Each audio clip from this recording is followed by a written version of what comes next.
back with another video. This is going to just be a quick video. Manifestation, magic, bending reality. So let's jump straight into this. So you have a conscious and a subconscious part of your mind. The conscious is what you're conscious of, what you're actually doing, where you can choose or not. However, the subconscious is the part of your brain which is automatic. So all of the systems in your body, like the digestive system, your heartbeat, these are automatically being ran, and you do not have to tell these systems to do anything. You do not have to consciously tell your heart to beat. It's automatically doing it, and this is what the subconscious mind is controlling. It's like the dark aspect of your brain or your mind. It is the way bigger aspect of your mind. Okay, it controls all the systems in your body. Okay, and this is where all of your programs are. So when you're in it, from your childhood, what you've learned in school, all of these things are being kept in your subconscious, maybe traumas and stuff like that. So the subconscious is the female aspect, and the conscious is the male aspect, because the male is all about action and doing, and the female is more about creation, creativity, intuition. So you have a right and a left hemisphere of your brain, and these are obviously male and female. The right side of your brain is your female. It's to do with creativity, imagination, intuition, insight. Okay, and this is one of the most important sides of the brain. This side of the brain is the most attacked by the elites, whatever you want to call them. This side is one of the most important, because obviously your intuition is a massive part of reality. And if you don't have intuition, then you lose track of the things around you. You can't consciously feel if things are wrong or right. They don't want you to have intuition or creativity or imagination. They want you in the left side of your brain, which is just reasoning, logic, and basic things. So they just want you to tell you what you want, tell you what to learn, and then that's it. They don't want you thinking for yourself, which is the right side of the brain. So whatever the conscious side of your mind impresses the subconscious side of your mind. So if you do affirmations, for example, if you consciously do affirmations every day, you're reprogramming your subconscious mind. You're impressing a vibration and a word into your subconscious mind, and therefore it will reprogram it. So the male and female aspect are symbolized by the Star of David as well. The male being the upside triangle, the female being the downside, connected all in one, because we both have male and female energy. So every thoughts are electric, which is the male aspect. Emotions are magnetic, which is the female. Each thought creates a wave of vibration in all directions. So think of it like a water drop in a pool, but it going out in every single direction. It's not just flat. And these thoughts have a certain frequency, has a certain vibration. That vibration has a certain frequency. And this affects your aura. Every thought, every emotion directly impacts your aura and the strength of your aura. So if you're angry all the time, your aura in the astral plane will look red. However, if you're happy, it'll be more like blue and green. So it's very important. Your electromagnetic field is created out of your emotions and thoughts, and that affects reality, because you're 60% water, and frequency and vibration creates certain patterns and has a certain effect on water. We'll get into that after this slide. So each thought that people are thinking around you, you are actually subconsciously picking up these thoughts, because it's emitting this vibration in all directions. So this is why you can pick up thoughts of other people on the odd occasion. However, when you're more in tune with your intuition, your right side of your brain, you can start to pick up on vibrations, thoughts, and other people's auras. You can pick up on the energy once your third eye is open, and you know whether you should be in that environment or not.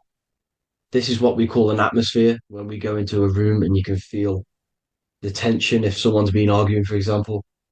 This is the atmosphere, this is the vibrations, these are people's auras emitting these certain frequencies and vibrations. Okay. So our aura is contained of multiple layers. Obviously, we have the physical body. This is the electromagnetic layer. However, you have the different planes of existence, the spirit, mental, astral, etheric, and then physical.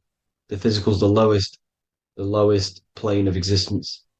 And the physical plane is a product of all of the planes above. So the mental impresses on the astral impresses into the etheric, and then the etheric creates the physical object. So the mind is the root cause of reality.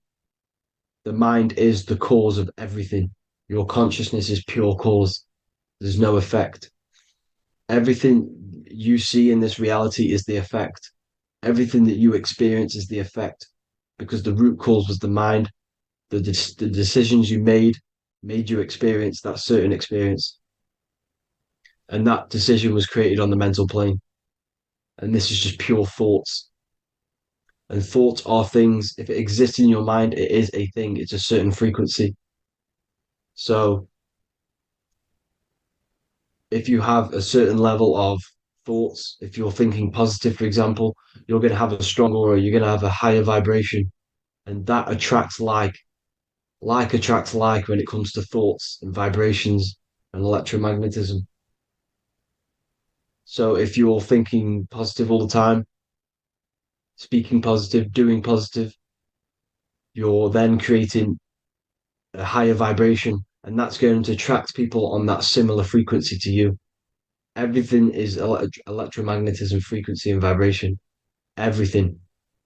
You see, so this is why, for example, if I put my hand to a TV screen, if my finger was the same vibration as the TV screen, it would go straight through it. However, the particles in my hand and the particles on the TV screen are two separate vibrations, and this is what causes the friction to stop and not my finger to go straight through it. So, like I said, when you don't feel the vibe of someone, when you don't feel right, you don't really get along with someone, this is a vibration. Your vibrations are not matching, they're not similar, they're two complete different vibrations, and they're not aligning properly. So, music has a massive part on this. Music is a massive, massive tool for the elites because music is frequency. And in 1975, the musical instrument are all tuned to 440 hertz. So Spotify, Apple Music, most of the music on YouTube is all set to 440 hertz. And 440 hertz is not divisible by 3, 6, or 9. And when you can't divide a frequency by 3, 6, or 9, it's not a natural frequency. As you can see here, this is 432 hertz. This makes a nice geometric pattern. However, 440 hertz is a distorted pattern. So when you listen to this actually shuts off the whole right side of your brain. Like I said at the start, this is the most attacked side of your brain. It's to do with creativity, imagination, intuition. When you listen to 440 hertz, it shuts off the whole right side of your brain. And obviously shutting off all of these forms of your brain. Music is very, very powerful tool for the elites because it's the only thing which can enter your soul or your ears without consent, your body without consent. Everything else has to be through consent. You choose whether to eat something, you choose whether to drink something, but frequency, you're going to hear it no matter what. This is why it's so powerful. And music influences the body in many different ways. It's the most powerful imitator of everything. It directly affects all listeners. It directly affects intentions, gestures, movements, and actions. It stimulates your mind, and certain songs, certain catchy songs can reprogram your subconscious mind. invoking certain emotions. This is why when you listen to slow beat songs, it makes you feel more sad. When you listen to upbeat songs, you feel more energetic. This is because these frequencies have a profound influence on reality and on how you feel. Because, like I said, you are 60% water. And as you can see here, each frequency creates a different geometric pattern. And inside of you is 60% water. So, like I said, 440 hertz is going to make a distorted pattern in your water. And this is going to have a profound effect on your emotions and your reality. So, like I said, health is not just the body, it's you are made of body, mind, and spirit. You need to look after what you put in your body. You need to look after your spirit and look after your mind. It's very important to keep all these in balance because once one of these are unbalanced, it affects the other two. So if you're eating wrong, it's going to affect your spirit and mind. If you're thinking wrong, it's going to affect your body and spirit. These are all interlocked. Uh, you have to look after them all. So it's very important you understand music. Stop listening to low vibrational music. To be honest, you want to listen to music without any sort of speaking inside of it. You just want pure uh, frequencies, which are the solfeggio scale, like one of these, for example, 432, 528 hertz. These are all good frequencies. It's called the solfeggio scale. And these frequencies make you more in tune with nature. 528 hertz is what the earth vibrates at. So it's very important. And the Rockefellers are one who changed this to 440 hertz. The Rockefellers, one of the elite families. So if you want to manipulate reality, it's very important to have your chakras aligned and having a high vibration because the higher your vibration, the more powerful your words and your intentions are on reality. So the lower your vibration, the harder it is to affect reality because you're in a lower state of consciousness. Like I said, you have the mental, astral, etheric, and physical. Everything is a product of the one above. As above, so below. This is what Hermes Trismegistus was saying in the Egyptian days. This is where it comes from. As above, so below. If you affect above, it directly affects below. So, like I said, meditation helps on this, helps align your chakras. Think positive, feel positive. Like I said, your feelings are magnetic, your thoughts are electric. So once you combine these two together, you're then creating an electromagnetic frequency, and that will have profound effect on reality. So the law of cause and effect, every law, so the law of cause and effect, every effect has the root cause. Like I said, your mind is the root cause of everything. Every decision you make is having a different effect on reality. Everything happens for a reason due to the root cause, which is your mind. You choose everything that happens in your life. Okay. So it's very important you understand this and you constantly make the right decisions, the good decisions to have good effects on your reality. You have to be very conscious of this law because nothing escapes this law. This is the law of all consciousness. So think about it. Imagine a massive ball of consciousness. However, off this ball are different sparks, and each one of these sparks are in each and everyone's body. This spark is governed by these laws, the law of cause and effect, the law of correspondence, the seven hermetic principles. It's very important you understand this because this mass ball of consciousness is what is obeying these laws. And everyone has this spark of consciousness inside their third eye. And like I said, everyone is the same consciousness. This is why if you do bad unto someone else, that will directly affect your reality. So if you hurt someone, it's going to come back to you in one way or another because you are that same consciousness. This is like a mirror reality, as within, so without. Whatever you feel on the inside, you're gonna see that on the outside. You're gonna experience that reality, whatever you've impressed. So there's different ways to bend reality to your will. Uh, this is kind of a sort of magic.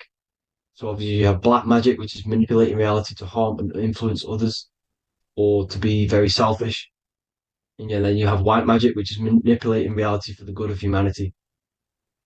So you do have to be very careful with your intentions, people, when you're trying to manipulate reality, because this is nothing to be played with. If you are manipulating reality for the wrong reason, it's going to come and bite you in the ass in some way or another.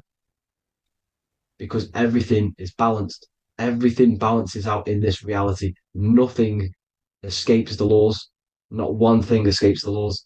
So if you're stealing from yourself because it's just going to come back in a one way or another. Inside of everyone's heart, you know whether you're doing good or wrong.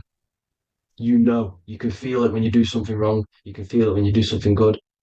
The heart is the center of the torus field. It's balance. And this is why you say follow your heart, because it's the center of the torus field. It's very important to listen to this inner voice inside of you because that is telling you the right things to do, the good decisions to make. And when you keep following that voice, that good voice inside of you, it takes you to your life path. Very important to follow that voice. However, don't let the ego get in the way of it. Don't care what your friends are going to say. It's very important to understand this. So you have different ways of manipulating reality. You have sigil magic. This is where you create your own sigil or symbol. You create your own sigil and symbol, and then you charge it. You behind that symbol you have an intention. So, for example, if you want to manifest wealth, you create a sigil which represents what you want. You create that sigil, you draw it out, you charge it because wherever your attention goes, energy flows. So whatever your attention is, you're sending energy that way. So what you do with your eyes and your hands, you place attention on the sigil. Imagine that it's glowing. Imagine that you're sending energy to the sigil, and then you burn the piece of paper once you've done this. And then after this, you meditate on that symbol. You constantly think about that symbol because that symbol is the frequency, is the thing that you want to manifest. So that's one way. Or you can just meditate on your reality. So imagine yourself having already what you have. This is what they call a mindset. You must set your mind to the frequency what you want to manifest. Okay. So if you want to manifest wealth, for example, imagine yourself being wealthy. What would it feel like? What would you be doing? Imagine a scene in your mind. Constantly do this, and you're putting out that frequency. Like I said, you must think because the thoughts are electric, and then you must feel, which is magnetic. Together, this creates an electromagnetic frequency. And this is how you attract things to you. You will attract the certain people to come in your life to bend reality to your will. Okay. Or you've got mirror magic. Stare yourself in the mirror because a mirror reflects light, it also reflects energy. So you've got to be very careful with what you say to a mirror.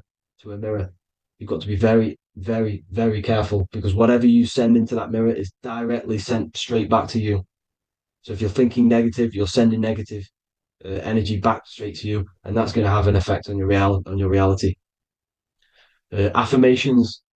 Affirmations are very important because your words are frequency, your words are vibrations, and each word you say has a certain frequency. If it's positively charged, it's going to affect you positively. If it's negatively charged, because like I say, your brain and your mind is like the director of energy.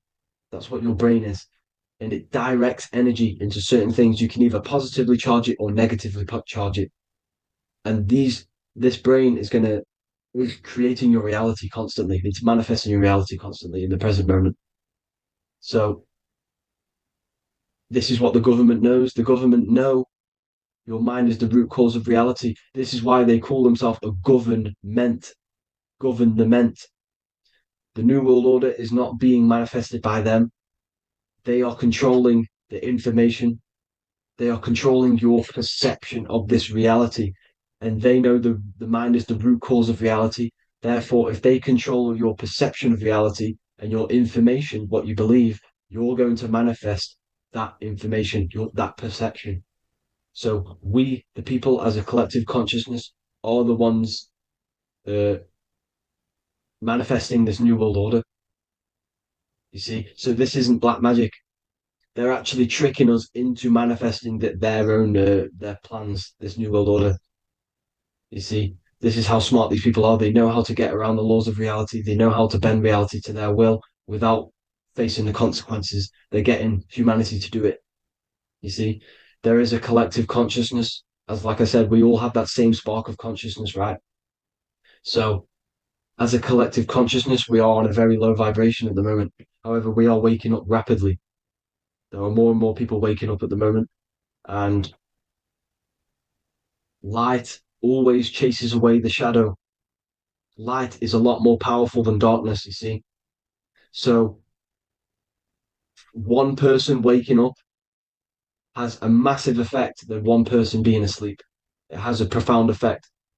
Because, like I say, the light always chases away the darkness. It's more powerful. The light is always more powerful. High vibrations are more powerful than lower. So that's it for this, people. I hope you all enjoyed. This is a short, quick video. God bless you all.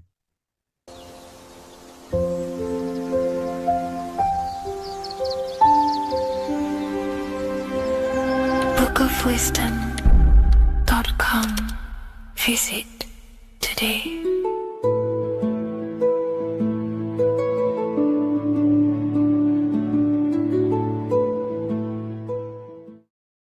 What is good, people? It's Revival of Wisdom. I hope you're all doing well. Now, this video is how to raise your holy oil or your kundalini.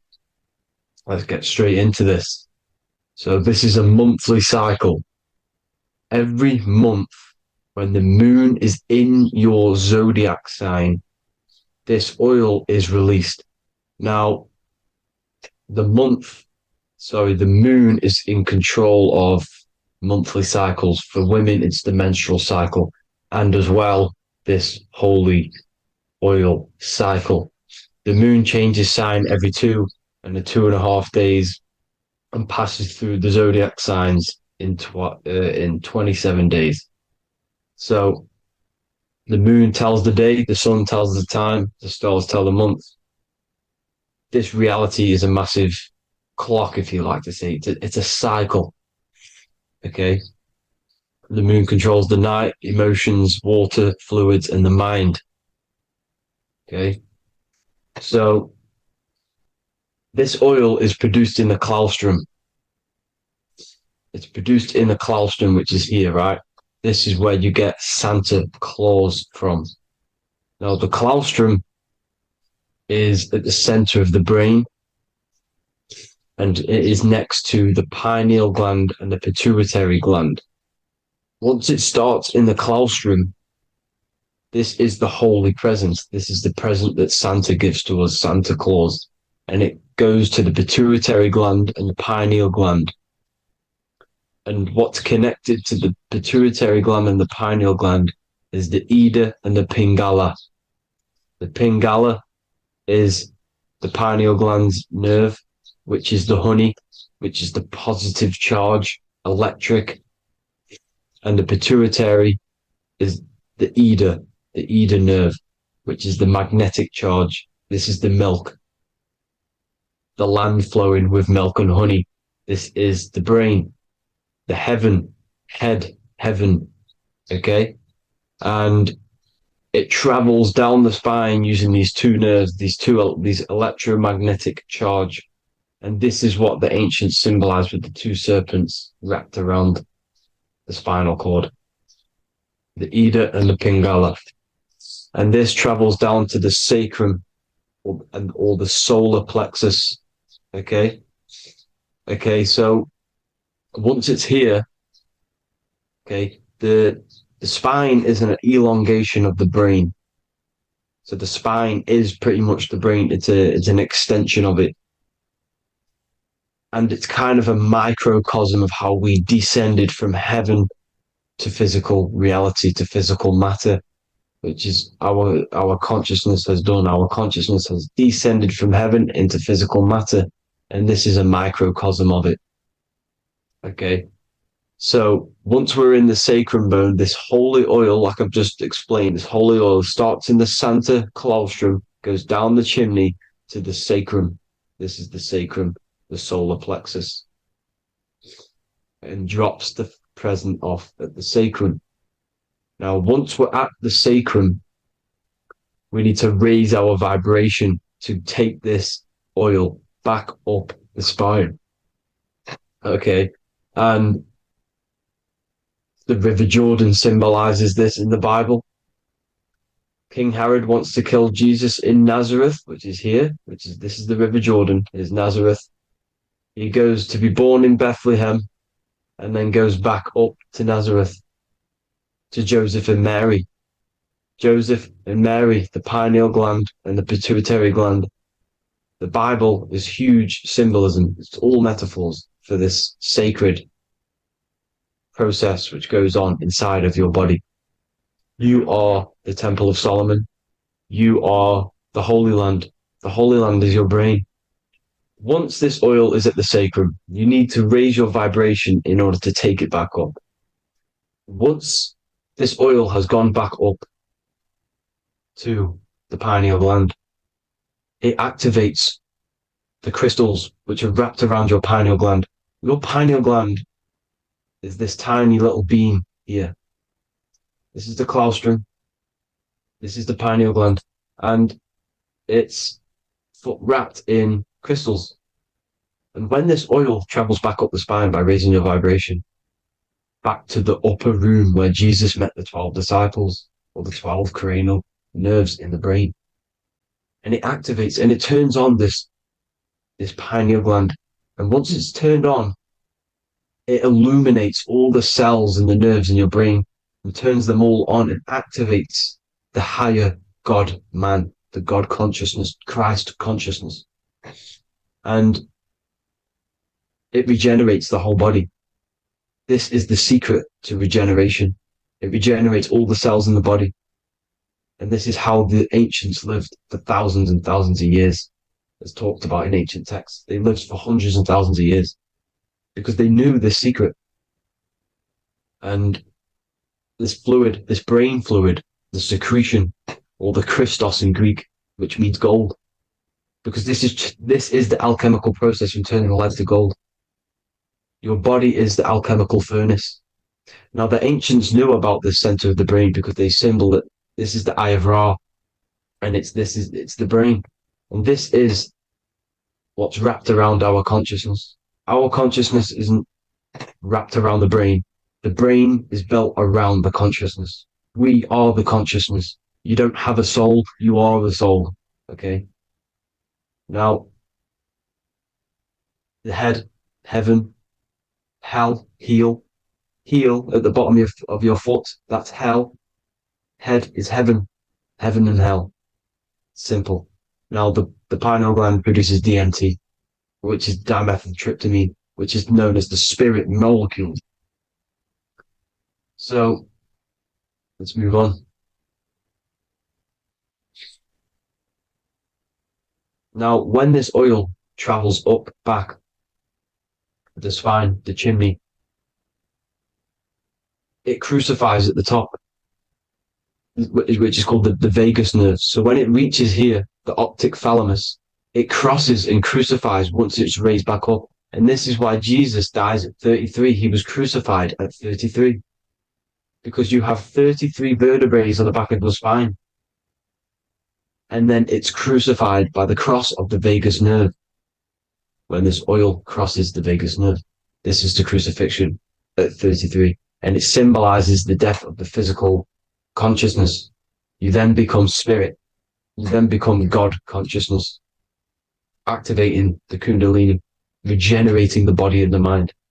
Okay. The Garden of Eden. You are the Garden of Eden. The land of milk and honey is upstairs. The pituitary, which is the milk, the pineal gland, which is the honey, which is DMT. It even says this in the Bible.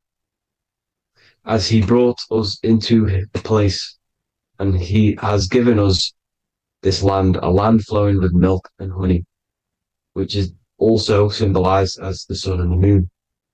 The Bible also says, the light of the body is the eye, not the eyes, the eye. If therefore thine eye be single, thy whole body shall be full of light. This is the activation of the pineal gland by raising this oil back up to the pineal gland, to the center of the brain. Neither shall they say, see that here, or see there, for behold, the kingdom of God is within you. So he's saying, don't look out there. Nothing is out there.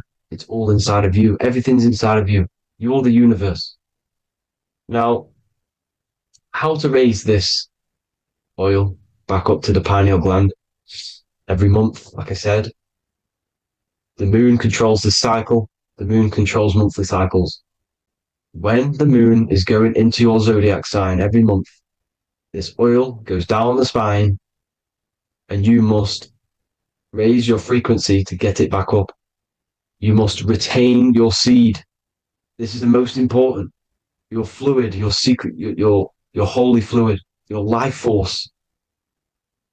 You can't let that go. That life force is the reason you're alive. This holy oil is the reason you're alive because it feeds all of the systems in your body. It feeds all the systems in your body.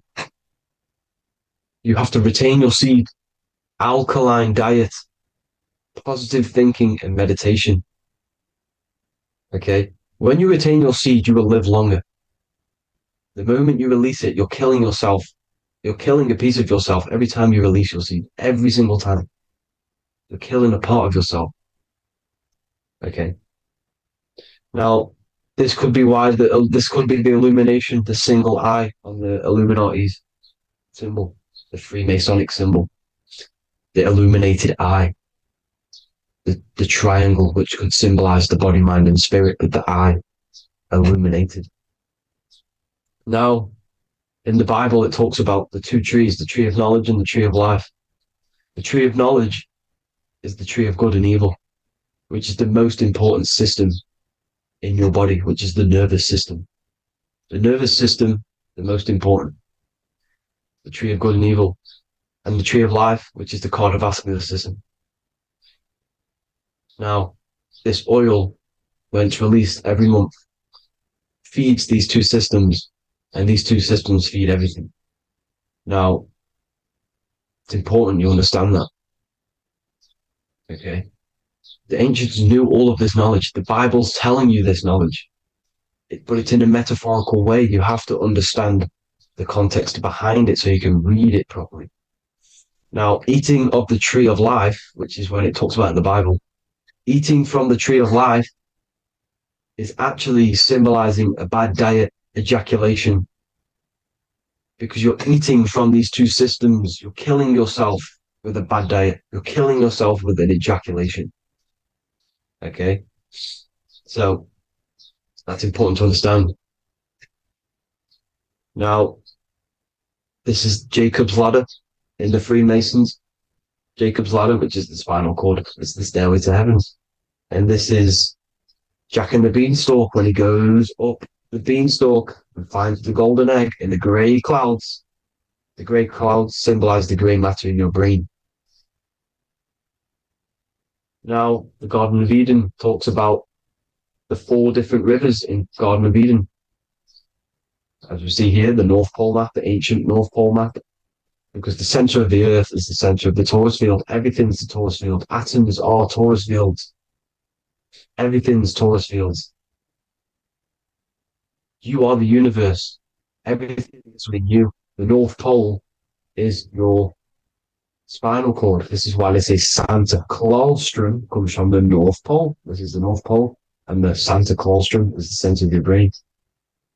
Now, there's 4 rivers which come from the Garden of Eden. There's the blood, the Christ oil, which is the oil we're talking about, urine, and saliva. These are the 4 sacred oil, 4 sacred fluids in your body. And these are constantly abused in today's society. Also, these secret societies are targeting these fluids. Okay? This is why porn is free. They sexualize society through Disney. Go and look at some of the Disney movies. There's so many subliminal messages which sexualize these children because they want you sexualized. So you release your seed, which is one of the holy fluids in your body, especially your semen, your sexual energy. So important you retain this. So important because it's your life force. It keeps you alive. Okay. Now, let's recap on this. If you want to raise your oil every month, it's not You can't just retain your seed for the month. You have to retain your seed forever. Don't just do it for a couple of days. You have to do it. It's a lifestyle. You want to become God consciousness, you got to do what it takes. It's hard in this society because this society is made around, it's designed to kill you pretty much. It's designed to keep you in these lower states of consciousness with all the bad food, the chemicals in the food, the chemicals in the water, the sexualized TV programs, sexualized adverts, sexualized TikTok and apps, videos, subliminally stimulating you because that is your weakness, sex. It's your weakness. Now, you have to retain your seed, meditation, and an alkaline diet. Why alkaline? Because acidic is low vibrational. This is the color spectrum. And what's the highest vibrational color? Violet. It's the lowest, red. You have to have an alkaline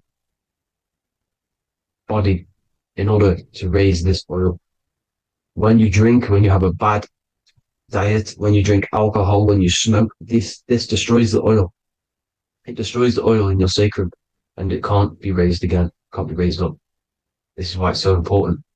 Without that oil, you don't live. That oil makes you live. It feeds everything in your body. It's crazy how we're not taught this. It's insane. But that is how you raise the oil, people. I hope you all gain some knowledge out of this video. And I hope this assists you on your journey, your spiritual journey. And please like and share this video. We need this knowledge out to the public to wake up humanity.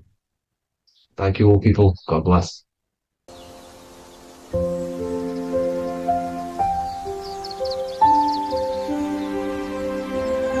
bookofwisdom.com. Visit today.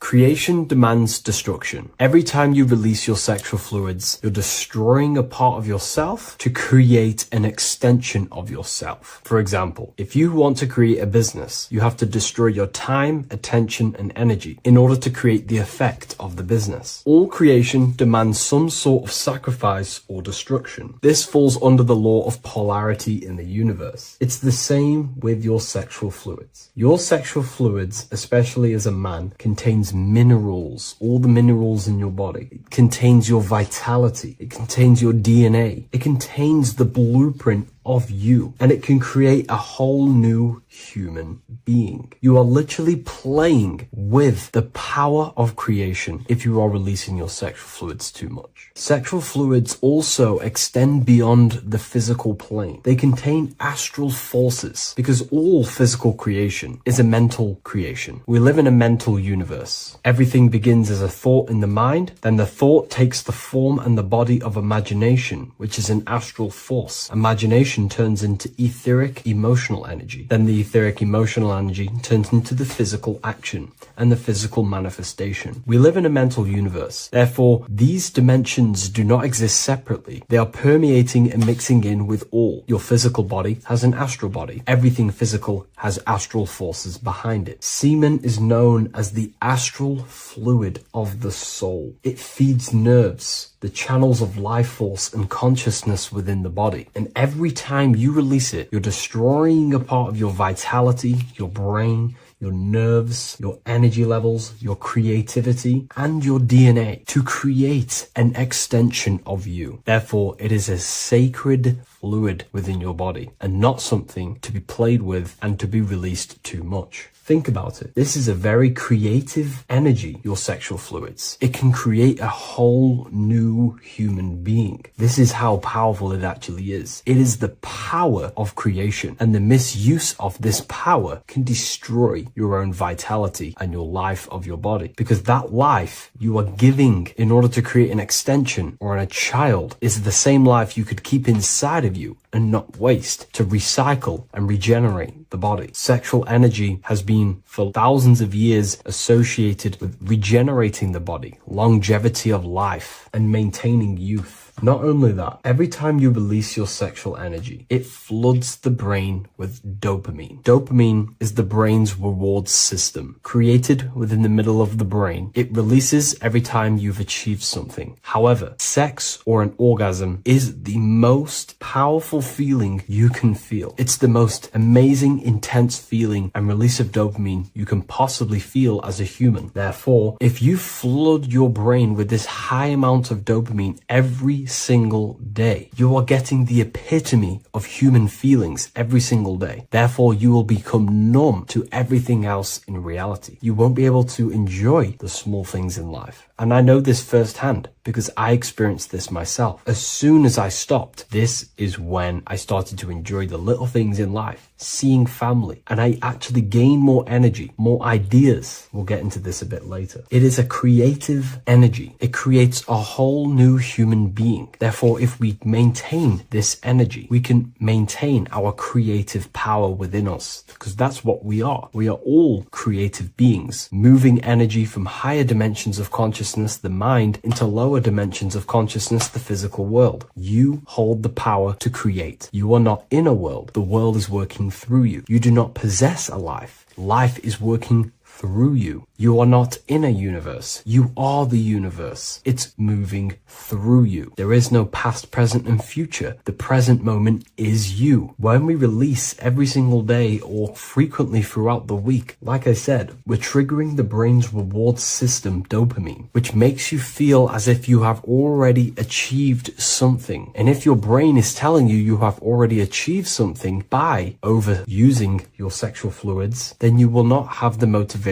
to achieve other things in your life. I know this firsthand. I became very lazy. I didn't want to work. I didn't want to do anything because subconsciously my brain felt as if I've already achieved. If we look at the symbol of the Baphomet, we notice the Baphomet has horns and a goat head. Now we look at the word horny. When you become sexually aroused, it's known as horny, which is the horns, representing the lower mind. The lower mind is the mind we use for our animal instincts. We have two parts of our mind. A higher mind, which is contained of higher thought, which chases spiritual things such as love, wisdom, knowledge, and God. Then we have a lower mind, which chases the things of the material world closely associated with the ego, chases validation, material gain, status, and physical sensation, physical pleasures. It is these physical pleasures that can keep you in an endless loop, making you feeling empty inside, because nothing material can ever satisfy our internal world. Nothing. You can achieve millions of dollars. You can achieve your dream house, your dream car, your dream watch. And if that is the only thing you are chasing, you will feel empty inside when you achieve it, because nothing of this material plane can satisfy you. Nothing of the lower mind can ever satisfy you. This is why we must sacrifice the lower mind and overcome the lower mind and the lower instincts. One thing I found amazing when I mastered my sexual urges and my lust is that my mind became a lot more clear. The thoughts and the time and the attention that I used in my mind to go towards lust, sex, and chasing these things was taking up a lot of mental space, time, and energy. But as soon as I removed it and mastered it, my mind became an open vessel for higher thoughts to be received from the higher mind. The mind is like a radio antenna. Whatever we attune it with, that's what we receive. If we're constantly thinking about lust and low-level pleasures, we're going to just receive low-level thoughts. But once we remove all of the lower mind and we conquer our physical body and physical urges, our mind becomes an open channel for divine thoughts and spiritual thoughts. This is what most people call today as downloads. You receive wisdom from your higher self. Not only do you receive more wisdom, you just receive more power to create. The male and the female come together to create a child. That's how you were created. Now, the law of correspondence teaches as above, so below. It refers to everything in the universe. Therefore, in order for you to create a reality, to give birth to something, you have to bring together the masculine and the feminine. Your masculine forces are willpower and actions. Your feminine forces are emotions and imagination. When you combine the willpower, action, emotions, and imagination and combine them together, you can give birth to reality. But it's important to only give birth to things that are spiritual, that are good,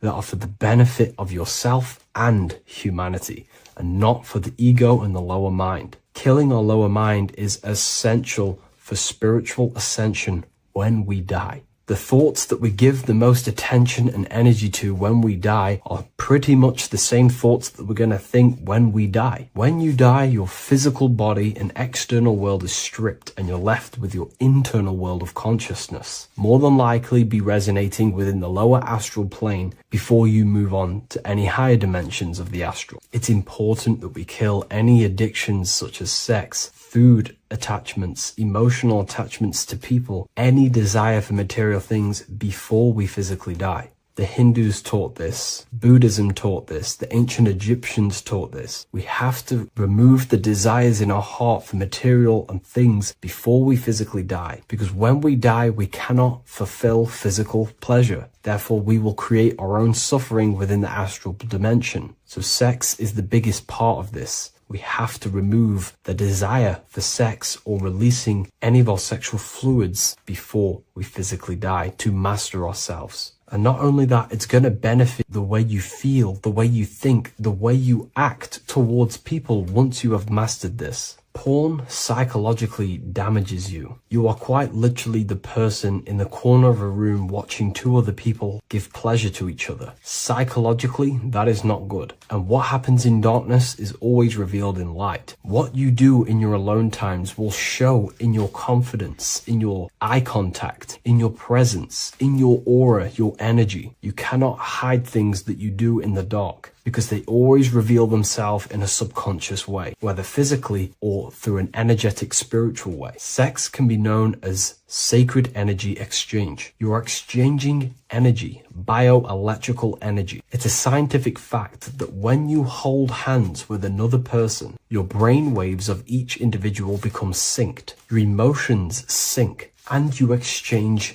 electromagnetic energy because you are an electromagnetic being. When you have sex with someone, you are literally exchanging emotional energy. Your aura is not just an electromagnetic field. It is literally a manifestation of your internal consciousness. Your consciousness contains your thoughts, your beliefs, your traumas, your emotional state. And this manifests externally through the vortex of your heart into an energy presence around your body. This is why you can feel sad when someone else is sad next to you, because their energy is merging with yours. When you have sex with someone, you are quite literally exchanging consciousness, beliefs, traumas, emotions, feelings, vibrations, and your consciousness merges with their consciousness. So be careful with just having casual sex. Now, I'm not here trying to say never release, never have sex with your partner. I'm not saying that. I'm saying take caution with these things. Take my teachings with a pinch of salt. If it benefits you, that's great. I'm not here to tell you how to live. I'm simply giving you my research and the things that have helped me in my life on my esoteric research, awakening, or spiritual path. I don't like calling it a spiritual path, because it's not spiritual. It's simply just life, the knowledge of consciousness and the self. So I hope this video helps. If you'd love to read this book, I'll leave a link in the description. This book I wrote myself called The Book of Wisdom, Volume 2. How are we all doing today, people? It's Revival of Wisdom. And today we're going to get real deep. This video is going to get real deep. A lot of people are not going to be ready for this sort of knowledge, okay? You really have to do is to really deprogram the mind, because everything we've been taught is a complete lies to keep us trapped. Okay, this is really advanced knowledge. Now, let's get straight into this. All of the ancients depicted other worlds, and they called this place Midgard. Midgard is the mid garden, the middle garden.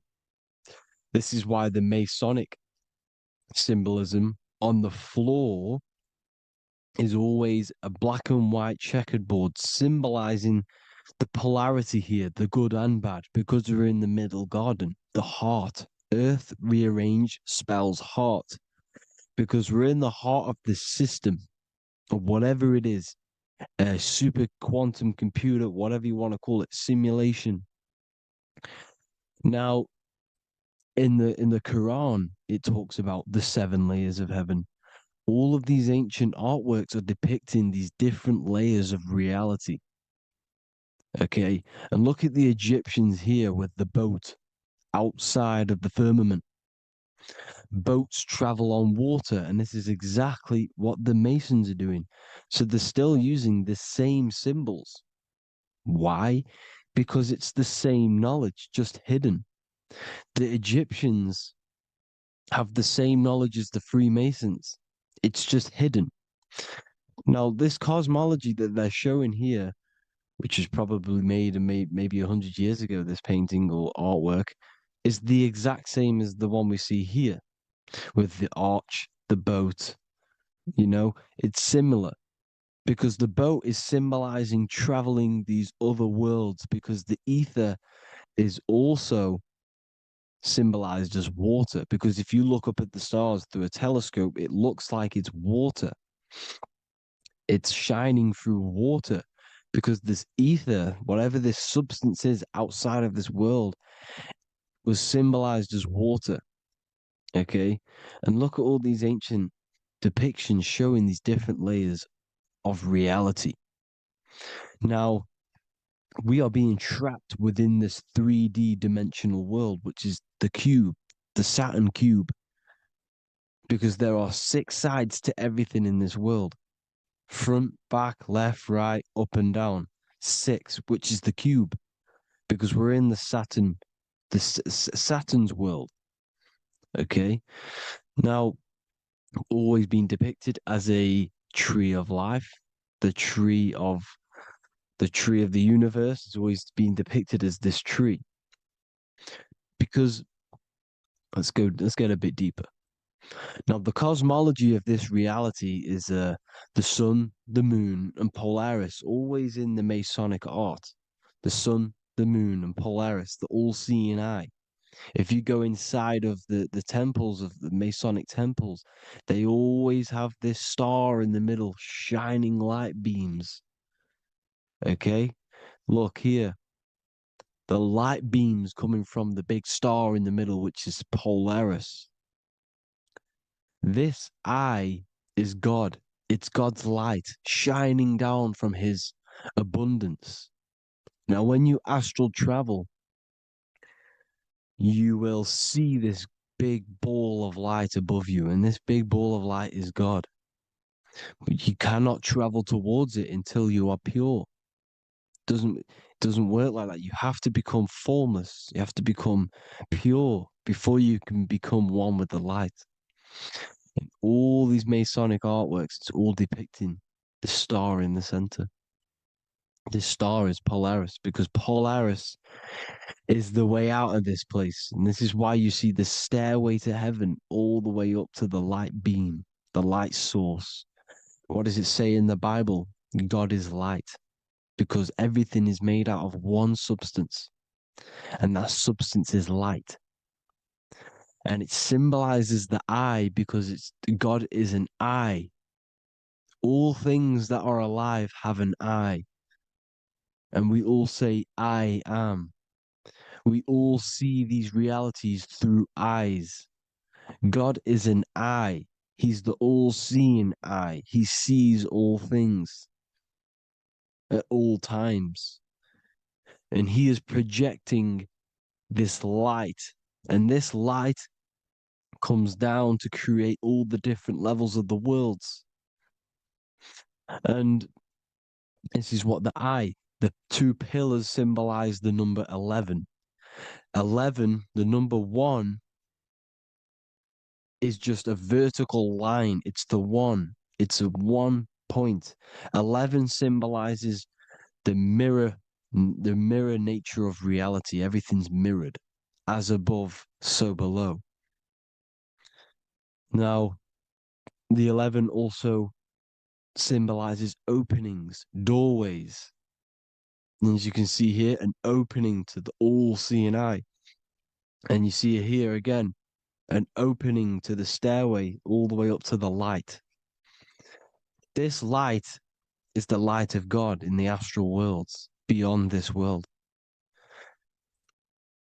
Now, Polaris has also been symbolized as the UFO. They put the truth in plain sight. So, you know, in the films, how the UFOs suck people up. That's what Polaris is doing. If you ascend beyond this world, if you do not ascend beyond this world, you will be reincarnated in this world. The whole thing is to outgrow this consciousness to the plane above. And I'm not just making this up, I'm going to be bringing in scriptures after this. But you can see with the Christmas tree, we always put a high, big star at the center, at the top, which is the star of Polaris, which is exactly what the Masons are doing here. The star at the top. And it's on top of our Christmas trees. And all of these symbolize the other stars, because Polaris is the most high star. And all the other stars are wrapped around the firmament lower than Polaris. And that's exactly what the Christmas tree is. And it's a triangle. It's a triangle, just like light beams travel from one point in the triangle, just like the all-seeing eye. It's a triangle. The light is coming from one point and sending its rays downward. You see, it's kind of like you see here with the water. And the lower you go, the darker it gets, the more evil it becomes. And this is what the ancients would call hell. Now, this all-seeing eye is Polaris. And below Polaris is Mount Meru, the North Pole, the magnetic North Pole. The Tower of Babel, which is in the Bible. The etymology of the word Babel, Ba meaning spirit, which gives the ability to move the soul through the worlds, which is that's the ancient Egyptian description of the word Ba, meaning of the word Ba. You have the Ka, the Ba, the Ak, but the Ba is the one that gives the ability for the soul to move through the worlds. Your soul can't speak into a world without incarnating into it. Now, the Tower of Babel symbolizes Mount Meru because it's the word Ba is the spirit which gives the ability for the soul to move through the worlds. The Tower of Babel is the magnetic North Pole, Mount Meru, which gives the ability to move through these different worlds. And you can see the ancient Tibetans always showing this depiction of these different worlds coming from the center. Because we have to ascend our consciousness. It's not about how good you are to reach heaven. It's about how you expand your consciousness, you expand your mind. So they teach now that you have to be good in order to reach to heaven. It's about expanding the mind, expanding your consciousness to these different planes, these different realms. So that's what it's about. And Jesus was known as the fisher of man. Now, Jesus is a massive part of this. He was known as the fisher of man because he was fishing. He could have been fishing. He could have been one of these deities that had come down from these different higher realities and pull people up. So they would so they called Jesus the fisher of man.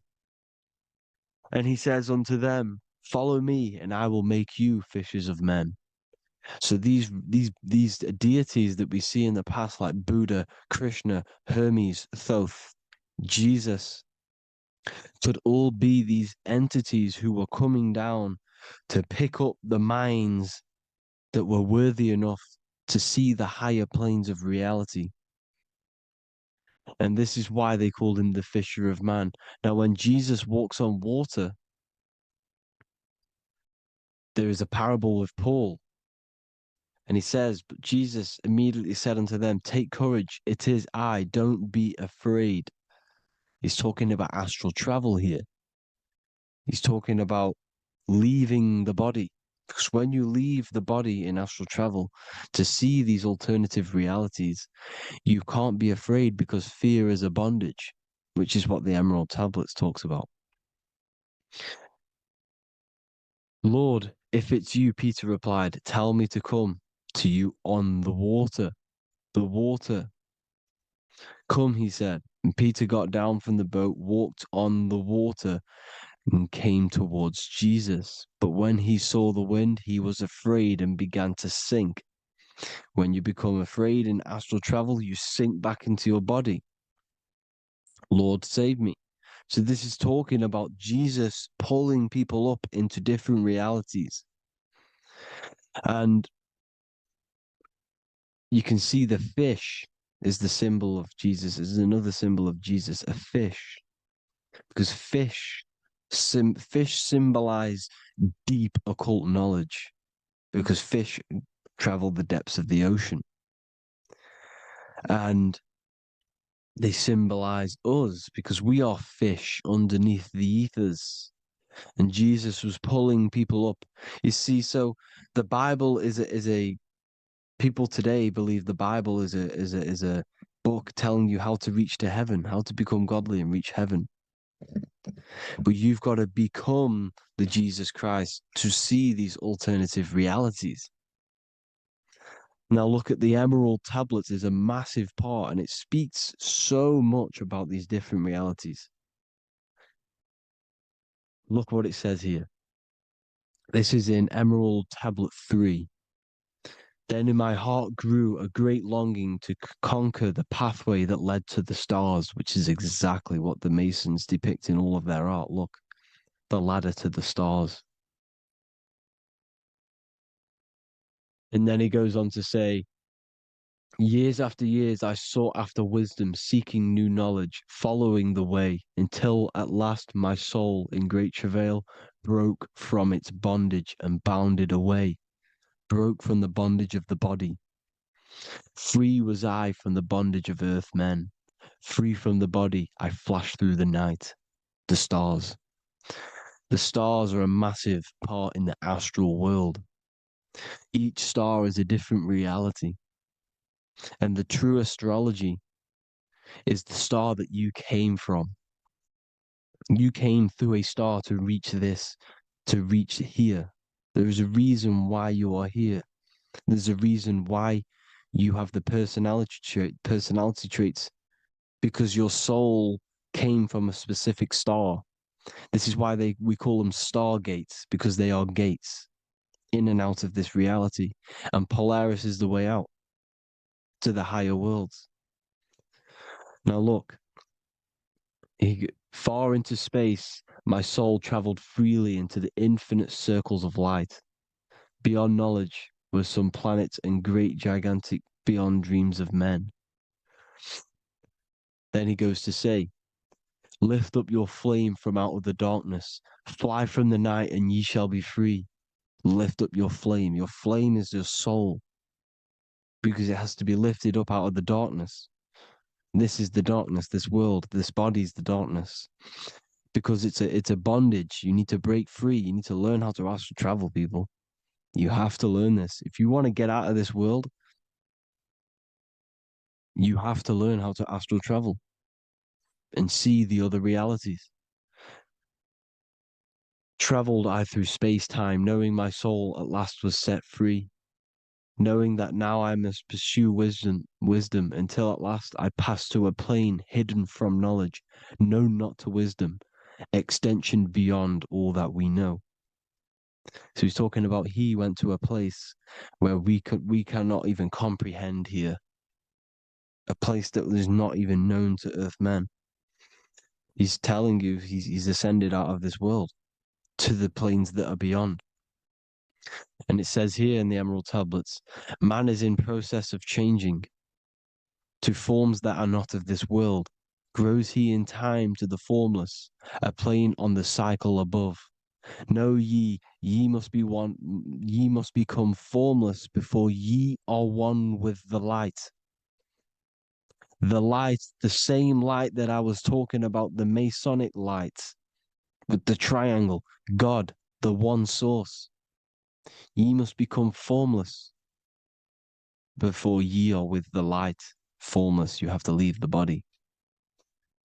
You have to leave the body. You have to gain the ability to leave this body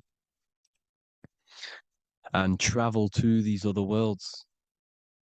Now, it says here, not as man am I, for free have I become of dimensions and planes. In each I take on a new body. In each I change my form. Know I now that the formless is all there is of form. You see, all things created come from the things that, all things that you see come from the things that you cannot see. All of us have the same spark of consciousness, the same I am. Every dog, every animal, every human has this same I, this same thing which sees through the eye.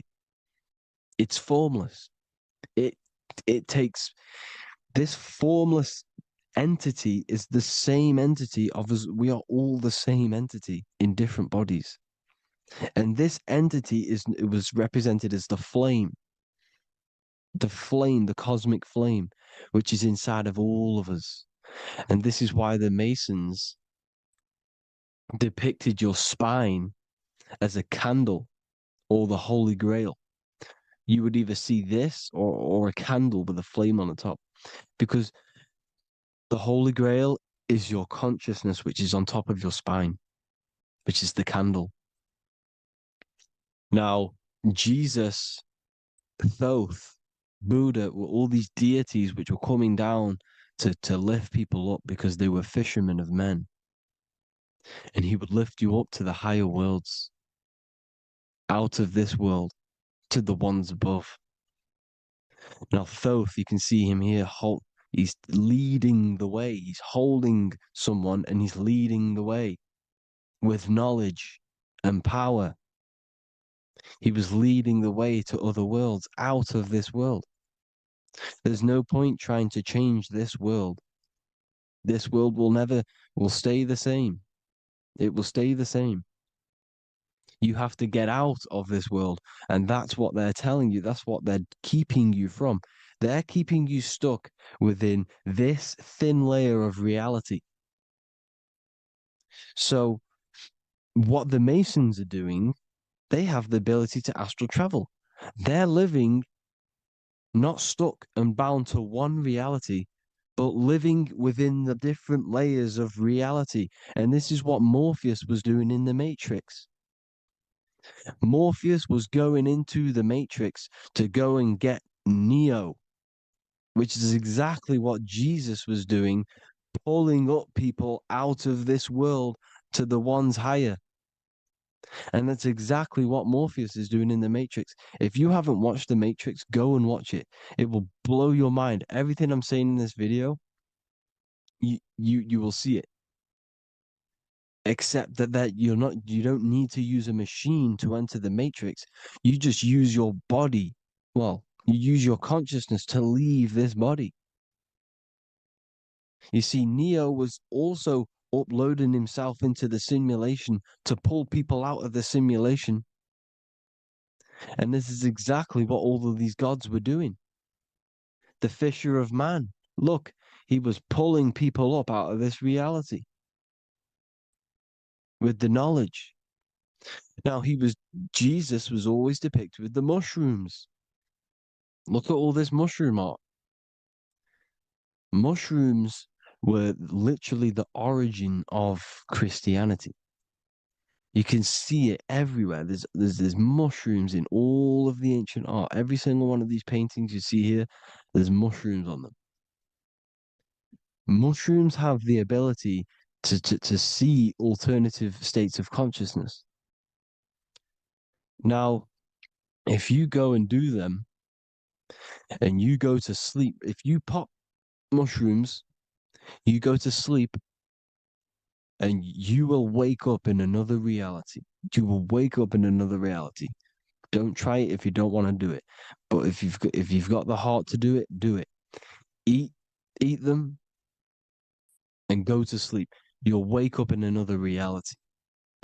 And Jesus was handing out mushrooms to the bright minds, to the minds that he wanted to fish out and pull up to the higher realities.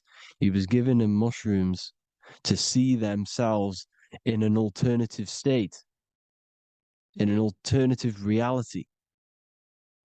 This is why there was so much mushroom art, and it's not just ancient Christians; it's Sumerians, it's the Mayans, the Celtics, the Egyptians,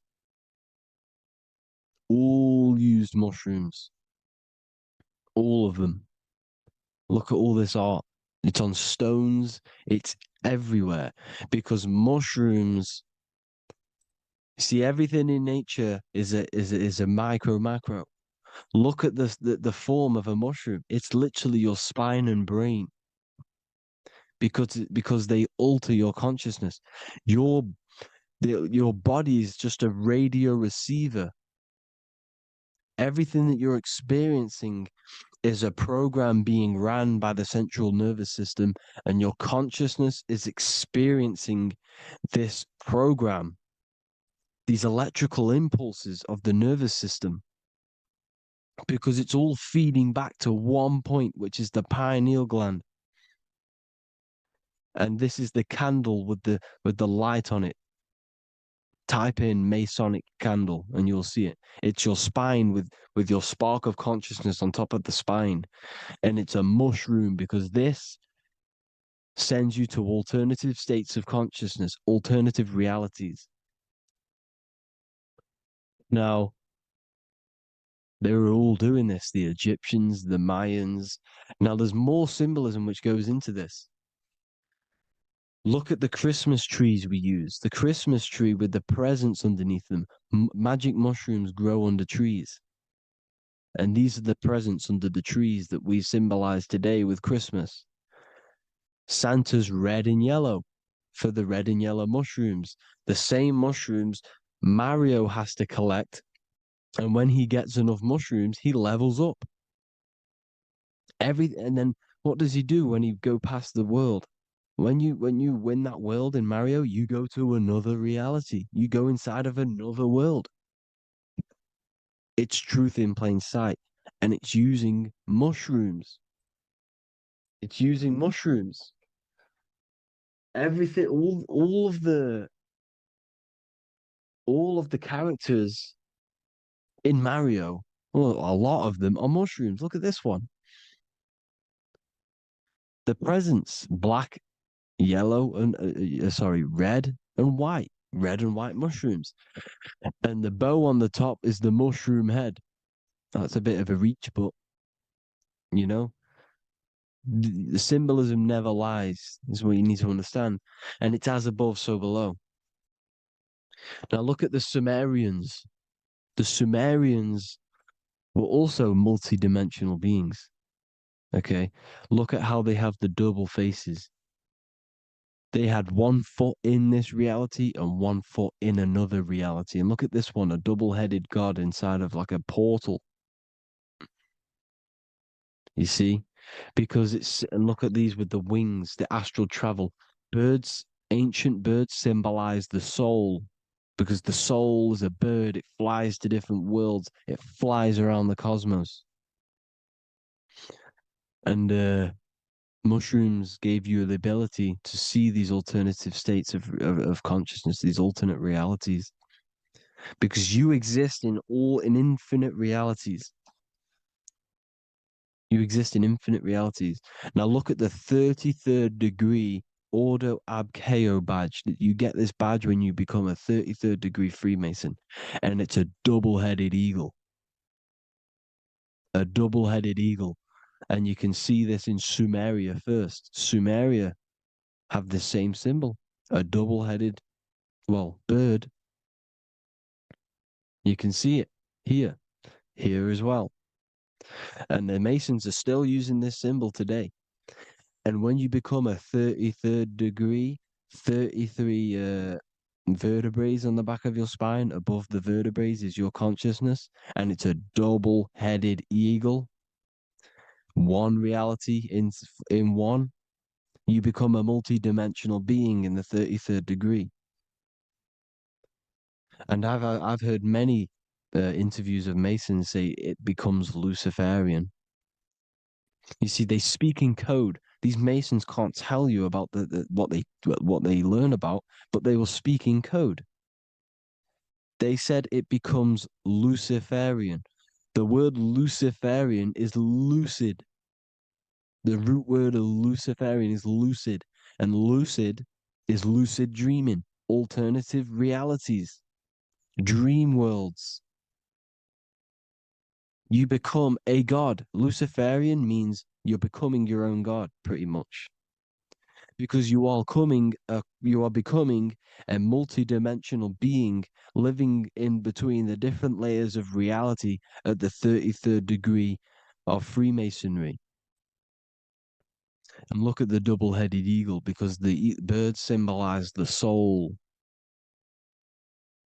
And they reach high, they fly high, just like the soul wants to fly high to the light, to become one with the light, like the Emerald Tablet says.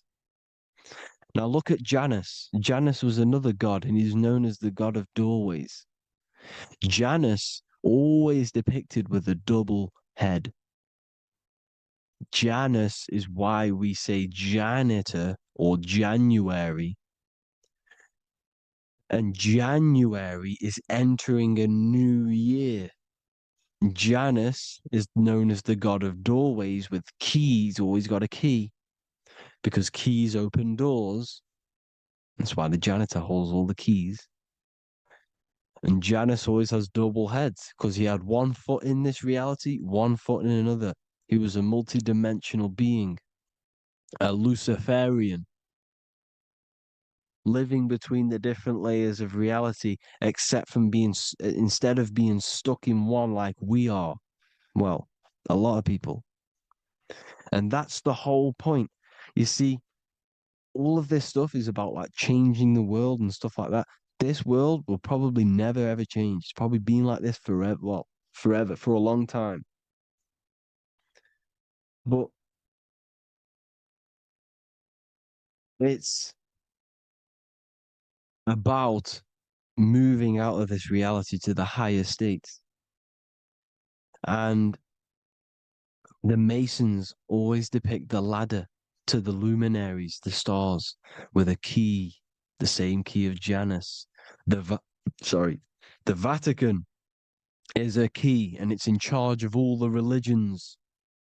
Why is it a key? Because they're holding back the key. They're keeping you stuck within this reality, keeping you stuck as identifying yourself with the body, identifying yourself with this world. You are not in the world is within you. This is a program being ran by your central nervous system, and your consciousness is experiencing this reality. Now, this is going to be a mind-blowing video for some people. You have to have an open mind. You have to let go of all the programs. I'm repeating what the ancients are talking about and the ancient symbolism. Look at Janus with the double-headed god. He was just another god coming down, giving keys to people who had the worthy mind to be pulled up out of this reality, to be pulled up to heaven, just like Jesus was teaching how to reach heaven. But really, it's an encoded scripture. But anyways, hope you all gained some insight on this video. Have an amazing day. Please like, share, comment. All the links are in the bio for the PDF, for the Manifestation Mastery course, and all the other amazing stuff. And if you want to support the channel, I'd greatly appreciate if you became a Patreon member. Hope you'll have an amazing day, people. God.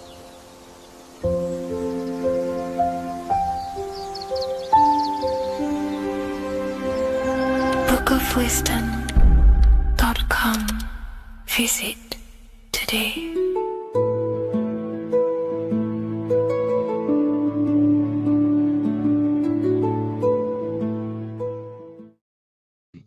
This one secret that is hidden and guarded within secret societies grants you profound power, which can fully transform your life and perspective on reality. Today, I'm going to reveal this one secret, which you probably already know, but never realized how deep it truly is. This has the power to change your life. It is the key to your potential. And if you stay with me, this power may be yours, and you could transform your life with this hidden secret that is guarded within secret societies and esoteric orders. And this secret is not really a secret, but something people overlook, that the universe is mental. Everything we experience and interact with and perceive originates within the mind. The universe is a boundless field of consciousness, a mental construct molded and shaped by thought. We do not just live in a physical world, as they want you to believe. There are hidden forces that mold the material world. They want you to believe that you are only a physical being inside of a physical universe. But this is completely wrong. You are the architecture of the universe. Your consciousness is the very fabric of reality, and you create your own universe. The universe is an infinite field of consciousness, a vast and limitless mental construct, intricately woven and shaped by the power of thought. It is a dynamic and ever-evolving field where the interplay of awareness and attention gives form to existence. Within the boundless realm, every idea, perception, and belief contributes to the creation and transformation of reality itself. Each thought holds the power to transform reality. Your consciousness is the very fabric of reality. And this is shown in the symbol of the flower of life. The flower of life is a symbol. It symbolizes the interconnectedness of all existence, illustrating how every thought is not merely a fleeting moment, but a ripple that reverberates across every layer of reality. Each action, like the intricate overlapping circles of this pattern in the symbol, extends its influence far beyond its origin, weaving a web of interdependence where every choice impacts the whole. It serves as a profound reminder that everything is connected, bound by an unseen field of consciousness.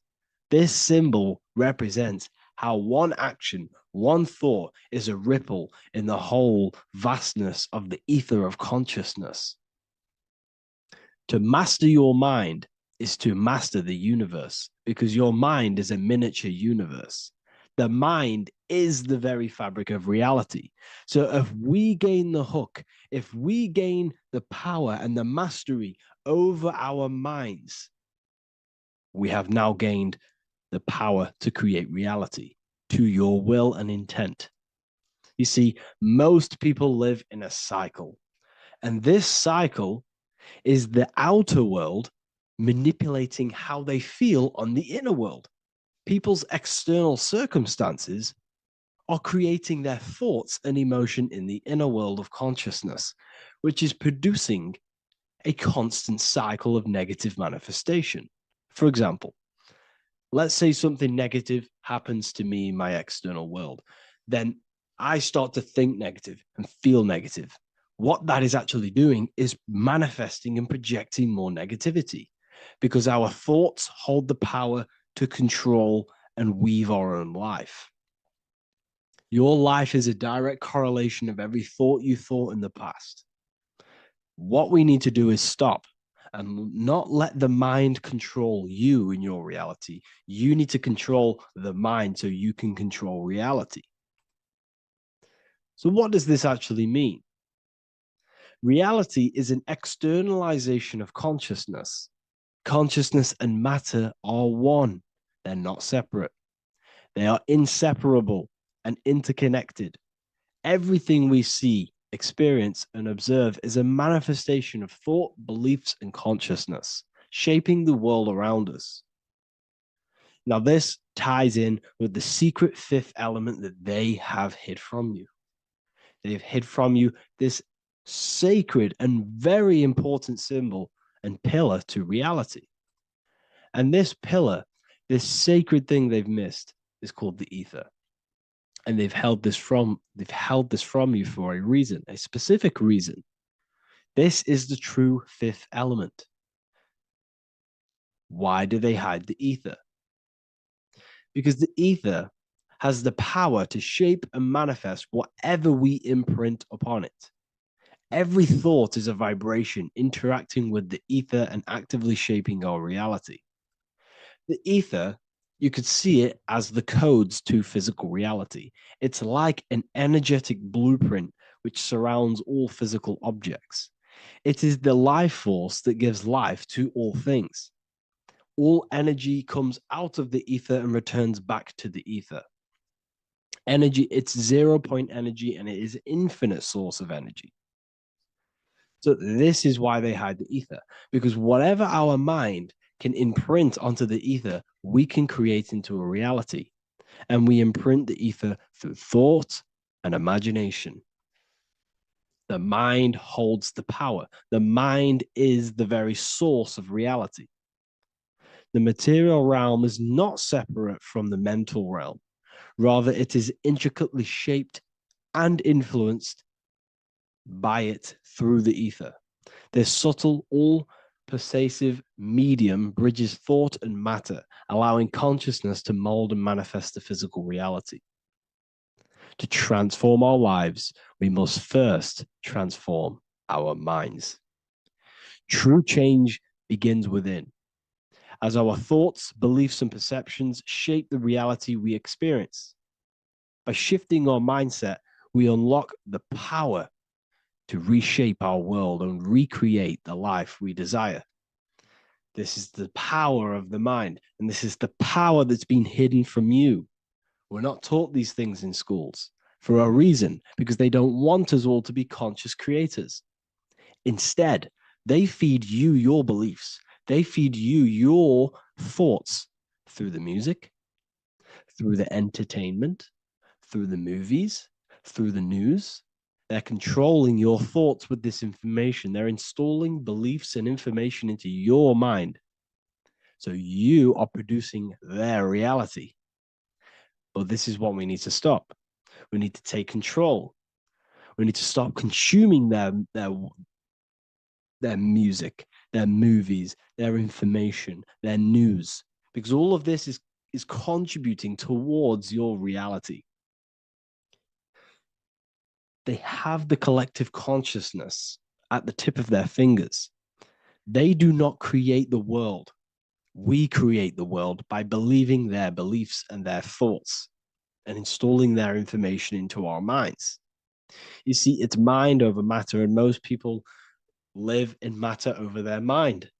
Most people let matter, the external circumstances, dictate their mind, when it should be the other way around. It should be mind over matter. This is the mental plane. This is the astral. This is the etheric. This is the physical. The mind holds power over the emotions, over the imagination, over the physical, and over our spirit. It holds power over everything. It's mind over matter. It's the mental body that we must transmute and change. Most of us live in a chaotic state of mind, and this is what we must change. Turn chaos into order. So we need to be mind over matter. We need to install this belief into our subconscious. I, Harry B. Joseph, have created the ultimate esoteric school on the earth. As a member, you'll gain access to live mentoring calls twice a week, along with new lectures, books, and exclusive content released every week. Additionally, you'll have a full access to all my life-changing programs. If you're ready to transform your life and start your journey today with me, join Ethereal University. These are the campuses. We have the real lecture sections filled with lectures that you can watch. Manifestation Mastery, which teach you exactly how to reprogram your subconscious mind so you can live that reality. Sexual Alchemy, the path to empowerment of how you can transmute your sexual energy. The Real Library, where you gain access to powerful esoteric books, PDFs. Symbols of Secrets, an amazing course. The course that allows you to see beyond the veil that has been pulled over your eyes, the language of symbolism that secretly rules the world. I teach you how to read symbolism. Esoteric Exchange, live calls. You get to rewatch all of the old live calls. Mindwave Hub, this is a place of binaural beats where you can listen to infinite amounts of binaural beats. So you can meditate to them. Meditation section, numerology, health section, and electromagnetism. This is a life-changing place. And if you are serious, we only accept serious about changing your life and studying the occult and esoteric, this is the place for you. I've been there. I've been on YouTube looking around for valuable information, trying to find good accounts, good channels. It's very hard. I had to go through years of trying to find good information on YouTube. But what I've done is instead of you searching around everywhere for bits of information and connecting the dots, I've put it all into one big place. You get your binaural beats, you get all the programs you need to walk the path of enlightenment to transform your life. I will connect with you on the inside, and I hope this lesson, this lecture, you gained some information, you gained some power from it. Please like and comment, or don't. It's up to you. If you have any reviews, if you have any ideas of lectures that you know, if you don't understand certain things, make sure to leave a comment and I can make a lecture about it. I can make a video about it for sure. I don't mind taking recommendations for videos. So I thank you all, people. Have an amazing day.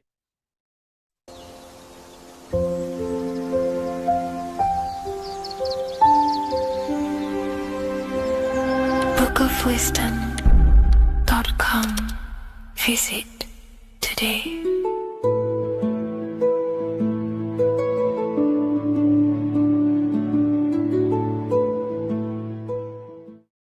Neo is plugged into the matrix on the back of his neck. And if we look at the human brain, the back of the neck is the reptilian brain stem. And when one operates their life out of the reptilian brain stem, they are unaware, unconscious. They are consciously dead because the reptilian brain does not really critically think. It acts on instinct, fight or flight mode. This is considered in the occult spiritually dead. When one is taking actions without intention, simply very reactive to life. They're not living, they're simply experiencing. When you're walking down the street and you see someone, and in your mind you think me versus them versus me, that is an animalistic way of thinking. I used to be trapped in this way of thinking, always thinking of fight or flight, always judging people, always reacting to the world, never consciously creating and commanding with intention in the world. This could be considered the matrix, when one lives unconsciously, simply surviving in the world. Another symptom of living in the reptilian brain could be obsession, a constant need to assert your power over others to feel safe or superior. Views relationships as power hierarchies, not as mutual connections. It could be a conquest for sex, lust, seeking validation through sexual activity. Sex becomes a tool for dominance, escape, and self-worth. Intimacy is avoided. Pleasure is pursued without emotional depth. seeking pleasure all the time. This is all to do with the reptilian brain, seeking safety. It could be compulsive eating or food hoarding driven by craving and not actual hunger. Eats to soothe fear or emotional discomfort, often unconsciously. This is the unconscious. Fear-based decision making. Every choice is shaped by perceived threat or insecurity or fear within the subconscious mind. Long-term vision is sacrificed for immediate safety and gratification. All the reptilian brain. Territorial behavior overacts when personal space, possessions, or status is threatened. Acts as though survival depends on ownership or status. Addiction repeats patterns to feel safe, even if they are harmful. Avoids anything unfamiliar or unpredictable. Low empathy. No empathy or emotional care for one another and for fellow beings in the world. Sees people as threats, tools, or competitors. This is all to do with the reptilian brain. Intense jealousy or possessiveness. Sees others as rivals or objects to control. Cannot tolerate perceived threats to loyalty or status. Quick to be angry. Slow to reflect. Reacts with rage, withdrawal when challenged. Lacks emotional regulation or deep self-awareness. So this is considered, this brain could be considered the matrix, hence why Neo is plugged into this brain. He's operating the life out of this brain, unconscious, simply navigating life like an animal. I was in this state, and you can only really realize this when you come out of this brain and you start to function from the higher regions of the brain, which we will discuss very soon. And my life was chaos because there was chaos operating internally. I was never thinking about the future. I was always operating life out of fear, out of lack. Never had care for another person. When you operate life out of this brain, the matrix, things outside you can easily control you. This is why they keep us in a constant state of fear. So we operate life out of this. So we never gain full control over our reality, over our actions, over our thoughts. So Neo is called Neo, and he works at a place called meta cortex, very symbolic of the neocortex, the higher region of the brain. Now, this brain makes you human. It ultimately allows you to hold control over the animal urges, okay? The neocortex is the brain that allows you to have self-mastery, that allows you to control your urges, your instinctual survival urges. So humans can overcome their reptilian animalistic state and start to operate their life in a conscious mastery state. And Neo is plugged out of the reptilian brain, and he starts to use his neocortex, the human brain. This allows one to learn to have self-control, allows one to create, allows one to think about others. It allows one to critically think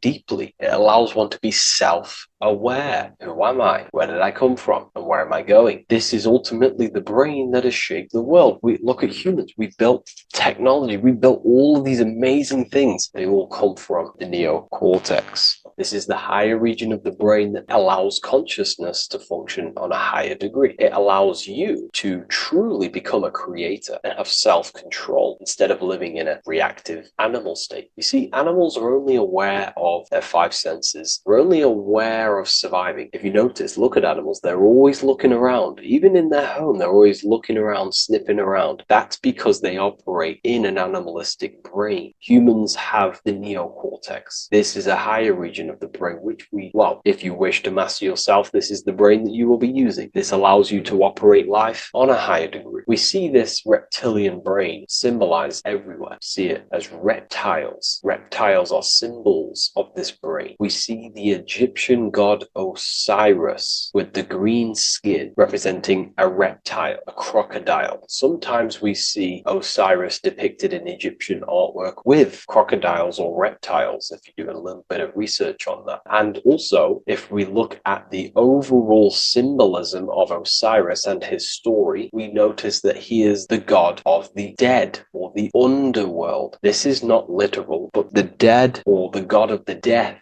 the god of the death of self, the dead of consciousness, because you are a divine being with limitless potential to create. And ultimately, to create, we have to master our reptilian brain. But when we function from this reptilian brain, we are dead to our higher powers of creation, of imagination, of actually gaining control and operating life from the higher mind, operating life as the divine being as you are. But if you operate life in Osiris, he is the god of dead. You are spiritually and consciously dead. You act unconsciously. You are dead, not physically, but mentally and spiritually. So what we're looking at here in the Egyptian artwork is the reptilian brainstem. We have the left hemisphere and the right hemisphere of the brain. Notice a curve. The feminine body is very curvy. This represents feminine. The masculine body is very liney. So if we study geometry, we know that lines are masculine, hence why the word masculine, line, and the feminine body is,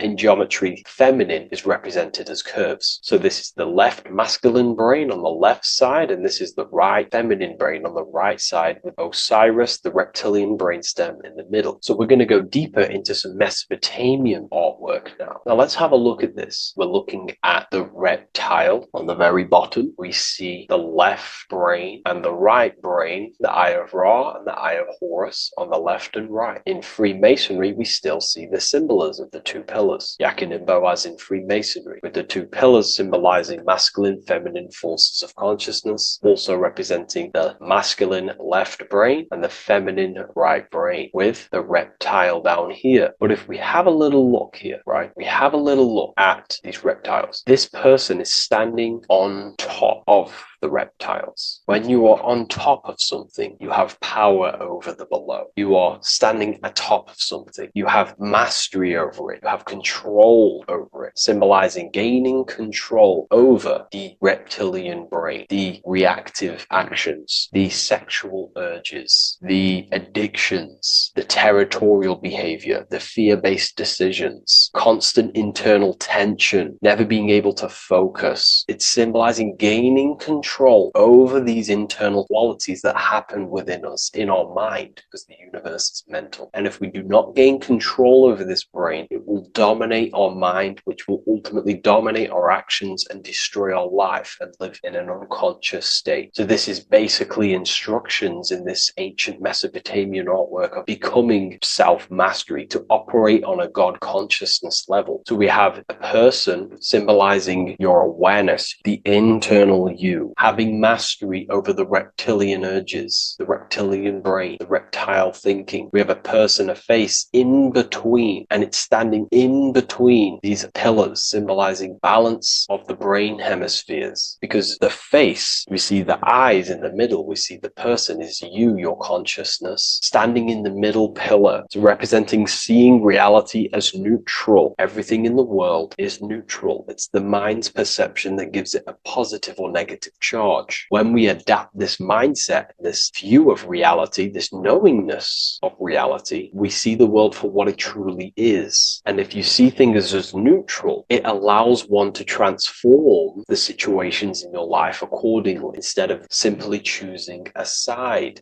This is a major problem in society, and this was a problem within myself also. We like to choose sides, and choosing sides can keep your consciousness locked in a certain mindset, in a certain belief. And belief is what is ultimately destroying humanity. It's about knowingness, and knowingness is in the middle. We want to seek to know things. Knowing things allows you to go out there, directly experience it, and know it for yourself. For example, I know I'm not on a spinning global ball flying through space. Why? Because my senses tell me I'm not doing that. My senses tell me I'm not going 1,000 miles per hour and 360,000 miles per hour through space while spinning around the sun. I know that because I know myself. I know I'm not my body because I've had direct mystical experiences beyond the physical body. So we should seek to know things, and that's what we call gnosis, direct knowledge obtained through direct experience, knowingness. And that is a middle pillar quality. So in Freemasonry, we see the middle pillar. The matrix is designed to give you two wings all the time. Democrats, Republicans, feminism, and then there's another side. There's always two sides that they're giving you because they want you locked in either way, which is seek the middle pillar, seeing things as neutral, seeing things as the middle pillar, seeking direct experience, gnosis. And this aligns with the brain because the brain gives us these two perceptions also. The right brain sees the woods, the whole woods, but the left brain sees the individual trees and branches and leaves. If we're too left hemisphered, we're going to see everything as divided. If you're too left hemisphered, you're only going to see yourself. You're only going to think about me, myself, my ego, my consciousness, my life. And I'm only going to operate in the world, take actions only towards me without considering the collective, which is the right hemisphere quality. The right hemisphere allows you to see the bigger picture, how we're all connected. We're all one family of consciousness. We're all one being separated in different bodies, one consciousness operating in different bodies. So it's about aligning these perceptions of the brain and standing in the middle and also conquering the reptilian brain. This allows us to operate in the world and see the world for what it truly is and operate from a place of balance. We also see some more symbolism in Egypt of the Ram Sphinx in Egypt. Ram Sphinx. Please leave a comment and please leave a like and a subscribe onto the YouTube if you like my content. Smash that like button and we'll get straight to this. So this is the Ram Sphinx in Egypt, also symbolizing the brain. This is my research. These are my conclusions. You can take this with a pinch of salt and go out and do your own research. This is what makes sense to me based off my information I've gained, my symbolism that I can read. So take what you can from it. I'm not here to obstruct anything. I'm not here to place anything in your mind. I'm simply here expressing my research. Never take anything off anyone as solid truth. I've never have said everything I say is solid truth. This is my research. If the research aligns with you, that's great. Maybe it doesn't with some people, that's fine. Simply take things with a pinch of salt, go out and collect as much research and information from many different sources and place together your own understanding of symbolism and your own perspective on reality. But like I say, seek to know and not believe.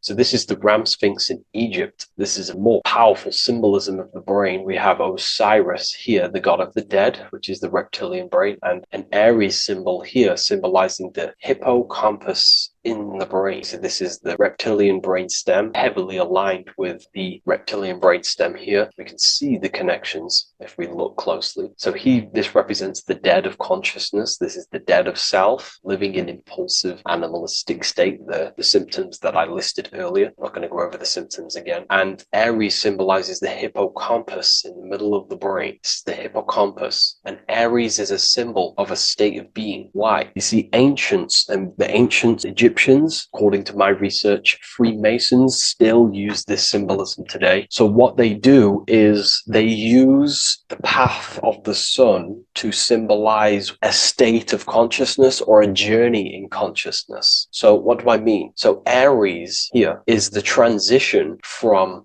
the winter arc. So this is the winter arc from Libra, Scorpio, Sagittarius, Capricorn, Aquarius, Pisces. This is when the sun is dead. This is when the electromagnetic waves of the sun are not very present. This is the winter. This is when there's more darkness in the world. However, from Aries, Taurus, Gemini, Cancer, Leo, Virgo, and to Libra, this is when the sun is giving more electromagnetic rays. Everything grows. Everything is reborn again. Everything's growing. There's more light. There's more warmth. You can grow crops. So this is very symbolic as a state of consciousness. Aries is used heavily to represent the rebirth of the sun, but internally, as an esoteric interpretation of Aries, it symbolizes the resurrection of awakening of the self. It is the rebirth of the sun, of the soul, the rebirth of becoming aware out of the darkness into the light, living in the reptilian unconscious state, the unconscious, not being aware that I possess consciousness, not being aware of my thought, emotion, actions. And Aries is that symbol, is of the rebirth of the spirit, the rebirth of the self, becoming self-aware. So that's what we're looking at here with the Ram Sphinx. We're looking at Osiris, dead, the reptilian brain, operating life in an unconscious state, not really thinking,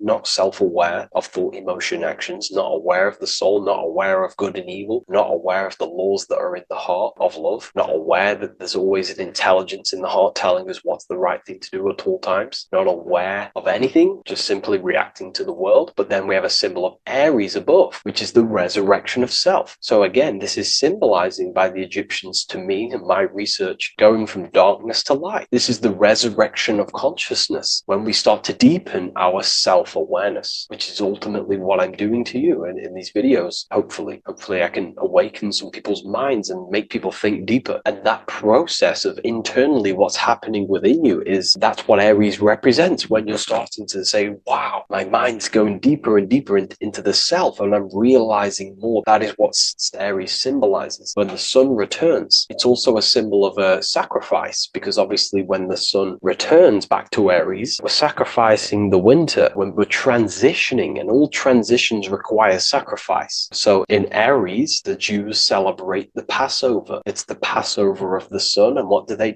eat lambs in the Passover Aries, because it's all symbolic of this internal process. In Aries, Christians celebrate with the Easter, which is the resurrection of Jesus, the resurrection of the sun. Remember, it goes deeper. There's deeper layers to this. It's the resurrection of the self and the mind deepening into a deeper awakening. So again, we're going from the lower regions of the brain, and when we start to critically think and become self-aware, we're starting to use the mid part of the brain, and the mid part of the brain then expands into the neocortex, which is the resurrection of the self. The mind is no longer functioning in just the reptilian brain, but then it's going into the light of the higher brain, the neocortex, and this is the reptilian brain. This is the midbrain, what we're looking at here with the Ram Sphinx. Yeah. So this is the resurrection. It's the transition point of going from the reptilian brain into the midbrain, into the neocortex. We're now resurrecting ourselves. Now, this is not putting anything negative on the reptilian brain. Without the reptilian brain, we wouldn't be able to live. We need the reptilian brain, but it's an abuse of the reptilian brain that can keep us in a very low state. It keeps us stuck in an unconscious state. But the reptilian brain is what's allowing you to breathe, to eat, to scan the environment for any threats. If there are threats, we do need the reptilian brain. That's not to say it's evil, but what I'm saying is an abuse of this brain, which is what most people are stuck in. They're operating their life out of this brain. And this is what the Egyptians,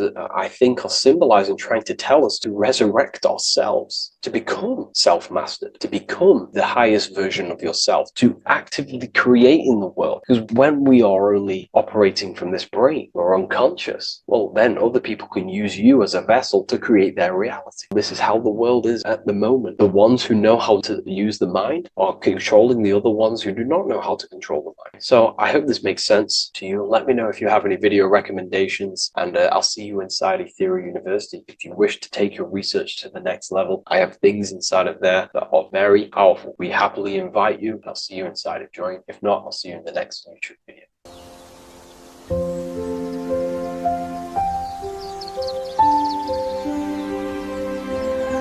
bookofwisdom.com.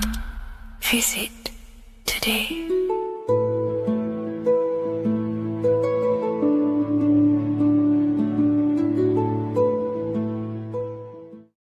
What if I told you that the seasons don't just change the external world, they also change your internal world? They have a psychological and a spiritual effect on your consciousness. If you're new to esotericism, you may not really understand this. But if you have some deep understanding of as above, so below, you already know this. But today we're going to be explaining it in great detail. So tune in, take a pen and paper, maybe make some notes. So we have 4 seasons. The sun is the main source of life on the earth, and it changes the circumstances on the earth in 4 different ways. Of course, we have spring, summer, winter, and autumn. These are the 4 states of the earth due to the sun's cycle. Not only do they take place on the earth, they also take place on you, your body, your mind, your spirit, your consciousness. They change things internally and externally. The first thing we need to understand is that we have a dual nature. We have a mind, and in that mind, we have an internal self. That's what we call the spiritual self.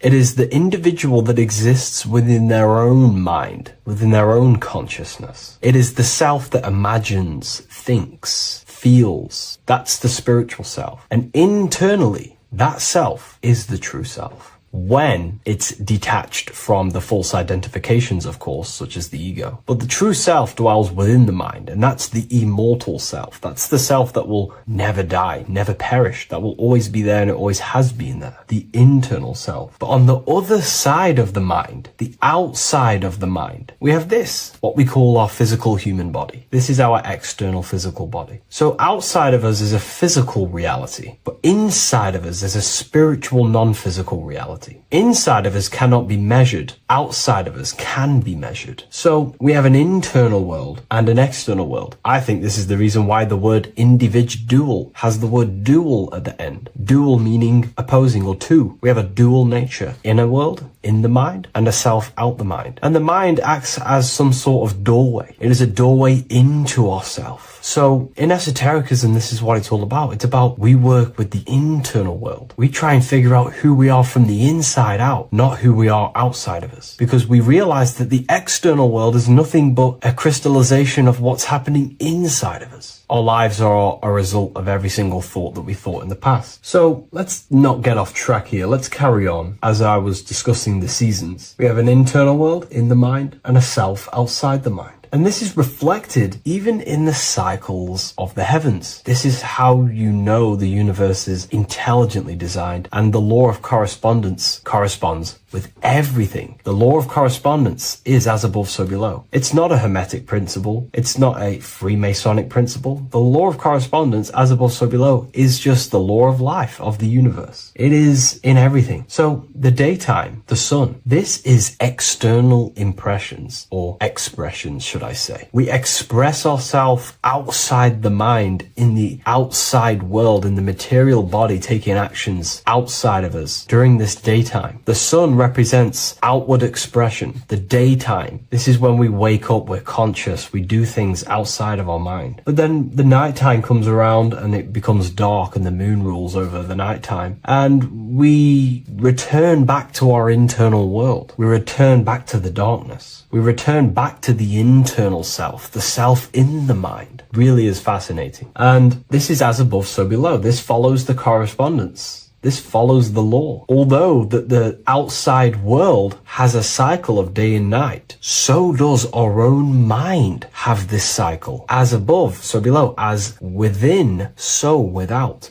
What's happening outside of us is also happening inside of us. The mind is also going in a cycle. Because in the daytime, the mind wakes up and we express things externally. But when the sun goes away and the electromagnetic rays of the sun are not very strong, our brainwave decreases, our body activity decreases. It slows down and we return to the internal self. The body switches off and we return to the internal self in the mind. We enter in the doorway of the mind and return to the internal, the spiritual self. And when the body is less active, this is when we are more connected to the internal world, our spiritual true self. So as above, so below corresponds with the day and night, the sun and the moon. The moon represents our internal world, the world inside our mind, the self inside the mind. And the sun represents the external self in the external world. So not only are these cycles happening in nature, the darkness outside of us when the sun goes away is the same darkness that we go within ourselves when we go to sleep. It's the same cycle. Our bodies are in the cycle of the external world also, as above, so below. But then we can even take this even further. This fractals down even further. If we look at the cycle of the yearly cycle of the sun, which is what we call the 12 zodiac signs, we notice that these 4 seasons also take place in every single cycle of the day. So a yearly cycle can be seen as a big version of a daily cycle, or a daily cycle can be seen as a smaller version of a yearly cycle. For example, if we look at Aries, which is spring, this is when the sun springs everything back to life in the spring. This is when the crops start to spring up and start to grow again. But we could see that at 6 a.m. in the morning, when the sun rises and just cracks over the horizon and starts to bring light into our day.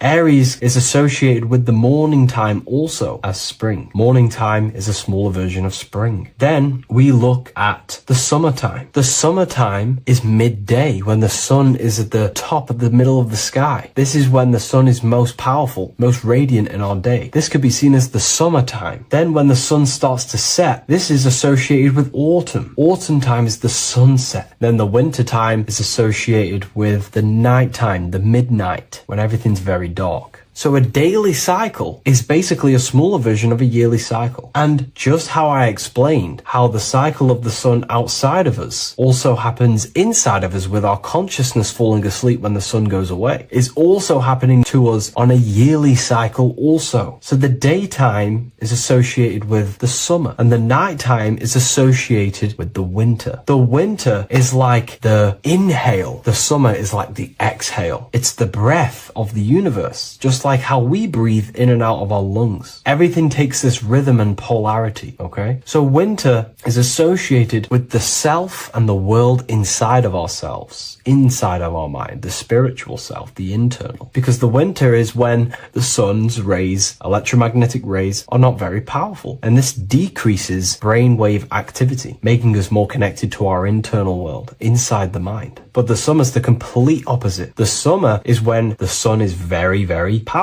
And the sun's powerful electromagnetic rays increase brain activity, making us more actionable in the physical world outside of our mind, in the external world. So summer is the daytime and winter is a big version of the nighttime. Vice versa. Just like how in the winter, we're more in the house. We're inside buildings because it's very cold outside. Animals hibernate. They go inside. They go into little places. They collect all their food and prepare for the winter. They go inside. They go in darkness to hibernate. So does our consciousness, our spirit, the self inside of our mind. We can use these cycles to our advantage, to evolve spiritually, to connect and be more balanced. You know, I've mentioned a lot of this inside the university to my members, to the family inside of there. We discussed this. We had a great discussion about this. And, you know, the live calls we have are priceless. The conversations you can have with someone when they're awake, you never forget them. You always have deep, meaningful conversations. And we discussed this deeply, and we're going into some interesting things about how we can use these types of changes in the seasons for our spiritual growth. We even discussed about spring and autumn and how they're associated with the different spiritual bodies that we have. But anyways, let's not get off track. Lucid dreaming,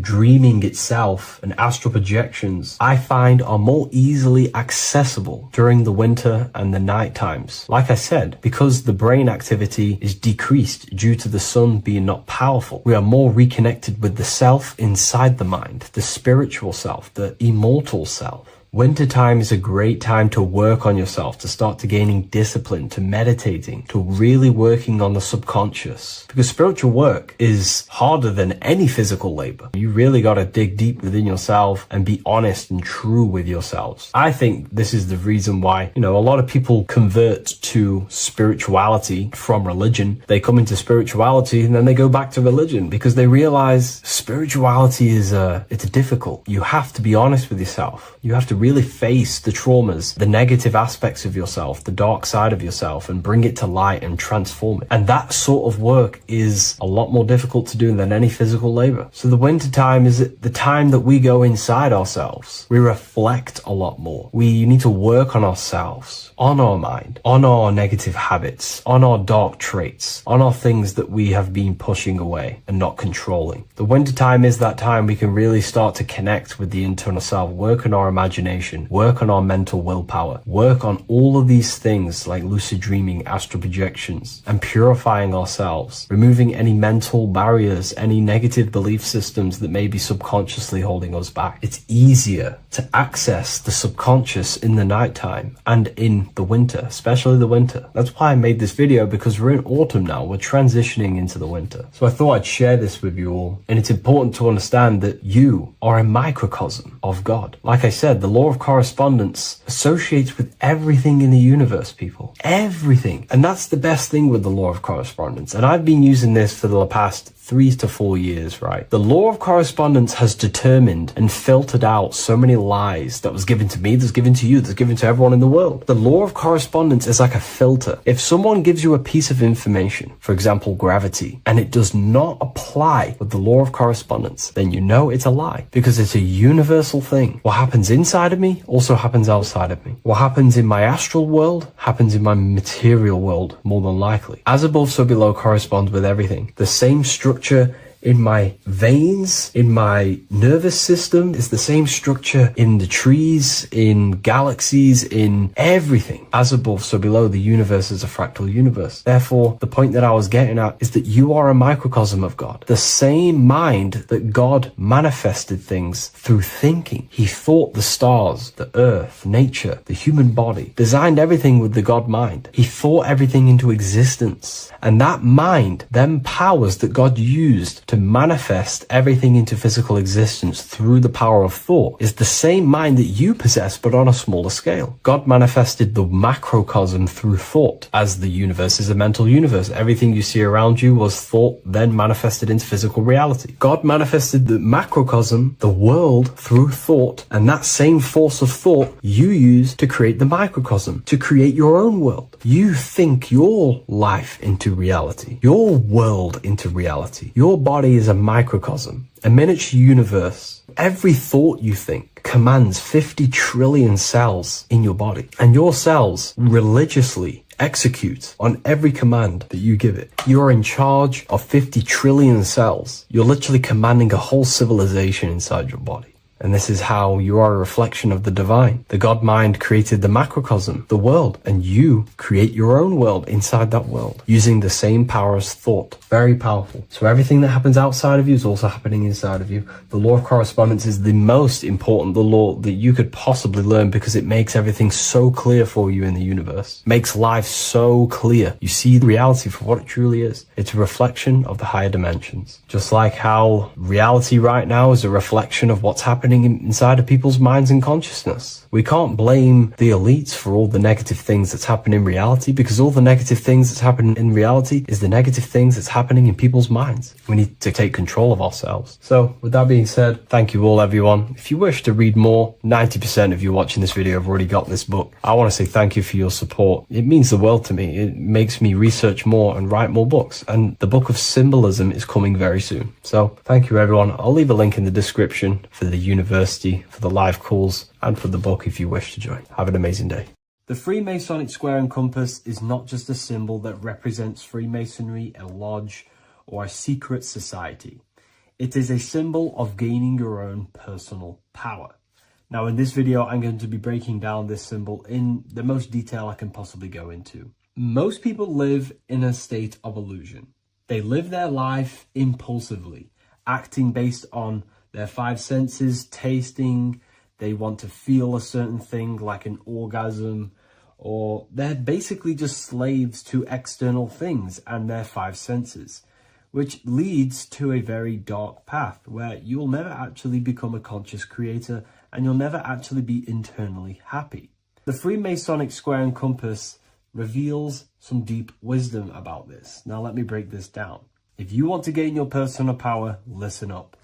The Freemasonic square and compass is a compass which is used to create circles. Now, if you notice something about the circle, they have no beginning, no end. You can't tell where it begins and ends. It's eternal, which means this represents consciousness. Now, if you don't know what consciousness is, if you close your eyes, you have an internal world. You have thoughts, emotion, visualization. This is all consciousness, spiritual. Then we have the square. The square creates squares or lines, which represents matter. It has a beginning and an end. You can quite see where the beginning of the end is, right? So we can even link this to Leonardo da Vinci, the Vitruvian Man. We see the man in the square with the circle. The circle is the eternal consciousness, and the man is the square, limited to the physical world. But consciousness is not limited. That's why it's outside the square. This is eternal. The body is mortal. The body will die. Consciousness will never die. If we look even closer at the symbol, we notice in this particular symbol, we have the compass overlapping the square. This is very, very symbolic. This represents spirit over matter, also known as mind over matter, consciousness over matter, the circle over the square. Like I mentioned earlier, most people are slaves to their senses. They go through their day and all they do is chase validation and feelings. They eat all day to feel good, which means they're a slave to their taste. They're slaves to their feeling. They masturbate, which means they're a slave to orgasms and external things. They're literally being governed by the external world controlling their internal world.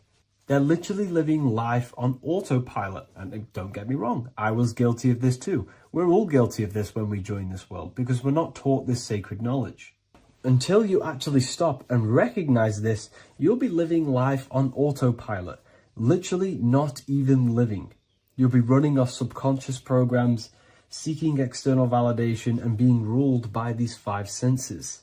The square underneath the compass represents consciousness on top of matter, which means the internal world is controlling the external world. It is the mind controlling matter and not matter manipulating the mind. In the occult and esoteric world, it's very important that you are conscious of every action that you are taking in your day-to-day life. Never act subconsciously. Always be conscious. What are you thinking? What are you acting? What are you giving your attention?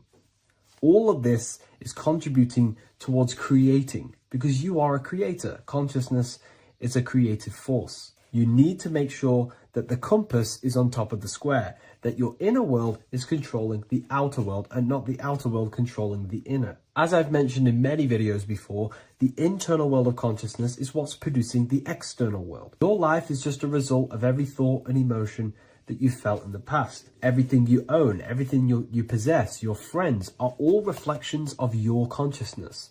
They're all reflections of what you are thinking about. When you change your thinking, your external world starts to rearrange itself. On a basic level, this symbol represents the combination of spirit and matter. You are a spiritual being and a material being. You are heaven, the sky, and earth, the ground. You are heaven and earth, spirit and matter infused into one. You are a bridge between the divine and the earthly worlds. And you can bring down these higher realms of consciousness, thought, imagination, and emotions into a physical, tangible reality. To do this consciously, we need to make sure the external world is not manipulating the inner world. Because if your internal world is being controlled by external circumstances, for example, you have a circumstance happen in your reality, an emotion triggers inside of you, and that emotion is a command to create more of that. And the thoughts that you think are creating more of that negativity. So it's a constant cycle of negative manifestation if you let the external world control your internal world of consciousness. So we need to make sure the compass is on top of the square, that the internal world are commands and not reactions to create your external reality. And not only just to create, but to actually enjoy life. If we let the external world bother our internal world, this means that we have some sort of mental or emotional attachment to the external world.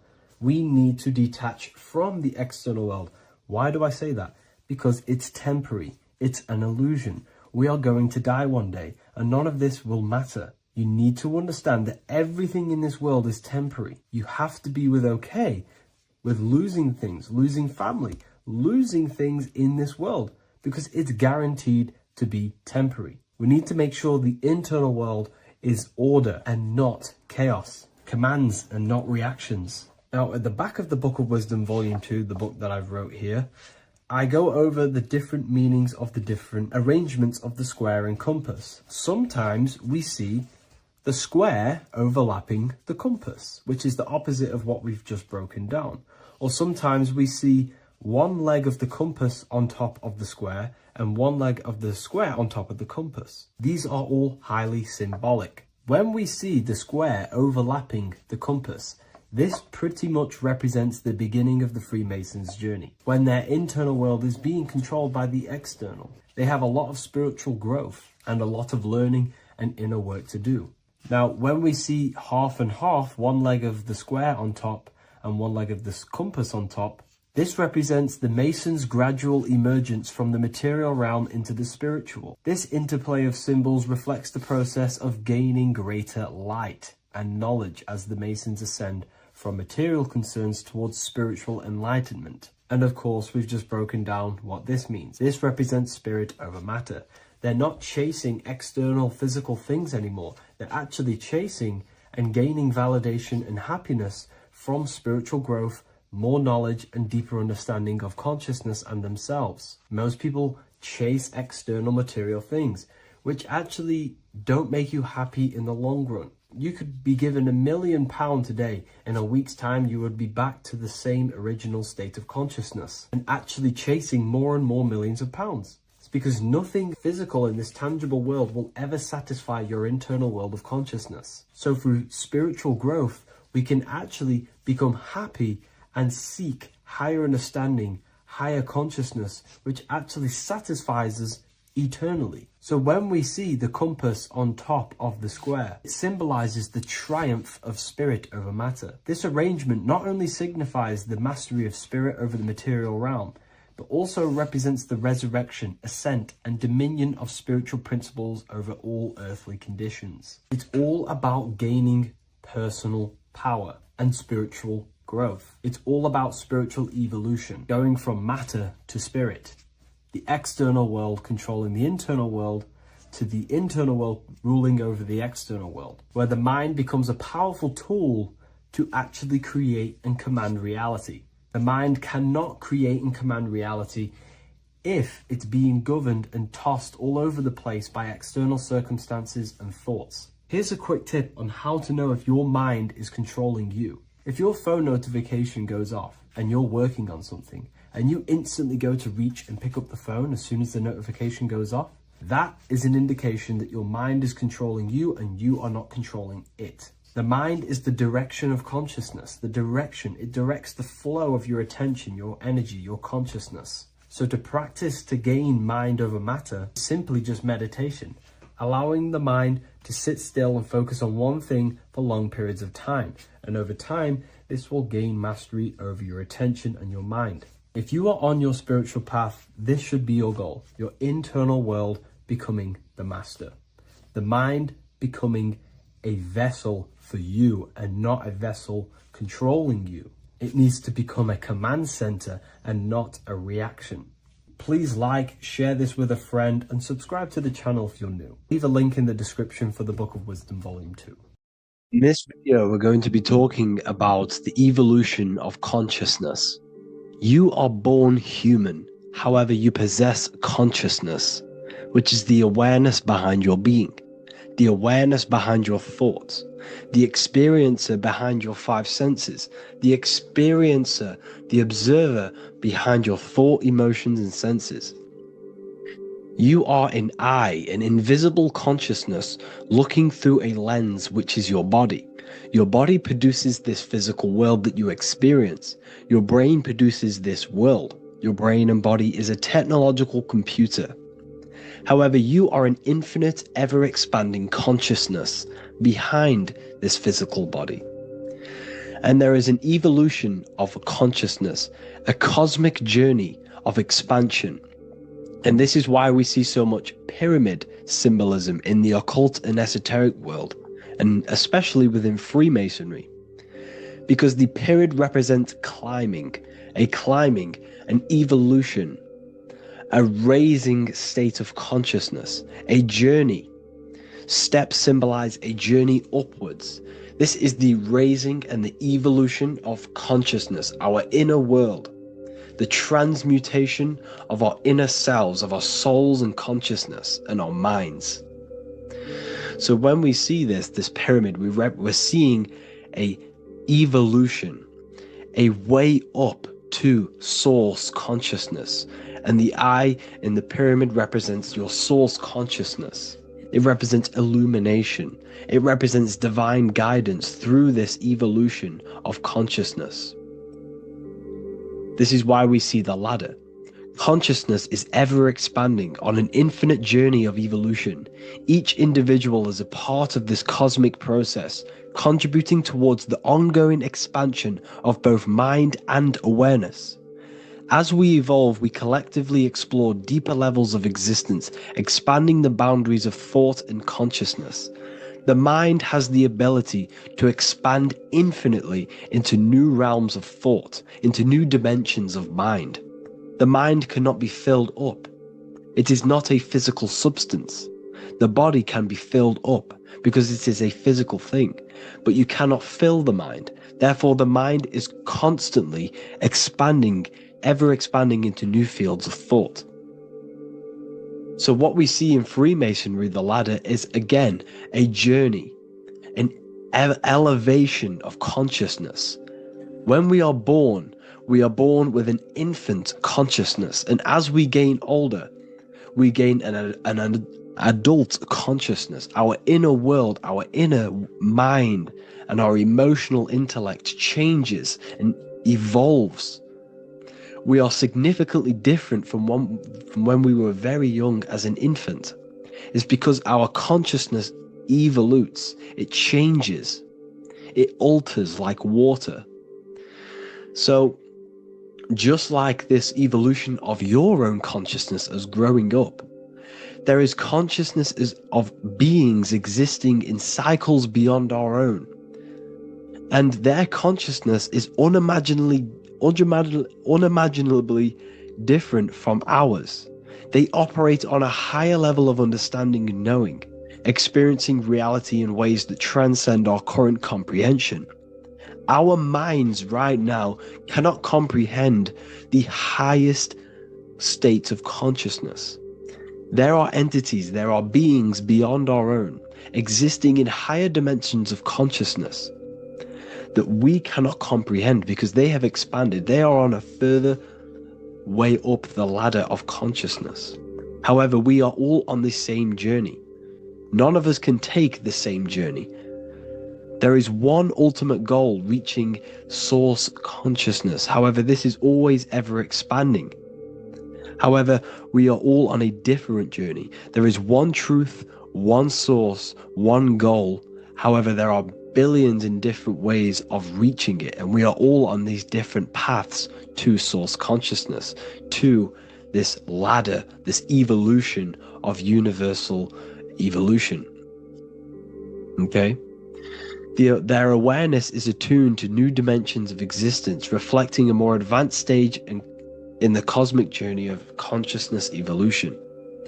So when you take DMT, you are shot into these higher realms of consciousness where you meet these beings who look similar to these images.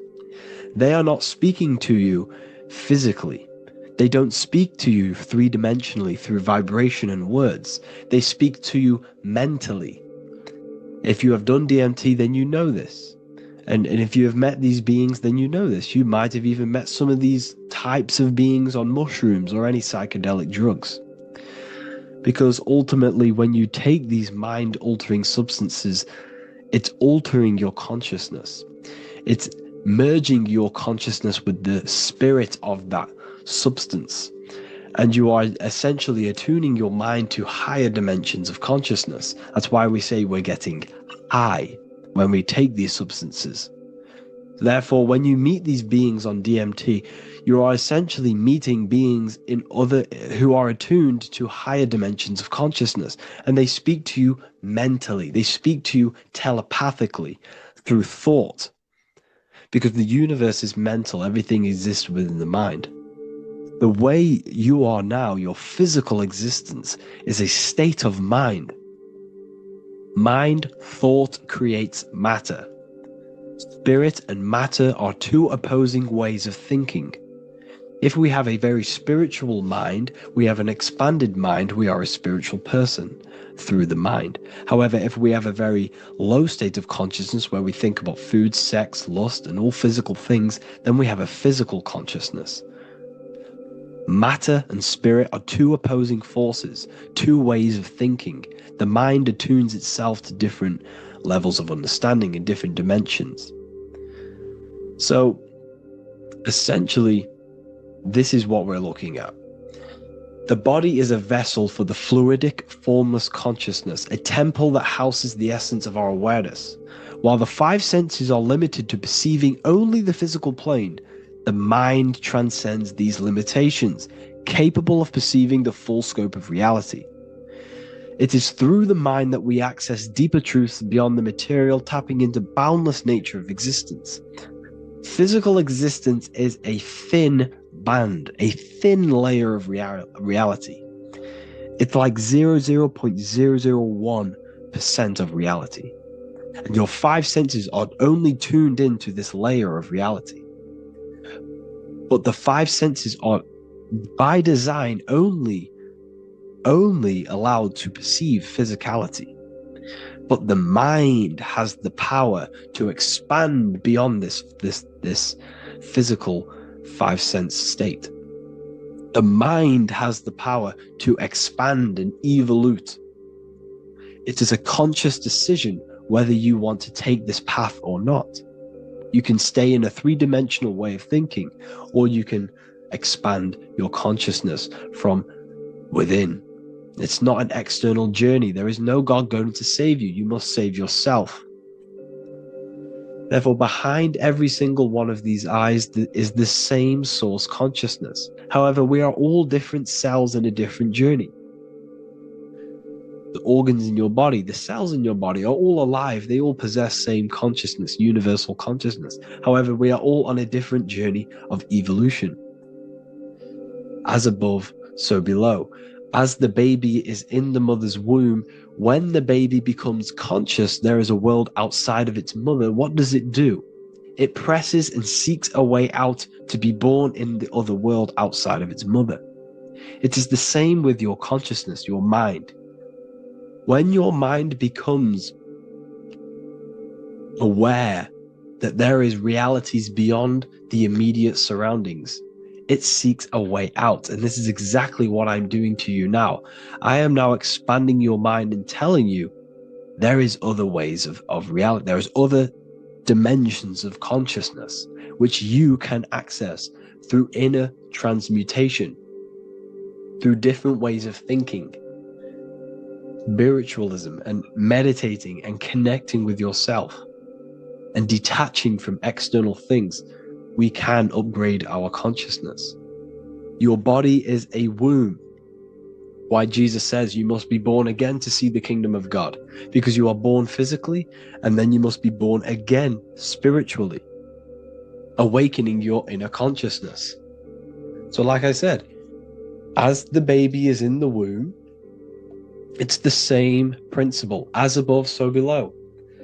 You were a baby, you were in your mother's womb, and you figured out there is a world outside of your mother, so you seek to weigh out your mother to be born in another world. It's the same now. You must do this now. This is your spiritual evolution. This is the evolution of consciousness. It's ever expanding. When you die, this is a transition. You must learn to not fear death. This is another part of your spiritual journey. You must master death. Therefore, like I said before, the mind has limitless capacity to expand into new realms of thought, continuously exploring uncharted ideas and concepts without boundaries. The mind can ever expand. It can never be filled. It can never ever know everything. There is infinite fields of knowledge, infinite fields of thought. Your current state is just one stage on an infinite pathway. You won't remain human forever. The human experience is a crucial phase where we learn to balance polarities, master the fundamental laws of the cosmos. It is a period of growth and transformation, preparing us for the next stages in our cosmic evolution. The goal is to strive for perfection, yet the true perfection is unattainable. It's like a tunnel, and there is a light at the end of the tunnel. And as you walk through this tunnel, the light is ever moving backwards. You should forever seek to meet that light, but you will never meet that light because consciousness is ever expanding. You should strive for perfection, yet knowing that perfection is forever unattainable. The journey is endless, with each step revealing deeper layers of understanding and experience. The pursuit of growth and expansion is itself the essence of our evolution. You can find all of this knowledge in the amazing book that I have read for years. I have read this book, The Emerald Tablets of Thoth, the Atlantean, by M. Dorial, translated by M. Dorial. I'm telling you now, this book, now that I've told you this, you have some context on the book. The whole book is about evolution of consciousness. He's talking about higher dimensions beings. He's talking about how you can transcend this physical plane. It is truly the most amazing book you will probably read. One of the best spiritual texts you'll see. It's hard to understand. So you must read it over and over again. And the more your mind progresses, like for me, I read this every couple months. And the more I learn about consciousness, the more I expand my own consciousness. And every time I read this book, I pick out something new that just completely blows my mind, because you can only understand this book to your level of consciousness, to your level of understanding. So now that I've told you all this information, go and read this book and it will absolutely blow your mind. And so will the Book of Wisdom Volume 2, which is now available. I released it the other day. I'm just going to read a page out now. This page is called Spirit and Matter. The Earth is not merely a dense, lifeless rock drifting through space. It possesses spirit, a living essence that animates its form. But what do we mean by spirit? Spirit in esoteric terms refers to the energy, the life force, animating the principles infused in matter. So essentially, what this page is talking about is how everything has spirit, consciousness within it. You are the middle, you are spirit and matter. You have the ability to expand your mind to the God self and raise above our animal instinct, our material self, and know the divine and expand. Animals cannot do this. Animals are not self-aware. Humans possess self-awareness. We can observe our consciousness. We can say, why do I exist? We can look in the mirror and know that we need growth. And this is what Anunnaki means. Anu means above. Anu was the supreme god of the sky, which is a metaphor. He represents spirit above, heaven. Anu came down to earth and married Ki, the goddess of the earth, which represents matter. It's a myth, it's an allegory. Anu married Ki and gave birth to the Anunnaki.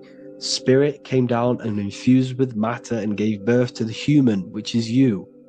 You are spirit infused in matter, Anu and Ki, Anunnaki. You are the Anunnaki. And this is just one of the teachings in my book. Honestly, this book is absolutely amazing.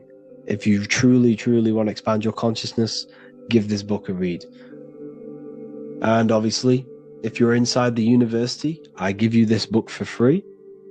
A paperback version. If you join the university, follow the steps inside of the general chat, you'll be able to download this book. Sorry, not download it.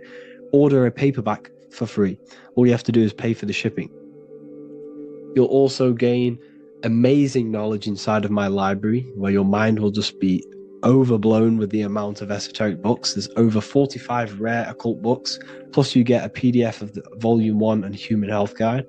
You get reoccurring updates where I expand on symbolism, occultism, where you will just feel absolutely amazing once you understand esotericism in yourself. You'll also learn how to create the dream reality that you want with the Manifestation Mastery course, where I teach you how your consciousness creates reality. You'll have a real lectures where I post lectures on symbolism, occultism, esotericism. There's a conscious community and live calls and Q&A where you can ask me questions and I'll answer your questions.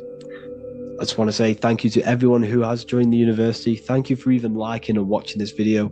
Any support I just appreciate every single one of you. Please, if you can, leave a comment and a like on this video and let me know any videos you want me to make in the future.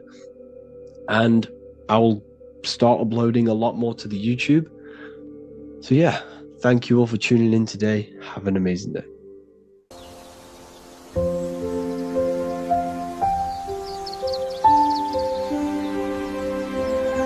bookofwisdom.com. Visit today.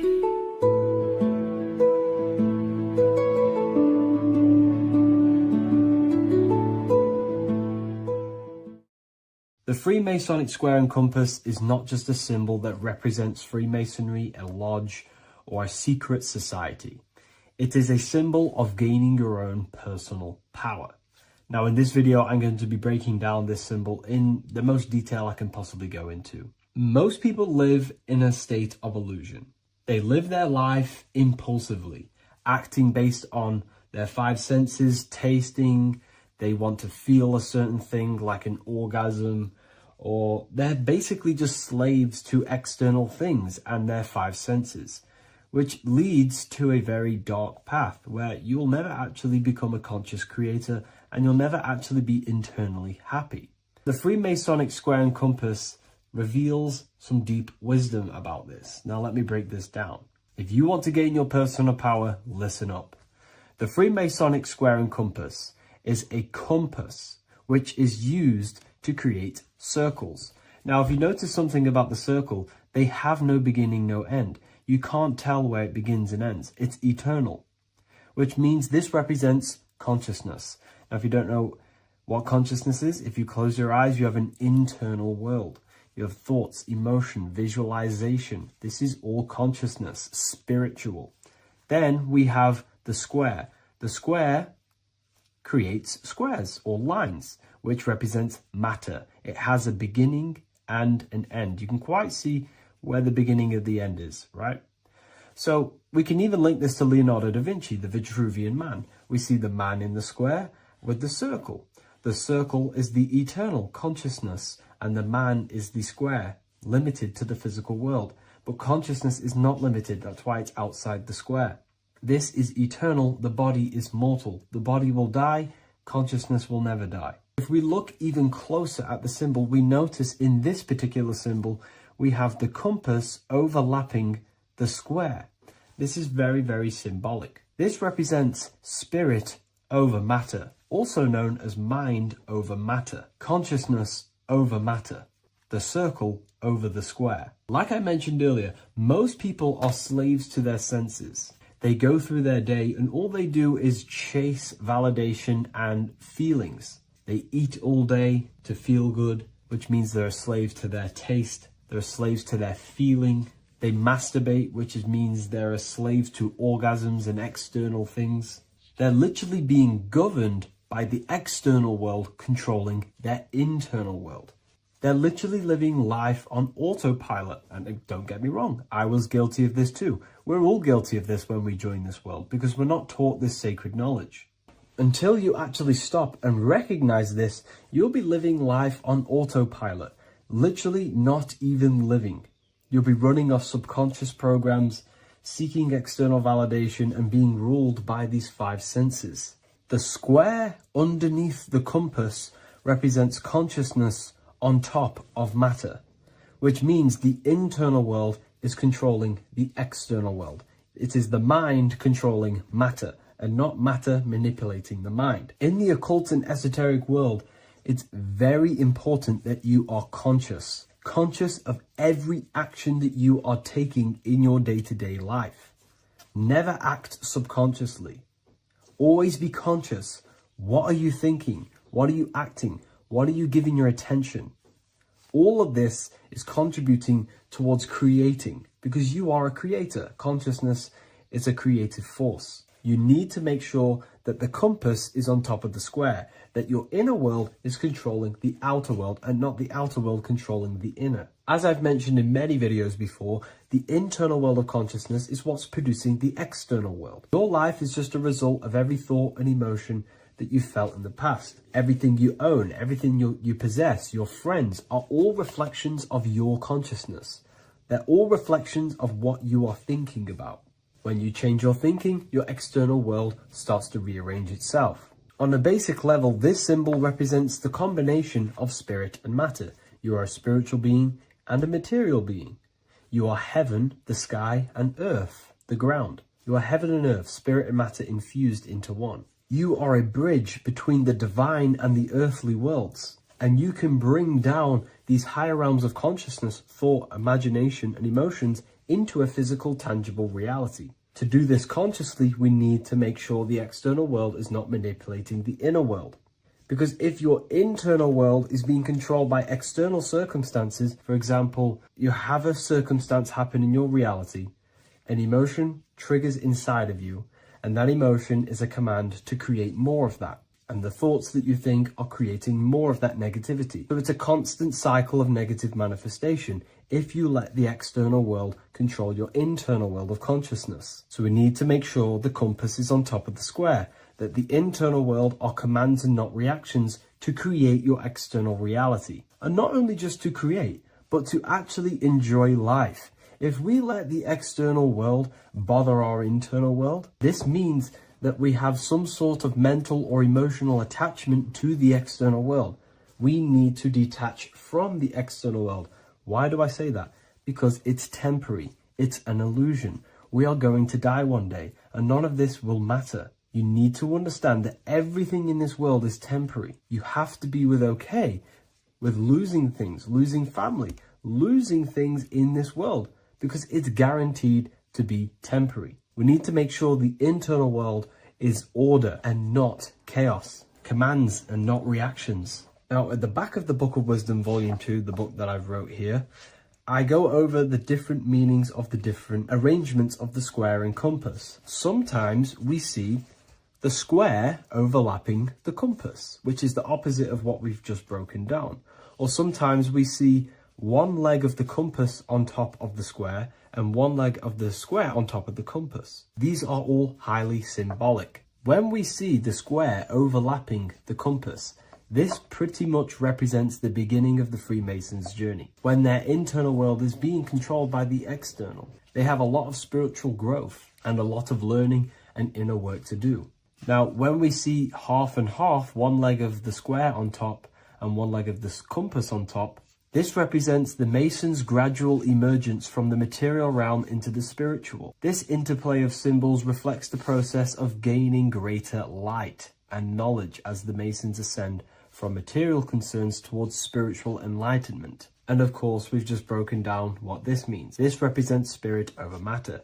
They're not chasing external physical things anymore. They're actually chasing and gaining validation and happiness from spiritual growth, more knowledge and deeper understanding of consciousness and themselves. Most people chase external material things, which actually don't make you happy in the long run. You could be given £1 million today. In a week's time, you would be back to the same original state of consciousness and actually chasing more and more millions of pounds. It's because nothing physical in this tangible world will ever satisfy your internal world of consciousness. So through spiritual growth, we can actually become happy and seek higher understanding, higher consciousness, which actually satisfies us eternally. So when we see the compass on top of the square, it symbolizes the triumph of spirit over matter. This arrangement not only signifies the mastery of spirit over the material realm, but also represents the resurrection, ascent, and dominion of spiritual principles over all earthly conditions. It's all about gaining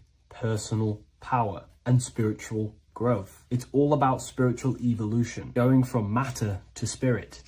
The external world controlling the internal world, to the internal world ruling over the external world, where the mind becomes a powerful tool to actually create and command reality. The mind cannot create and command reality if it's being governed and tossed all over the place by external circumstances and thoughts. Here's a quick tip on how to know if your mind is controlling you. If your phone notification goes off and you're working on something, and you instantly go to reach and pick up the phone as soon as the notification goes off, that is an indication that your mind is controlling you and you are not controlling it. The mind is the direction of consciousness, the direction. It directs the flow of your attention, your energy, your consciousness. So to practice to gain mind over matter is simply just meditation, allowing the mind to sit still and focus on one thing for long periods of time. And over time, this will gain mastery over your attention and your mind.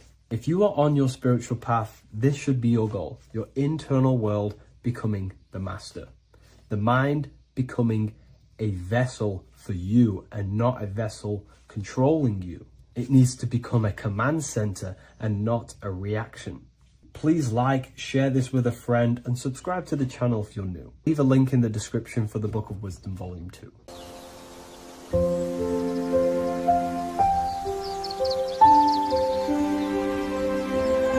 bookofwisdom.com. Visit today.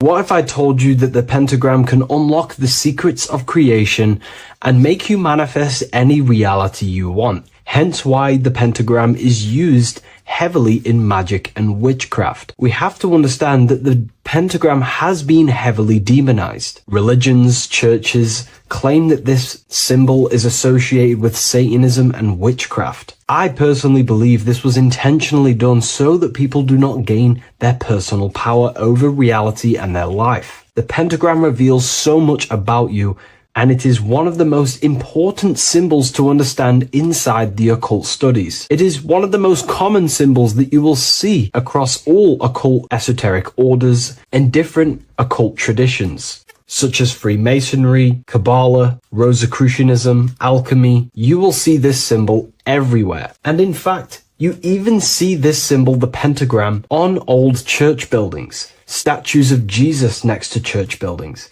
You will see this symbol used by Christianity itself, which is very contradicting about the church. But I'm not here to tell you to think anything. You can simply take this information with a pinch of salt and see if it benefits you. The pentagram used by the early Christians was said to symbolize the 5 wounds of Jesus on the cross. But this goes much deeper in an esoteric explanation. The pentagram ultimately represents the 5 elements of creation. All creation falls within these 5 elements.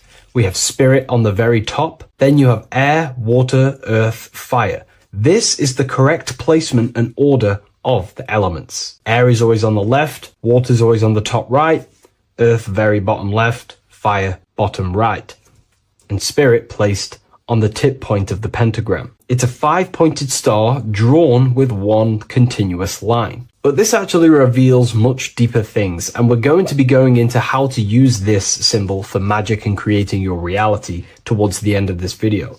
But now we're going to give you a basic understanding of the pentagram. It's showing you the 4 physical elements symbolized as triangles and spirit symbolized as a circle. The 4 physical elements are made out of the base element, spirit, or what the ancients called ether. Ether is the underlying base of all physical matter. This is the substance that animates physical matter with life force.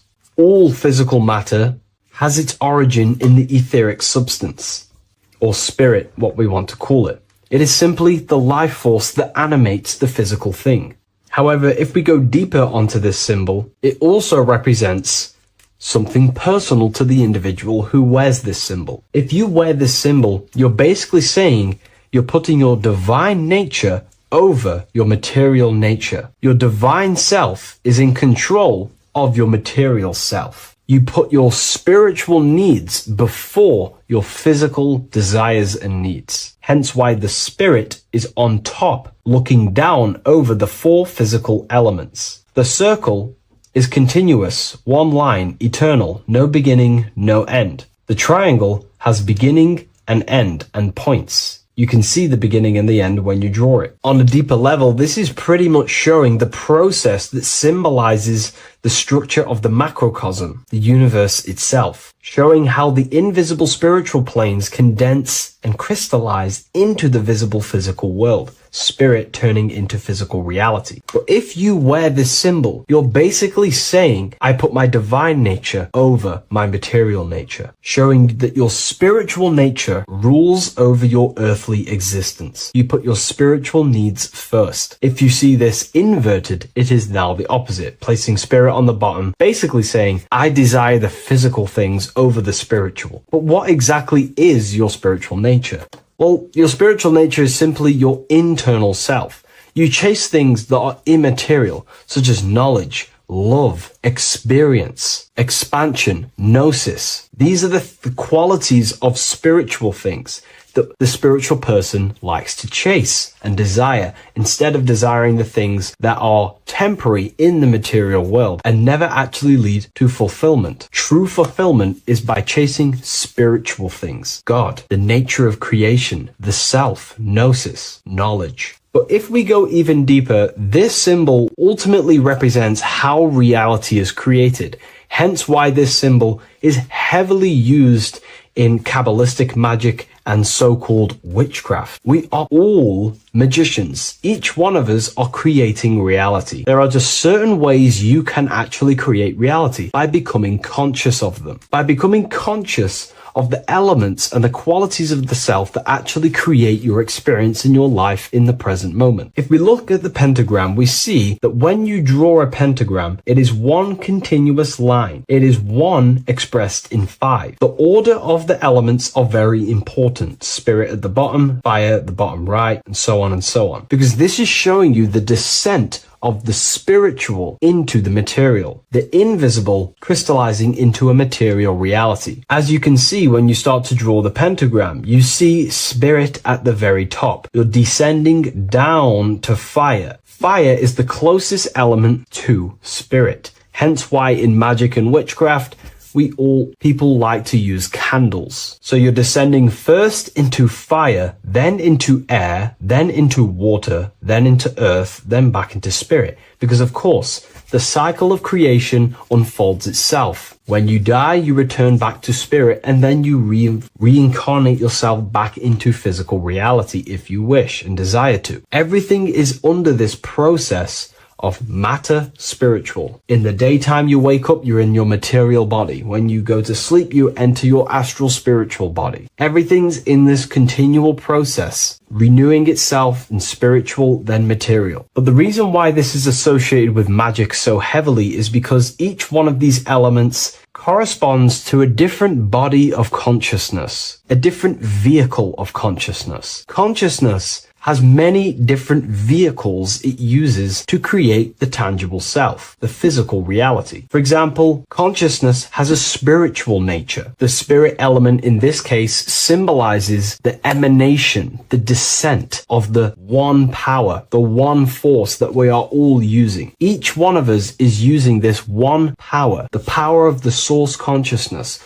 unfolding its creation in the present moment. This represents the source, the emanation, the descent of this continuous flow of energy through us that we are tapped into, like a live stream in the present moment. This descends first, the force descends into fire. Fire symbolizes the willpower, will. In this aspect or vehicle of consciousness, the will is the being that directs intention, initiates action, shapes reality through focus, determination. It sets direction, holds intention, projects a desire into form, and aligns your inner world with the outer creation. The will comes out of the force, spirit. Then the will goes with intention to air. Air symbolizes the mental vehicle of consciousness, the mind, the psychic man. The psychic aspects of your consciousness is thinking, imagination, mental images, logic, using the thought or the mental vehicle body of consciousness. Then that thought has an emotion, which is then water. So it goes from the force to the will to the intellect to the water, the emotional body of consciousness. The emotional vehicle of consciousness amplifies the thought into an emotional desire that you want to take action on. No one takes random actions, and if we do, we say we're very bored and we don't care. The water is the energy, the emotion you have to fulfill something. And that emotion then descends into earth, which is the physical body to take the physical action in the present moment, to fulfill that desire, to fulfill that will, that thought, that desire. And that is how reality is created all the time. Now, there is much more that you can go into with the pentagram, because true magic is about changing consciousness at will, not casting random spells. It's the ability to change the direction of consciousness using the power of the will to direct these forces to create change in the internal world so it can project outwardly in the external world. Because consciousness creates the external reality. What happens within us, we see change outside of us. So true magic is about manipulating the forces and the vehicles of consciousness that exist within our own mind to produce a change in the material world. There are other ways you can use magic, by purifying each body of consciousness or banishing each body of consciousness. Other forms of magic, you can dissect each body of consciousness and work with that specific body. If you think you're using your mind too much, you can start using banishing rituals to banish the power of the mind to stop overthinking, for example. Or if you have lack of emotional connection with your emotional vehicle of consciousness, we can dissect this body, tap into this body, and invoke this body and strengthen it. We're dissecting each body and vehicle of consciousness so we can work with it to create a specific change inside ourselves, then to be mirrored outside of us. So pretty much this pentagram represents the descent of the spiritual turning into a material reality. Hence why sometimes we see a human figure standing in the point of a pentagram, because it ultimately represents the microcosm. You are the microcosm. You represent the entire process of spirit into matter, the invisible into the visible, the formless into form. The pentagram, drawn in one unbroken motion, captures this divine act of creation, showing how consciousness flows downward through the elements or the vehicles of consciousness to bring forth the material reality. The Book of Symbolism will teach you all about this. It was released November 17th. A lot of people have taken advantage of this. You also gain a free ebook with this copy. Every order comes with a free ebook. And if you wish to get your copy of the brand new Book of Symbolism, you can find it in the description or revivalofwisdom.com. Thank you, everyone. I'll see you in the next video.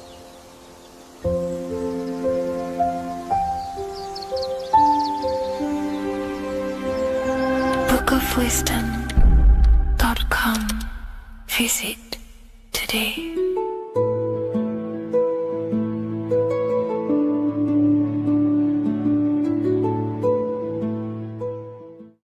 Creation demands destruction. Every time you release your sexual fluids, you're destroying a part of yourself to create an extension of yourself. For example, if you want to create a business, you have to destroy your time, attention, and energy in order to create the effect of the business. All creation demands some sort of sacrifice or destruction. This falls under the law of polarity in the universe. It's the same with your sexual fluids. Your sexual fluids, especially as a man, contains minerals, all the minerals in your body. It contains your vitality. It contains your DNA. It contains the blueprint of you, and it can create a whole new human being. You are literally playing with the power of creation if you are releasing your sexual fluids too much. Sexual fluids also extend beyond the physical plane. They contain astral forces because all physical creation is a mental creation. We live in a mental universe. Everything begins as a thought in the mind, then the thought takes the form and the body of imagination, which is an astral force. Imagination turns into etheric emotional energy. Then the etheric emotional energy turns into the physical action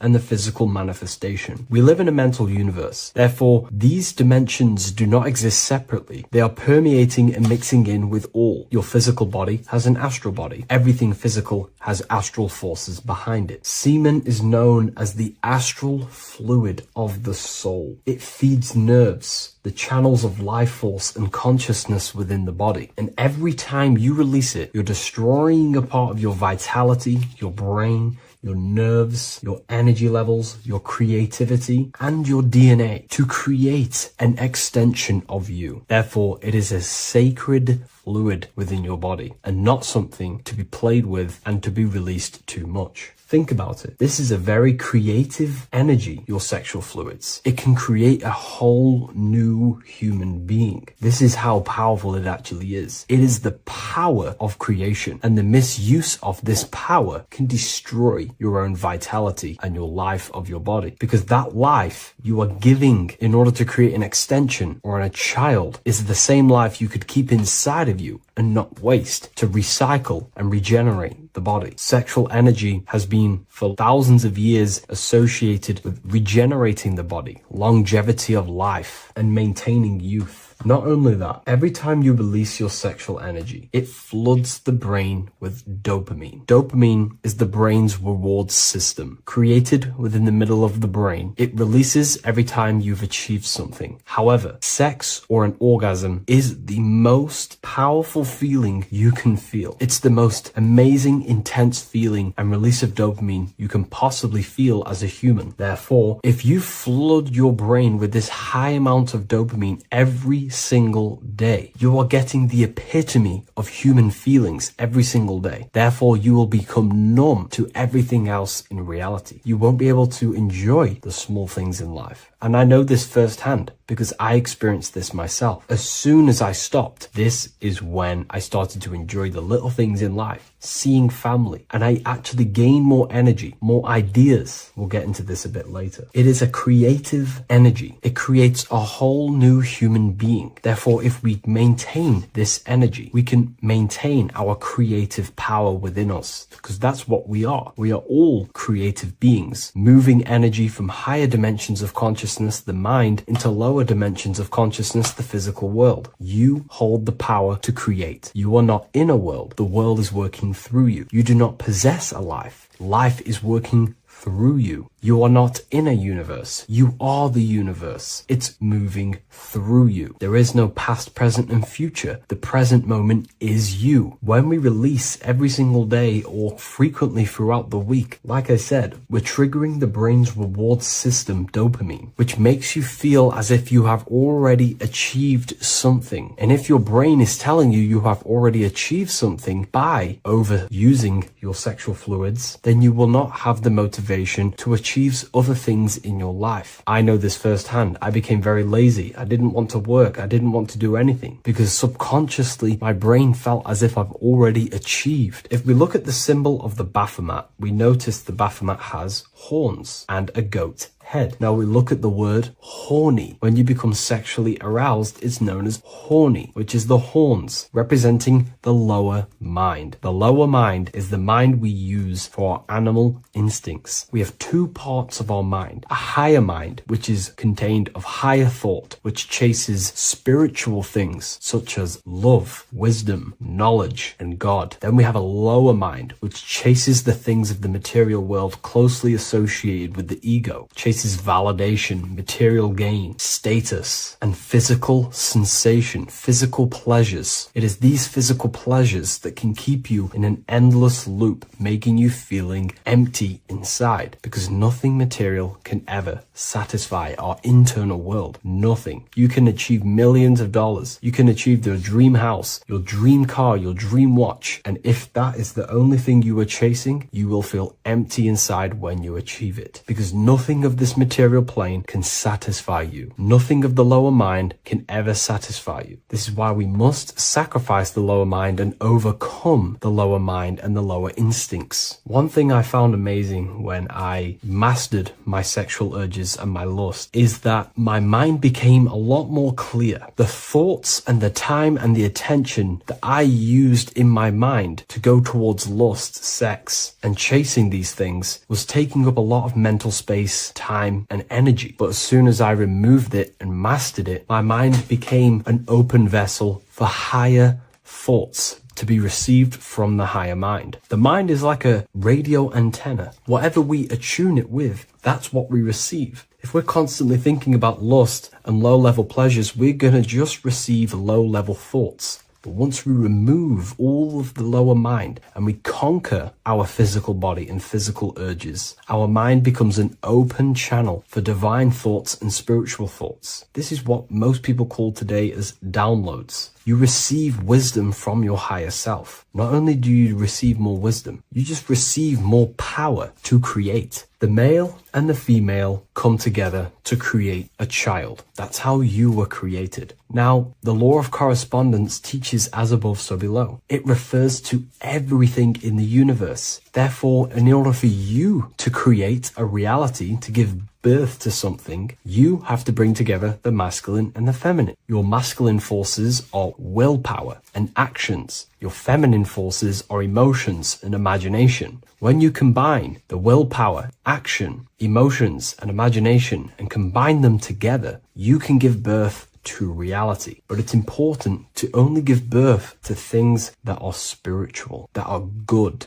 that are for the benefit of yourself and humanity, and not for the ego and the lower mind. Killing our lower mind is essential for spiritual ascension when we die. The thoughts that we give the most attention and energy to when we die are pretty much the same thoughts that we're going to think when we die. When you die, your physical body and external world is stripped and you're left with your internal world of consciousness, more than likely be resonating within the lower astral plane before you move on to any higher dimensions of the astral. It's important that we kill any addictions such as sex, food, attachments, emotional attachments to people, any desire for material things before we physically die. The Hindus taught this, Buddhism taught this, the ancient Egyptians taught this. We have to remove the desires in our heart for material and things before we physically die, because when we die, we cannot fulfill physical pleasure. Therefore, we will create our own suffering within the astral dimension. So sex is the biggest part of this. We have to remove the desire for sex or releasing any of our sexual fluids before we physically die to master ourselves. And not only that, it's going to benefit the way you feel, the way you think, the way you act towards people once you have mastered this. Porn psychologically damages you. You are quite literally the person in the corner of a room watching two other people give pleasure to each other. Psychologically, that is not good. And what happens in darkness is always revealed in light. What you do in your alone times will show in your confidence, in your eye contact, in your presence, in your aura, your energy. You cannot hide things that you do in the dark, because they always reveal themselves in a subconscious way, whether physically or through an energetic spiritual way. Sex can be known as sacred energy exchange. You are exchanging energy, bioelectrical energy. It's a scientific fact that when you hold hands with another person, your brain waves of each individual become synced. Your emotions sync. And you exchange electromagnetic energy because you are an electromagnetic being. When you have sex with someone, you are literally exchanging emotional energy. Your aura is not just an electromagnetic field. It is literally a manifestation of your internal consciousness. Your consciousness contains your thoughts, your beliefs, your traumas, your emotional state. And this manifests externally through the vortex of your heart into an energy presence around your body. This is why you can feel sad when someone else is sad next to you, because their energy is merging with yours. When you have sex with someone, you are quite literally exchanging consciousness, beliefs, traumas, emotions, feelings, vibrations, and your consciousness merges with their consciousness. So be careful with just having casual sex. Now, I'm not here trying to say never release, never have sex with your partner. I'm not saying that. I'm saying take caution with these things. Take my teachings with a pinch of salt. If it benefits you, that's great. I'm not here to tell you how to live. I'm simply giving you my research and the things that have helped me in my life on my esoteric research, awakening, or spiritual path. I don't like calling it a spiritual path, because it's not spiritual. It's simply just life, the knowledge of consciousness and the self. So I hope this video helps. If you'd love to read this book, I'll leave a link in the description. This book I wrote myself called The Book of Wisdom, Volume 2.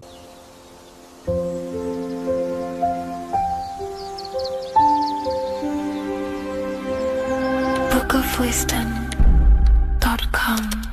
Visit today.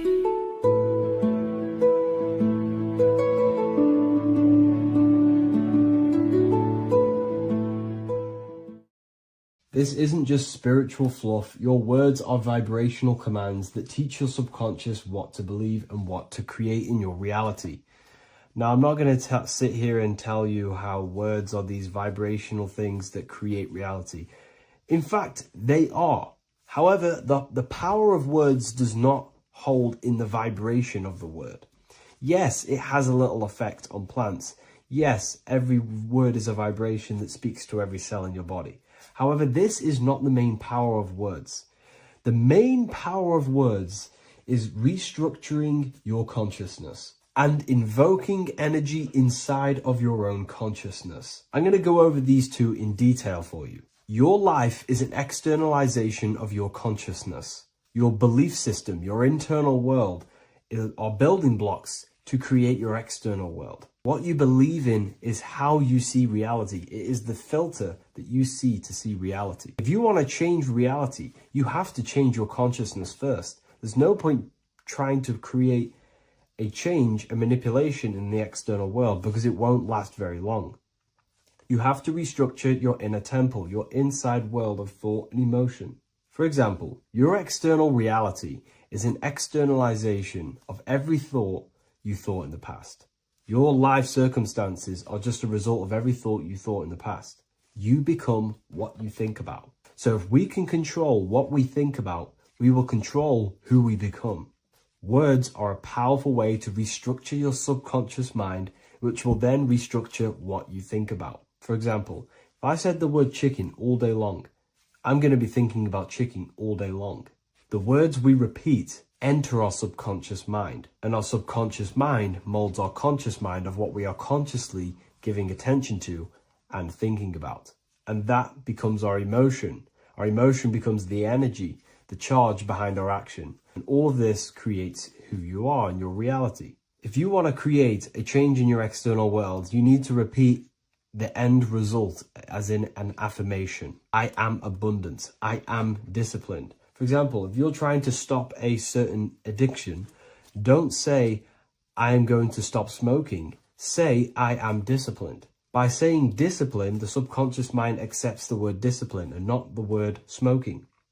If you repeat smoking, I am not smoking, your subconscious mind will just pick up smoking and then do more smoking. So if you are trying to create discipline in your life and trying to stop something, say, I am disciplined. The reason for this is powerful because you're conditioning your consciousness. You're conditioning your subconscious mind and filling it with the word discipline. And I'm not going to say do this a certain amount of times a day or do this in the mornings. I want you to do this as much as possible. I did this as much as possible. Whenever I had free time, whenever I had a free minute, I would say these words either physically or mentally, just to condition your consciousness. Words are the most powerful way to restructure your belief system and restructure your inner world, which will then mirror in your outer world. Words are also a powerful way to invoke energy. This is why when you see these magic occult rituals, you see people chanting and doing these things. It's because if you slowly chant a word, you can actually invoke the emotion. There are three aspects of creation: thought, emotion, action. Emotion is energy in motion. By repeating a word over and over again, you can actually begin to invoke that energy, that emotion inside your heart. And you can start to feel the reality as if you are already living it. And this is just another powerful way to condition your consciousness to become a certain thing before you have it. This is what magic is. Magic is all to do with reprogramming the subconscious mind, aligning the subconscious with a certain belief or reality, which will then produce an effect in our thoughts, our emotions, and our actions, which will then create that reality. So if you want to create something in your life, literally just repeat, I am something. I am is referring to your consciousness. I am is the highest aspect of you. It is the true self. Whatever you condition your consciousness will be mirrored in your external reality. I am abundant will condition your consciousness to feel and believe you are abundant, which will then seep into your thinking. And then you will start to act more on this because you are thinking about it, which will then change your external reality. Words are vibration, and vibration is powerful. However, if you truly want to change your reality, you have to change your inner world of consciousness. And words are the best way to invoke feelings to become the reality you want. And words are the best way to condition your consciousness to a certain belief or a thought. And by doing this, you're actually creating a root cause. The cause is your consciousness, your mind, and you have to restructure the mind to create that reality. Words are a great way to restructure your consciousness and create reality.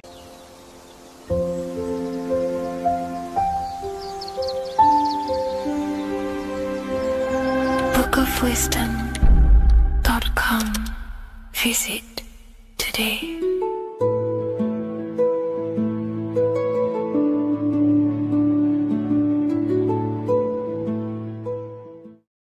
Before you call the Baphomet evil, make sure that you watch this video until the end so you gain a full understanding on what the Baphomet truly is. No, I am not a Satanist. I am simply an esoteric and occult researcher. I've been looking into symbolism for a very long time, And I can reassure you that this symbol does not represent the devil, does not represent any negative figure. It's a very deep, occult, esoteric symbol. What we first need to understand about the Baphomet, it is indeed a symbol. Every symbol we see around us is neutral. The pentagram, the Baphomet, is neutral. It depends how you use it, whether it is used in a good or bad way. Everything is neutral. It's your mind's perception that gives it a positive or a negative charge. First of all, let's break down the Baphomet symbol. Let's look very closely at the Baphomet. We have clearly the 4 physical elements corresponding to the Baphomet. Here we clearly have the fire element. The wings represents the air, the flapping in the air. The fish scales, which is the water. And this dome figure representing the earth. The soul is incarnated into 4 bodies. We have a mental body of consciousness, intellect. We have an emotional body of consciousness, which is all to do with intuition and energy. We have a spiritual body of consciousness, our astral body, and a physical body of consciousness for the physical earth. Earth corresponds with your body, air corresponds with your mind, fire corresponds with your spirit, water corresponds with your emotions. So the Baphomet is showing you the 4 elements of the soul, the 4 bodies of the soul that we are incarnated in. Now, let's look at this moon figure. We have the moon. The moon represents the internal world. It represents what we cannot see. The sun represents our conscious mind, what we can see, what we're aware of, the physical world. The moon represents what we are not aware of. It represents our internal world.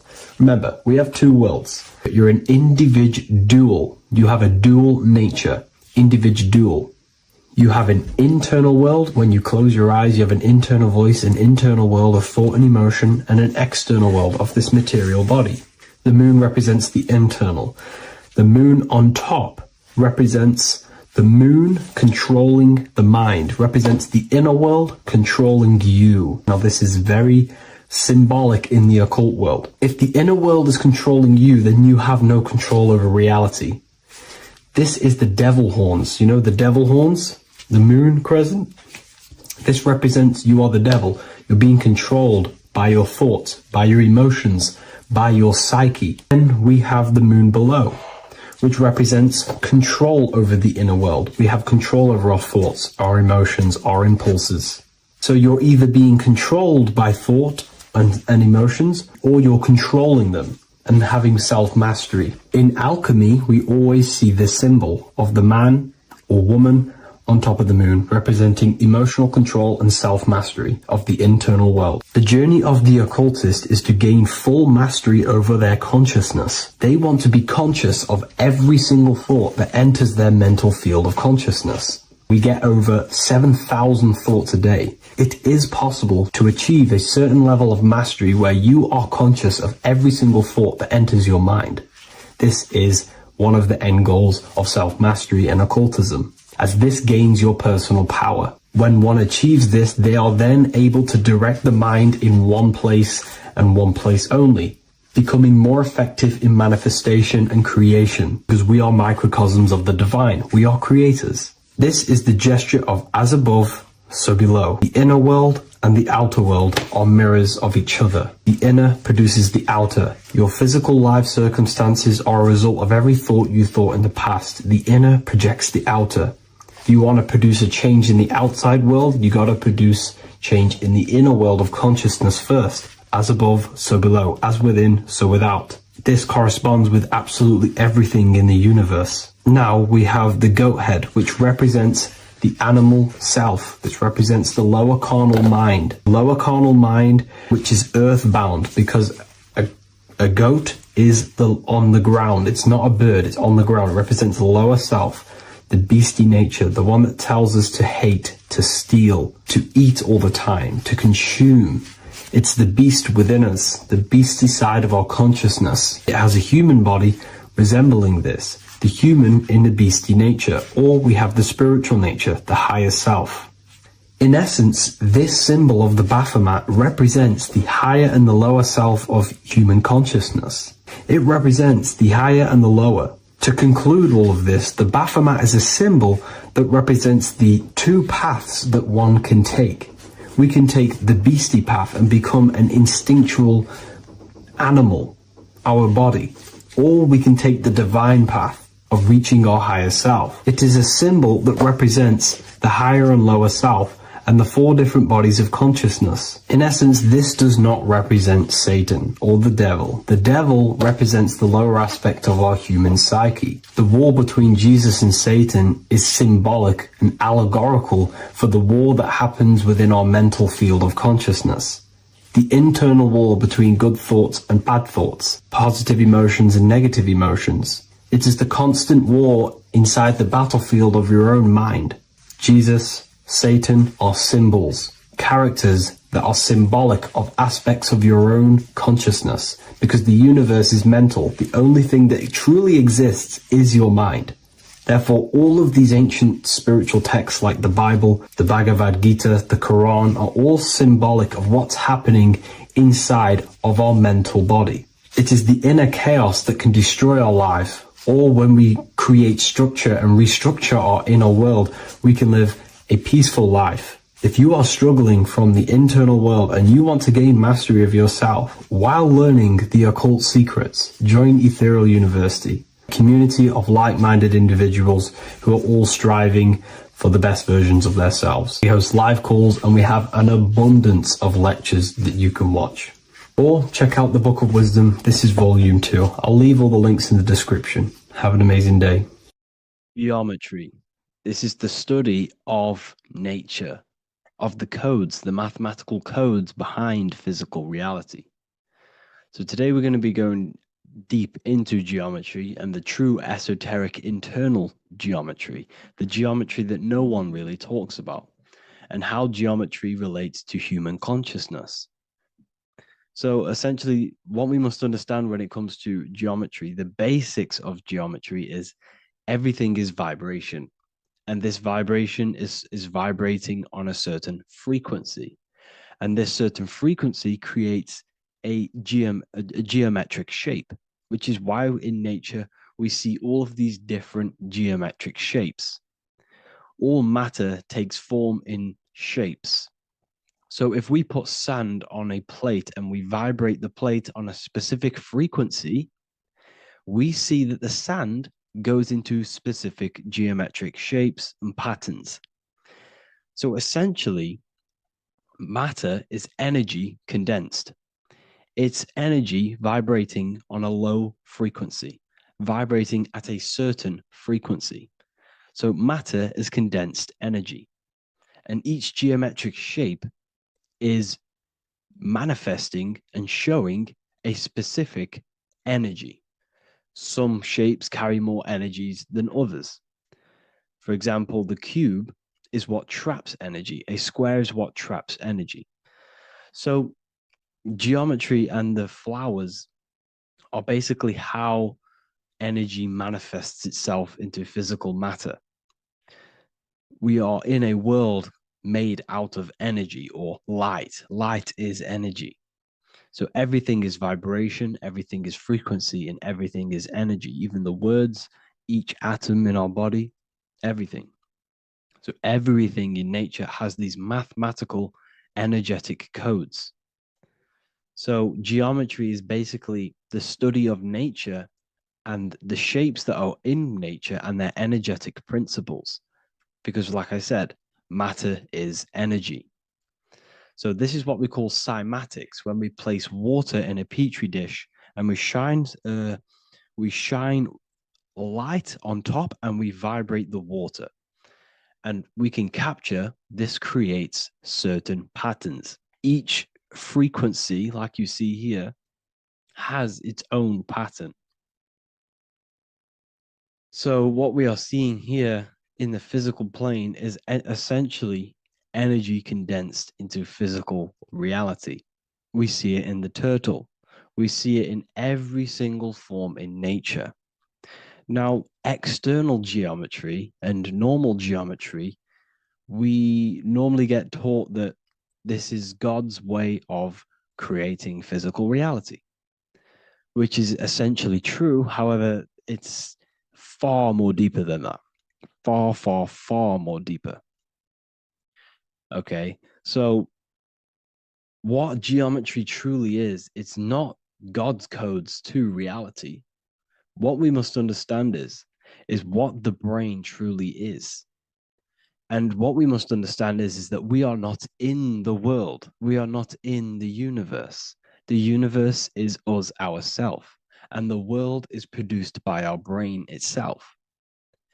Okay? So the way you must understand how the brain works, so what you visually see, so geometry is to do with what we visually see. And what we visually see is heavily connected with our eyes, which are an extension of the brain. The eyes are the brain. And essentially how we see is energy enters the eyes, and each eye goes to the optic nerve. And this energy is transferred into electricity, which travels to the back of the brain, to the visual cortex of our brain. And this is where the image is produced, what we see. Therefore, the world outside of us is truly inside of us. It's a projection from within the brain. The brain is an energy condenser, a decelerator, an energy decelerator. Everything outside of us is basically formless energy. It is formless energy vibrating at a certain frequency. So what the brain is, it's sucking in this energy, this light, and turning that frequency, that code, that light code, into a physical reality. It's condensing the energy and turning it into a visual image inside of the brain. Therefore, everything outside of you is not what it looks like. Everything outside of you is basically energy, infinite energy. And our brain is condensing this into a physical reality and projecting it outwardly, which you experience your visual field. Okay? And the ancients knew this. So this is basically called the sigil of Lucifer. Lucifer is known as the light bringer. Lucifer in Latin means to bring the light. This is the sigil of Lucifer, which shows the visual field and the brain. We also see this in the Google Play symbol. It's a powerful symbol showing you the visual field, which is basically a symbol that tells you that reality is inside of the brain. The brain is what produces reality, but consciousness is not produced in the brain. The brain is essentially a consciousness downloader. It's a computer, and it's a reality simulator. The body is a simulation of physical reality. You are inside of the body experiencing the body simulation. The body produces this reality. It's a piece of technology. So Lucifer is to bring the light. Lucifer is the light being produced in our brains. Okay? So this is why they say Lucifer can tempt you. Lucifer can be the devil because it represents physicality. It represents the false light. Lucifer can trick you because it represents the physical world can trick who you truly are. So now that you understand how the brain is basically an energy decelerator and it creates and simulates a reality to your consciousness, you are no longer a person in a universe. You are the universe itself experiencing itself. Therefore, geometry is heavily linked in with the brain. Geometry is essentially how your brain and how your eyes decode energy. So what you are seeing is the mathematical codes of your brain creating reality. So what they teach you is the external is that geometry is God's way of creating this world, and these are the mathematical codes God's created. But now I'm telling you the internal. This is the truth. Geometry is how your brain mathematically condenses energy and light into a physical reality. So therefore, your brain is a computer program. So now geometry is nothing outside of you. Geometry is not something created by something else. It's created by your brain. Your brain produces these patterns through mathematical codes by breaking down energy into physical reality. And this is why you see geometry in everything around you. This completely changes your view on geometry. It's in your ear, it's in your face, it's in everything. Geometry is everything. Okay? So now that you understand this, now, as we were talking about the visual field earlier, the ancients knew about this. The ancient Egyptians knew about this. We can see this symbolism inside of the casket, the Egyptian casket. See, this crossover represents the visual field. This represents the back of the brain. This is the left hemisphere, the right hemisphere. And now some of the most simplest teachings in geometry is that straight lines are masculine and curved lines are feminine. And we even see this in the human body. The feminine human body is curvy and the masculine human body is liney. And even with the genital reproductive area, we have a line and a curve, 0 and 1, the binary code of all creation, 0 and 1, because that's basically all that exists. Nothingness and one, nothingness and God, nothingness and consciousness. That's all that exists. Now that I've told you that, the basics of geometry and the line and the curve and the feminine and the masculine, what do we have here? You see this stick here? This is a curve. And what's the right hemisphere? The right hemisphere is the feminine, the feminine energy, the feminine aspect of our brain. Then we have a straight line. This is straight lines. Now this represents the left brain. So the Egyptians are showing you the left masculine brain and the right feminine brain because of the curve and the straight line. And this is the visual field, the crossover. So there's a crossover in the brain. The left eye is connected to the right brain. The right eye is connected to the left brain. Okay, so the left eye is connected to the right brain. The right eye is connected to the left brain. The solar and the lunar. So, like I said, everything outside of you is basically energy. Your body is basically a holographic avatar, condensed energy produced by your brain. There's nothing actually outside of you. Your 5 senses are electrical threads of light. And when you touch something, this is basically electrical signals in your nervous system, which are reporting back to the brain. Therefore, what you touch is actually, you're not touching. The feeling that you feel when you touch something is not the true feeling. That's your nervous system you're feeling. You're feeling your nervous system in the brain. It's electrical signals to your brain. So the 5 senses do not decode, well, what you're experiencing as the 5 senses is not outside of you. This is your brain interpreting electrical signals. You don't experience the world, you experience your nervous system and your brain. The nervous system is an extension of the brain. So this is the truth. This is not woo-woo spirituality. This is true consciousness science. But I'm teaching you here. Okay? So nothing is truly outside of you. It is a universe. You yourself are the universe, the fabric of the universe itself. The only thing that exists outside of you is essentially energy. That is it. And your body and your brain condenses this energy into reality. So when we look into architecture, why is architecture, the ancient architecture, so important? Because what did I tell you at the beginning? Shapes and physical matter is condensed energy. Each shape holds specific energy. Some shapes hold more energy, emit more energy. Some shapes condense energy. Some shapes transfer energy. Each shape, each geometric shape has an energetic principle because matter is essentially energy.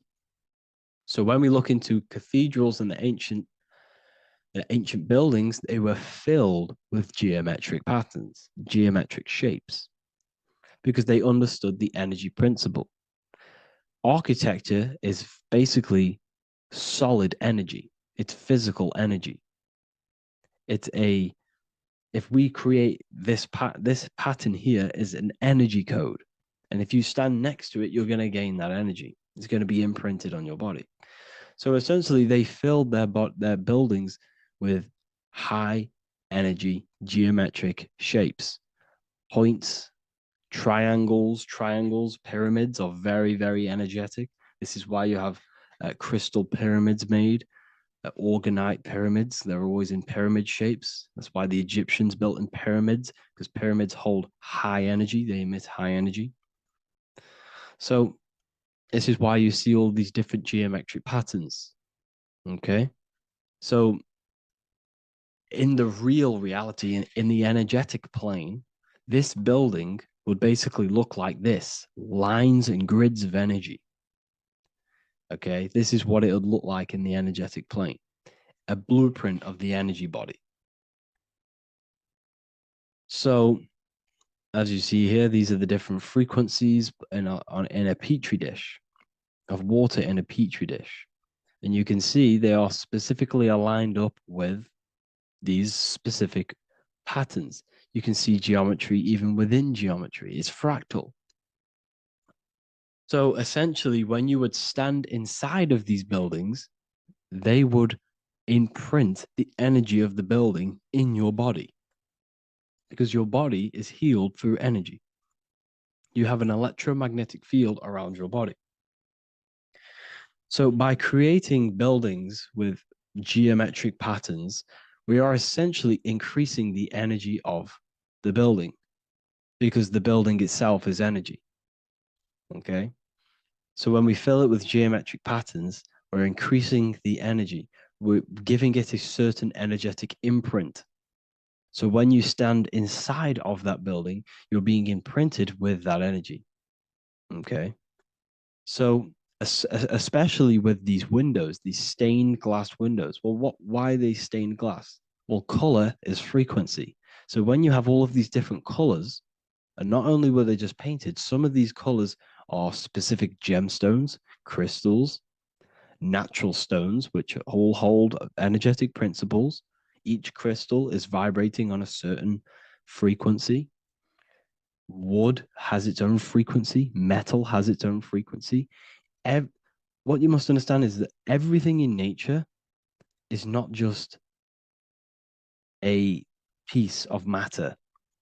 It's vibrating. The atoms of wood are vibrating on a certain level, which give it a certain energetic principle.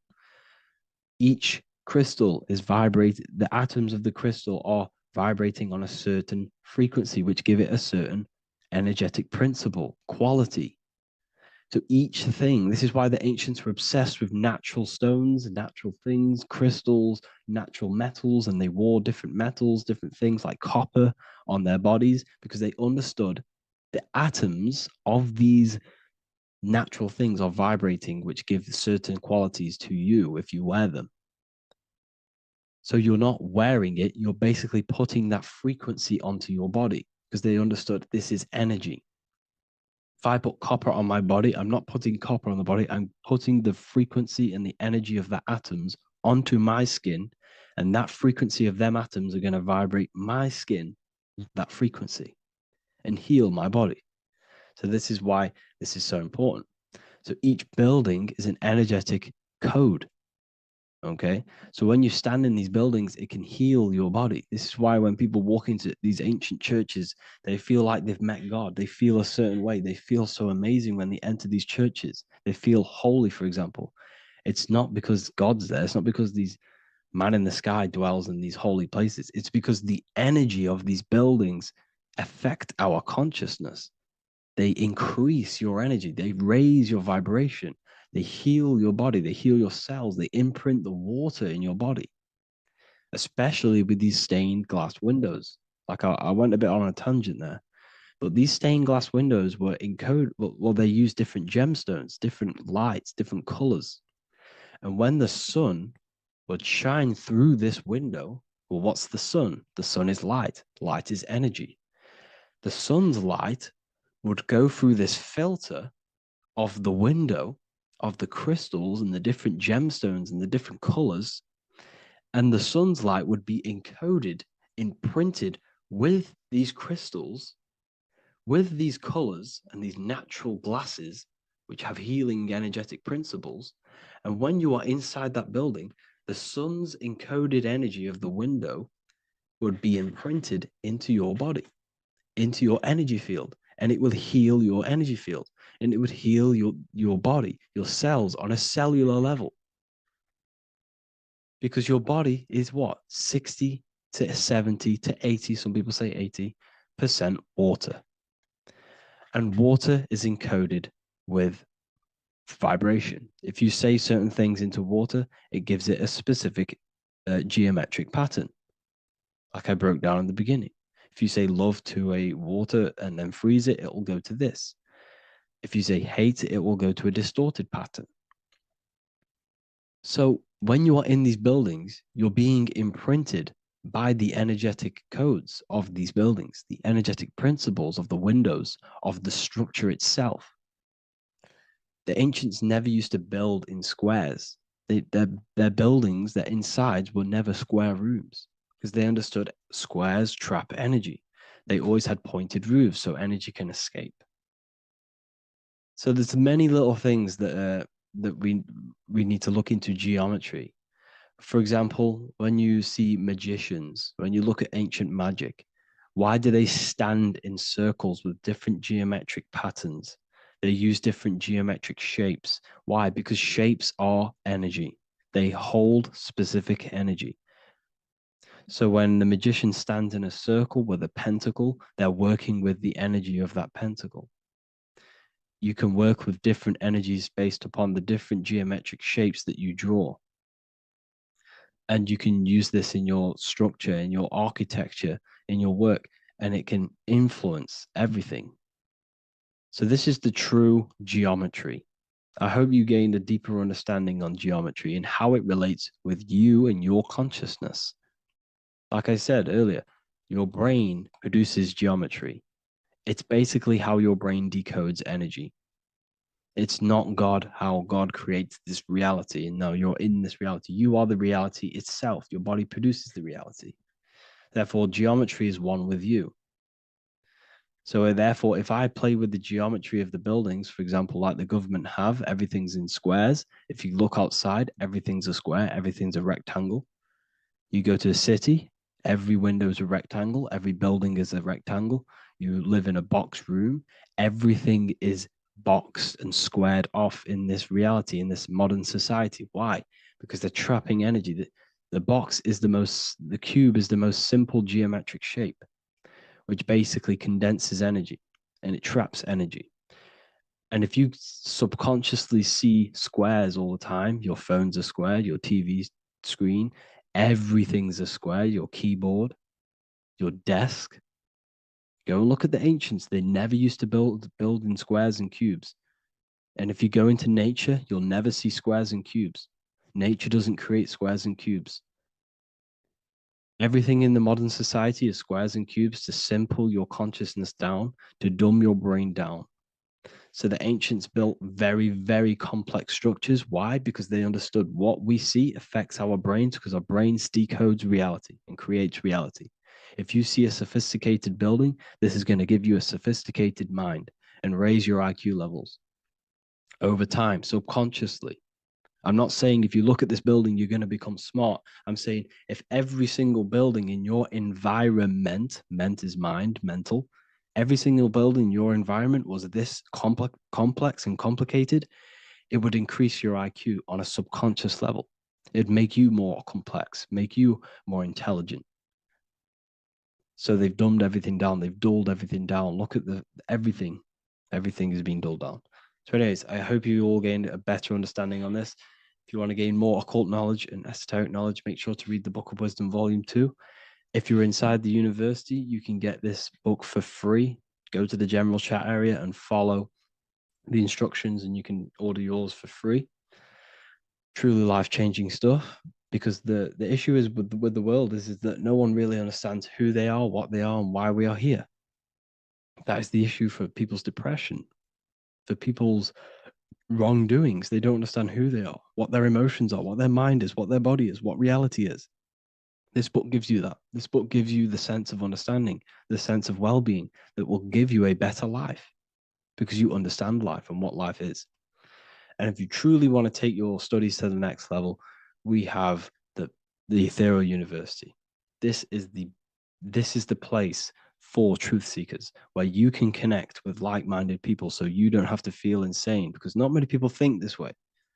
I've been there when people, when you wake up and not many people around you are thinking the same way, and you start to feel a bit insane and you can't really talk to people about these things. That's why I created this, so you can connect with people and learn at the same time and become the best version of yourself by understanding truth and knowledge. If you join, you'll gain access to free live calls every single week, every single Saturday morning. We do live calls. You can ask me questions and all sorts. So make sure to leave a like and a comment, and thank you all for tapping in.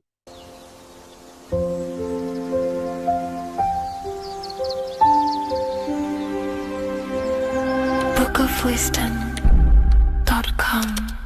Visit today.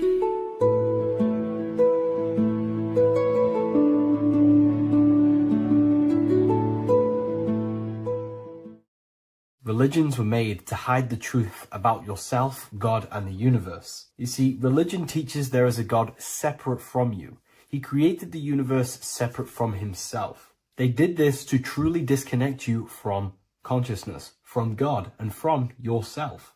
Now let me explain. It's going to be very difficult to understand this from a left hemisphere dominated perception. The left hemisphere sees everything individual. The right hemisphere sees the whole. For example, if you're walking through a woods, the left hemisphere sees individual trees, leaves, twigs, and branches. The right hemisphere sees the interconnectedness of the whole woods. We've been trained our whole life to be trapped in the left hemisphere, to think logically, scientifically, with evidence. This way of thinking traps you in illusion, division, and separateness from everything. Plus, in science, they teach you the universe exists outside of you. You exist in a universe, and the universe exists whether you exist or not. This is completely false. You are the universe experiencing itself. There is only one person in the universe. There is only one awareness in the universe, and that is God. That is your consciousness. Not your name, your job, your reputation, your thoughts, your beliefs. That is not God. God is the infinite awareness that you are, the alertness, the essence of life. You are an individual. You have a dual nature, an inner world, consciousness, and an outer world, this physical body. The inner world is the immortal, consciousness, awareness. This physical reality is for the immortal within us to experience and enjoy. And the immortal consciousness, the immortal self, the individualized expression of the only thing that is truly real, which is God, consciousness, is seeking a way to understand itself through infinite vantage points. The same consciousness inside of you, inside of the dog, the squirrel, the plants, the stars, the same awareness is in absolutely everything. Only the right hemisphere can see this connection. The universe is one mind separated into the infinite bodies and life forms. This is why scientists tell you that the universe is forever expanding. It's truth in plain sight, because the universe is the mind. And the mind is always seeking more vantage points to understand itself. And the mind is always expanding into new realms of thought. The mind cannot be filled up. It does not exist in space. However, human awareness, human consciousness is very sacred. And the reason why I say that is because humans possess a two-way consciousness, unlike a dog, an animal, or a squirrel, for example. The dog looks in the mirror. It is not aware of itself. It doesn't look in the mirror and see that it needs to improve something. However, humans, we can look in the mirror and say, who am I? Where do I come from? And I need to change this aspect of me. I'm lacking in this area. Dogs do not have this awareness. They function only on their immediate surroundings, on survival and instinct. Human awareness is special because we have the ability to reflect on the self. We can question our consciousness. We can question, who am I? Where do I come from? And where am I going after this? The human mind has no limitation. We can surpass our animal nature and rise to a godly nature. This is the whole purpose of reaching Christ consciousness, which is just an ideal consciousness where we have control over self and we know who we truly are. Humans have been given the tools to awaken. Our five senses are locked only to perceive the physical world. but the mind holds the gateway to understand the unseen aspects of reality. The mind holds the secrets to the universe and consciousness. We just have to study ourselves to understand God. We are all individualized aspects of consciousness. There is only one pure consciousness in the universe, but we're fractaled into infinite life forms, experiencing this consciousness in a different form, molding this consciousness into individual egos and individualized consciousness. Me and you are made of the same fabric. However, I have thought different things, believed different things, experienced different things, which has conditioned my consciousness to be my own individualized aspect of God. And that's what makes me, me, and you, you. God is the creative power within us to turn thoughts into physical reality, to create things. We are a creator. Each one of us is a miniature earth, creating and building in this physical 3D reality. Our consciousness holds power over the 3D reality. We can mold it and create anything we wish. However, we have been conditioned to live like an animal, living in our animal nature, eating, surviving, lusting, and these low-level desires keep us trapped from figuring out our creative power.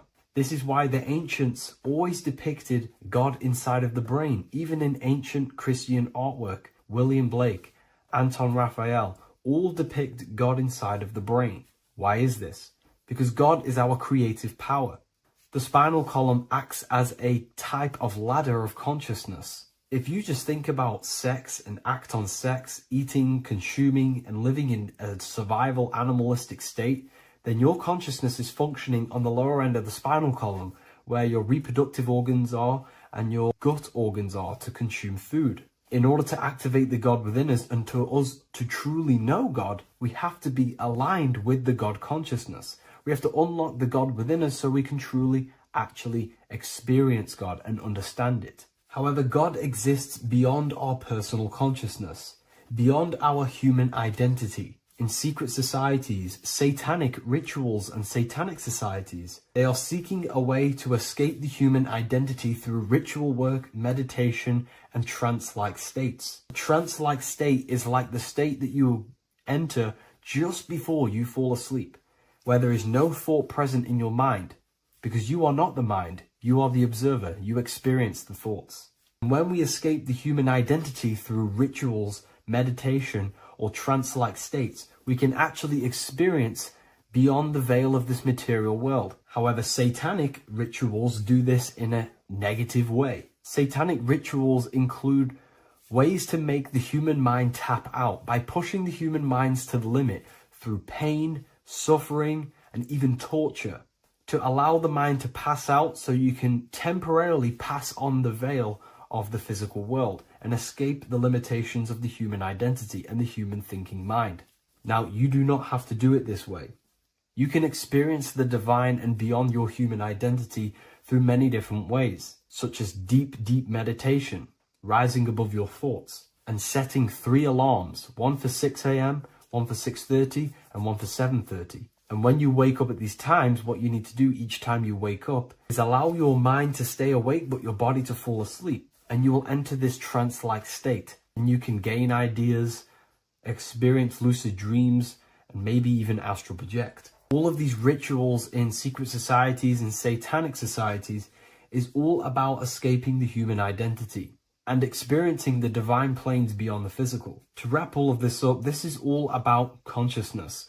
Consciousness is the infinite awareness of the universe, just fractaled into separate bodies.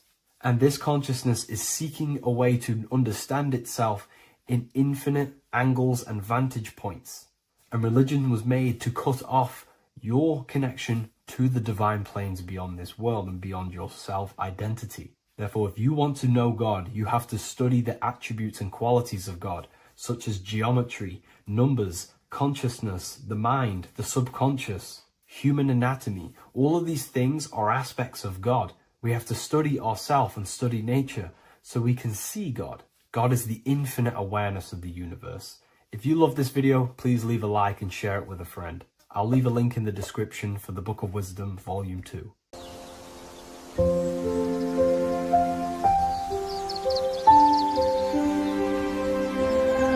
bookofwisdom.com. Visit today.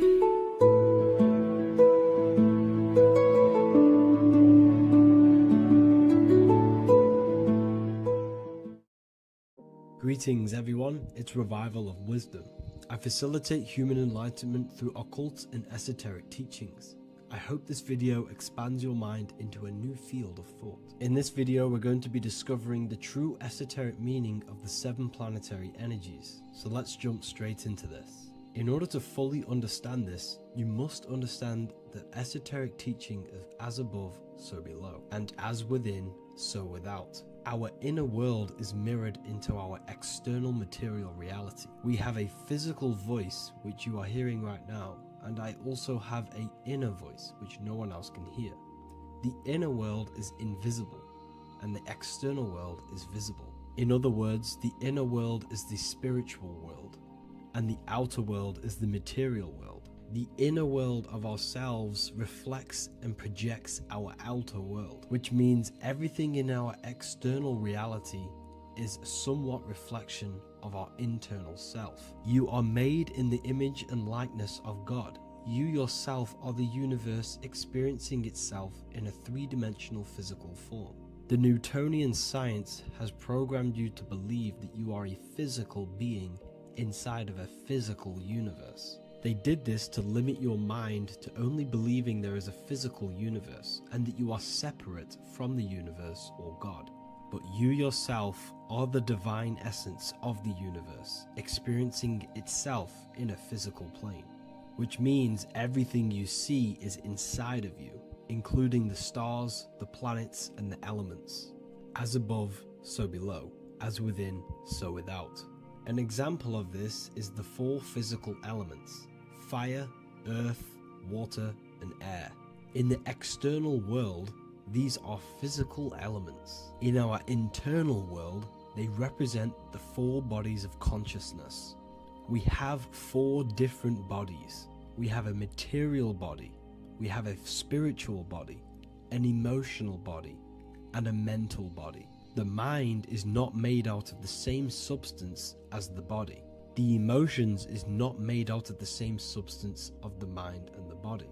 These bodies exist in 4 different dimensions, 4 layers of consciousness. With that being said, the 4 physical elements are inside of us. The earth is our material physical body. Fire represents our spiritual astral light body. Water represents our transformative and emotional body. Air represents the mental body, the communicative and thinking body. This is the teaching as above, so below. If that resonates with you and you can comprehend it, please leave a like and a subscribe to this channel to see more content. And feel free to leave a comment on any video suggestions. Okay, so now we've gone over the 4 physical elements and how they correspond with your inner world of consciousness. This is going to make it easier for you to understand what the planets actually are. The planets are a bit more in-depth and more detailed aspects of our consciousness. The 4 physical elements are generic, but the 7 planets go deeper. They are deeper aspects of ourselves. On a macrocosmic scale, the 7 planets rule the material realm. Every object, every animal, every plant, every stone, everything we see in this plane is governed and created under one of the 7 planets. I don't really like calling them planets. They are energies. They are spiritual forces that drive things into existence. An example of this is if we look at a tree. The roots of the tree are governed by Saturn. The stem of the tree is governed by the sun. The leaves of the tree are governed by the moon. Any offspring or fruit of the tree is governed by Jupiter. Any defense mechanisms of the tree is governed by Mars. The communication and networking of the tree is governed by Mercury. The smell and the look of the tree is governed by Venus. Everything we see in this material plane is governed by one of these specific energies. Everything material has a spiritual force that brings it into physical existence. This is the reason why we have 7 days of creation in the Bible. The 7 days of the week, all governed by the planetary energies. Monday is moon day for the moon. Mars governs Tuesday, Mercury is Wednesday, Jupiter is Thursday, Venus is Friday, Saturn is Saturday, and Sunday is for the Sun. This is the reason why there are so many sevens in this physical plane. 7 days of the week, the 7 colors, the 7 chakras, the 7 diatonic musical notes, the 7 lamps on the Jewish candlestick, the G inside of the Masonic square and compass. G is the 7th letter. Now let's go a little bit deeper into every planetary energy. Saturn in the external material plane governs the foundational and enduring aspects of existence, such as roots of plants, the bones of our body, and even the insects that dwell beneath the ground. Saturn represents the dull, hard, and unyielding forces of life, symbolizing structure, limitation, and conditioning. Under Saturn's influence, things become rigid, bound by restrictions and boundaries. This is the reason why Saturn is known as Father Time, because Saturn rules anything that is a restriction and a limitation, which is time. The whole of this material plane is governed by time. You will be born and you will die. This explains why there is so much Saturn symbology in this material plane. Saturn is one of the most important planetary energies. You are a spiritual being in a physical body. Your light, your consciousness is bound to the physical body until you learn how to escape the physical body. The body is a limitation for our infinite minds and spiritual bodies. Our infinite mind is stuck in this material body, governed by Saturn's limitation of time, matter, and space. Now let's dive into what Saturn means to our consciousness within our internal world. We've gone over what Saturn means in the external world. What does it mean to our consciousness? Internally, Saturn embodies the conditioning within our consciousness. When the Saturnian aspect of our consciousness dominates, we become overly rigid, fixated, and restricted in our thinking and actions. For example, Saturn's influence is strongly felt in today's world, where many people's minds are confined to societal norms and conditioned responses. Saturn is the aspect of our consciousness, our minds, such as limiting belief systems and limiting thoughts and emotions. This is the negative thought that you can't get rid of, that's holding you back. This is a Saturn aspect of our consciousness. However, this is not a negative thing. The Saturnian aspect of our consciousness is a great teacher, guiding us through difficult life lessons that ultimately lead us to growth and expansion. Saturn's energy allows us to experience and overcome fears and limitations so our minds can expand into new fields of thought, into new life. Although Saturn's energy is harsh and often challenging, it helps us develop resilience, discipline, and wisdom. However, in the modern day, this Saturnian energy has overpowered the minds of the masses, fostering excessive rigidity and limitation. This is why we see so much Saturn symbolism. It's literally everywhere because our minds are being dominated by the Saturnian limiting aspect of our consciousness. Now, let's move on to the moon. The moon, or lunar energy in the external material macrocosm plane, governs the elements of water, influencing the natural cycles such as the ocean tides, which rise and fall in harmony with the moon's phases. Beyond water, the moon also guides instinctual behaviors such as animal migrations. Birds, insects, and other creatures rely on the moon's subtle energies to navigate their journeys. For example, dung beetles use polarization patterns in the moonlight to orient themselves and travel safely home. The moon creates the months. M-O-N is moon. There are 28-day cycles, and this 28-day cycle of the moon is reflected in the woman's body, known as the menstrual cycle. The moon is a feminine energy, governing the feminine elements such as water and the feminine cycles of the body. The moon is the womb. This is why eggs have the same color as the moon, because eggs are ruled by the moon's energy. Now that's the external world. The internal world, the moon symbolizes the emotion aspect of our consciousness. It represents the subconscious mind, the seat of intuition and psychic abilities. Just like in the external world, things are born out of the moon, such as eggs and the womb, the subconscious mind acts as a womb for our conscious mind. Our deep subconscious emotions and programs are born into light into the conscious mind and controls the conscious mind. The moon represents our hidden psyche, our shadow self. Now let's go on to the sun. The sun represents the life force. In the material external world, the sun is ruling over pretty much all life. The sun gives life to all things. Without the sun, animals could not exist, the human body could not work, and plants would not grow. The sun is the life force. It's the soul of the world. Now, in our internal world of consciousness, the sun represents our passion, our drive, our conscious mind. The aspect of our internal world that wants to drive things and give life to physical manifestation. Now we go on to Mars energy. Mars is well known for being the god of war. Mars energy manifests into the material plane through anything that seeks to protect or defend itself. For example, the holly tree. The holly tree leaves are very sharp and they defend itself. Anything that is protective in the material world has Mars energy and is governed by this specific aspect of consciousness. For example, any predators or animals such as hedgehogs with spines on their backs for protection. Mars represents all things that is driven by conflict, aggression and defense. Now internally, inside of our inner world, Mars symbolizes the aspect of our consciousness that is focused on self-preservation and protection. Mars governs our ego, the instinctual urges of anger or maintaining reputation. Mars is not evil, it's necessary. Sometimes it's necessary for us to protect ourselves. Mars is the aspect of our consciousness that is anger, rage, the desire to fight or conquer. When this energy is activated within our consciousness, we become defensive, assertive, and even combative, ready to dominate others and destroy obstacles in our way.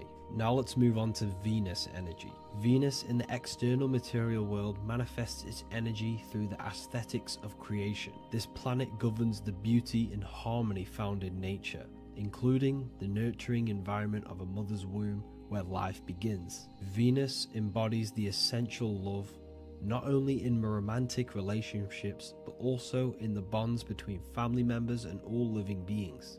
Venus represents relationships. We have relationships between plants, animals, they all depend on each other to give life. Plants provide food and medicine, while living creatures contribute to their own growth and pollination. Internally, Venus represents the aspect of our consciousness that yearns for relationships and connections with others. This is an aspect of our consciousness that encourages to care for our physical appearance and embracing beauty. Aesthetics play a role in our interactions and self-expression. This is why there is a beauty brand called Venus. Now let's move to Jupiter energy. Jupiter in the material plane manifests its energy as forces of fortune, abundance, and wealth. This energy manifests itself as plants, as fruits that we can consume and eat in abundance. Anything that is nourishing and cultivated by the earth for humanity and animals. Jupiter embodies the giving energy that provides for and sustains life, fostering growth and ensuring that resources are available to all. Its influence is seen in the natural cycles of abundance, where fruits must grow and ripen before they are enjoyed, symbolizing the importance of effort and patience. Internally, in our spiritual world, Jupiter represents the aspect of our consciousness that yearns for abundance and seeks growth in various aspects of our lives, including wealth, knowledge, and personal development of the mind, spirit, and the soul. This is the aspect of our consciousness that wants to gain wealth, that wants to gain expansion and abundance in our lives. However, when Jupiter's energy dominates our consciousness excessively, it can lead to feelings of stinginess and greed. It represents material possession. The last planet is Mercury. Mercury in the external world governs the vital elements such as seeds, air, communication, education, and electricity. Known as the messenger of the gods, Mercury rules over intellect, communication, and the transmission of knowledge. Mercury's state of consciousness manifests itself in the material plane as the network between trees and plants, how they all communicate together. It represents the intelligence behind all physical things. It's the intelligence behind the seed that allows it to grow into a plant. Mercury's creative energy is manifested in the nervous system of the human body and all living animals, the intricate messenger that transmits signals from the body to the brain and then to the mind. This intelligence within us allows us to facilitate thought and movement. Internally, in our spiritual aspects of consciousness, Mercury is the state of consciousness that seeks knowledge, understanding, and intellectual growth and expansion. This part of us is curious, eager to learn, and driven to communicate ideas and information. It represents our mental body. The Roman god Mercury is often depicting flying because this symbolizes the air. Air represents our mental body. When the Mercury aspect of our consciousness dominates, we become highly intellectual, constantly seeking information, analyzing situation, and communicating our ideas. While this can enhance our understanding and ability to interact with the world, an excess of Mercury's influence can lead to overthinking, excessive analysis, and focus on intellect over emotions or intuition. Okay, so they are the 7 planetary energies in the external world and your internal world of consciousness. These energies are manifested in the Roman mythology as human beings. They are depicted as human beings, but this is nothing but symbolism. These gods never existed physically. They represent aspects of our consciousness and spiritual forces that govern the material plane. Every material object, every intelligence, every piece of life in this universe is governed and brought into existence by one of these spiritual forces. Now, I hope this video has expanded your mind into a new realm of thought. Make sure to leave a like, a comment, and subscribe to the channel for more occult and esoteric information. You can read more about this topic and many more occult and esoteric teachings inside of my books, the Book of Wisdom Volume 1 and the Book of Wisdom Volume 2. I honestly advise that not everyone reads these books. These are books which will completely transform your view on reality. You will feel a lot better reading these books because you will find a connection with yourself and the universe. Understanding truth and knowing thyself gives you a sense of well-being. Like I said, this is not just a book. This is a beginning of your journey of expansion and growth. Reading them can be life-changing. Inside my university, I host live calls where you can ask me questions, and you can watch all the pre-recorded live calls. You also gain the ability to manifest your own reality through the Manifestation Mastery course. There is also a library with all of the PDFs that I've read in the past of occultism, symbolism, and esotericism that you can gain access to. There is a whole lecture section where you can watch all of my occult lectures. This is a place of transformation. The price of the university will be going up very soon.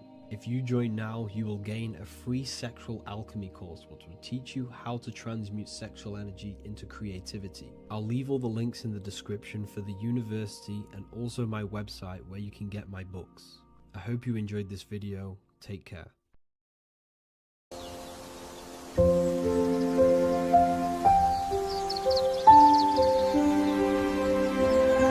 Book of Wisdom. .com. Visit today.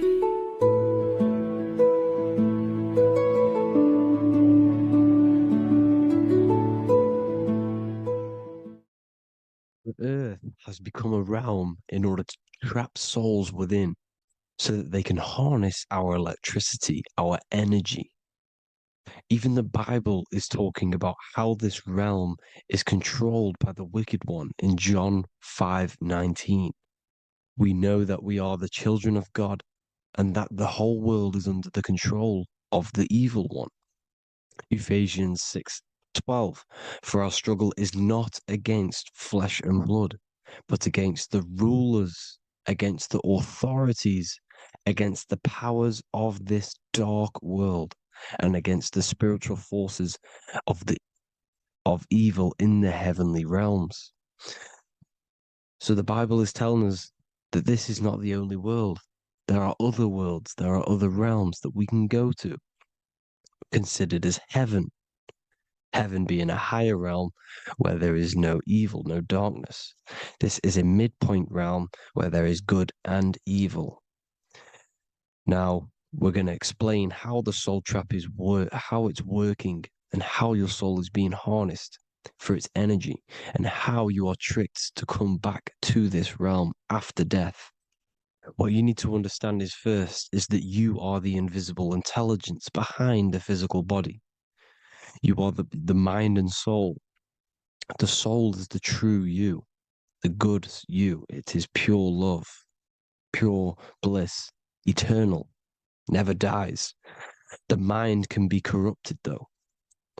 The mind is the intelligence of the soul. It is invisible. It has no true form. The intelligence inhabits the brain. The brain is the computer to control the electrical machine called the nervous system, which is choice, program, and action. You are the invisible intelligence behind the body, and this will prove it even more. You do not even see into the external world. You are seeing an image produced by the brain because the light is being sucked through the retinas of the eyes. The image is produced in the visual cortex at the back of the brain.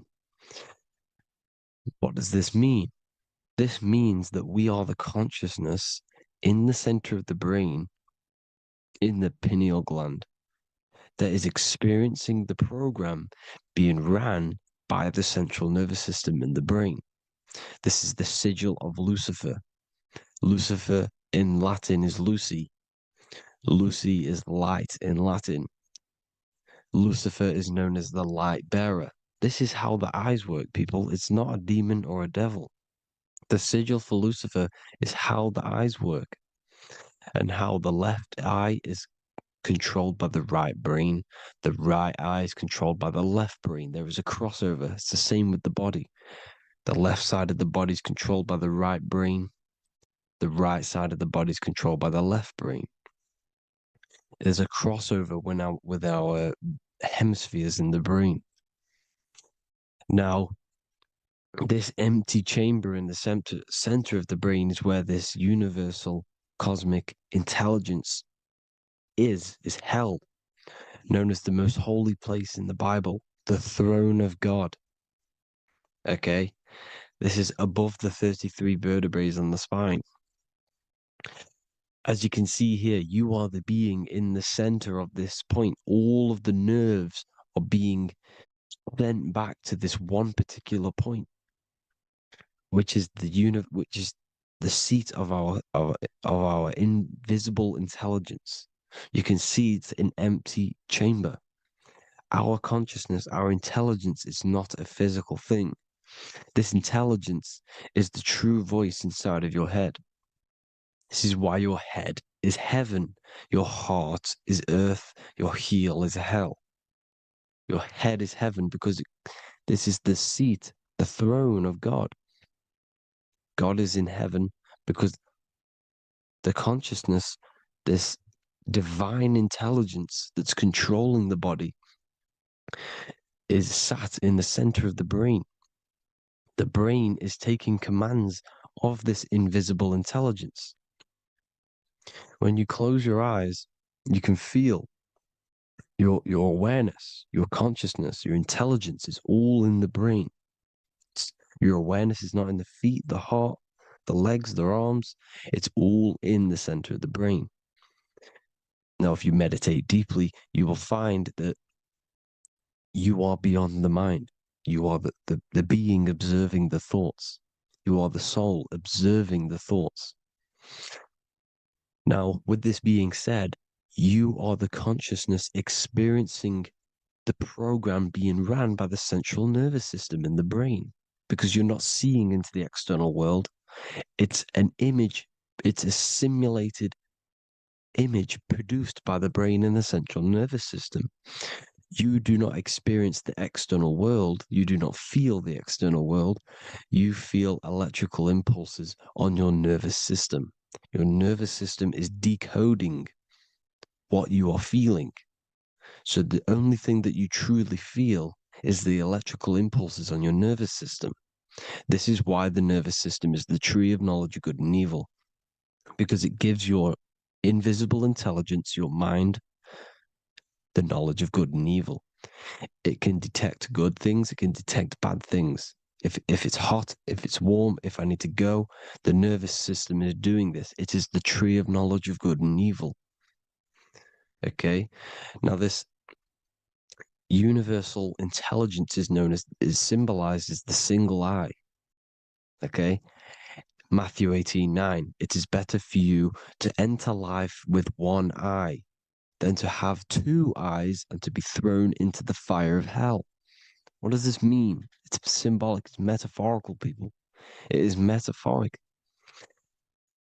Your universal intelligence is the single eye, the one eye. It's the balance between the two poles, between the left and the right, the good and the evil. It knows the right thing to do all the time. This is our inner guide. The inner self is the inner guide.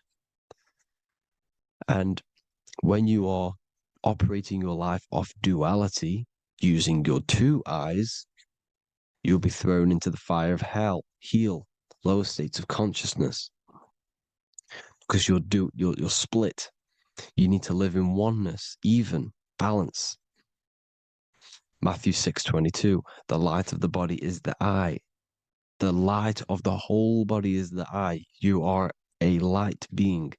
Human. Hue means an attribute of a color. Man is the word manifested. We are light manifested into physical form. Depending on your vibration is depending on what color that you are vibrating on, which is a hue, a human. If therefore thine eye be single, thy whole body should be full of light. Again, it's talking about the single eye, oneness, completeness. When you balance the hemispheres of the brain, we'll go over that later. But anyways, the body is the earth. This is what we need to understand, people. The body is running the simulation, the program that our consciousness is experiencing. So when we leave the body during death and astral projection, we leave the earth. This is how it works. The body is the vehicle for the earth, for this realm. Everything exists within our mind. You have the soul, mind, and body. The soul is the observer, the watcher, the true being. This is why she has many different heads, because the soul inhabits different bodies. This is the serpent, which means knowledge, which is the mind, wisdom. And this is the body, soul, mind, and body, Brahma, Vishnu, Shiva. The mind is the bridge between the soul and the body. So what do I mean? When you astral project, you are using your mind to project your awareness, your observing consciousness outside of the physical body. The mind is the projector, projecting consciousness. By using your mind, you can project your consciousness outside of the body, which is known as the astral realms, which is known as walking on water. Jesus was never walking on physical water, people. It's metaphorical. For leaving the physical body. The water is the ether, which is the veil between the physical and the astral realm. It's a fluid substance. It's on either side. It's physical and astral. The ether is the fifth element that they hide from us. Why? Because they're trapping you in the physical. They are hiding all of these realms. Etheric, astral, and mental. People think their mind is their brain. It's two separate dimensions. These are completely different dimensions. The mind is way more intelligent. The mind is formless. There is no form to the mind. You can think anything you want. You can manifest anything you want within your mind. It is not a physical object. The physical realm is being controlled by the mind. Everything's being controlled by the mind. Everything exists within the mind. This is why the Egyptian says, the universe is mental. So when we project our consciousness outside of the physical, we go to the astral. The ether is the water that Jesus is walking on. This is the veil between the physical and the astral world. The word together has ether within it because it joins the two worlds together, together, the astral and the physical. The word either is ether because the ether is on either side, physical and astral, physical and spiritual, physical and non-physical. In the astral realm, the mind can manifest anything we want. We incarnate to restrict our minds. This is why Saturn, if you go and watch my video on Saturn, how Saturn is this simulation, okay? Our minds can manifest anything we want in the astral plane in the click of a finger. However, when we incarnate in matter, we now have to labor for our manifestations. This is why Saturn's known as the great teacher in astrology, because he teaches you a lesson. When your mind incarnates into matter, it's teaching your mind a lesson, the knowledge of good and evil. This is why the Bible says you shall be gods and know the knowledge of good and evil. When you incarnate here, you have to know the knowledge, you need to know the knowledge of good and evil to become a god. Okay? Now, the square is the physical plane. The triangle's the ethereal plane. The circle's the eternal plane. The circle has no beginning, no end. It's eternal. The physical plane is the square. It's limited. The square is limited. The cube is the geometric shape which gives rise to matter. Now, the term think outside the box has truth in plain sight. You have to think outside the box to project your consciousness, use your mind to project your consciousness outside of the box, the physical plane, into the astrals. The astral realm is the realm of the stars. Above us is the stars. Through the stars is the astral plane. This is why astral has the word star within it. The devil is the de-veil. When you sell your soul to the devil, quote unquote, it's metaphorical. The devil exists in the physical plane. It's the lowest state of consciousness. The de-veil, you de-veil yourself into the physical when you are the devil. The de-veil. The ethereal plane. Now, we all know what the famous symbol of the all-seeing eye, right? The all-seeing eye with the eye in the triangle. Look at the Masonic artwork showing you the triangle above in the sky. This is symbolizing the ethereal planes. The eye in the triangle symbolizes your invisible intelligence, your mind, which has the ability to see on either side. Because the triangle's the ethereal plane, the eye is your consciousness, your intelligence, and this intelligence has the ability to see in the physical plane and to see in the ethereal planes, in the astral planes. This is why it's above the earth, it's above the ground, because it can see here, it can see in the heavenly realms. Now, the stars are, well, this is known as heaven, the realms of the astral planes. This is some quotes from the Emerald Tablets of Thoth. Out of the darkness ye must rise upwards, one with the light and one with the stars.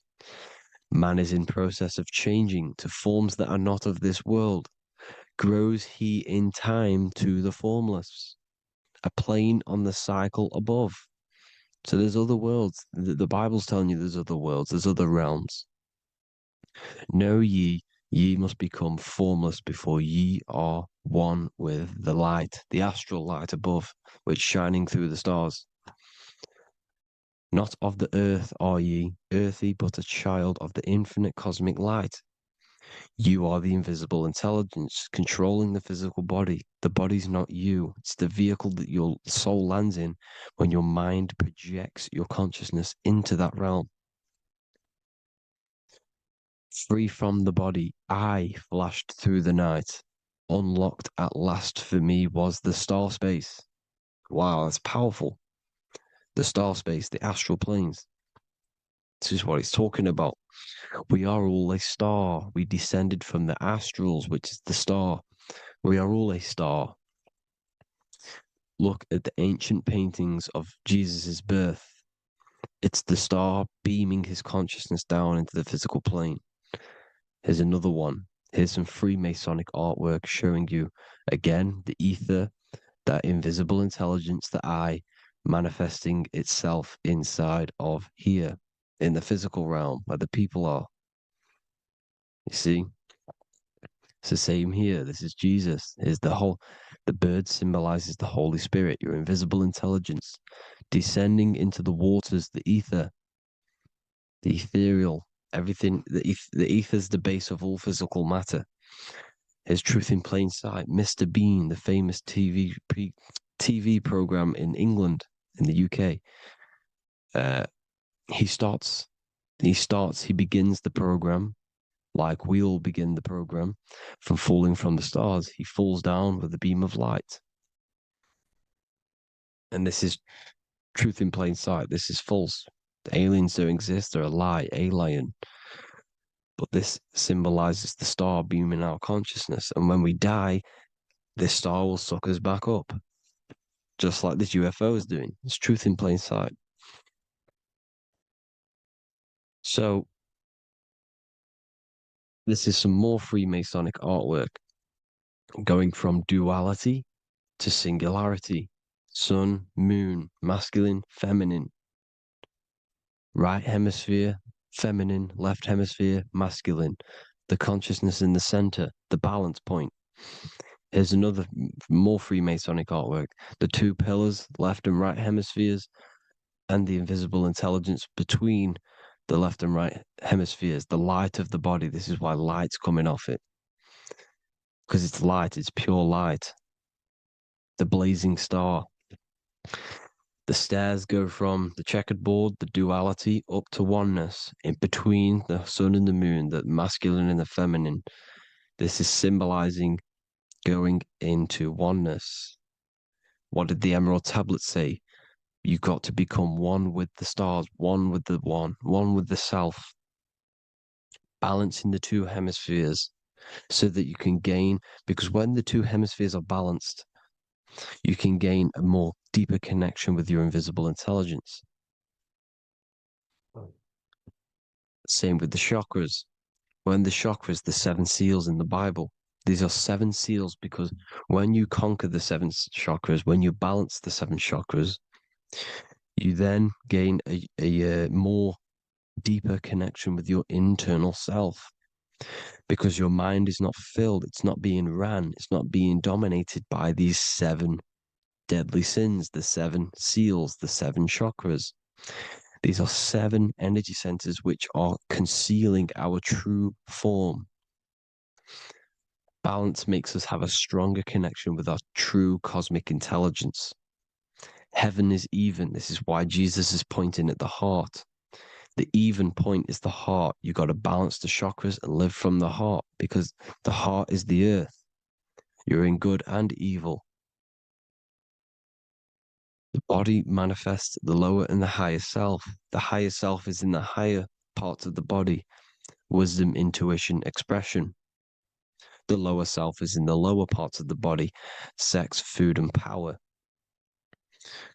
This is how they are trapping your soul, people. Like I said, the mind is the bridge between the soul and the body.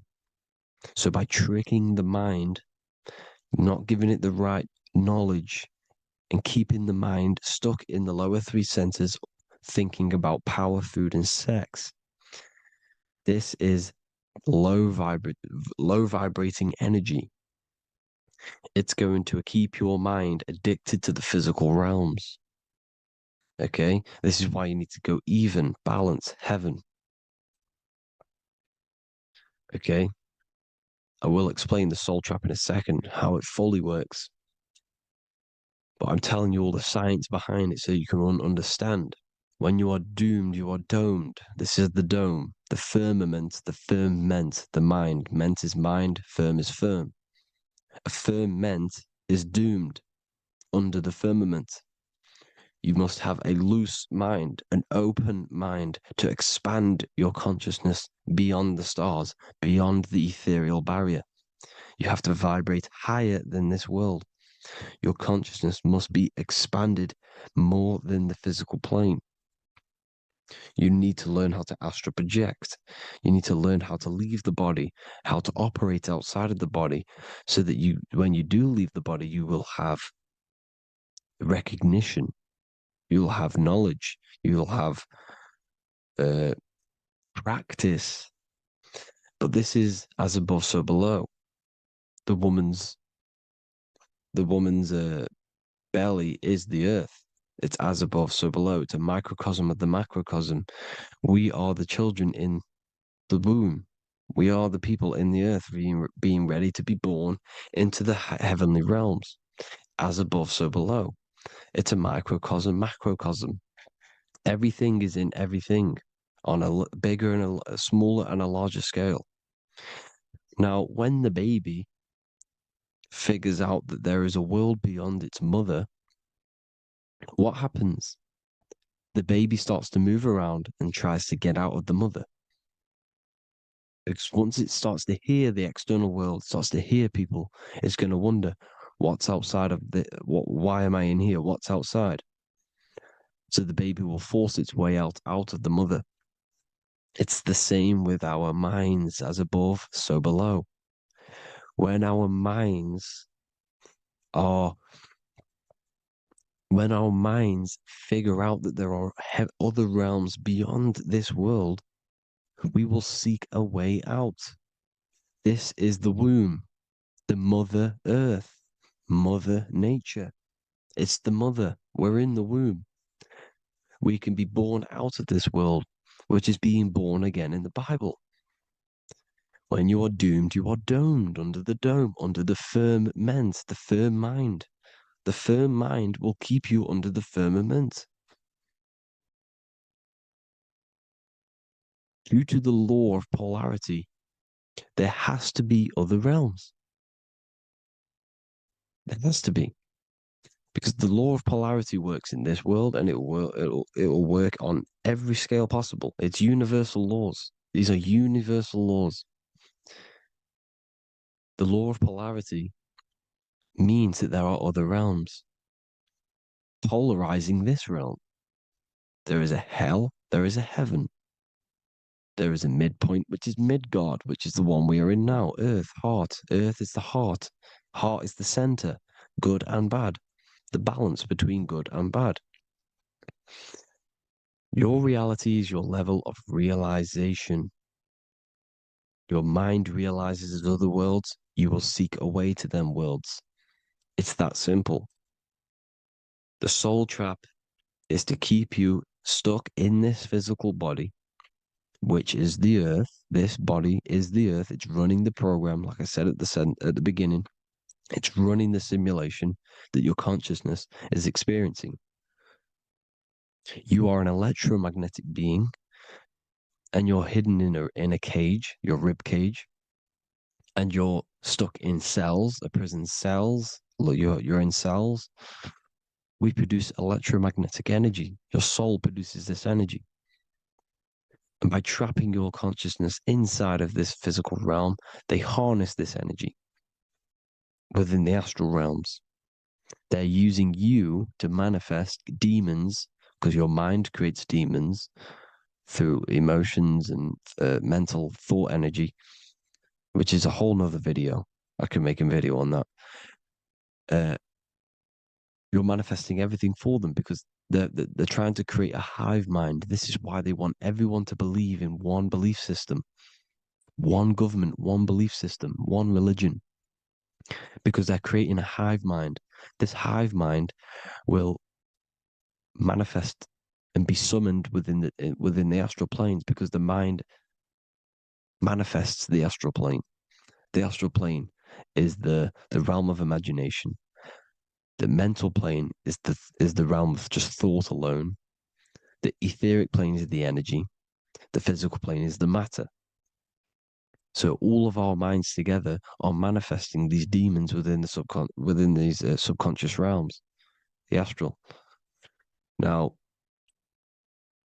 how are they keeping you stuck to this realm? Well, when you die and you're stuck in your lower three chakras, okay, when your mind and soul detaches from the body, which is the earth, when you leave the earth, you're still going to have these mental addictions to the food, the sex, the materialism, the phone, the cigarettes, everything. This is why they get you addicted to everything possible. The TikTok, the YouTube, they get you addicted to as many things possible. Because when your mind is addicted to these things, and when this mind leaves the physical body, you're still gonna have these addictions. Okay? You're still gonna have these thoughts. And you will be manifested into the lower astral realms because you're thinking materialistic, you're thinking negative, because your level of realization was your reality. You were manifesting hell on the earth. When you leave the body, you're going to manifest hell in the astral planes, which means you'll be vibrating on the very low, which will put you in the lower astral realms. So guess what? You're going to come back. You're going to come back into materialism. You're going to reincarnate. Because you haven't prepared for life after death. You must detach from the external world. Okay? Moon is mind. The sun is the soul. The earth is the body. The moon is the mind. This is why we say lunatic. In your mind, you have a specific mood. Moon. Money, M-O-N, is the moon. Money exists in the mind. They get you addicted to the money. The Bible's telling you this. Do not conform to the pattern of this world, but be transformed by the renewing of your mind. It's telling you. Of this world, but be transformed by the renewing of your mind. Who knew that the Bible was this deep? Matthew 16:26, what good will it be for someone to gain the whole world yet forfeit their soul? James 4:4, don't you know that friendship with this world means enmity against God? Therefore, anyone who chooses to be a friend of this world, of the world, becomes an enemy of God. John 4:4, dear children are from God and have overcome them, because the one who is in you is greater than the one who is in the world. It's talking about the invisible intelligence. It's greater than the physical world. John 2:15, do not love this world, nor the things it offers you, because this world will create you to, if your mind has attachments to what this world offers, sex, money, and power, pretty much, you will reincarnate here. You will come back here, because when you leave the body, your mind will still have these addictions. Do not love the world, nor the things it has to offer you. All of this is in my newly published book. The paperback versions are now available. Finally, for all the people who have been waiting, the Book of Wisdom. All of this knowledge is inside of the Book of Wisdom. The paperbacks are available. There's worldwide shipping. You can get it anywhere, pretty much, any country. My new website, it's amazing. There's going to be some amazing products coming on the new website. But I thank you all for the support. Before I leave, I need to explain what is going on with the soul trap. Like I said at the beginning, the mind's the bridge between the soul and the body. The body's the realm. By tricking your mind with false knowledge, they are keeping your soul stuck to this realm. They get you addicted to all the physical things, and that is it. As soon as you're addicted and you die, you're going to come back. So by tricking your mind, which is the bridge between the realms, they keep your mind stuck within this body. They keep you in physicality. They deveil you, the devil, the deveil. Thank you all for the support, people. If you do want to join the Academy, all the links will be posted below this video for the book, The Academy.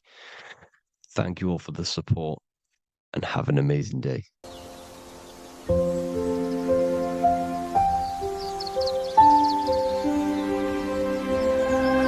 bookofwisdom.com.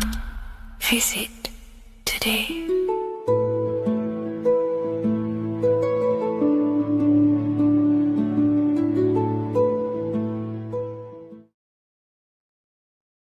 You don't just have a physical body. You have a physical, mental, spiritual, and emotional body. Each one of these aspects are a body of its own. Body does not just refer to a physical substance. You have a mental body for thinking, an emotional body for your emotions, a spiritual body for your energy in your astral form, and a physical body to encapsulate all of these.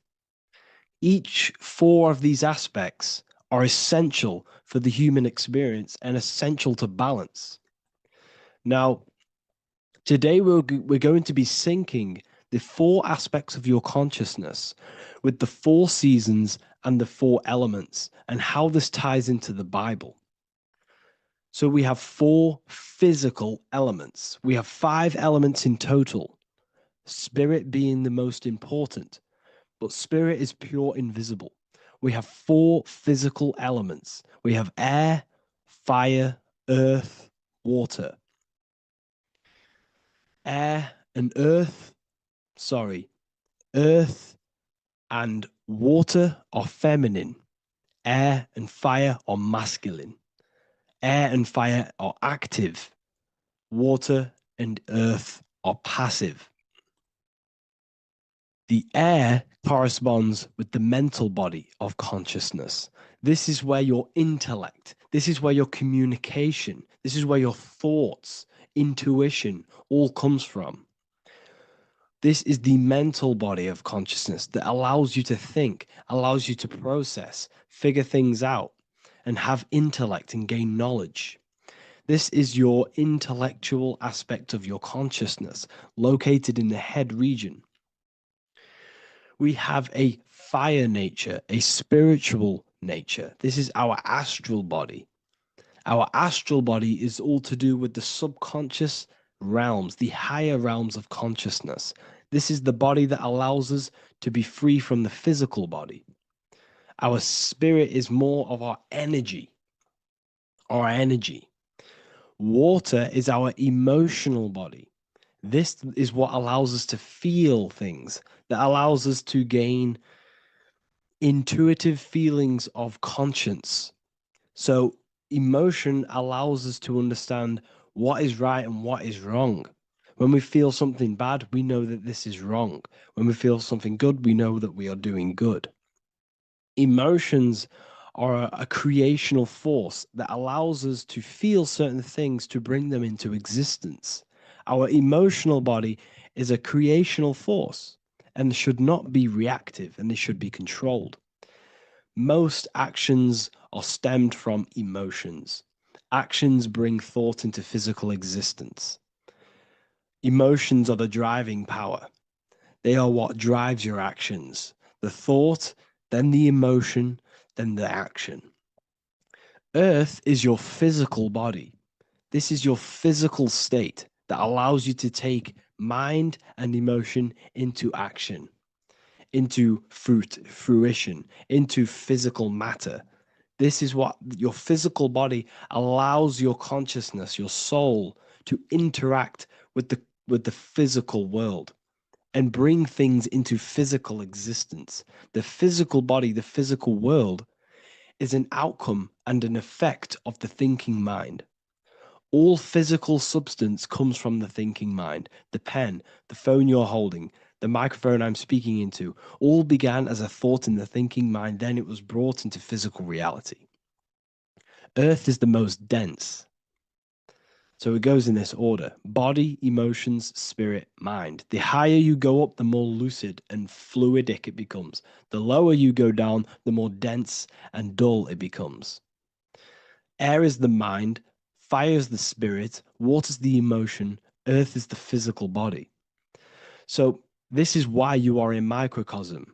You have these 4 things within you. You contain of these 4 elements, which correspond to the 4 bodies of your consciousness, the 4 bodies of the soul. You are the soul. You are the spirit. So this is why in Theologians 4:17 it says, "Caught up together with them in the clouds to meet the Lord in the air." You don't meet God or the Lord in the physical air, in the clouds. This is clearly a parable. A human being cannot go up to the clouds and meet a mystical man in the clouds. This is obviously a parable, a metaphor. The air is your mind. You must raise your consciousness beyond the body, beyond the emotions, beyond the spirit, and enter in the mind during meditation, turning the mind inward to connect with the Lord. The Lord is the highest aspect of your consciousness, the one that exists beyond the physical body, beyond your emotions, beyond the thought. So you meet the Lord in the air, in the mind. The mind represents the air. This is why in America there's a saying called an airhead. You're an airhead. This means that you are stupid, or you don't think, or you have nothing in your mind. You have nothing in your head. When someone's very stupid, you call them an airhead, because air represents the mind. The air is elevated. The air is invisible. The mind is totally invisible to the human eyes. It is a metaphysical substance. In fact, it's not a substance at all. It's so fluidic. It's everywhere. The mind can be everywhere at all times. It can be anything. Nothing is impossible within the mind. Now, this is synced with the 4 seasons. The 4 seasons represent the 4 aspects of human consciousness, the 4 bodies of your consciousness, the 4 bodies of your soul. The sun is your soul, okay? And the sun travels around 4 seasons. Summer, when the sun is the most hottest point. Autumn, when the sun starts to move away from the hottest point. Things start to die. Then it goes to winter. This is when everything dies. This is when things enter in within itself. This is when darkness occurs. Then spring. This is the reignition of the sun. This is when the sun starts to bring back the warmth back to the summer. You have 4 seasons, which correspond to the 4 bodies of consciousness. Fire is the spirit. This is when you are passionate. This is when you are taking action. This is when you are fiery. The sun is blazing. You're taking action. You're very passionate. You're very spirit. You're in the spirit. Autumn is water, emotion. This is when you start to become very reflecting. This is when you start to feel emotional. Because in autumn, there's lots of water. This represents the emotional body of consciousness. Winter is the mind. This is air. Winter, what happens in winter? Everything enters within itself. The leaves die, the trees die, everything dies and goes within. This is the mind. The mind is the darkness, remember. You close your eyes to enter within the mind. The winter represents meditation. In the winter, what do people do? They stay inside of their house. They research more. They read more books. They become more intellectual. They think more in the winter because we are so we're stuck inside. So we're more reflective. We're thinking more. We're more communicative. We're more intellectual. In the spring, this represents the earth, the body. This is when we start to come out of the mind and we awaken to the body. And things start to grow again. The plants start to grow. The earth is growing again and reborn again. This is the body. This is when you become more active in the spring. And then the summer, back to the summer, we then take action on these thoughts and these thoughts that we gained over the winter. Essentially, this is just a massive cycle. And this is a daily cycle also. The nighttime is the winter. The morning is the spring. The midday is the summer. And the evening time is the autumn. This is a microcosm. We have 4 bodies of consciousness. You are the sun, you are the soul, and the soul has 4 bodies: summer, autumn, winter, spring. Emotion, air, body, spirit. Sorry, emotion, mind, body, spirit. So you are the soul. You are the pure essence of consciousness. The sun is your soul in the heart. And the seasons are inside of you because you are a microcosm. Okay? You are a microcosm. The word sun is son. The Latin word for sun is sol, which is soul or solo, because the sun is solo. It's on its own. You are the soul, and the soul has the 4 different bodies of consciousness. So before we move on any further, if I've blown your mind, please, if you can, leave a like, a comment, a share, and a subscribe. Let me know what videos you want me to make in the future. Please drop a like. It definitely will help me. You are a microcosm of the macrocosm. Man is a miniature universe that goes through its own cycles. The seasons of the summer, winter, spring, and autumn do not occur merely outside of him, but within him as well. The summer is within you. You feel different in the summer. You feel different in the winter. You feel, depending on the body of consciousness, it's your soul's interacting with. So the sun in the sky is your soul inside, and the sun goes through these cycles, which is affecting your bodies of consciousness, because the cycles represent your bodies of consciousness. Now, this ties in with the Bible. This is why we have 4 Gospels. This is why Matthew, Mark, Luke, and John are always seen with the 4 different zodiac sign animals or symbols. So you always see each one of the Gospels. If you just type in on Google Matthew, Mark, Luke, and John, type in ancient pictures, paintings, or pictures of them, and you will find these 4 zodiac signs are always standing with each one. Taurus, the bull; Leo, the lion; Scorpio, the eagle. An old symbol for Scorpio was the eagle. And a man for Aquarius. Here you see very, very ancient paintings and artwork. Here we see Matthew, the man, Aquarius.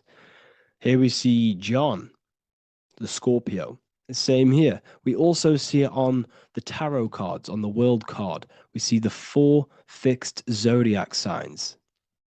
Here we see it as well. These are called the 4 fixed zodiac signs. Now, when we look at the zodiac, we're no longer looking at the sky, because what you must understand is as above, so below. What is above you is inside of you. What is above is what is below. What is outside of you is within you. The zodiac is inside of you. The zodiac revolves around the sun. The sun is your soul. These are different energies of your soul.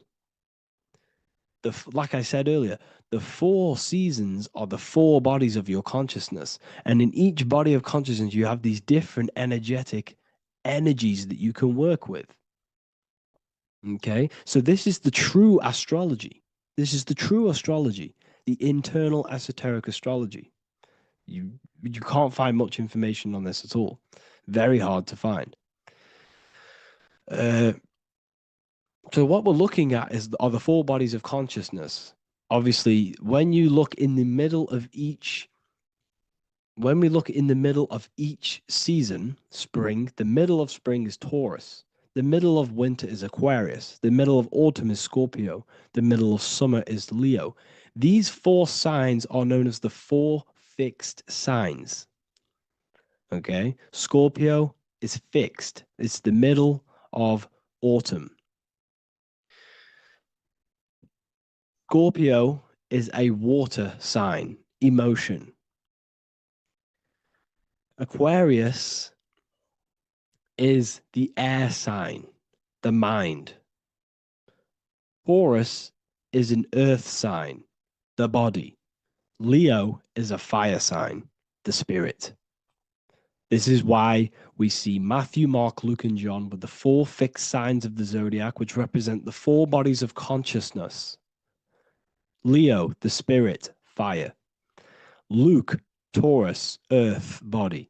Matthew, Aquarius, air, mind. John, Scorpio, water, emotion. Each gospel is depicting Jesus and showing Jesus in each gospel Each one of these gospels is showing and depicting Jesus according to the different body of consciousness. In John, this is when Jesus starts to turn water into wine. Water is emotion, wine is transmuted emotion. This is when he does miracles with his emotions, water into wine. Aquarius, which is Matthew, air, the mind. Inside of the Gospel of Matthew, this depicts Jesus as an intellectual person, a person who's communicating and using his mind, his mental body a lot inside of the Gospel of Matthew. Go and read it, and you will see this. Luke, Taurus, earth, the body. Luke shows and depicts Jesus according to the body of consciousness, the physical body. He shows Jesus as a human, being a human being, helping people physically and helping people's physical needs, like giving away food and doing all sorts of good things for other people. Leo, Mark, inside of the Gospel of Mark, this shows Jesus as a spiritual teacher, a passionate person who is taking action. Each gospel is showing Jesus according to the different body of consciousness. And Jesus represents you, the Son. That's why it's called the Son of God, the light of the world. Jesus represents your soul, and your soul has these four gospels, the four bodies of consciousness, the four fixed signs, the four elements, and the four seasons. These things all correspond to your consciousness. So this is Leonardo da Vinci, showing you the exact same thing. Jesus is the I am, the Son, the soul, in the middle, on his own. Luke, spring, earth, body. There are 3 people in each group. There are 4 groups, and there are 3 people in each group. 1, 2, 3. 1, 2, 3, 1, 2, 3, 1, 2, 3. Fall, winter, summer, spring. These are according to the 4 bodies of consciousness. Here we see Aries, which rules the head region. He's on the head of the table.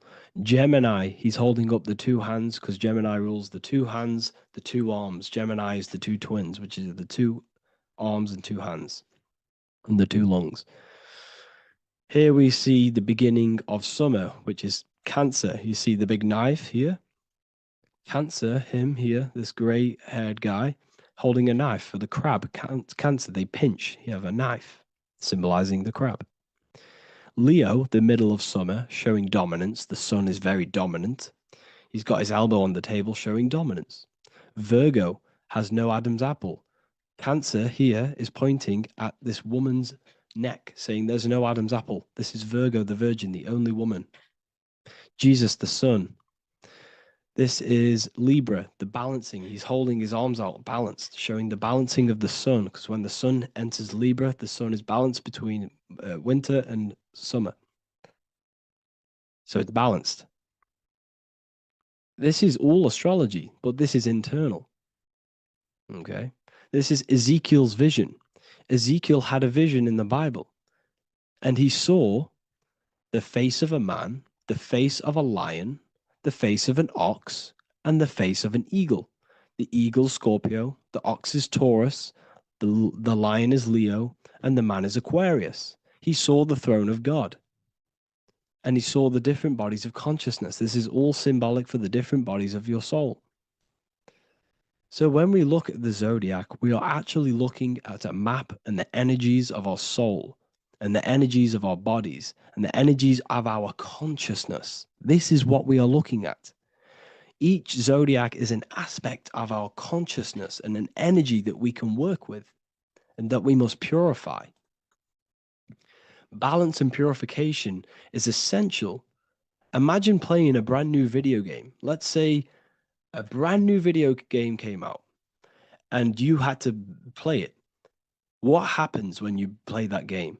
You don't know the controls. You cause chaos in that game. You can't really run properly. You can't do anything properly. You're getting destroyed by other people who are playing that game.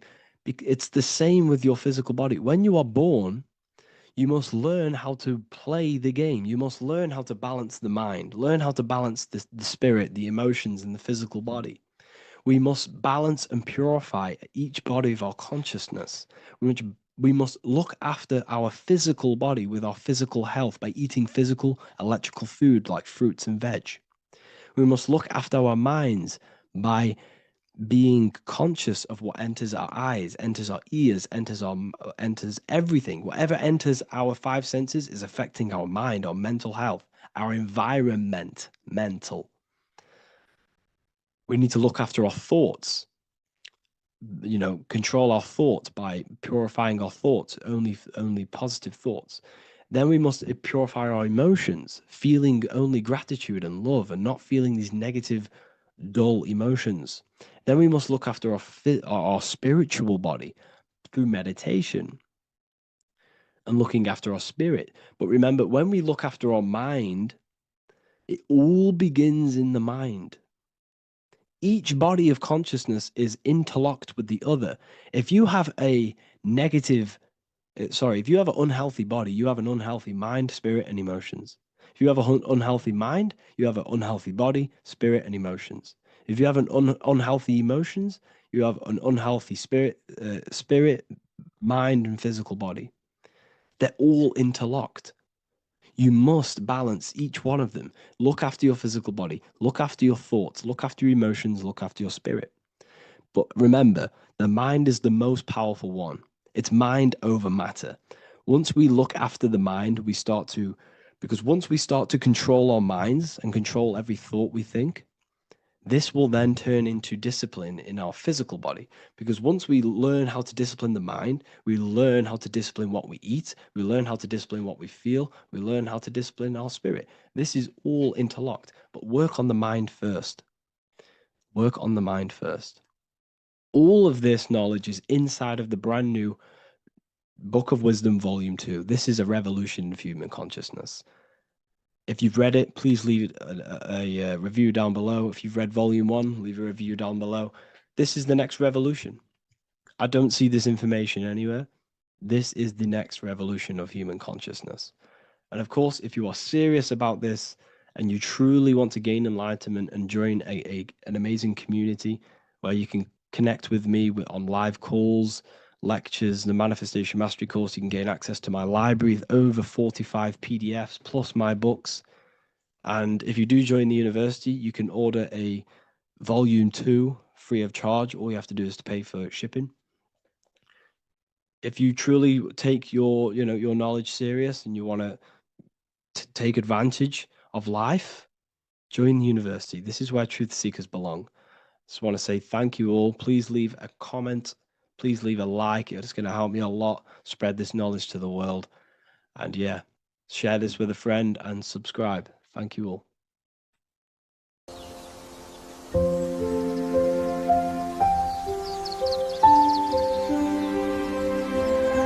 bookofwisdom.com. Visit today.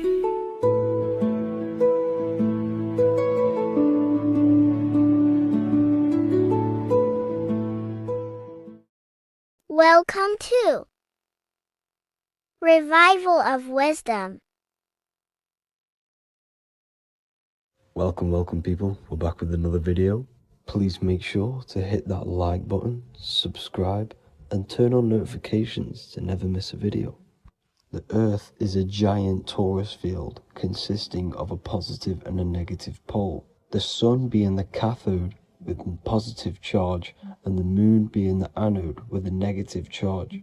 This is why the Sun rules over the day, giving you lots of energy, and the Moon taking your energy from you, making you go to sleep. Now, the plane that we live on is called the plane of inertia, and at the center of this plane of inertia is the North Pole.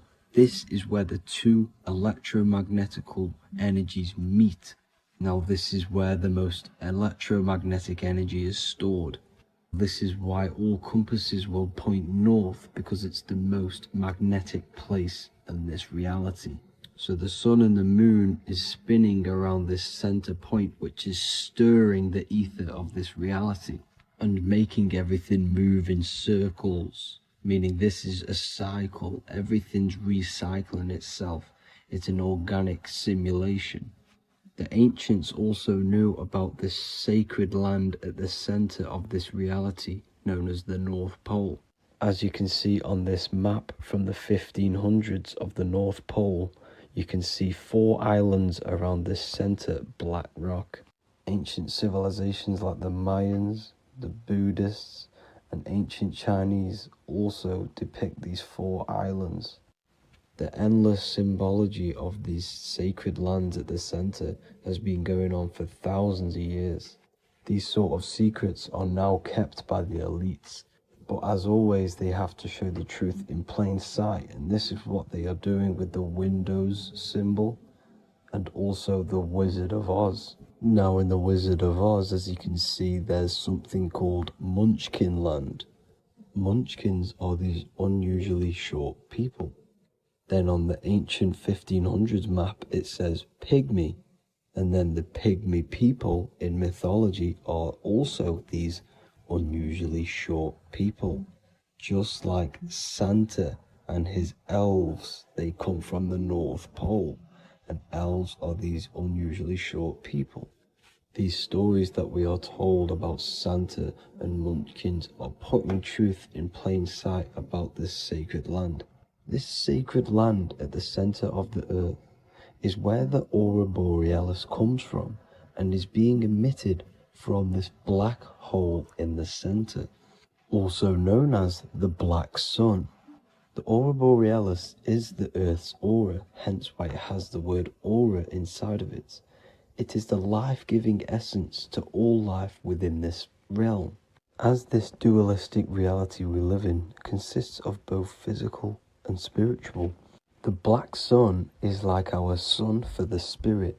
It's our spiritual umbilical cord, connecting us to the spirit realm. And the rising sun is the opposite. It's our sun for our physical 666 carbon suits, known as our human body, our physical aspect.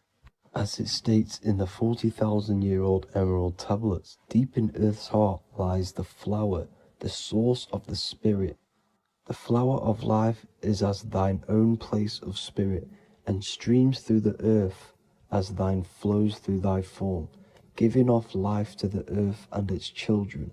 So the North Pole is the core of this spiritual reality, and the closer you get to it, the more spiritual and lucid it becomes. So the elites have covered this up in order for us to forget the true nature of this reality. And they did this cover up by introducing the globe model. Nicholas Copernicus was around in the 1400s, and he introduced the globe model. As you can see, he is a Freemason. He depicts himself with a globe and a Masonic compass in all of his paintings and portraits. Galileo was also a Freemason, as you could see in all of his portraits with a globe and a Masonic compass. He was also a massive part of introducing the globe model after Nicholas Copernicus. So yes, the globe model was a spiritual and political move to gain more control over the masses. After the globe model was then introduced, they introduced the theory of evolution by another Freemason, Charles Darwin. See how these two theories go hand in hand? They both degrade humanity, and they make you confused of where we actually came from. By hiding the true form of this divine creation and hiding the true power of each and every one of us, they maintain control over the masses. Now this is order out of chaos, known to be the 33rd degree slogan of Freemasonry.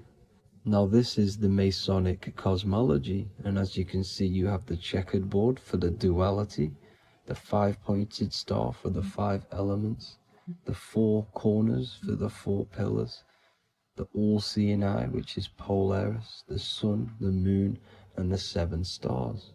So even Freemasons are taught the flat earth cosmology and the true form of this reality. Now the true nature of the sun, the moon, and the earth is shown and reflected through the Masonic compass. The Masonic compass is the sun, the moon, Polaris at the top, and the black sun at the bottom. It makes sense why all the scientists who introduced the globe model all use the compass and the globe together because it's truth in plain sight. As I explained in my other video, all Freemasons have to take the oath. So it goes to show, why are we all learning these theories from Freemasons who can't talk about certain topics that they learn about? Why should we believe their theories when they're holding back the real truth about this reality? Now going on to NASA. NASA means to deceive in Hebrew, and they are also funded by the government. They are not a private company.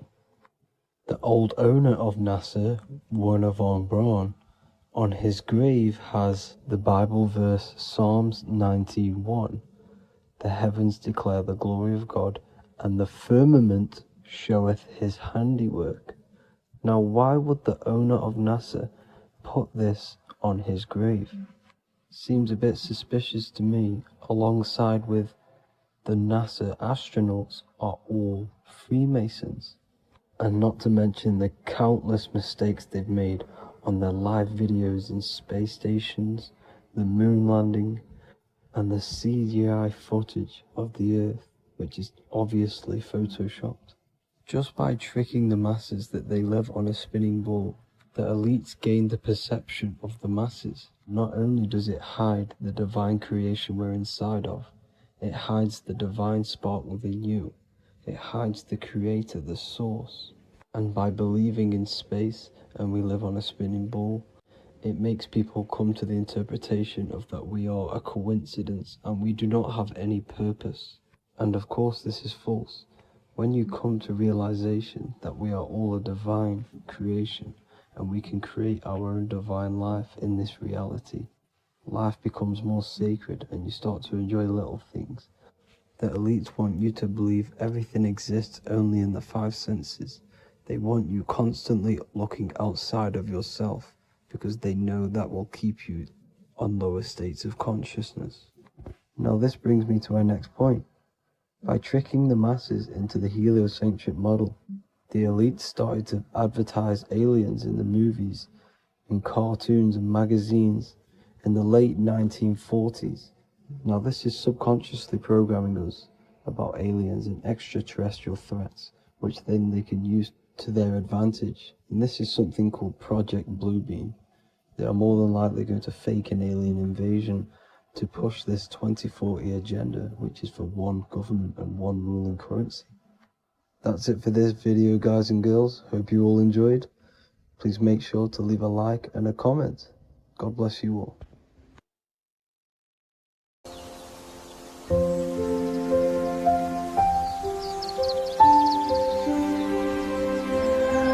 bookofwisdom.com. Visit today.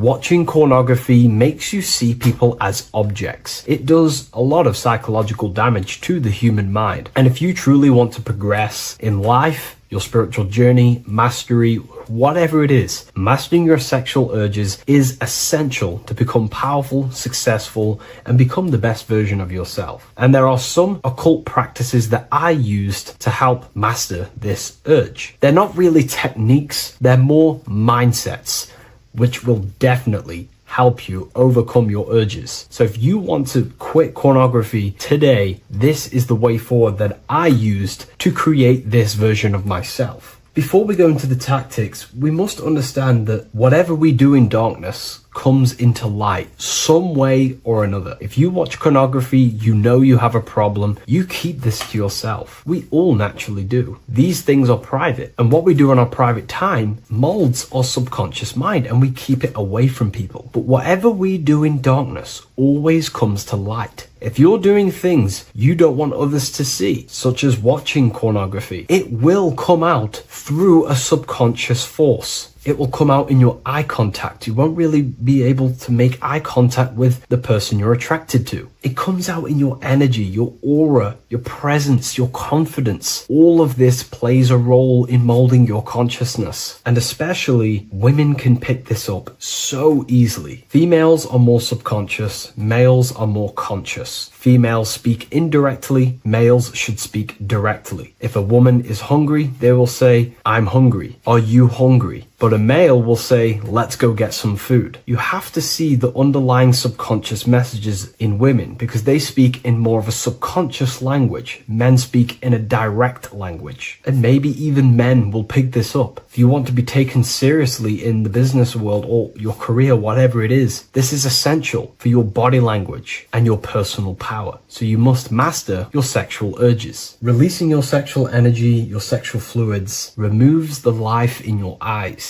A lot of people get dark bags underneath their eyes. I used to have them years and years ago. My eyes were always half shut. There was no life in my eyes. But as you purify yourself, the life and the energy comes back into your glaring eyes. The first tactic on mastering your sexual urges is understanding that thoughts produce emotions. Whatever we think about inside of our mental body directly corresponds to what we feel in our emotional body. What we see here is a piece of alchemical artwork showing you the light of the mind shining down into the heart. This represents the mental body with the clouds. This represents the human heart, the emotional body of consciousness. What we think about, if we think about sex, or if we watch things that are stimulating to us on Instagram, TikTok, that thought goes into the mind and the feeling gets then produced in the heart and the body becomes aroused. What we think inside of our brain becomes emotional energy in our heart. As above, so below. And what becomes in our heart is what we take action on. We take action on emotion. Human action, human behavior pretty much comes down to what we feel. We only act on what we care about or what we love. If you love that feeling of watching pornography, that is the reason why you're taking the action. So keeping this in mind at all times is very important in your journey of self-mastery. What you think is what you feel, and what you feel is what you act upon. Remove stimulations that can possibly produce that thought of watching pornography. Unfollow the people. Purify your environment so these thoughts do not enter your mind. And if you do become stimulated, remember, thoughts produce emotions. Change your thoughts. Think about something else instantly. The more you think about it, the more you feel, and the easier it is to take action upon it. And the second tactic that I say to myself is that it's all mental. World, the universe, life is all mental. For example, unfortunately, my brother passed away recently. I've never gone through something like this in my life. It's tough. It's horrible. It's not nice losing a loved one. However, if I sit around and focus just on the negative side of that, yes, of course, I'm going to have my moments. But if I just sit there and focus on the negative, it will destroy my life. It will pull me down. The only thing that I can do to benefit from this situation is to become a better family person out of this. Become more loving. Spend more time with the people who mean a lot to you. You can always change and transmute the mindset of every situation in your reality. There's a famous saying I like to say, if you can change it, change it. But if you cannot change it, change the mental attitude towards it. Never just sit there focusing on the negative side of reality. This helped me with mastering myself watching pornography. It's all mental. You hold the power over the mind. And the next tactic is probably the best one ever. And I still use this today in everything in my life. Before I make any decision in life, I always say to myself, what is the effect of this cause? Is that effect going to push me towards who I want to be? Or is that effect going to pull me away of who I want to be and become and where I want to go in life? If the effect is not pushing me towards who I want to be, I will not take the action which is the cause. Consciousness cannot escape the law of cause and effect. It is an immutable, inchangeable law that is governing your consciousness and your mind. You have to keep this law in mind because it is the law that is creating and crystallizing your reality. Any decision you make, what is the effect of this cause? The law of cause and effect is a force that you cannot escape. So you have to work with this law and become conscious of the law. So before you do take the action, what is the effect? Is watching pornography going to push me towards who I want to be and where I want to go? If it's not, do not take the action. That's where willpower comes in. You can do little exercises for willpower, meditation for 30 minutes of not thinking. You can do rituals that strengthen the connection to your mind with your willpower. At the end of the day, the willpower is the most essential force in the consciousness. Another thing is remove any music that talks about it. Even the words will be producing thoughts in your mind. What you feed your consciousness is ultimately what you project back outwards. Don't listen to the rap music. Don't listen to any music that talks about it. Try and remove this from your environment. These tips that I've given you don't just work in quitting pornography. These work in every aspect of your life, and they will dramatically change your life if you become conscious of them and actively use your mind. Don't fall under the spell of becoming unconscious. Never act unconsciously. Never think unconsciously. Never feel unconsciously.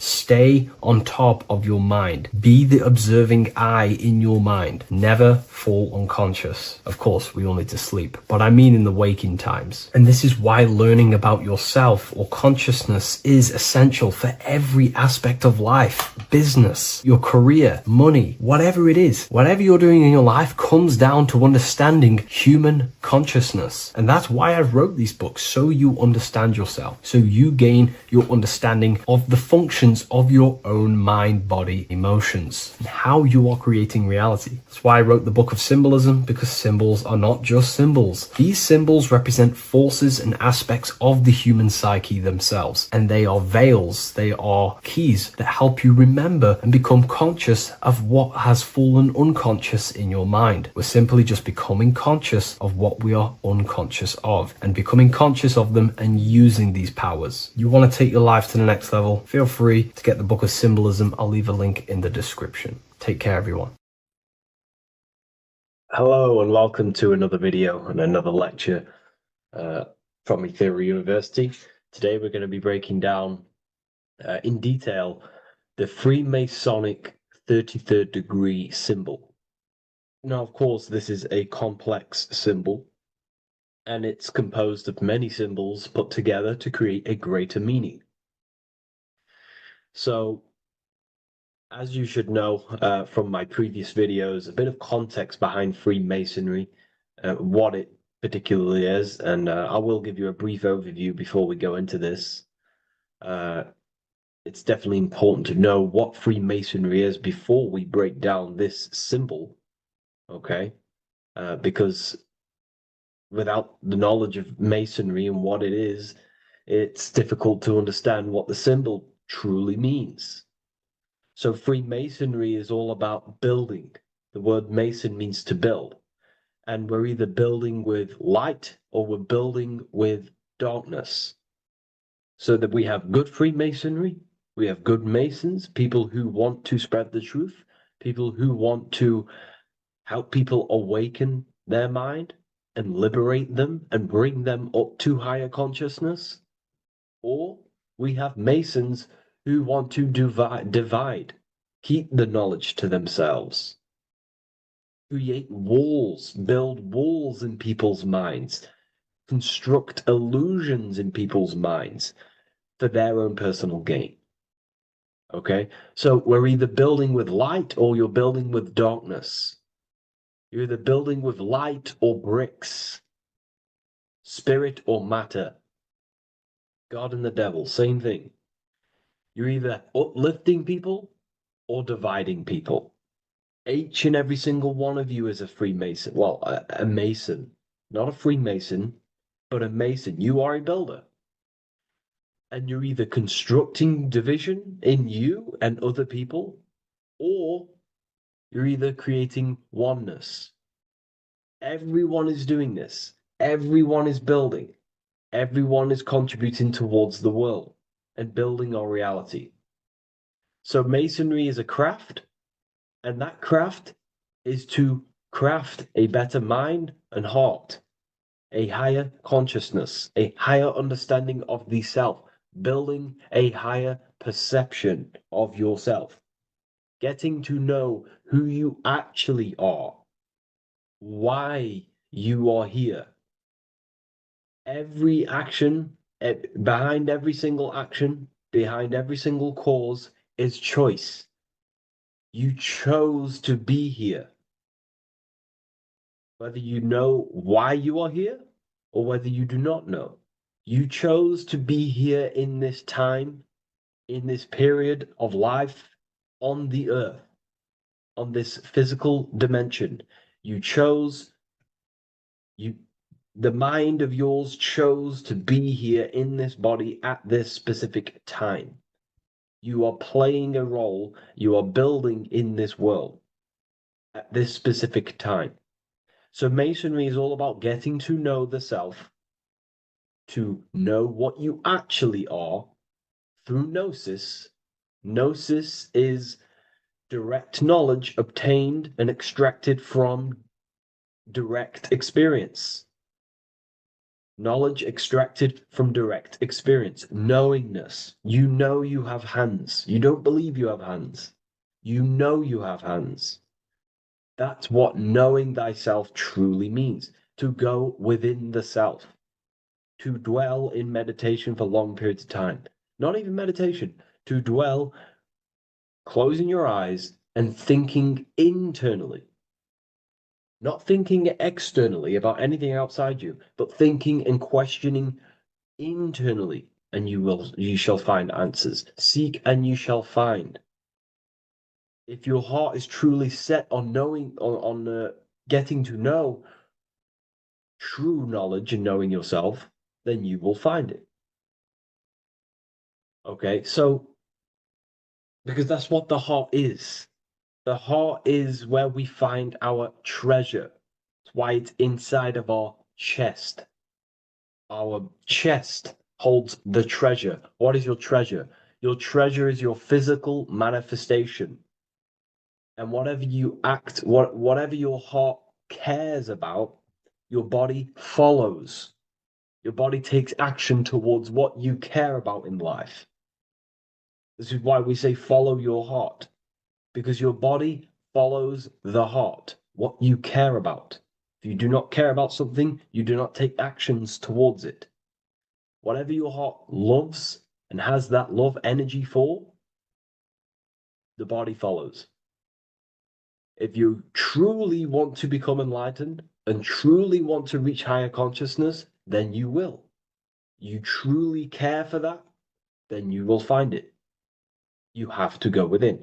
Okay, so this is what Masonry is about. It's about going within and finding out your true nature and constructing a higher consciousness by dissolving walls and blockages inside your mind and heart, purifying the self.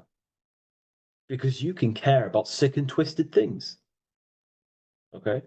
We can see that in society. People like killing people. It's psychotic, but I know. So we can be corrupted. Okay, so going into this symbol, what does this symbol mean? What is it trying to portray? Okay? Before we go into this symbol, particularly, we're looking at the Scottish Rite Freemasonry. So we have the first degree all the way up to the third degree is Blue Lodge Masonry. Then from the fourth degree of Freemasonry to the 32nd degree is what we call Red Lodge Freemasonry, the Red Lodge degrees. So again, that is that symbolism of that red and blue, the left and right, masculine, feminine, water, fire. It's that symbolism again of the two polar opposites of reality, of masculine and feminine qualities, solar and lunar. The left and right hemispheres of the brain, the inner and out world, inner and outer world, the brain and the heart. These are all polarities, okay? Spirit and matter. We have to unify these. But we're looking at the 33rd degree. This is the end of the Scottish Rite of Freemasonry, and it's considered the illuminated degrees. Illuminated. This is when one gets to know the true self, the true knowledge, when one has gone within, mastered the self, got rid of mental blockages, blockages in the heart, purified the self, and they know who they are. They have higher consciousness. And in this breakdown today, I'm going to show you how they have higher consciousness through this symbolism. Okay, so I was going to say something, but I totally forgot what it was. But anyways, we'll move forward with this symbol. Oh, that's what it was. Water melts. Well, ice melts at 33 degrees, symbolizing ice represents solid matter, ego, the physical body, left brain thinking, physical reality identification, identifying self with the ego, the name, the job, the reputation. That's the ice, that's solid, that's ego thinking, left brain thinking. When we identify ourselves with the body, our ego, our name, our job, our reputation, our family, that is ego. That is pure earthly survival base level consciousness. This is the degree, this is the level of state of mind that we need to rise out from and figure out what we are, what you actually are inside you. When you turn off your thoughts, what are you then? If you do not think, you are not your name, your job, your reputation, your family, your beliefs. Because when the mind is turned off, there is still something left. That is you. And that is the substance that we have to get to know through gnosis, through going within and thinking internally and dwelling within. Okay. So Freemasonry is all about learning about the psyche, the true nature of consciousness, how it functions, the mechanics of consciousness, how we can integrate universal law with consciousness. We're going to be going into that. Natural law, how we can become one with God's law. We can become one with the universe and integrate universal consciousness into yourself. Okay, so the first thing I'm going to say about this symbol, straight away, the first thing you probably notice about the symbol is the eagle. The eagle is a bird. Okay, what do birds do? They are high in the air. They are above the earth, which represents rising, rising consciousness, rising the mind out of the lower mind, earth-based survival, impulsive, reactive, egotistical mind. And we're pulling us up, we're rising from that. The earth represents that lower base survival consciousness, ego-driven thoughts. And we're rising up. The bird is free. It's free from the earth. Okay? It's free. It's elevated. It looks down upon the earth. So the eagle is a bird which represents higher view of self, a higher understanding of the self.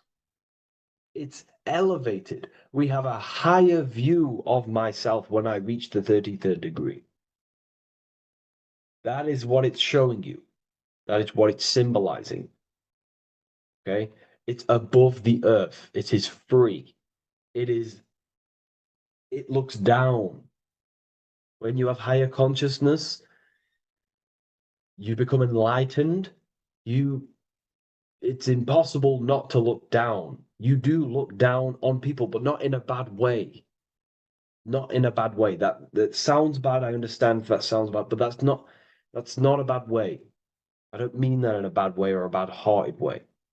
I mean that as when you have higher consciousness, you can see people who are living and dwelling in zombie mode, low-level earth-based consciousness. They think they're the body, they think they're their name, their job, their reputation, their family.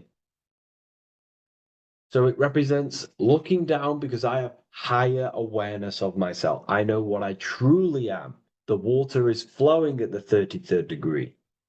The water melts at the 33rd degree, representing the flowing of consciousness, the flowing of the mind, flowing of light energy entering the body. Because when we reach higher consciousness, when you raise your consciousness, which is just an easier way of saying mastering thoughts, mastering yourself, we no longer give attention to negative thoughts because we understand what thoughts are and why would you let your own mind take away your own power. So again, Freemasonry is about gaining personal power, not in a bad way. Well, it can be used for bad. Gaining mental power, a strong mind. Most people have very, very, very weak minds in this world. Very weak minds. This world is a mental world. We have to gain strength in the mind. It's a mental universe. The stronger the mind, the better your reality. The less affected you are by external things. Nothing external should ever bother you. Okay?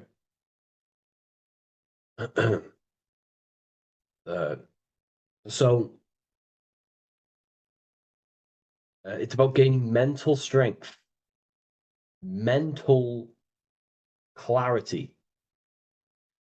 So again, the bird is elevated, it looks down, it has a higher awareness, it sees things from above, it sees the world for what it truly is. That's the eagle. Okay? It's the higher view. This is the illuminated degrees. So we're looking at now the sword. The bird, the eagle, the double-headed eagle is standing on the sword. Very symbolic. The sword is not above the eagle. The sword is below the eagle. The sword moves through the air. On a basic breakdown of the sword, it represents power. Power.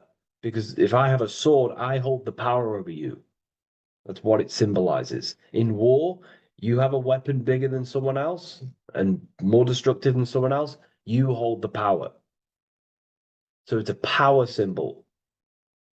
To go even deeper on this, on its true meaning, the sword, I've already broke this down plenty of times. It moves through the air. It cuts the air. It's the mind. Air represents the mind. Water is emotion. Fire is the spirit. Earth is the body. So we're looking at the mind, the power of the mind. And the eagle is standing on top of this, representing, I am conquering my own mind. I am conquering my mind. My mind does not conquer me. My mind is truly mine. I hold the power over it. I stand on top of my mind. The mind does not rule me. Thoughts do not enter my mind that take away my power. I think it, I feel it, I act towards it. It's unity. My mind is the monarch. It is the command center. It is mine. I'm above the mind. That's what it's showing here. I hold full control over this mind. I hold the power. Okay? And I have an elevated view of the mind. The eagle is elevated. It looks at the earth from above. It's the higher perception of the mind. The mind has a higher view of the self. It is conscious. Most people are not conscious. Okay? Most people walk around, they act unknowingly, they don't even know they exist. They don't realize they have consciousness. They think they grew from a monkey. They're born on a spinning ball in the middle of space, and they think they're the body. That is the level of earth-based consciousness. And it's saying, I hold the power. I hold my mind to what I want to direct the mind's forces to. I create with my mind. I carve reality. I shape my reality with my mind and thoughts and my intellect, my communication. Okay? That is what we're looking at here with the sword. It's on top, meaning I control it. When you stand on top of something, you are the top. You are on top of it. You hold the power. You rule over it. When you are the boss of your business, you rule the business. That's what we're looking at here. The sword needs sharpening. It always needs sharpening. You can't use a sword forever. You need to sharpen it. The mind will not stay powerful and strong and and aligned with what you actually want unless you continuously refine the sword. The mind needs to be refined or reminded. If you stop doing affirmations, the mind will fall back to old ways of thinking. If you constantly meditate, you constantly implant the messages into your subconscious mind, you constantly visualize, you are keeping the mind sharpened with what you want in life, what you are trying to create. And the mind will continue to think with that power, with them words, with them visualizations. If you fall off, if you stop meditating, you will lose control of your own mind. Okay? This is symbolizing you have to keep on top of the mind. You have to keep control. This is what the world is. The world is like Minecraft. You ever played Minecraft? You're a builder. Okay? What do? You control the man in the world. That's what you are. You need to control this body in the world. It's all about control. You are in a game. It's like Grand Theft Auto. You don't know how to use the buttons. You're going to create chaos, and you're not going to have that much fun in the world in GTA if you don't know how to work the buttons.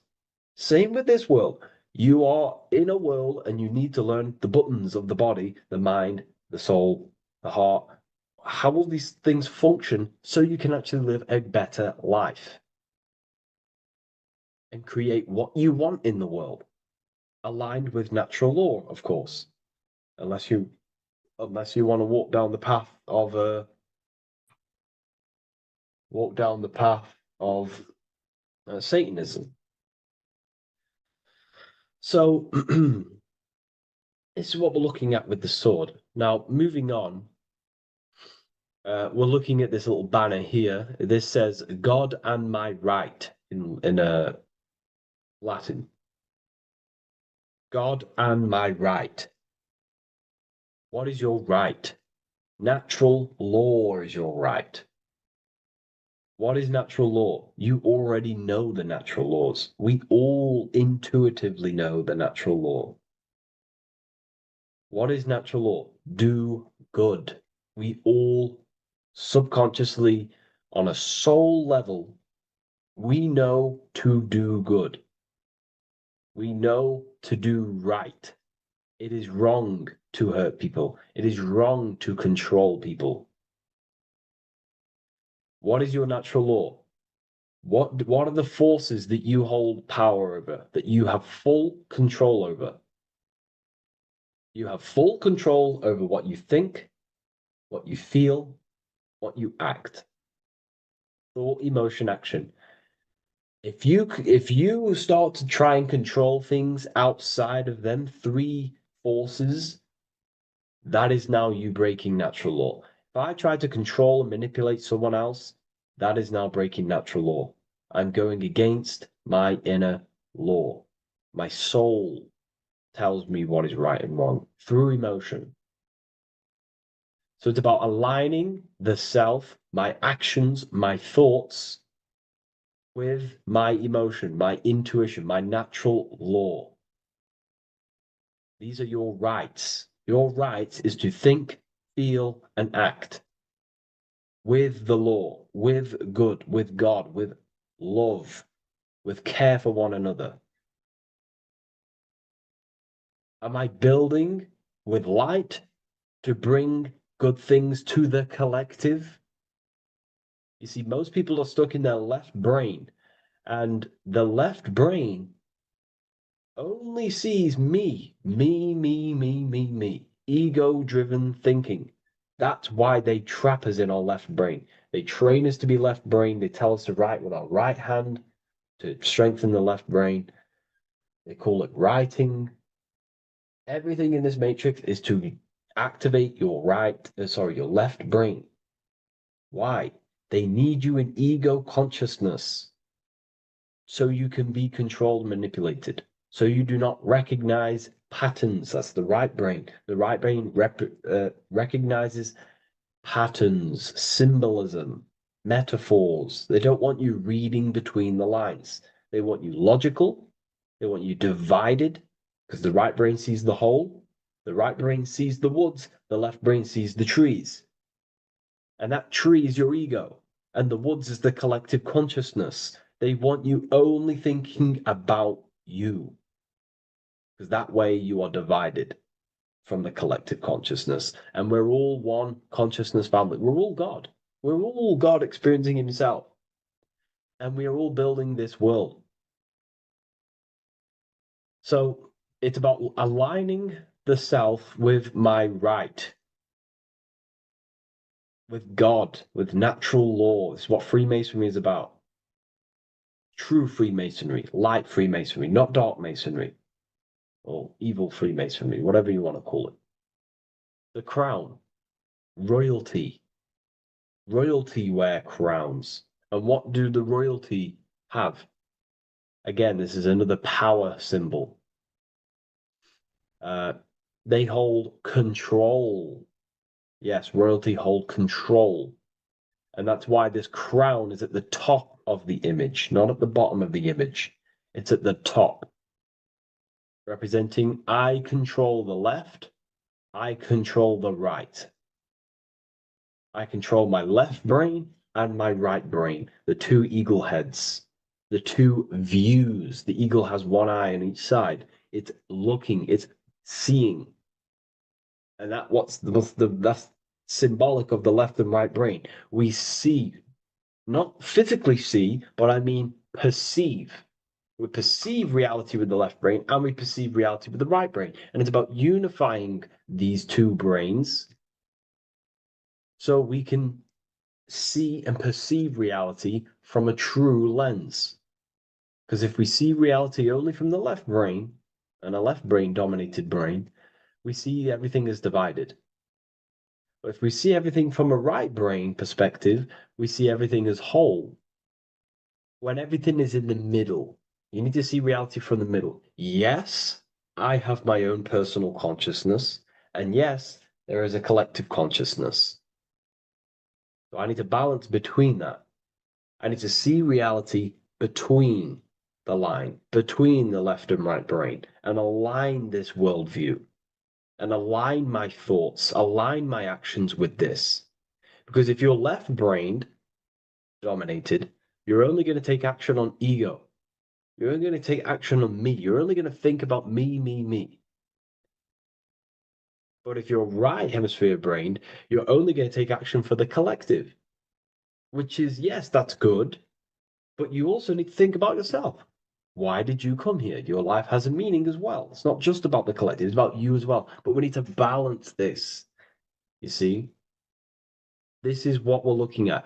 The crown is in the middle, representing the balance, the power over the two. Okay? It's the balance, it's mastery, it's control. Royalty hold control over society, royal families. So it's about controlling the self. It's control over the eagle, control over the sword, over the mind. It's about personal power we're looking at here, self-control. Now we're looking at a upright triangle, which represents the element of fire, which is masculine. Masculine is all to do with action, the physical body.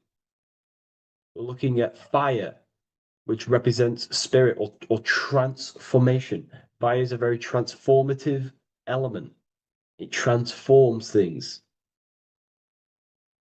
Okay, so we're looking at self-transformation through action. This is what we're looking at here. Fire is a very, very masculine force, a very penetrating and transformative force. So we're looking at transforming the self, not through knowledge, but through action. We have transformed the self, 33rd degree. I've reached the 33rd degree and I have now fully transformed. Now, there are higher degrees than 33rd degree, but we're just breaking down the symbol. That's a whole of a lecture. But this represents full transformation. 3, another, if you watch my video on numerology, you know 3 is all about what? Transformation. Thoughts, emotions, actions. These are the transformative forces that turn and create reality. Jesus dies and dies and resurrects after 3 days. Transformation from dead to the awakened.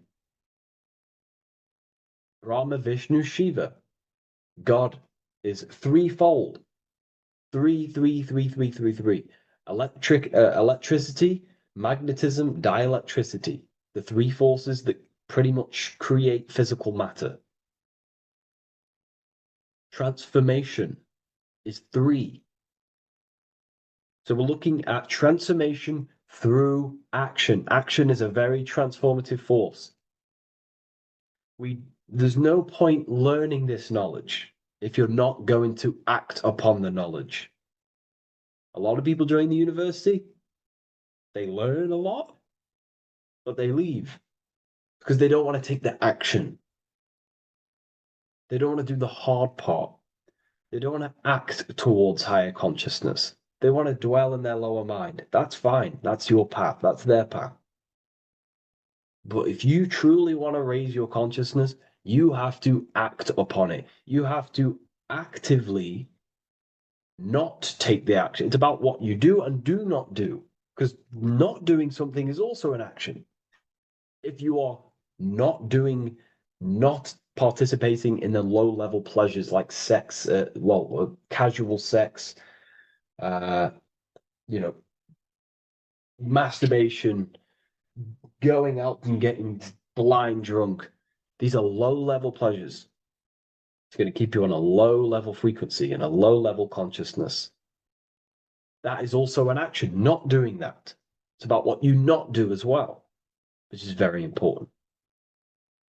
You have to act upon it to reach this degree. You will not reach this degree if you have not taken a lot of action towards reaching higher consciousness, reaching self-mastery over the mind, controlling the mind. This is what, again, it's about taking action on actually controlling the mind, controlling the self, gaining your power. Okay? Okay. This is another fascinating part about the eagle head and wings. It also represents the past, present, and future. The crown is, again, symbolic of the crown chakra. This is all to do with knowledge. So we're looking at knowledge of the past, the eagle on the left looking behind, and the eagle on the right looking forward. So we're looking at the crown, knowledge of the past and the future. Looking at your past is very powerful. What has led you to this very point in your life? What actions have taken you to this point? And not only you, remember, there is a collective. Remember, you always have to keep that in mind. Every action you take, you have to always align it with the collective consciousness. It's not just you in the world. We have a collective. So how did you And how did the collective get to this point in life, in this present? How did we get here? How did we get into this mess? Humanity is in a mess. A straight up chaotic mess. And if you think everything is perfect and everything's divine and everything's just, there's some people out there in the spiritual community saying, everything's divine, everything's meant for this purpose. No, there are people actively manipulating and using mind control methods to control this reality. How have we got into this mess? So we have to look into the past to analyze patterns so we can take action now in the present to change the future of the collective and your personal life. That's what we're looking at here. So the eagle looking left is looking in the past, representing analyzing the past, analyzing the actions in my life and the collective life. The actions that led to this mess now, to this state now. And what can I do now with my knowledge to change the future to a better future aligned with, again, natural law, aligned with goodness, aligned with God, aligned with care and love for one another and the self. So it's all about knowledge of the past and knowledge of the future. And what I can do now to take action, the triangle pointing at the middle, which is the present, what can I do now to change the future? To create a better future, to transform the world. 33, transformation. To transform the future. Okay, this is what we're looking at here with the two double-headed eagles as well. Again, this is more art. This is a lot more complex symbolism here. But again, we have the Earth hemisphere here. And what? The eagle above. It is raised above the earth, above material pleasures, above the material thinking self, above the ego. Not to say we get rid of the ego. We need the ego, but balancing, control, power over the ego, power over the two hemispheres of the brain, power over my past and my future, power over time. What am I using my time towards? Time is your spiritual currency. Okay? It's elevated. It sees things from a higher perspective. It is higher consciousness. We're also looking at the astral body. Birds on a deeper level represent the astral body. So symbols have layers of meaning. The deeper you get into the occult. So when you join the first degree, you get, a good interpretation, and the higher degree you go, the more deeper the symbol reveals, as the more deeper you know yourself.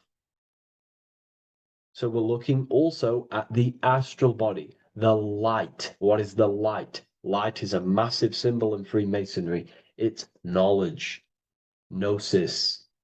When you're very intelligent, you call someone, they're a bright child. They have enlightenment, light in the mind. Looking at light, a lot of knowledge, a lot of self-knowledge of the self, of the psyche, how I function, what I am, knowledge of the astral body, rising above the earth, astral projection, exploring your true nature, exploring consciousness. This is what we're looking at here.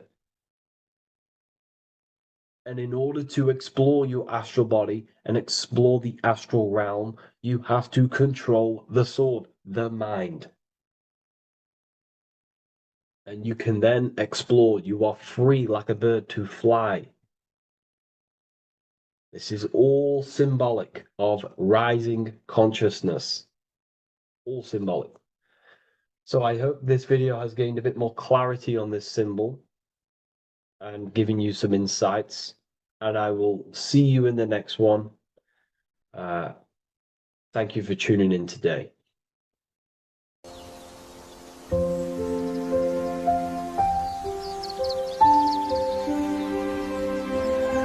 bookofwisdom.com. Visit today.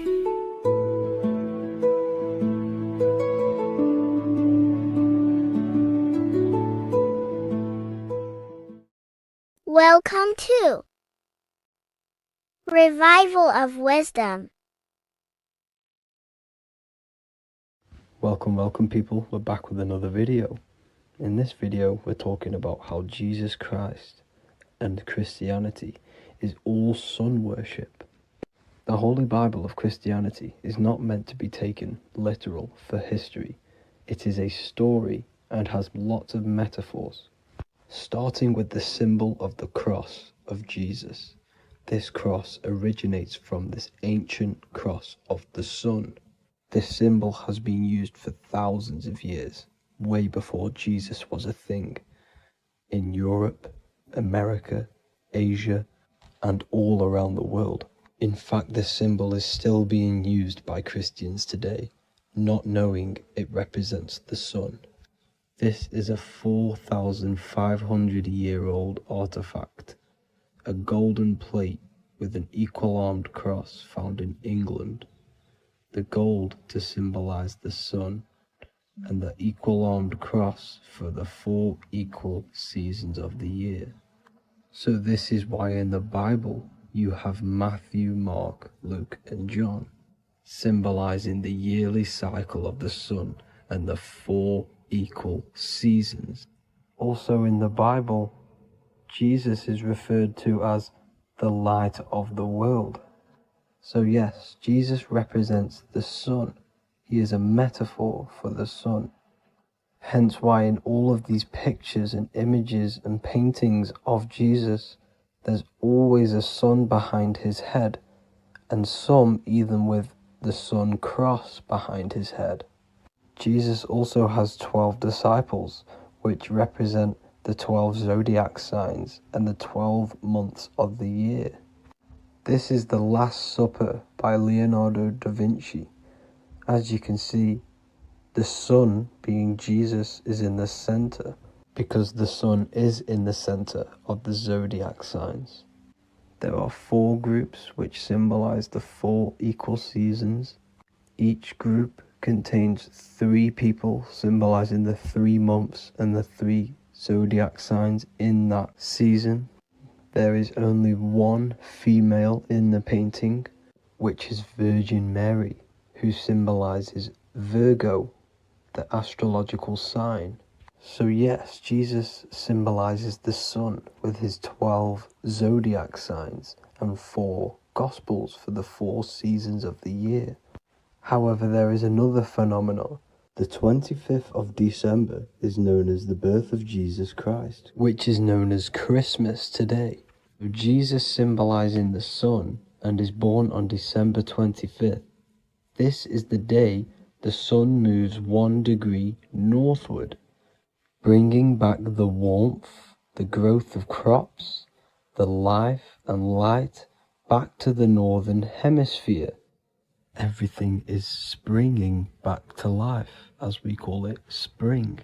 So it is said that the sun is born again on the 25th of December, and Jesus is known as the risen Saviour, because the sun is our risen Saviour, because it gives life to the whole of this realm, the warmth, the crops, and without the sun rising in the morning, we'd all die in about 2 weeks. And we all know how Jesus died on a cross. The sun also dies on a cross in the southern hemisphere. It dies on the Southern Crux constellation. And on December the 22nd, 23rd, and 24th, the sun remains in the same position. So the sun dies for 3 days, and it is born again on December 25th. When it moves 1 degree northward. And this is when the sun is born again, or resurrected, just like Jesus. Constellation Virgo is prominent in the spring sky in the northern hemisphere. So therefore, the sun is born a virgin, Virgo. And as you see in this image, you see Virgin Mary holding the sun. Us as humans do not own the sun. So therefore God owns the sun. So yes, the sun is the Son of God, and this is what Jesus is symbolizing. And just how Jesus sacrifices himself for humanity, that's what the sun does. The sun gives out all of its energy so we can live. There are many other Bible verses which represent Jesus as the sun. Now in Matthew 8:23-27, his disciples are in a boat and there is a massive storm. Jesus is asleep, meaning the sun has not arose. And the disciples say, "Save us, Lord, we are perishing." Quote, "Then he rose and rebuked the winds and the sea, and there was a great calm." End quote. Now this is a metaphor for the sun rising and calming the storm, because in the ocean, when the sun is down, that's when there are great storms. The worship of celestial bodies go back thousands of years, and it's called astrotheology, and it can pretty much be traced back to all ancient civilizations. Now going back to the ancient Egyptians, the god Horus, the god of war, and he symbolized the sun in the morning. Ancients used to say that he walked over the sky in 12 steps. Yes, this could symbolize the 12 zodiac signs. It also symbolizes the 12 hours of daylight. So we have 12 hours of Horus, but now they've rearranged the word to hours. Horus and hours. And when the sun rises, Horus rises, we say horizon, which is Horus is rising. That's the etymology of horizon. Another Egyptian god called Amun-Ra was known as the god of all creation. He was the first god of them all. Amun was also a sun god. Therefore, after every Christian's prayer, they say Amen, sending their prayer through the sun to God. So this all goes back to the worshipping of the sun. Sun worship was around way before the Romans. However, in the Roman times, their sun god was called Mithra. Mithraism was the main religion before Christianity came into play. Mithra was the son of God. He died on a cross, and he was dead for 3 days and resurrected, just like Jesus.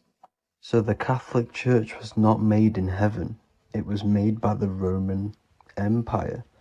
They mixed all the sun religions of Judaism, Mithraism, and other Arabic religions, and combined it into one, so Caesar, the Roman emperor, could gain his own religion. So yes, Christianity was a political move to gain more control over the masses, because it was a worldwide government at this point in time. So here is a Sumerian helmet with the rising sun symbol. And then the Romans also used this rising sun symbol on their armor. So sun worship has been going on for thousands of years, and it still goes on today. However, with all the programming and the low IQs, today we do not get the full interpretation of the Bible and these stories from the past. And Christians and other religions are all brainwashed to not question their religion and not realize their true origins and where they come from. I do advise you all to do your own research and come to your own conclusions. However, I'm just pointing out the facts and connecting dots for you all to see. That's it for this video, guys and girls. Thank you all for tapping in. God bless.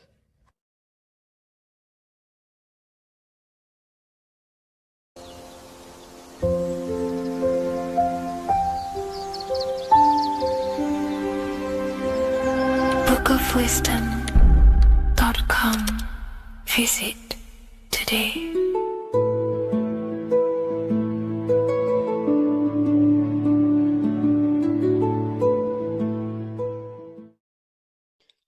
What if I told you you don't have one body? You in fact have four. There's a secret hidden right in front of you, and most of you overlook it. And by learning these teachings today, this will change your perspective on life, on yourself, and completely change the conception of yourself. This is the key to your highest potential. If you stay with me today, you will find secrets about yourself that will change your life. But I warn you, once you step this path of esoteric knowledge, there's no going back. Once you see, you can't unsee. So stay with me, and we will discuss the four bodies of your soul and how you can master yourself to reach your highest potential. The first thing we must understand is that there is a sun. And just like the sun gives life to the earth, there is this life force within the sun that gives life to all matter. We must understand that that matter itself is dead. It has no life potential. It has no ability to create or destruct anything. All of the life comes from above, from the sun, from the life-giving power of this infinite energy source we call the sun. No matter what model you believe, the sun still gives power to this physical realm, giving life to all of the crops, giving life to animals, giving life and growth to all things that the rays come in contact with. This is a macrocosm process. We must understand the teachings of as above, so below. This means that the macrocosm repeats itself in a microcosm form. Now, what do I mean? Humans are made in the image and likeness of God. You are a miniature version of God, a spark of the divine consciousness made in human form, in physical form. Just like the sun gives life to all physical matter and growth to all crops on the earth, your soul is a miniature sun. And your soul is giving life to the body. Your body is a miniature earth, which also goes through the cycles of the 4 seasons of the sun. We feel different in each one of these seasons. It's because our body does not only go through these cycles externally, but these cycles happen within ourselves, within consciousness. Your soul is the sun. The sun you see in the sky is an externalization of your soul. Your soul is the life force. You are the soul, not the body. And like the sun gives power to the earth, the soul gives power to your body. So first, let's look at the etymology of the word sun. The word sun comes from it's a Latin word solis or sol, which means the sun. Sol then became soul, sun, soul. And in fact, S-O-N and S-U-N in the old etymology dictionary mean the exact same thing. They are interchangeable. So when we look at the symbol of the sun, we look at a circle and a cross, which represent the 4 aspects of the sun, the 4 seasons of the sun: summer, winter, spring, and autumn. These are the 4 states of the sun. Like we said, this is where we get this symbol. You have the 4 states of the sun, which represent the 4 bodies of the soul. Now, this is where we get deep. Like I said, the sun you see in the sky is a macrocosm of your soul, an externalization of your soul. Just like your sun has 4 seasons, the 4 seasons within us are the 4 bodies. Our soul is incarnated and split into 4 sections. We have a mind, we have a physical body, emotions, and spirit. These are all interchangeable and they are all linked. In ancient alchemy, we have the exact same symbolism of the 4 stages of alchemy. But in this case, they're symbolized as the 4 elements. earth, water, air, fire. In this ancient alchemical symbol, we have the pentagram with the top one representing the soul, ether. Our soul then has the four bodies with the human here. We have the man, the eagle, the bull, and the lion. We see this on the tarot card, the Wheel of Fortune. The man, the eagle, the bull, the lion. We see this in Matthew, Mark, Luke, and John. The lion, the bull, the man, and the eagle. We see this with depictions of Jesus. Jesus, the man, the bull, the lion, and the eagle. These represent the four fixed signs of the zodiac. Taurus, the bull. Scorpio, the eagle. Scorpio was symbolized as an eagle. It's an ancient symbol. Now it's been changed to a scorpion, of course. Leo, the lion. Aquarius, the man. These represent the four fixed signs, which are four different elements. Taurus is an earth sign. Scorpio, a water sign. Leo, a fire sign. Aquarius, an air sign. Taurus is the earth. As above, so below. The earth is the physical body. Leo is fire. Fire is the spirit. Scorpio is water, which is the emotions. Aquarius is the mind, which is an air symbol. Air is the mind. That's why we call people airheads. Okay? So what we're actually looking at here are the four aspects of our soul.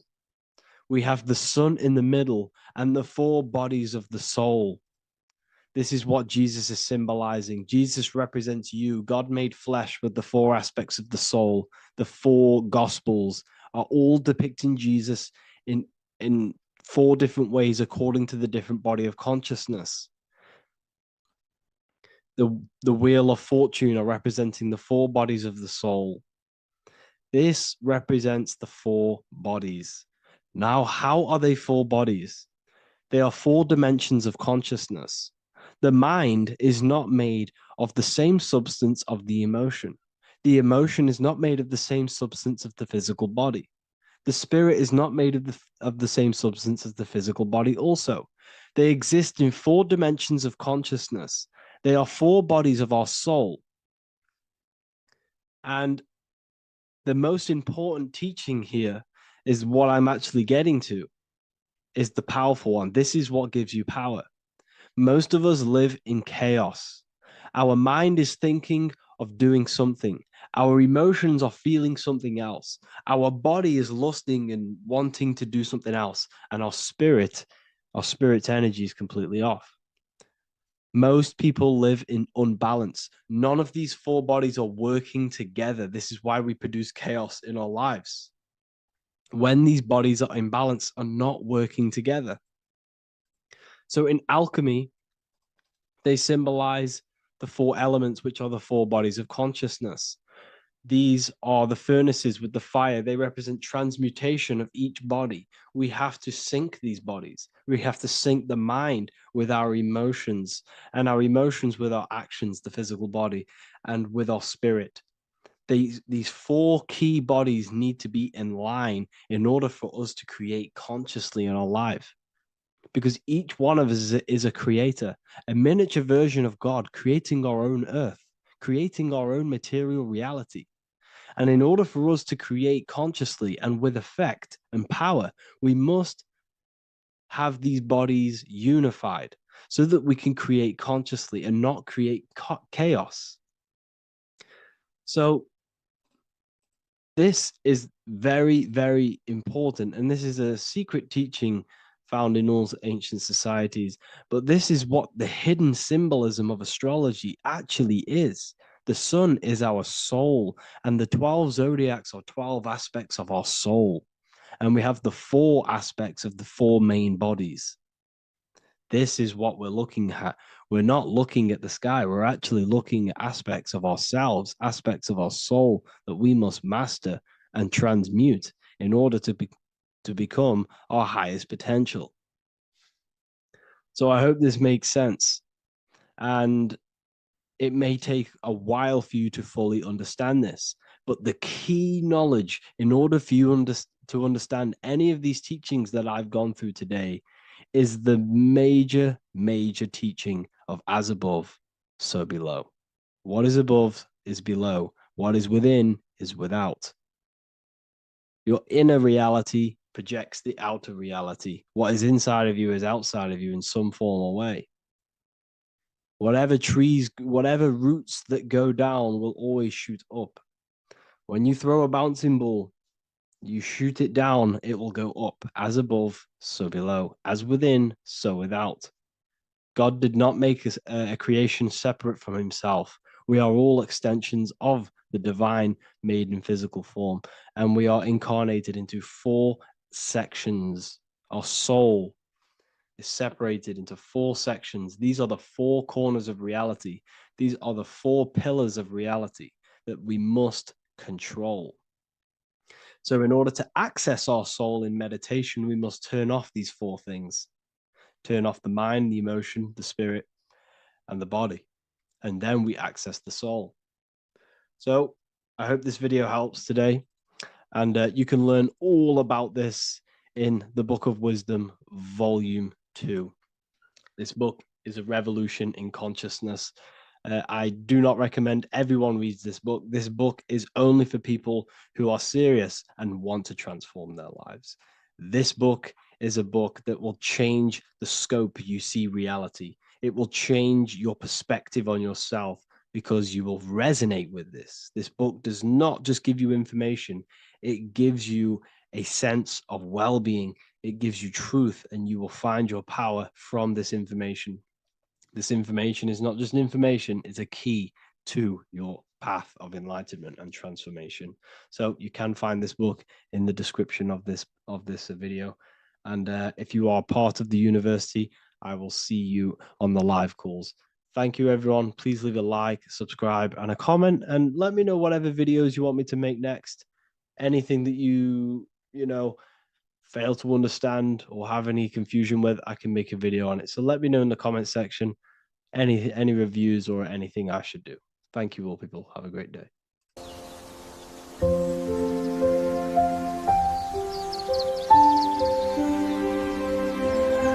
bookofwisdom.com. Visit today.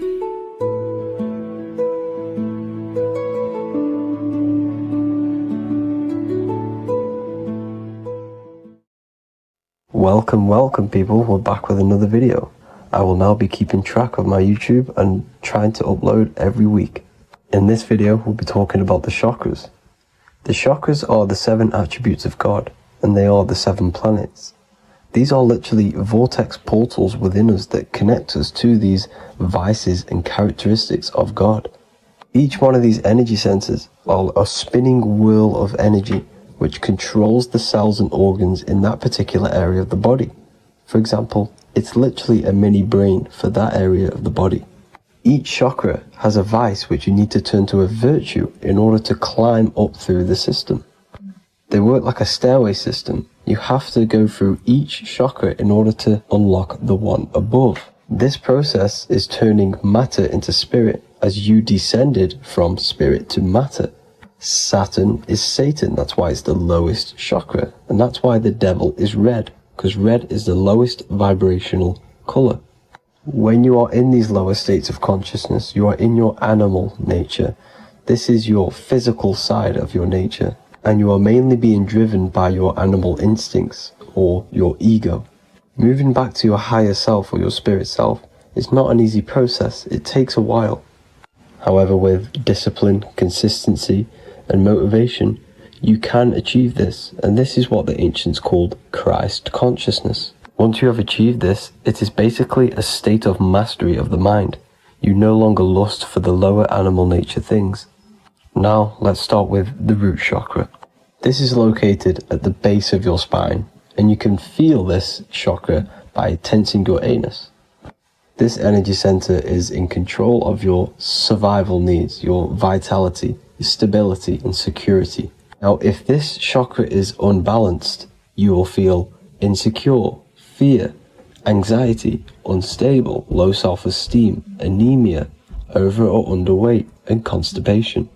In order to balance this chakra, You need to feel grounded, embodied, stable, calm, centered, a sense of safety and trust in yourself and the world around you. The next chakra is the sacral chakra, which is located around the belly button area.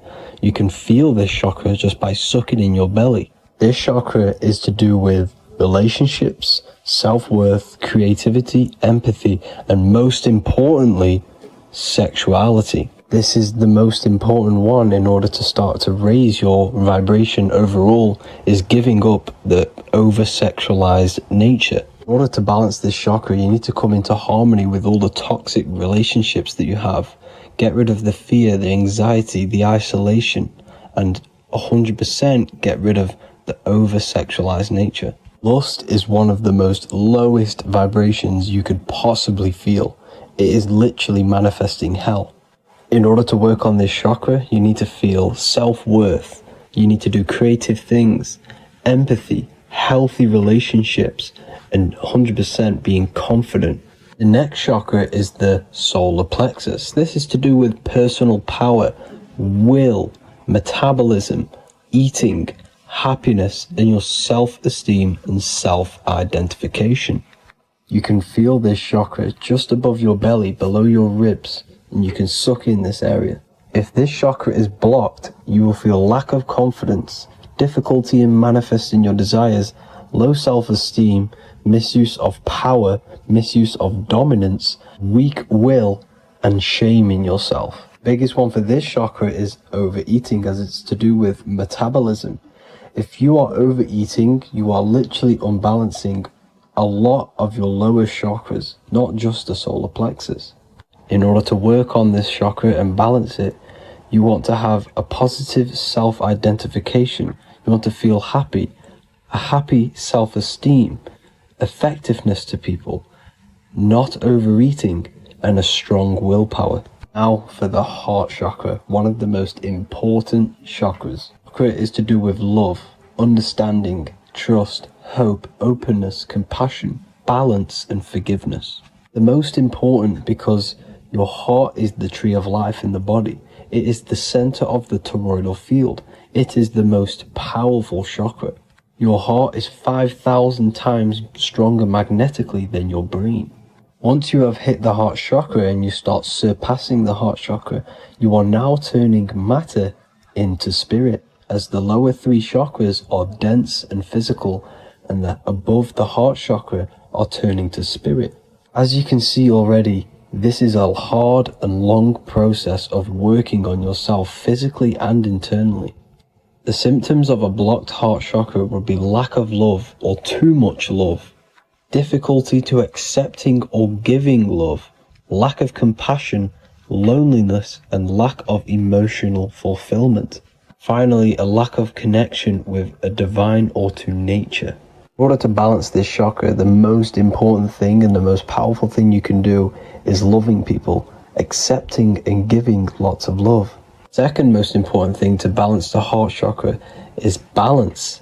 You need a balanced life. You need balance in all aspects of your life. Now for the throat chakra. This is a very important chakra as it's to do with communication.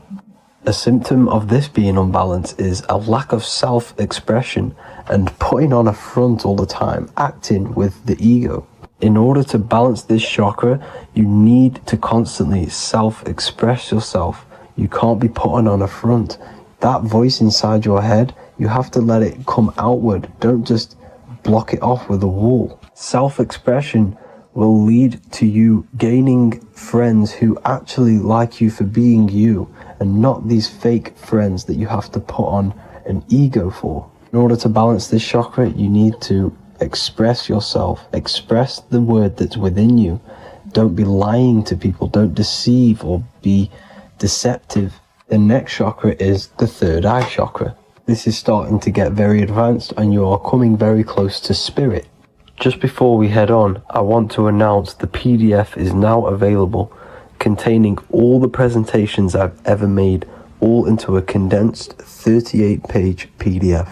The link will be below this video for you to access. And if you want to learn how to create reality using your mind, how to attract your desires, how to get out of the situation you are in, the link will also be there for the Manifestation Mastery course. Now for the third eye chakra. The third eye chakra controls the pineal gland, which is your first eye. It's to do with your psychic abilities, channeling, telepathy, astral travel, visions, and connection to the higher self. You need all of the chakras aligned to get the full potential out of your third eye or pineal gland chakra. For example, if you're astral traveling and you fear something, you will be instantly shot back to your body. So you need to master all of the chakras before you go on and try and do these higher spiritual activities. Symptoms of the third eye chakra being blocked is lack of imagination, lack of vision, lack of concentration, blocked or clouded intuition, can't see the big picture, and especially overly reliant on logic and intellectual thinking. A good way to work on this chakra is imagining things, vision things. Trust your intuition at all times. Always follow that inner voice. Cut out the tap water, which contains fluoride. Fluoride blocks the pineal gland. And cut out all junk food, because all of this is affecting your pineal gland. When in meditation, you want to focus your eyes and your attention to the center of your head between the two eyebrows. This is where the pineal gland is located. This will help and awaken the pineal gland over time when you keep doing these meditations. Finally, for the crown chakra, this is to do with universal consciousness, all-knowing, enlightenment, cosmic connections, the God source. This chakra is blocked by being cut off from spirituality, plagued by the senses, being tricked into the five senses and being tricked into thinking you are the body. In order to work on this chakra, you need to feel grounded. You need to know yourself, your real self, the voice within you. Have common sense. Have specific decisions that you're making. Be very direct. Now we've got out of the way all of the chakras, I can now introduce methods and meditations which will help you unblock them spiritually. When meditating, you want to get into the present moment in a nice, comfortable position. Bring yourself to the present moment by saying, I am here right now, nothing else matters. Keep repeating this over and over with your eyes open or closed.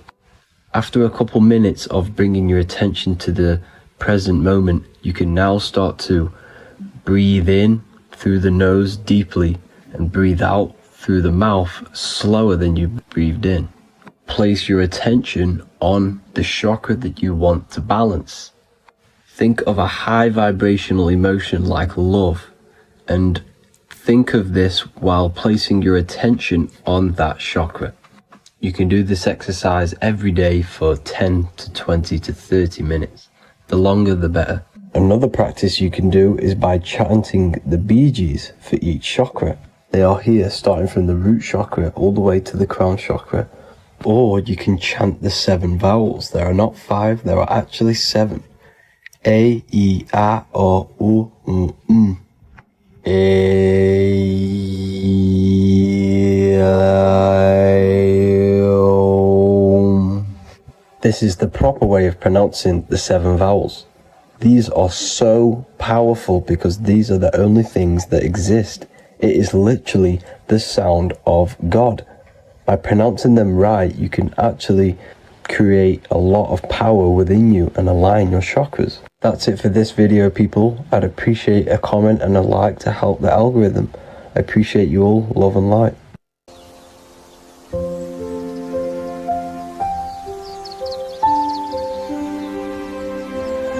bookofwisdom.com. Visit today.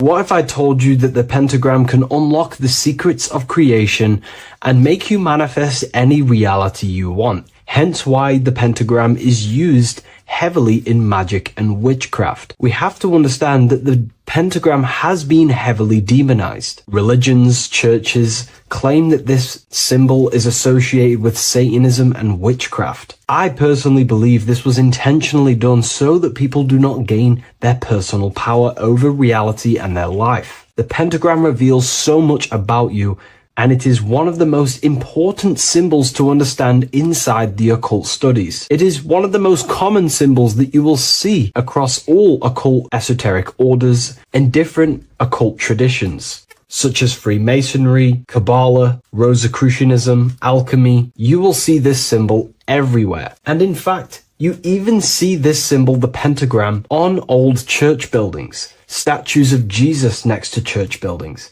You will see this symbol used by Christianity itself, which is very contradicting about the church. But I'm not here to tell you to think anything. You can simply take this information with a pinch of salt and see if it benefits you. The pentagram used by the early Christians was said to symbolize the 5 wounds of Jesus on the cross. But this goes much deeper in an esoteric explanation. The pentagram ultimately represents the 5 elements of creation. All creation falls within these 5 elements.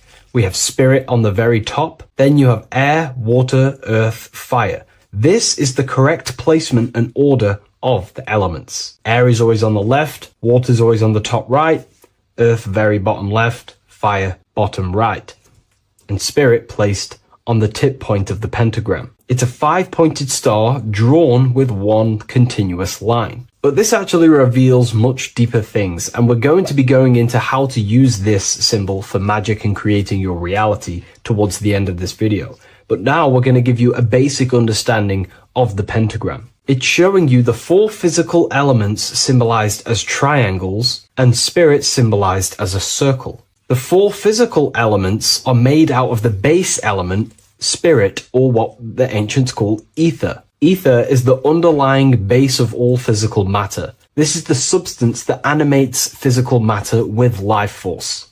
All physical matter has its origin in the etheric substance, or spirit, what we want to call it. It is simply the life force that animates the physical thing. However, if we go deeper onto this symbol, it also represents something personal to the individual who wears this symbol. If you wear this symbol, you're basically saying you're putting your divine nature over your material nature. Your divine self is in control of your material self. You put your spiritual needs before your physical desires and needs. Hence why the spirit is on top, looking down over the 4 physical elements. The circle is continuous, one line, eternal, no beginning, no end. The triangle has beginning and end and points. You can see the beginning and the end when you draw it. On a deeper level, this is pretty much showing the process that symbolizes the structure of the macrocosm, the universe itself, showing how the invisible spiritual planes condense and crystallize into the visible physical world, spirit turning into physical reality. But if you wear this symbol, you're basically saying, I put my divine nature over my material nature, showing that your spiritual nature rules over your earthly existence. You put your spiritual needs first. If you see this inverted, it is now the opposite, placing spirit on the bottom, basically saying, I desire the physical things over the spiritual. But what exactly is your spiritual nature? Well, your spiritual nature is simply your internal self. You chase things that are immaterial, such as knowledge, love, experience, expansion, gnosis. These are the qualities of spiritual things that the spiritual person likes to chase and desire, instead of desiring the things that are temporary in the material world and never actually lead to fulfillment. True fulfillment is by chasing spiritual things. God, the nature of creation, the self, gnosis, knowledge. But if we go even deeper, this symbol ultimately represents how reality is created. Hence why this symbol is heavily used in Kabbalistic magic and so-called witchcraft. We are all magicians. Each one of us are creating reality. There are just certain ways you can actually create reality by becoming conscious of them. By becoming conscious of the elements and the qualities of the self that actually create your experience in your life in the present moment. If we look at the pentagram, we see that when you draw a pentagram, it is one continuous line. It is one expressed in 5. The order of the elements are very important. Spirit at the bottom, fire at the bottom right, and so on and so on. Because this is showing you the descent of the spiritual into the material, the invisible crystallizing into a material reality. As you can see when you start to draw the pentagram, you see spirit at the very top. You're descending down to fire. Fire is the closest element to spirit. Hence why in magic and witchcraft, people like to use candles. So you're descending first into fire, then into air, then into water, then into earth, then back into spirit. Because of course, the cycle of creation unfolds itself. When you die, you return back to spirit, and then you reincarnate yourself back into physical reality if you wish and desire to. Everything is under this process of matter spiritual. In the daytime you wake up, you're in your material body. When you go to sleep, you enter your astral spiritual body. Everything's in this continual process, renewing itself in spiritual, then material. But the reason why this is associated with magic so heavily is because each one of these elements corresponds to a different body of consciousness, a different vehicle of consciousness. Consciousness has many different vehicles it uses to create the tangible self, the physical reality. For example, consciousness has a spiritual nature. The spirit element in this case symbolizes the emanation, the descent of the one power, the one force that we are all using. Each one of us is using this one power, the power of the source consciousness, unfolding its creation in the present moment. This represents the source, the emanation, the descent of this continuous flow of energy through us that we are tapped into, like a live stream in the present moment. This descends first, the force descends into fire. Fire symbolizes the willpower, will. In this aspect or vehicle of consciousness, the will is the being that directs intention, initiates action, shapes reality through focus, determination. It sets direction, holds intention, projects a desire into form, and aligns your inner world with the outer creation. The will comes out of the force, spirit. Then the will goes with intention to air. Air symbolizes the mental vehicle of consciousness, the mind, the psychic man. The psychic aspects of your consciousness is thinking, imagination, mental images, logic, using the thought or the mental vehicle body of consciousness. Then that thought has an emotion, which is then water. So it goes from the force to the will to the intellect to the water, the emotional body of consciousness. The emotional vehicle of consciousness amplifies the thought into an emotional desire that you want to take action on. No one takes random actions, and if we do, we say we're very bored and we don't care. The water is the energy, the emotion you have to fulfill something. And that emotion then descends into earth, which is the physical body to take the physical action in the present moment, to fulfill that desire, to fulfill that will, that thought, that desire. And that is how reality is created all the time. Now, there is much more that you can go into with the pentagram, because true magic is about changing consciousness at will, not casting random spells. It's the ability to change the direction of consciousness using the power of the will to direct these forces to create change in the internal world so it can project outwardly in the external world. Because consciousness creates the external reality. What happens within us, we see change outside of us. So true magic is about manipulating the forces and the vehicles of consciousness that exist within our own mind to produce a change in the material world. There are other ways you can use magic, by purifying each body of consciousness or banishing each body of consciousness. Other forms of magic, you can dissect each body of consciousness and work with that specific body. If you think you're using your mind too much, you can start using banishing rituals to banish the power of the mind, to stop overthinking, for example. Or if you have lack of emotional connection with your emotional vehicle of consciousness, we can dissect this body, tap into this body, and invoke this body and strengthen it. We're dissecting each body and vehicle of consciousness so so we can work with it to create a specific change inside ourselves, then to be mirrored outside of us. So pretty much this pentagram represents the descent of the spiritual turning into a material reality. Hence why sometimes we see a human figure standing in the point of a pentagram, because it ultimately represents the microcosm. You are the microcosm. You represent the entire process of spirit into matter, the invisible into the visible, the formless into form. The pentagram, drawn in one unbroken motion, captures this divine act of creation, showing how consciousness flows downward through the elements or the vehicles of consciousness to bring forth the material reality. The Book of Symbolism will teach you all about this. It was released November 17th. A lot of people have taken advantage of this. You also gain a free ebook with this copy. Every order comes with a free ebook. And if you wish to get your copy of the brand new Book of Symbolism, you can find it in the description or revivalofwisdom.com. Thank you, everyone. I'll see you in the next video.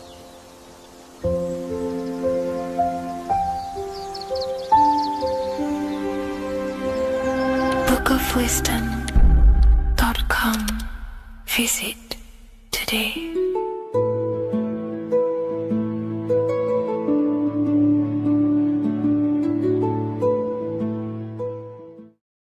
Hello, Seeker. Welcome to Revival of Symbolism, a channel devoted to the language of esoteric symbolism, helping you discover yourself and expand your consciousness into new realms of thought. I'm Harry B. Joseph, also known as Revival of Wisdom, and in this video, we're going to be discussing the symbol of the double-headed eagle, also known as the emblem to represent the 33rd degree Freemason. So let's jump straight into this. We have a piece of Masonic artwork here, which is what we call a complex symbol. A complex symbol is not just one symbol, but many different symbols in one piece of artwork coming together, forming a greater meaning. So we have many different symbols to break down here. And we're going to start off with a little bit of context so we can understand this symbol. This symbol represents the 33rd degree Freemason. Once you reach the 33rd degree of the York Scottish Rite Mason system. So once you reach this level, this symbolism corresponds to that individual. So therefore, this piece of artwork is representing the consciousness, the mindset, the ways of thinking, the ways of viewing the world of the 33rd degree Mason. It represents the consciousness of the 33rd degree Mason. And this is what esoteric symbolism is about. Esoteric symbolism is symbols and emblems representing states of consciousness and teachings within the forces of consciousness. So let's jump straight into this. The first thing that I see when I look at this piece of symbolism is the double-headed eagle, okay? The double-headed eagle. What is this eagle doing?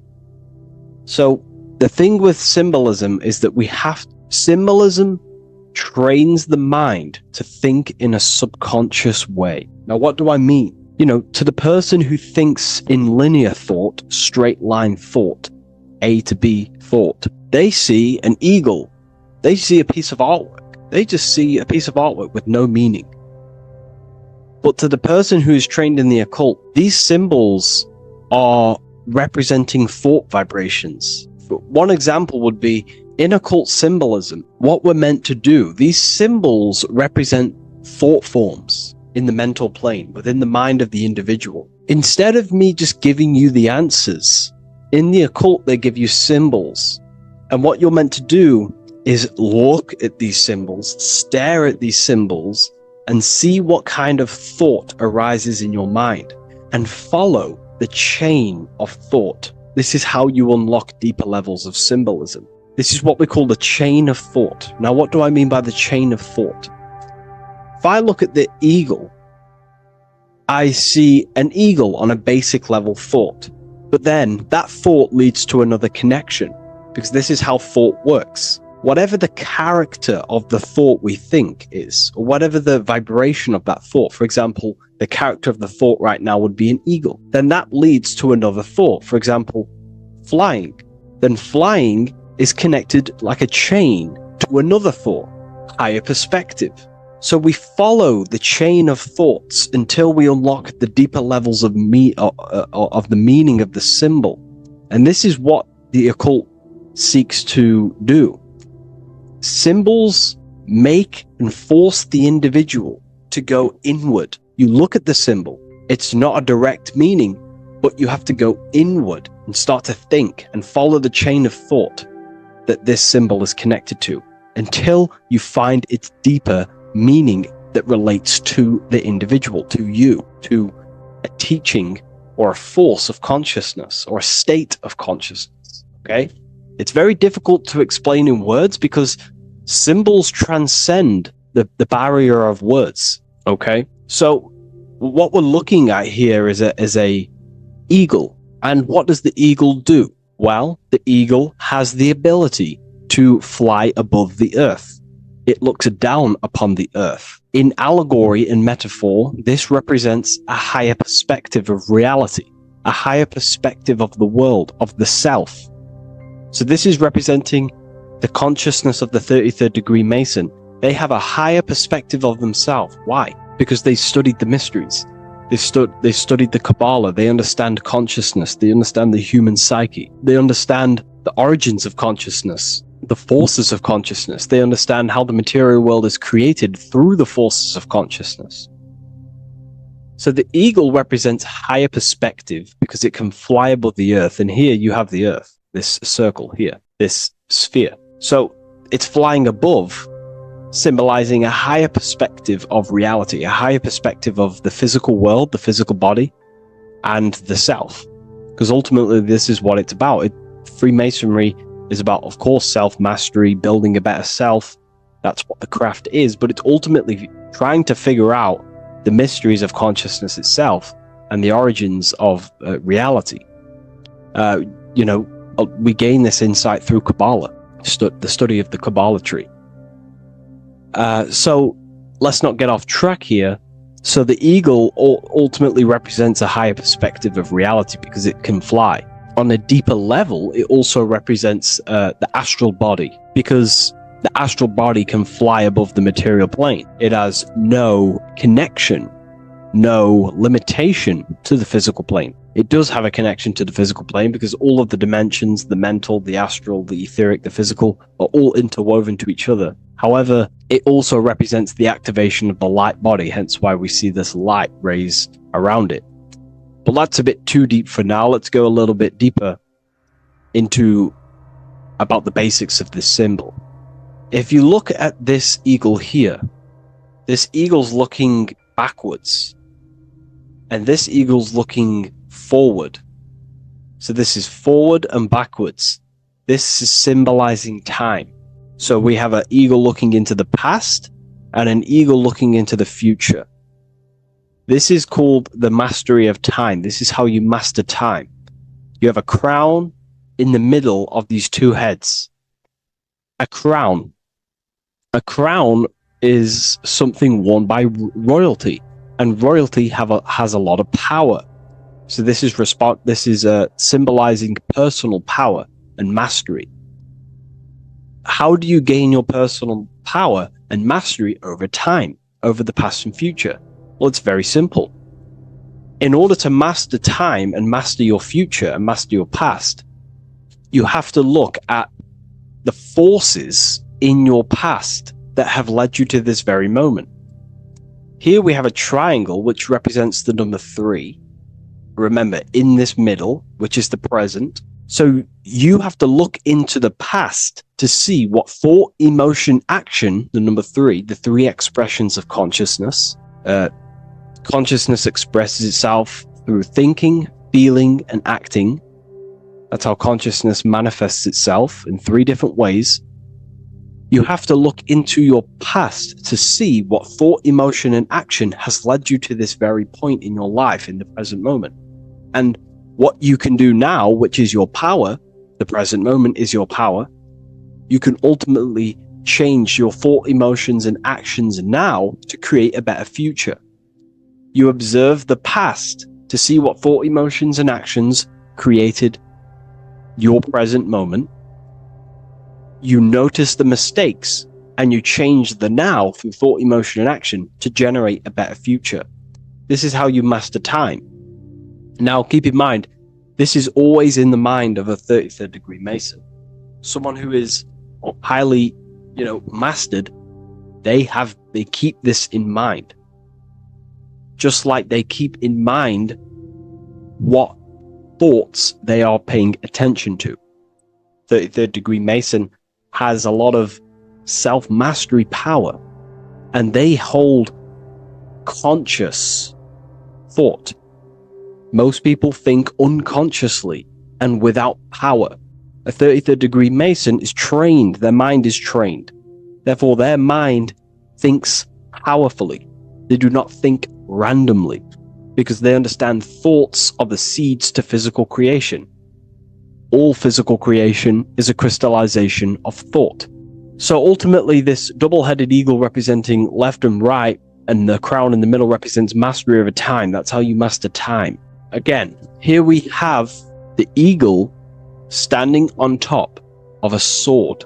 The sword is, of course, on a basic level, the sword represents power.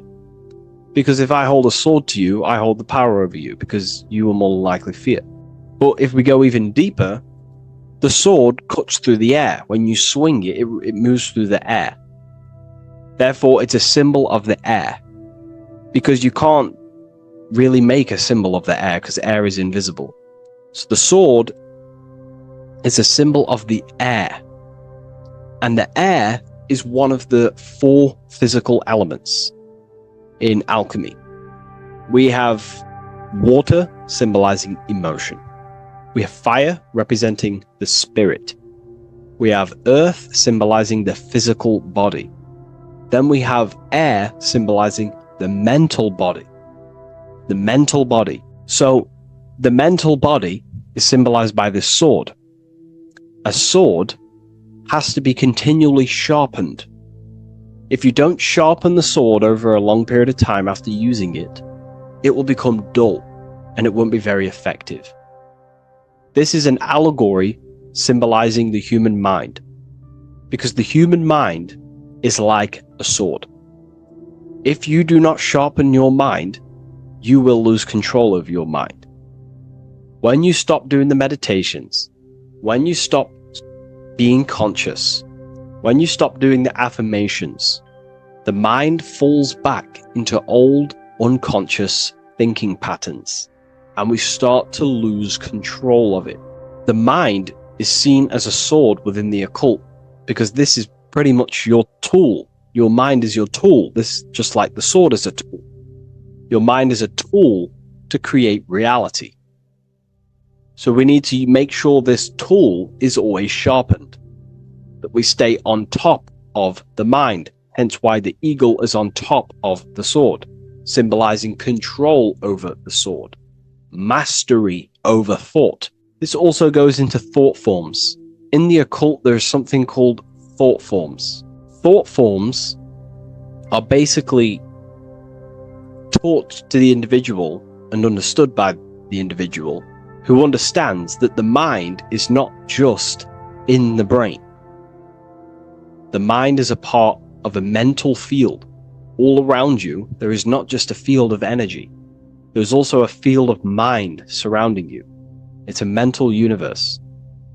And this field of mind is what we call the mental plane. The field of mind is where all of the possible thoughts in the universe infinitely express itself. So each area has different thought forms. Each postcode, each place you go has different thought forms. This is why if you walk into a cathedral, for example, an ancient, amazing structure, your mind instantly becomes, you're amazed. You feel different when you walk into these areas, because all around you is a mental field. And there's something called thought forms. Thought forms are basically what religion call spirit guides or angels, helpers. This is what thought forms are. Thought forms are basically, if you dwell on the thought that you are going to lose your girlfriend, for example. Let's use a negative example here, because a lot of people can relate to this. Or your boyfriend. Let's keep it simple. Everyone can relate to this at some point in their life, hopefully. Or, if not, it's okay. No worries. It's just an example that most people can relate to. If you constantly dwell on the thought that you are going to lose your partner, what we have to understand is that the mental plane, the forces within consciousness, within what we call the universe, is always trying to give you what you want to create.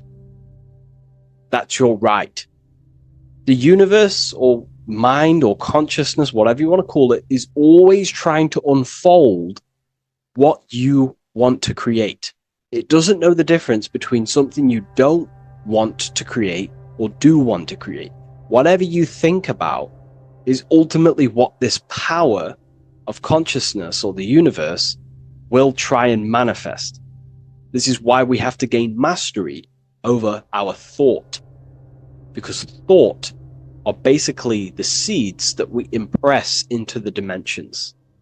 So we have a mental dimension, we have a higher, middle, lower subplanes of the mental dimension, or the mental plane. Then that's just thought. The mental plane is just thought. Below the mental plane, thought takes the body of imagination, which is what we call the astral plane. And the astral plane also has higher, middle, and lower subplanes. Then we have the etheric plane. The etheric plane is basically an energetic copy of the physical plane. So you have an etheric brain, you have an etheric body. It's just basically an energetic, exact copy of everything that is physical. So if we think something within our mental body and we dwell on that thought, the more attention you give, the more you feel that anxiety about losing your partner, you're literally forcing energy and direction and attention into this thought idea, which manifests itself within your own aura. Your aura is basically, it's not just your electromagnetic field. Your aura has many different levels. It has a physical level, it has an etheric level, an astral level, and a mental level, layer. So it has a layer for each one of these bodies. If you dwell on this thought and you keep giving attention, power, you start to imagine this because you're worrying about it. You literally create a elemental or energetic substance that clouds your aura. And this is what people have been called demons, people call spirit guides, whatever you want to call it. This is what it is. It's a thought form. But this is not something that's come after you. This is something that the individual has created. And wherever they go, this cloud of thought forms that they've manifested literally clouds their aura. You can see it within the astral plane and the mental plane. You can see how it's affecting them. Wherever you go, you start to randomly think about it. You keep thinking about it. It's infecting you. It's like a demon. It's tormenting you. But it's simply just a force, an astral force, and a mental cloud that they've manifested within their aura.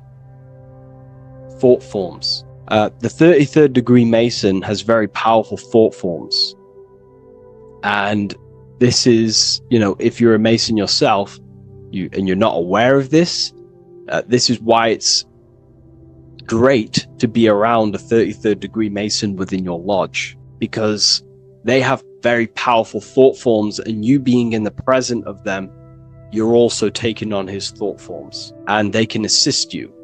We're all affecting each other through thought transference through the mental field or the mental plane. Okay.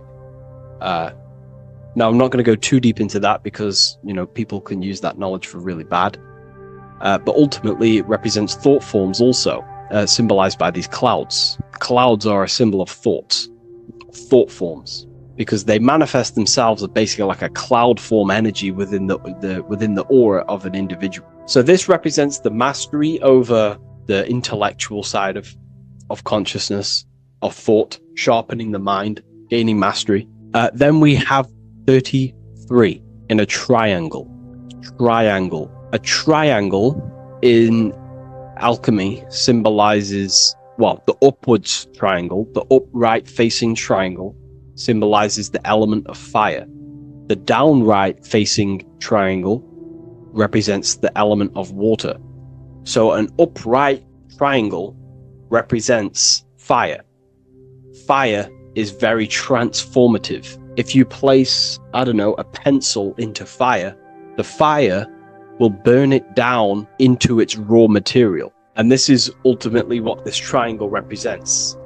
It represents the consciousness of the 33rd degree Mason, who has basically transformed themselves from ego consciousness, only dwelling within the limits of their ego, their old belief systems of thinking they were the body, only reacting to five sense thinking, linear thinking, low base consciousness, not knowing right from wrong.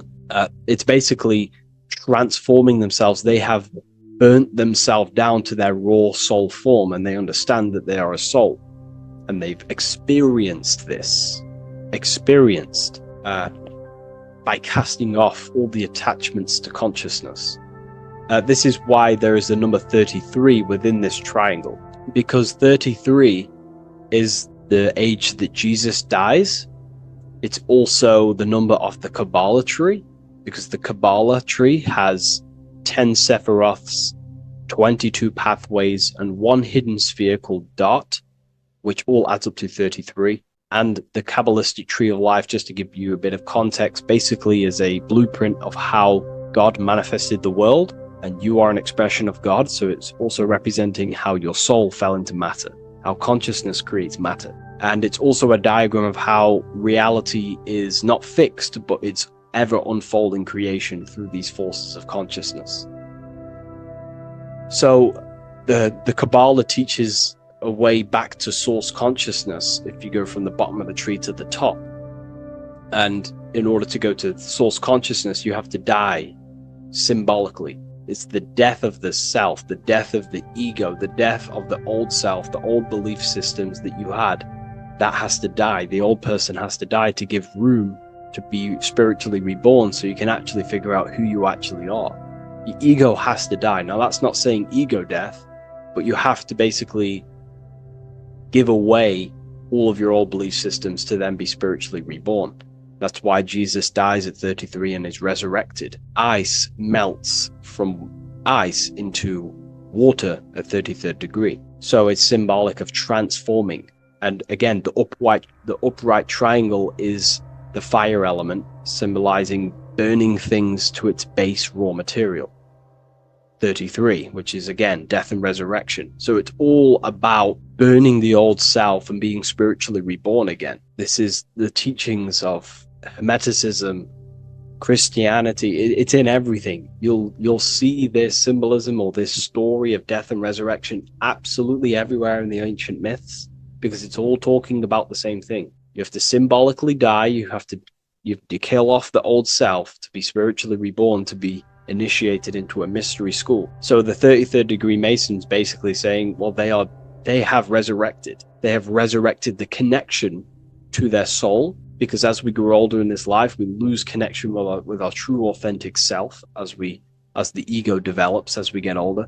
And if we don't stop developing the ego, we never actually connect with who we truly are, which is a divine, immortal, formless being who has the infinite power of creation. This is what you actually are. Okay, so it's also symbolizing the union of opposites, hence why we have a double-headed eagle here. It has opposites. Obviously, this is massive within the occult. You see this everywhere, union of opposites.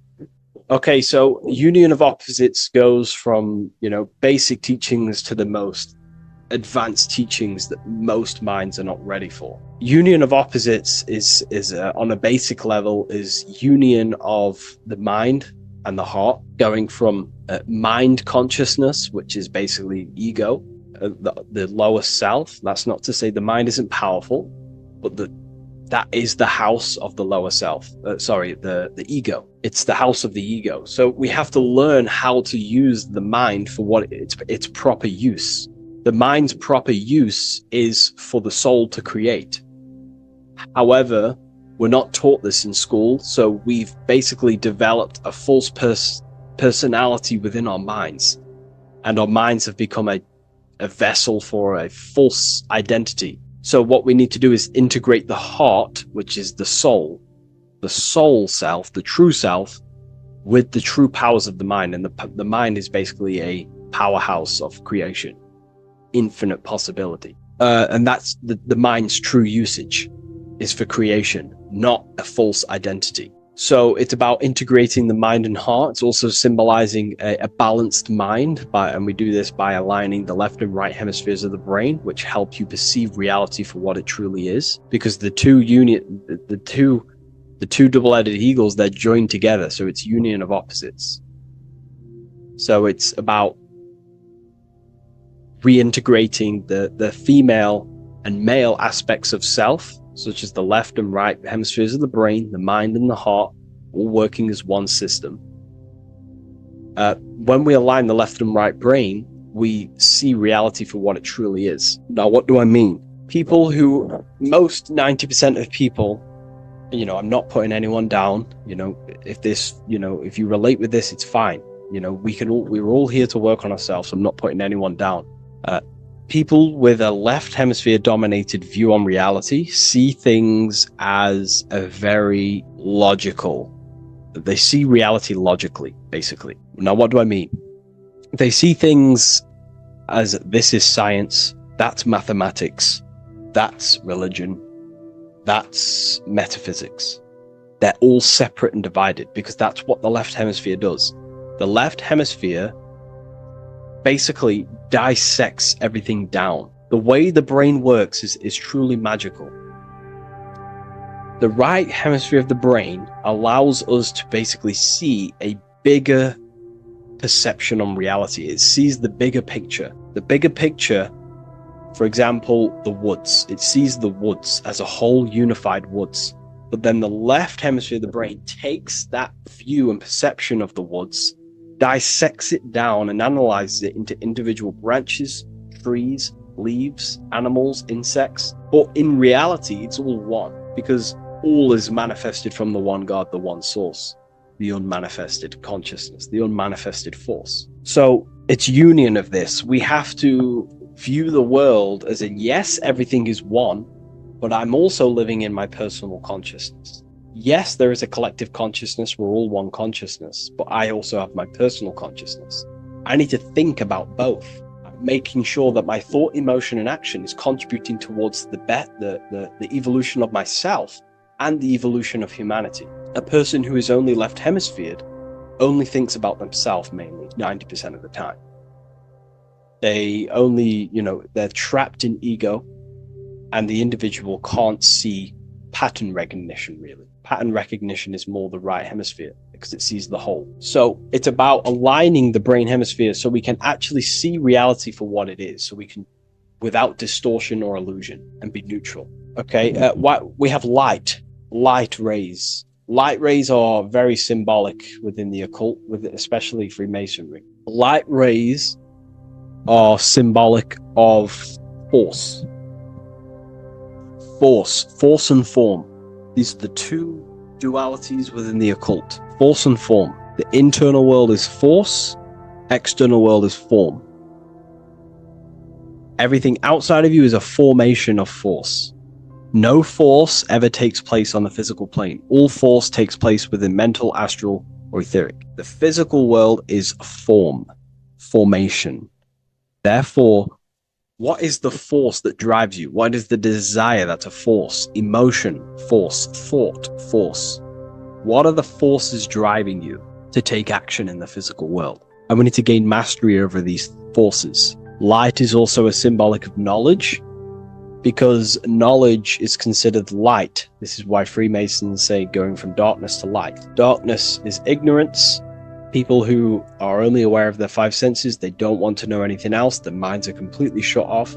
I have my belief system. That's it. I'm happy. I don't care. That's their ego limiting themselves and building their own prison. Light, on the other hand, is about going from a state of unconsciousness, not being aware, into a state of light. Light makes things reveal itself. If I shine light on you when it's dark, I reveal truth. You're there, you're manifested. If you're in a dark room and I shine a torch on you, you're revealed. The veil is lifted, the darkness is gone. So this is symbolic of light revealing higher truths to yourself as you walk the path of self-realization and gnosis. So light is symbolic of this also. They have high amounts of intelligence, a 33rd degree Mason. They have a lot of light. They have a lot of knowledge. They've researched a lot of things. They're intelligent in many different areas of life, within speech, within grammar, the way they portray thought, their mastery, their level of mastery, their understanding of themselves is very advanced. They also know a lot about physiology, about the brain, about the body, life, consciousness, astrology. They know a lot. They have a lot of light. 33rd degree Mason. Me, myself, I'm not a part of Freemasonry, and if I ever do become a part of Freemasonry or any order, I will openly share it to all of you.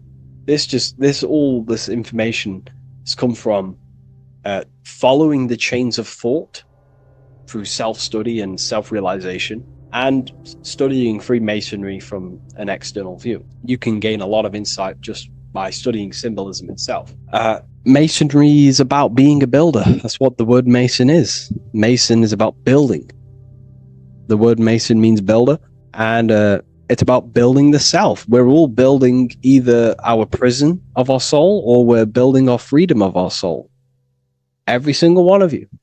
Every time you reject something that if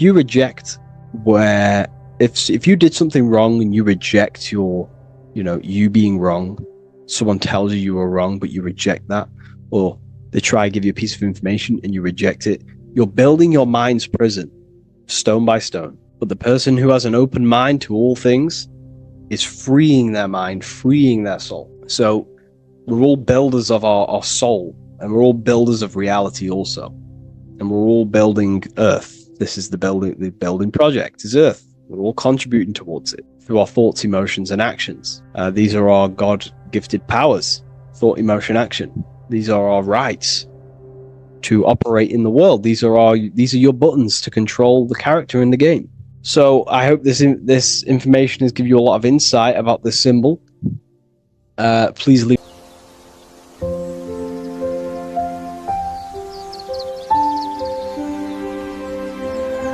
bookofwisdom.com. Visit today.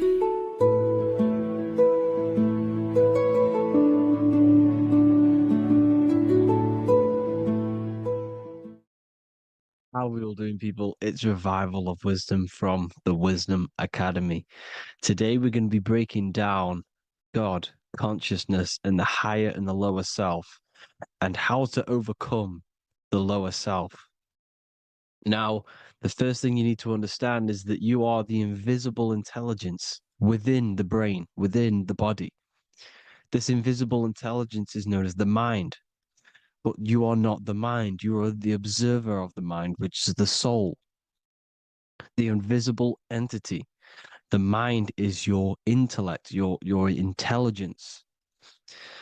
Now, the mind is, it's hard to put this in words, but the mind is something that gives you the ability to explore the universe. And this inner self is the I am. It's the quiet, the inner self, the voice you see you hear in your head. This is why within spells high twin, inside, internal. The I is also the number one, which is one line. Because the one and only, is the inner self, which is the I am. This is why you say, my name is Harry. You are not Harry, you are the I, the inner self, the intelligence. Okay, this is why Jesus in French is I am. You look with the two eyes and you see with the inner eye. I and I, the same thing. Okay, because the I inside is what gives you the perception of what you're looking at. So when someone's trying to explain something and then you catch on saying, ah, I see now, it's because you're seeing with your inner eye, the one that gives you perception, gives you intelligence, gives you the the ability to understand things. This is the internal eye, the invisible self, which the physical body is nowhere near as complicated as this inner self. It's in infinite potential, infinite potential. God, God, generator, operator, destroyer, soul, mind, and body. Brahma, Vishnu, Shiva, the Father, the Holy Spirit, and the Son. They're all the reason why you see God is always a triad is because it represents yourself. Your invisible intelligence is God. Me and you are the same invisible intelligence. We are the invisible intelligence experiencing the program being run by the central nervous system and the brain. I always say this in my videos, but I have to, in order for you to understand the things that I'm going to say later on in the video, you need to understand this concept, is that you are the consciousness experiencing the nervous system, the tree of knowledge of good and evil, which is you here. You would be in this invisible intelligence right here in the center of the brain. Now, this is why the ancient Christians show God is in the brain. This is the brain stem. This is the brain. This is also the brain stem and the brain. The brain stem and the brain. It's all depictions of the brain because the brain's the computer, the electromagnetic computer, which decodes the demands created by the invisible intelligence, the I, the inner self, you, your true self. The person moving, if you observe what someone moving, this is going to sound, but if you observe someone walking, it's not the body. The body's moving, but the thing telling it to move is the invisible intelligence. Before you kick a football, a decision is made within your invisible intelligence, your mind. And this consciousness, this invisible intelligence, is either stuck between the lower self and the higher self. Okay? When the invisible intelligence, meaning the true self, identifies itself with the physical body, it will trap its mind within physicality. This consciousness that we have is either operating in the lower self or the higher self. It's either feeding the material body or it's feeding the spirit. Okay? But because we are physical and spiritual, we need to be even. We don't want to be meditating all day long because we do have a physical body as well whilst we are here. We are playing a game in physical matter. Okay? Now, the reason that you incarnated here is to learn a lesson because the mind can manifest anything it wants within the astral planes, within the world of imagination. It can manifest anything it likes, but it incarnates into matter, into this game, so we can understand labor, because anything in matter, you have to labor to manifest. But in the astral, you can manifest at the click of a finger. You come here to learn the knowledge of good and evil. And your consciousness, I came out a bit off topic there, but your consciousness is experiencing the lower or higher self. The lower self is manifested in the lower parts of the body. Sex, food, and power, the lower three energy centers. These centers are like mini brains. You are literally thinking with these centers. And when your mind is stuck within these lower centers, you'll think, have you ever heard the term of thinking with your penis or thinking with your, you know what, as a man? Even females maybe, but mainly this is a boy saying, you're thinking with your penis. This is a truth, it's truth in plain sight. You think with these energy centers. When you're living off the lower three centers, all you care about is sex, food, and power. Eating, sleeping, and greed. Power's kind of like greed. Now, when we move up to the higher parts of the body, when we live our life within the higher parts of the body, this is considered heaven, love, expression, intuition, and wisdom. This is what we need to be aiming to do, moving out of the lower half of the body and living our life within the higher self, the higher parts of the body, thinking with the higher energy centers, thinking with love, expression, intuition, and wisdom, spreading love, expression, intuition, and wisdom to others. Heaven is even. This is why Jesus is pointing at the heart chakra, always pointing at the heart. Earth rearranged his heart because in earth you're manifested as a physical being. You're in the heart, good and bad. You need to be balanced between the good and bad. Because love can be a demon too. That's a whole nother video, but love can be a demon. Now, the seven chakras are known as the seven seals in the Bible. When the Lamb opened the seventh seal, there was silence in the heaven for about half an hour. This is a verse from the Bible. The Lamb is Aries, which is the higher brain, the cerebrum, Ram, Aries. Because when the Ram opens the seven seals, you enter the kingdom of heaven. Because these chakras seal your invisible intelligence. They seal your true self. You are behind these seven seals, your true invisible self, your true consciousness. Because behind these seven seals, you do not think about anything materialistic. Your intelligence is not material. It's not physical. It's not from the physical world. It does not desire the physical world. The body is the beast. The body's the animal, the lower self, which can corrupt our intelligence. It can corrupt the intelligence. Okay? Now, we need to balance these chakras so that we gain a deeper connection between this intelligence and the brain.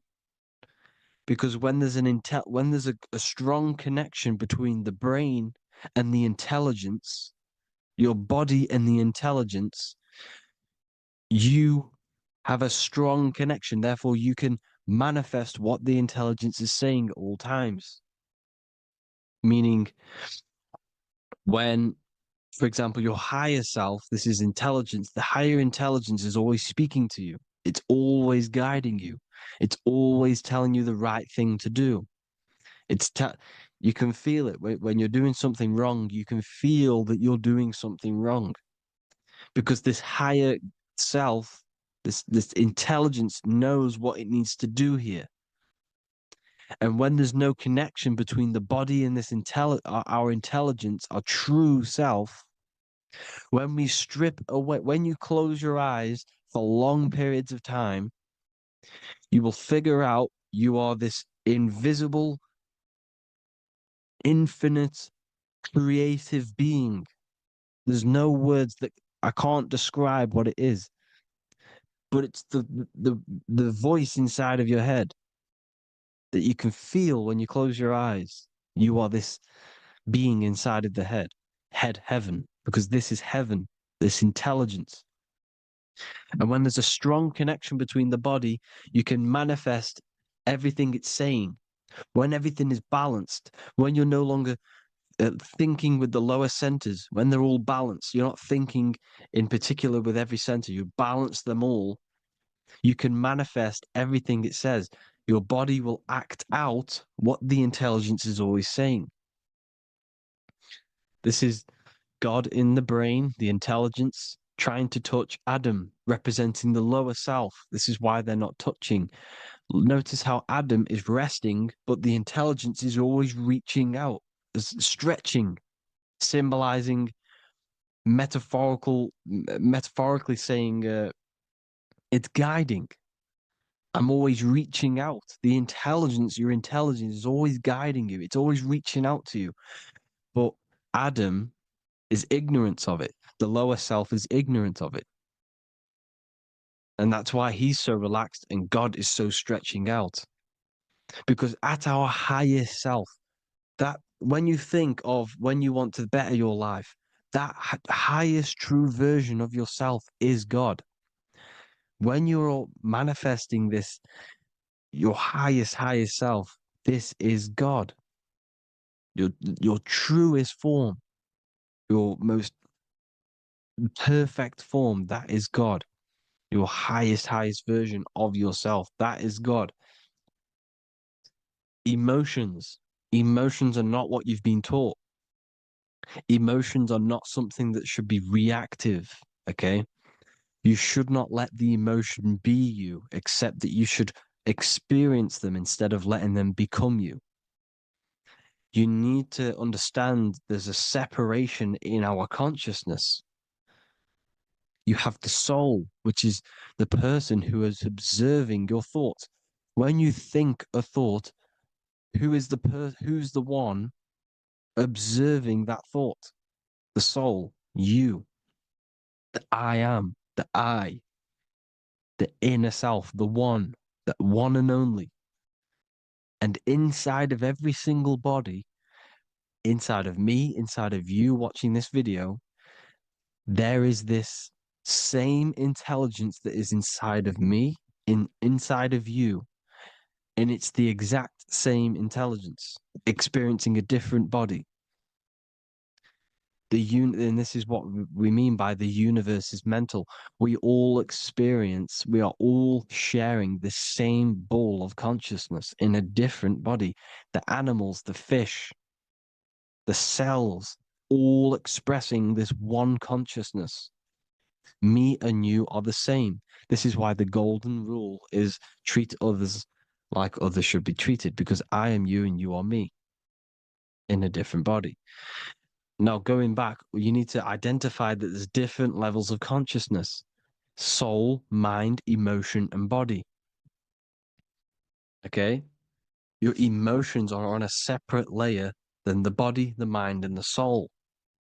So when you identify there's a difference between all of these, you do not let them become you. You do not let your mind rule you, because your mind can be corrupted. Your soul is the one that is pure good, pure love, but your mind can be corrupted. Okay?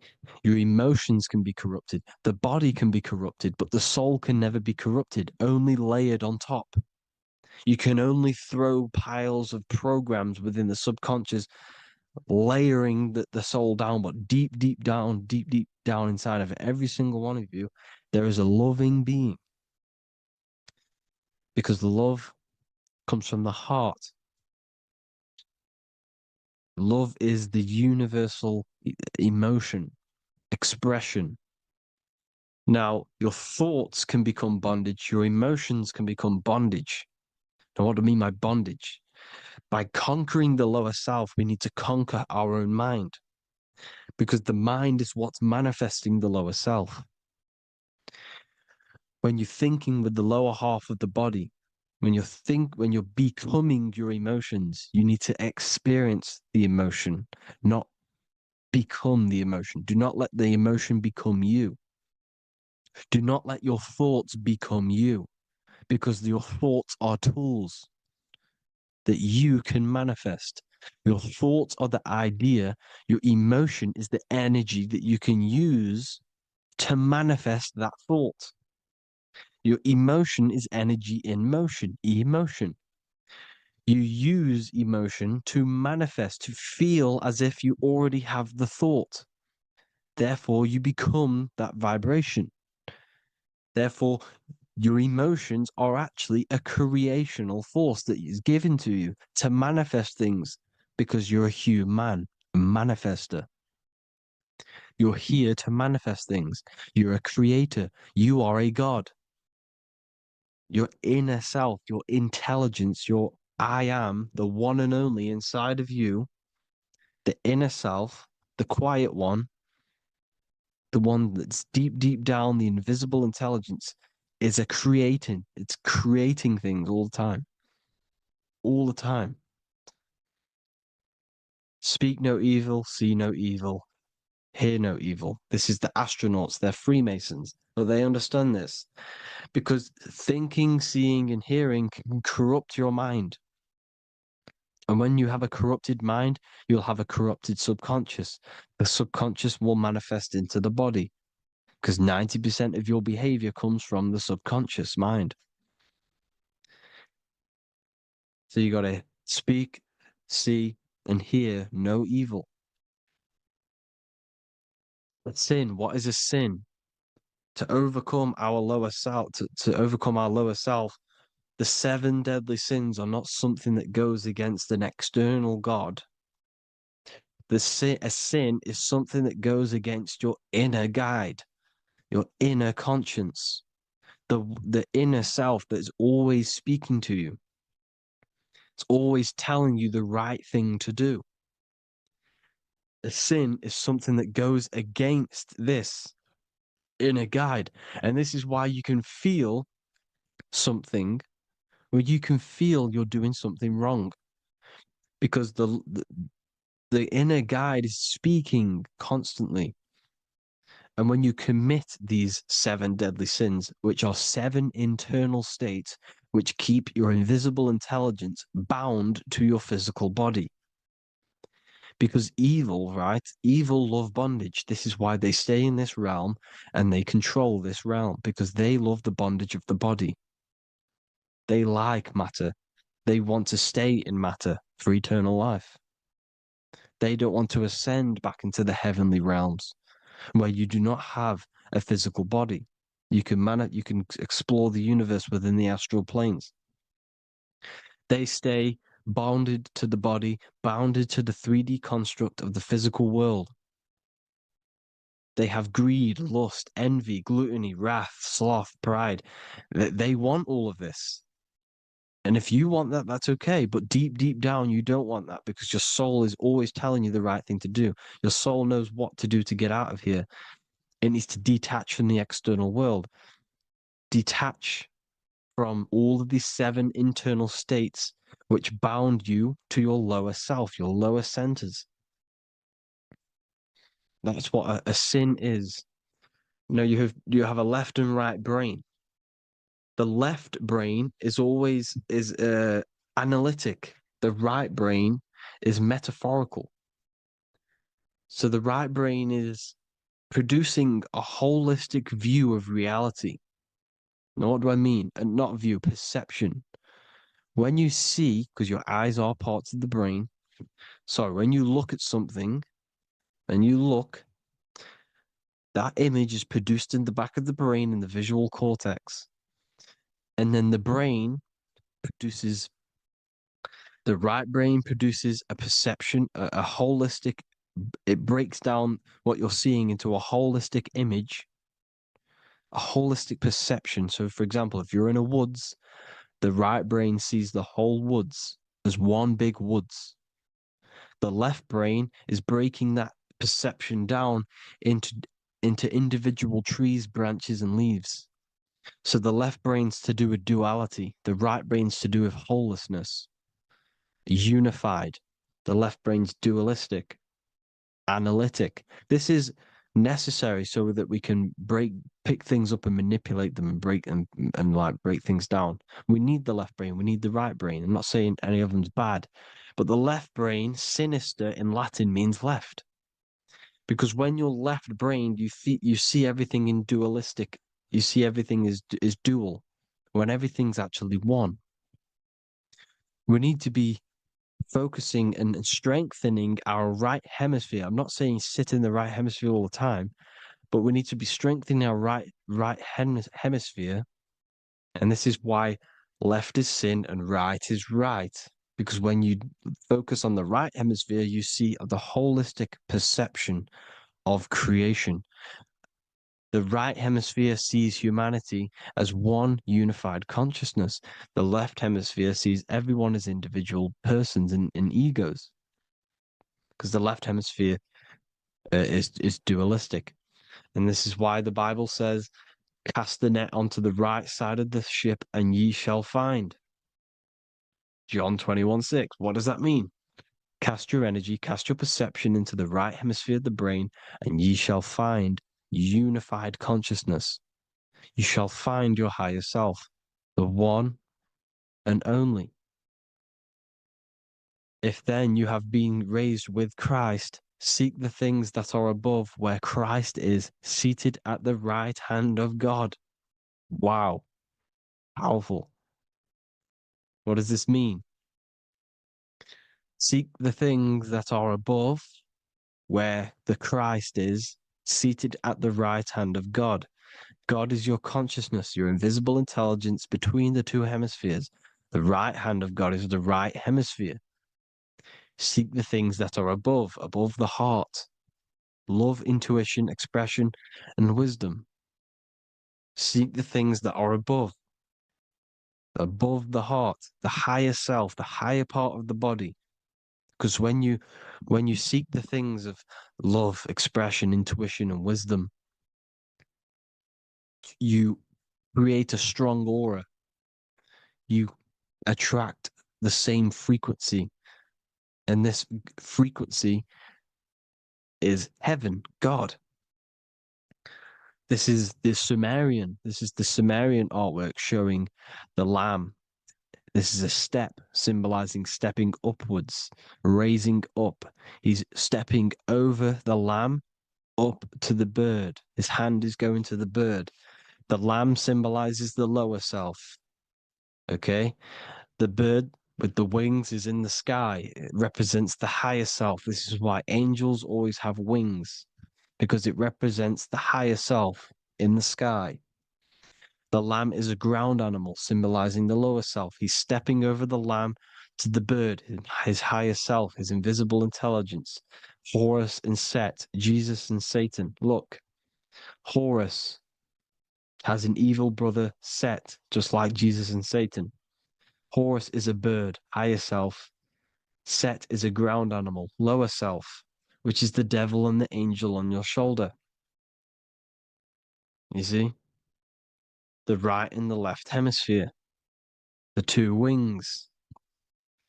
So the devil and angels always speaking to you.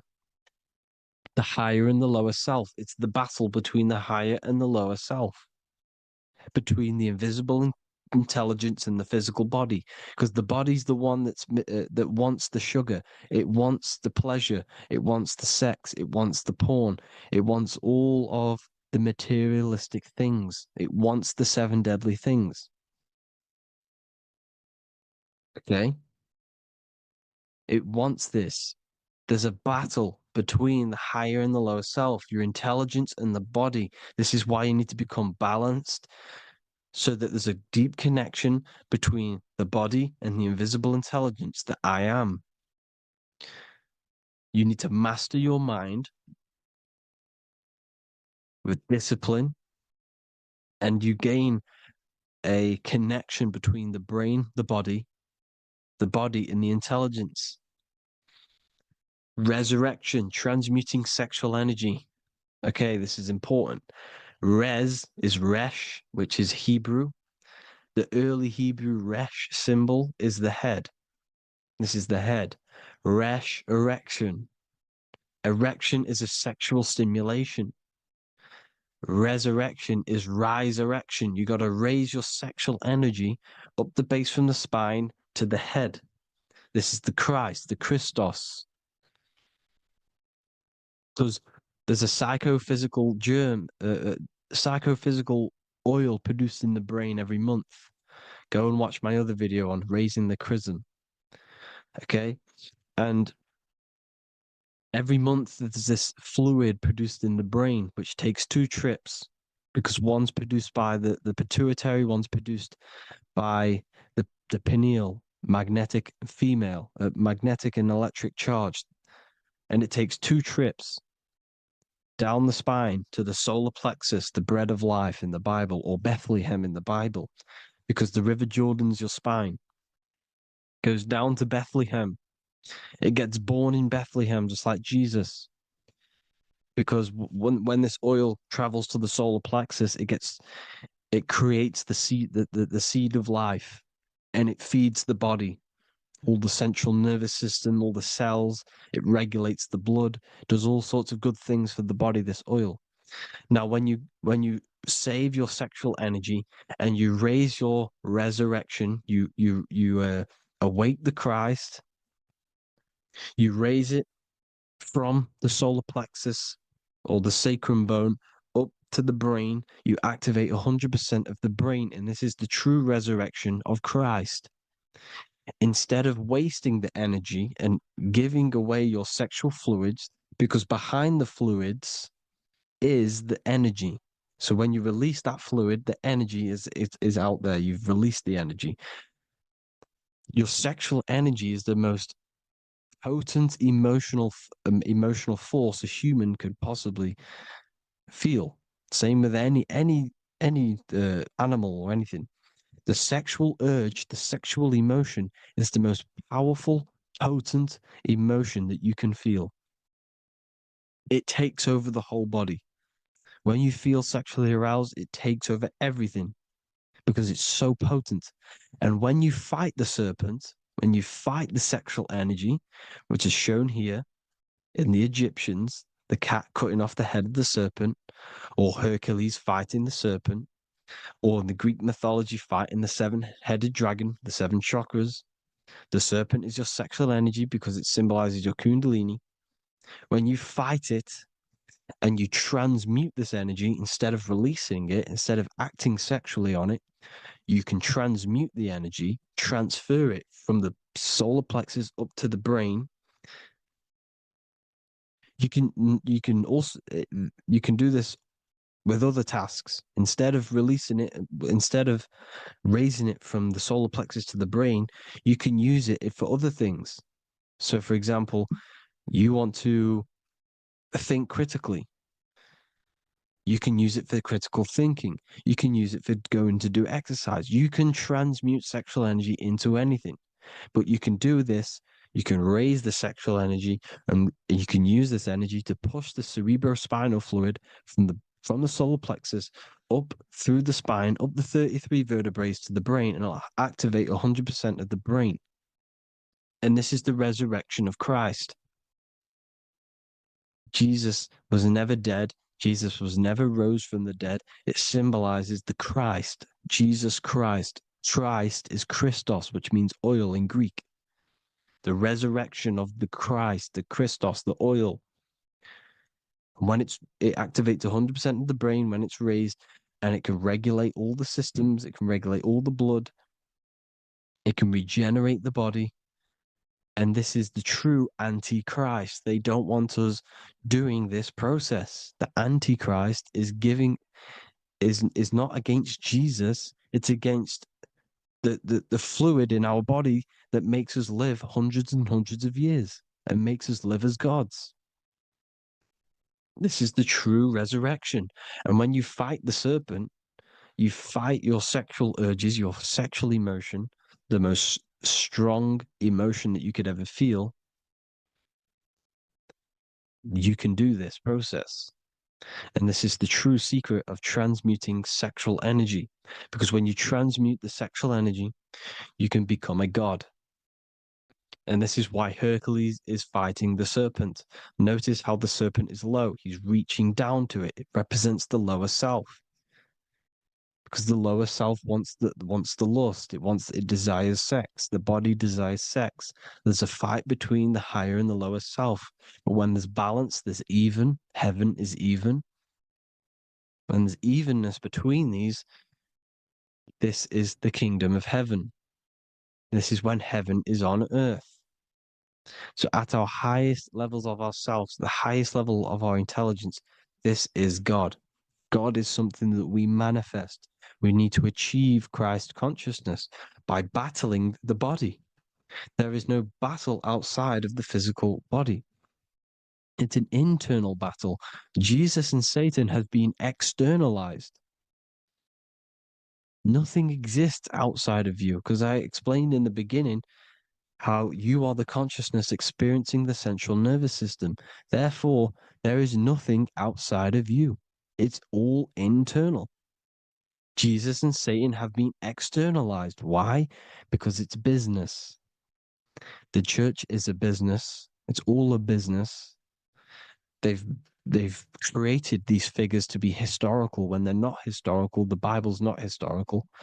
It's all externalized. It's called exoteric, when the truth is esoteric, internal teachings. So anyways, people, balance the chakras, balance the two hemispheres of the brain, balance the conscious and the subconscious.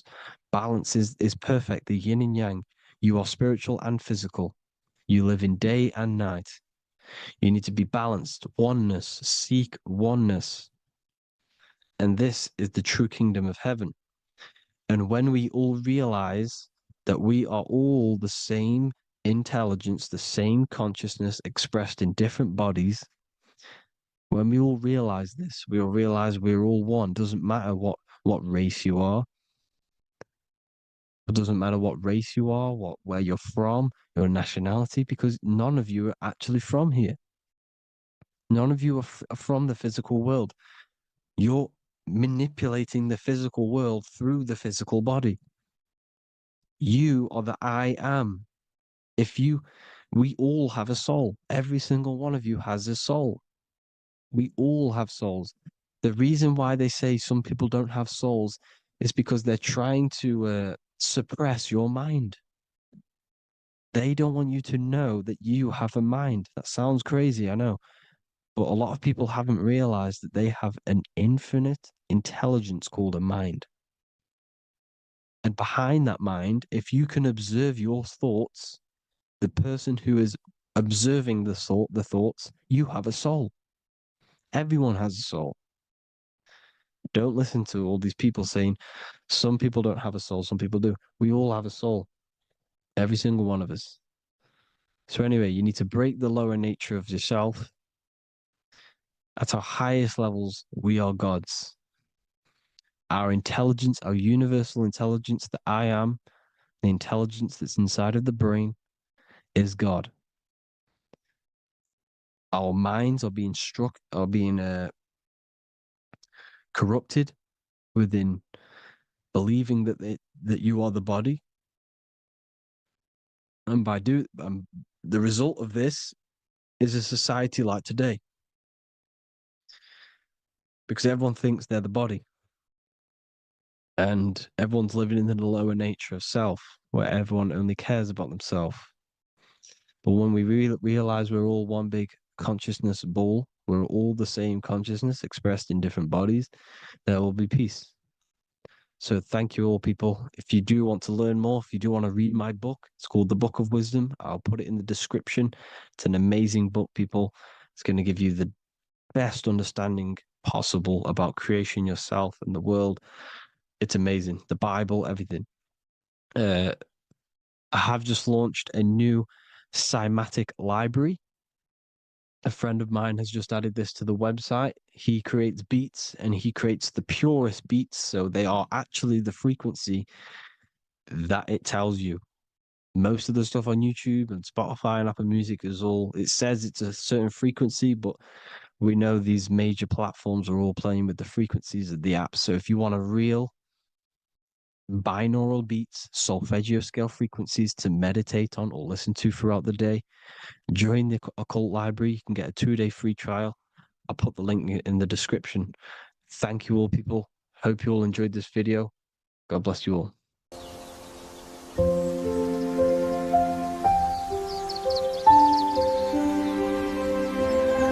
bookofwisdom.com.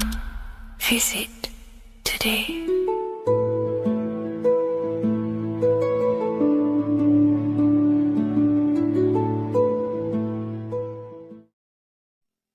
What is good, people? How are we all doing? Today we're going to be talking about the different planes of existence, the occult side of the world, the things they don't teach you in school.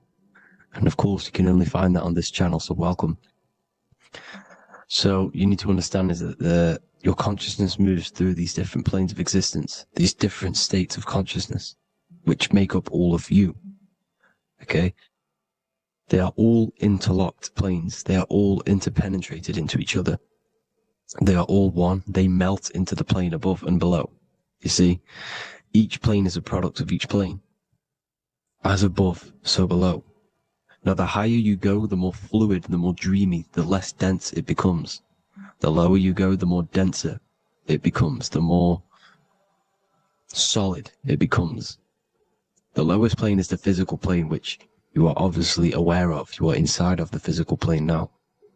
But while you are in this inside of this physical plane, you are indeed inside of all these other bodies which you have not awakened yet. You have to awaken these different bodies. You have these bodies. Okay? It's like a ripple effect. And the center is the most dense, the most solid. This is Earth, heart, the heart of the ripple. And the further you go out from the center, the more dreamy, the less fluid, the more fluid, the more less dense it gets until you're one with the all. You see? And this is what it's like. This is what this system is. It's like a ripple effect. Now, let's jump straight into the planes.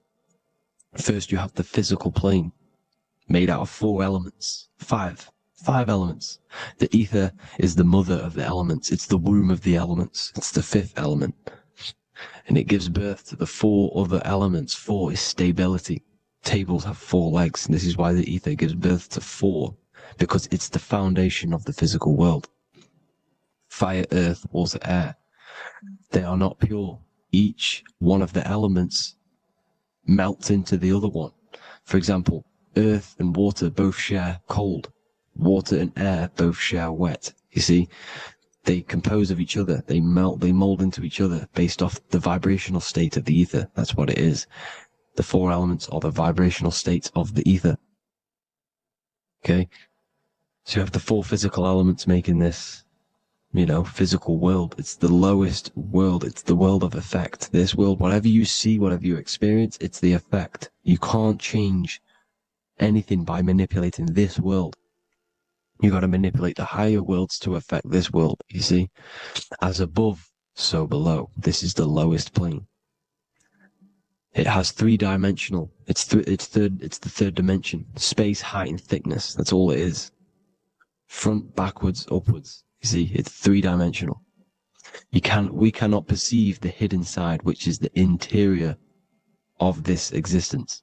We cannot perceive the interior from our exterior view. We are looking into this world. Okay? This is the exterior view. We can't see what's inside of that. That's the 4th dimension, which is the next one. It's the most gross and dense plane. 4 states of matter, the most slowest vibrational molecules, exist in this plane. Above this plane, you have the ether. Okay? The word ether and either are the same thing, because either connects 2 scenarios in languages. I either support Manchester United or Liverpool. Either is connecting them 2 scenarios. The ether is doing the exact same, as you can see here on the planes of existence. It connects the astral world, which is very important, to the physical world. It's connecting these 2 worlds. So it's the ether. It's the ether. The ether is pure potential. Energy flows through the ether. It is pure energy, pure potential.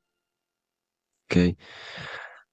The physical body is an exact copy of the etheric counterpart body. So every physical object has an etheric energy double.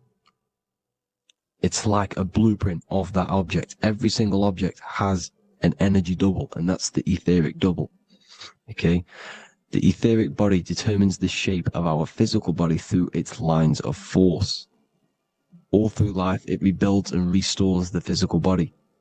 Physical problems show up first in the etheric body, because as above, so below. You manipulate the higher planes, it will manipulate this plane. And this is why sorcery works.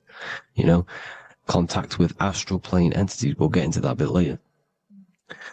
So the reason why we can't see this plane, this energy world, which is all around us, which we are inside of right now as we speak, is that the molecules that compose it are further apart than those of the physical plane, making it invisible to the 2 eyes. That we can't perceive it. Our eyes cannot physically suck in that sort of information, and our brain cannot decode it. This is why, they brainwash us with all these programs to keep us asleep, to keep these other bodies we have asleep, so we don't find out about these other bodies, and is to make you believe that everything's just a material. Only the material world exists. They don't want you to know is that everything that you see is a result of something you cannot see. As above, so below. There are realities within this reality. This is what I'm breaking down now, these different planes, on how this reality works. So your etheric double is your energy body. You can see here the physical, etheric, astral. Astral is your spirit. The ether is a part of the physical plane. It's like just above the physical plane, but it's still part. But then the astral plane is completely separate. It's another plane, but they're all interlocked. Don't think they're apart. They're all interlocked. They're all one. They all melt into each other. The chakras that we have are inside of our etheric body. They are our sense of organs which tune us to the fourth dimension. These 7 chakras connect us to the astral world, the fourth dimension. Okay? They are points for the flow of energy from the universe / 7 planets, because the 7 chakras are your 7 planets, and the 7 planets are connected to the astral world. They are feeding these 7 centers in our body. They connect us to the universe, to our etheric counterpart, and then to us, supplying the physical body. Because the energy comes from above. As above, so below. These 7 centers, these 7 etheric chakras are being supplied with energy from the universe, the 7 planets, the solar system. Then it supplies the physical body. You see? So the ether is very important. And this is, that the ancients understood the science of the ether, and they could, harness free electricity from it, because it's all around us. The ether is all around us. And this is what they were doing. They were harnessing free energy using the ether. The astral plane, the fourth dimension, very important plane. Very, very important. We've all been there. Every single one of you has been there. Okay? The fourth dimension is unseen of what we see. It's the interior of the exterior that we see. We see the third dimension, but we cannot see beyond what's making this third dimension. This is the fourth dimension. Okay? It's the dream world. This is where you go when you dream. Okay? This is where you go when you dream. It's the place of disembodied spirits or ghosts, entities, whatever you want to call them. When you hear ringing in your ears, that is not tinnitus. That is an entity around you. Okay? That is an entity around you. The fourth dimension is where thought forms exist. Mental images. Thought forms as in what you see in your mind when you think of an image, because the mind is the highest plane of existence. Mind is the highest plane of existence. And it manipulates all of the planes below. So it goes the mental plane, then the astral plane. So the thought is in the mind, the mental plane.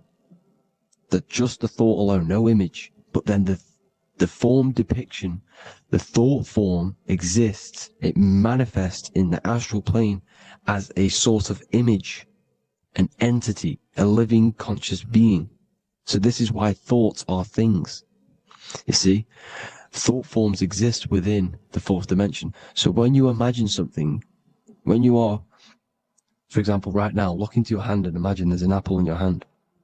If you can see that, you are seeing into this fourth dimension.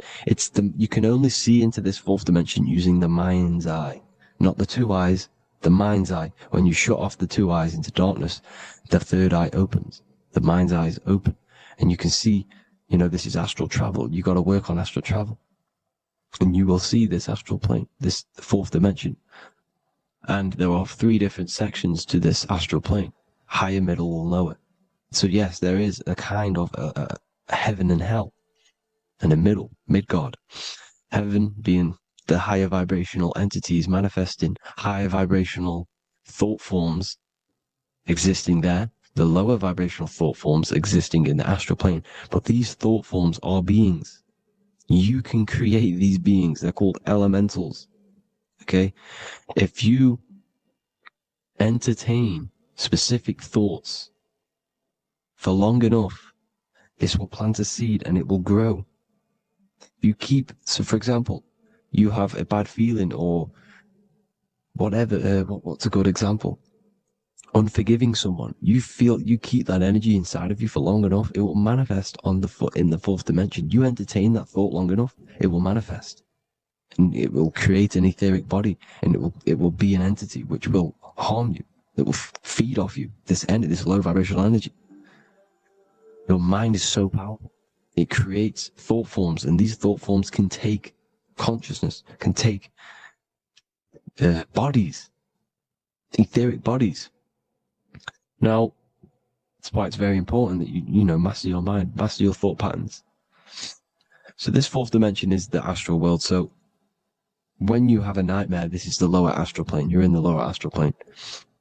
Whilst this physical body rests at night, your consciousness, you awaken this other body, your consciousness goes inside of this other body, whilst the physical body lays asleep. You see? So it's all inside of you. This is what you need to understand. You just haven't awakened these bodies yet. You can awaken them. You just got to awaken them. Okay?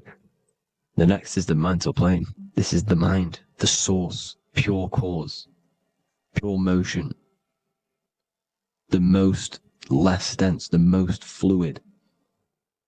No form. There's no form to the mind. Astral plane is the first plane where a form takes existence, pretty much. The mental world has no form. It's pure mind, pure intelligence. Thoughts alone exist here without any images or manifestation. The most fluid, the most dreamy, the most causal plane. All of the rest take the effects of this plane. That's why it's mind over matter. Your thoughts they create vibrations. Each vibration is vibrating on a specific frequency, which creates mental images, creates effects down here on this physical plane. This is why it's so important to master your mind. Master what you think. Master your mind. It's the hardest thing to master. You could conquer the world, but it's probably harder to conquer your own mind than to conquer the whole world. I can promise you that, because the mind can play tricks on you. You got to listen to that inner guide within you that will constantly manifest the good things. So anyways, people, hope you learned a lot from this. Please work on trying to activate these other bodies. I will maybe do another video on trying to activate these bodies if you wish. Please comment down below if you would like to see that. And have an amazing day. Please like, subscribe, comment down below any video ideas you want me to do, any information you want me to spit. Thank you all. Have an amazing day.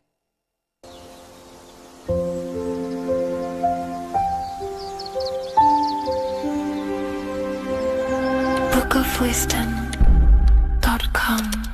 Visit today.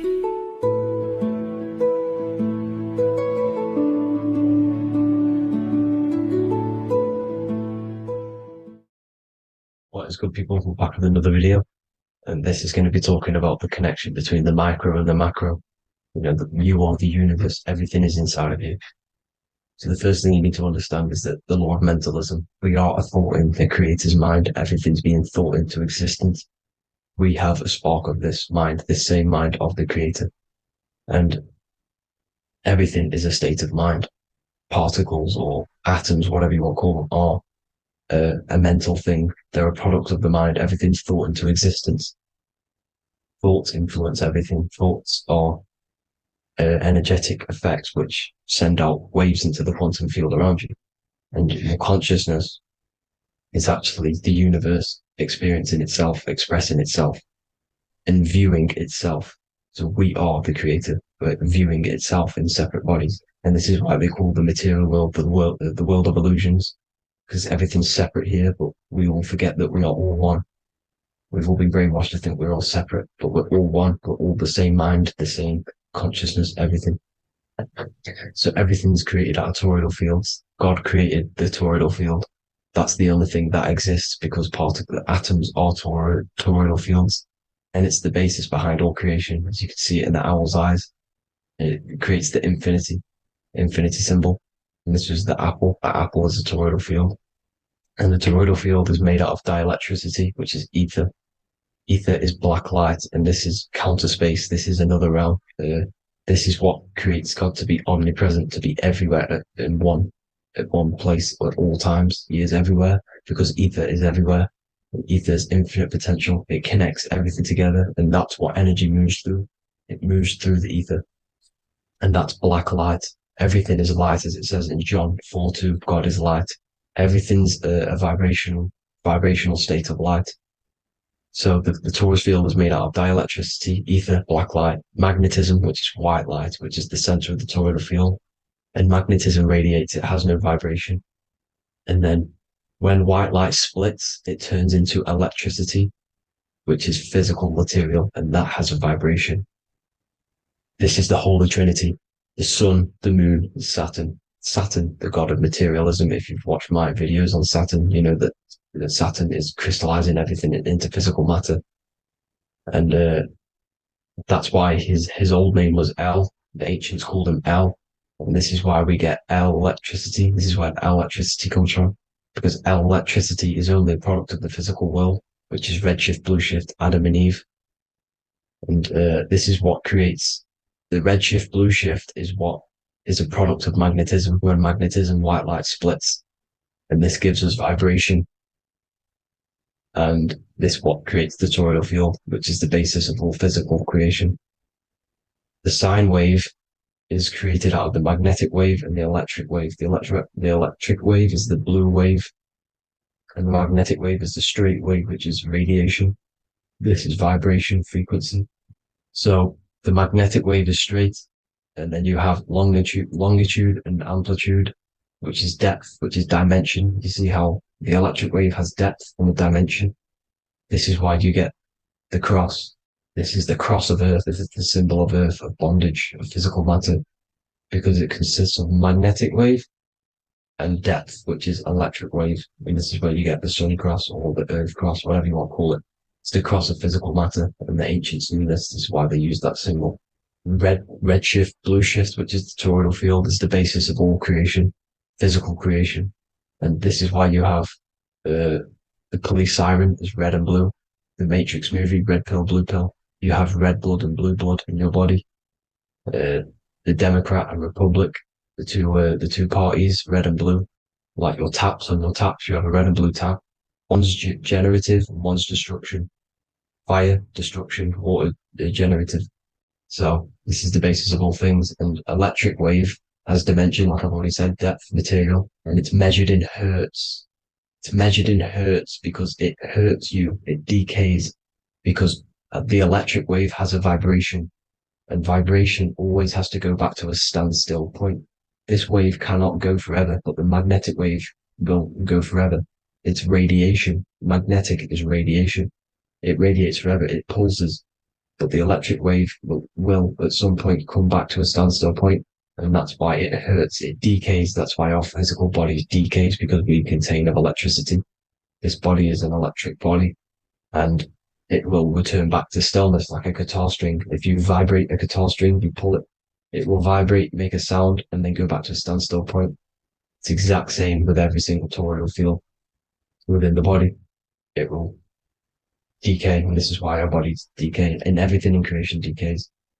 So we're born into sin, the sin of Eve. The sin of Eve is us biting into the tree of knowledge of good and evil, which is the systems in the body.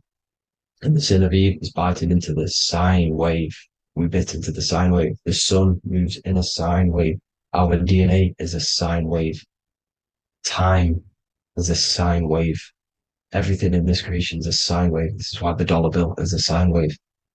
Magnetism and electric waves in one. And this is the sun doing its sine wave, which creates, when you go bowling, it kind of creates that pin that you hit over. That's the pin of the sun. The zodiac sign is a sine wave because the zodiac sign is an expression of the toroidal field, because magnetism unfolds into 12ness. And that's why you have 12 zodiac signs, 12 systems in your body, 12 cranial nerves in your head, in your brain.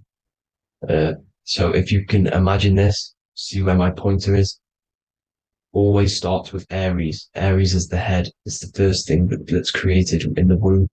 And this is Aries, the ram. And this is why it's called a cerebrum in your brain, which is the first thing that creates when you're in the womb. And what's the element of Aries is fire. Fire is the first element, Fire, first, because it's the first thing on the wheel, the first expression of energy. As you can see here, my pointer, this is the center of the toroidal field. It would go Aries, Virgo, Capricorn, Pisces, Scorpio, Cancer. Then we go back to Libra. Libra would be center. But you see how the toroidal field is the expression of the 12 energies. That's what the constellations are, the energy expressions of the toroidal field.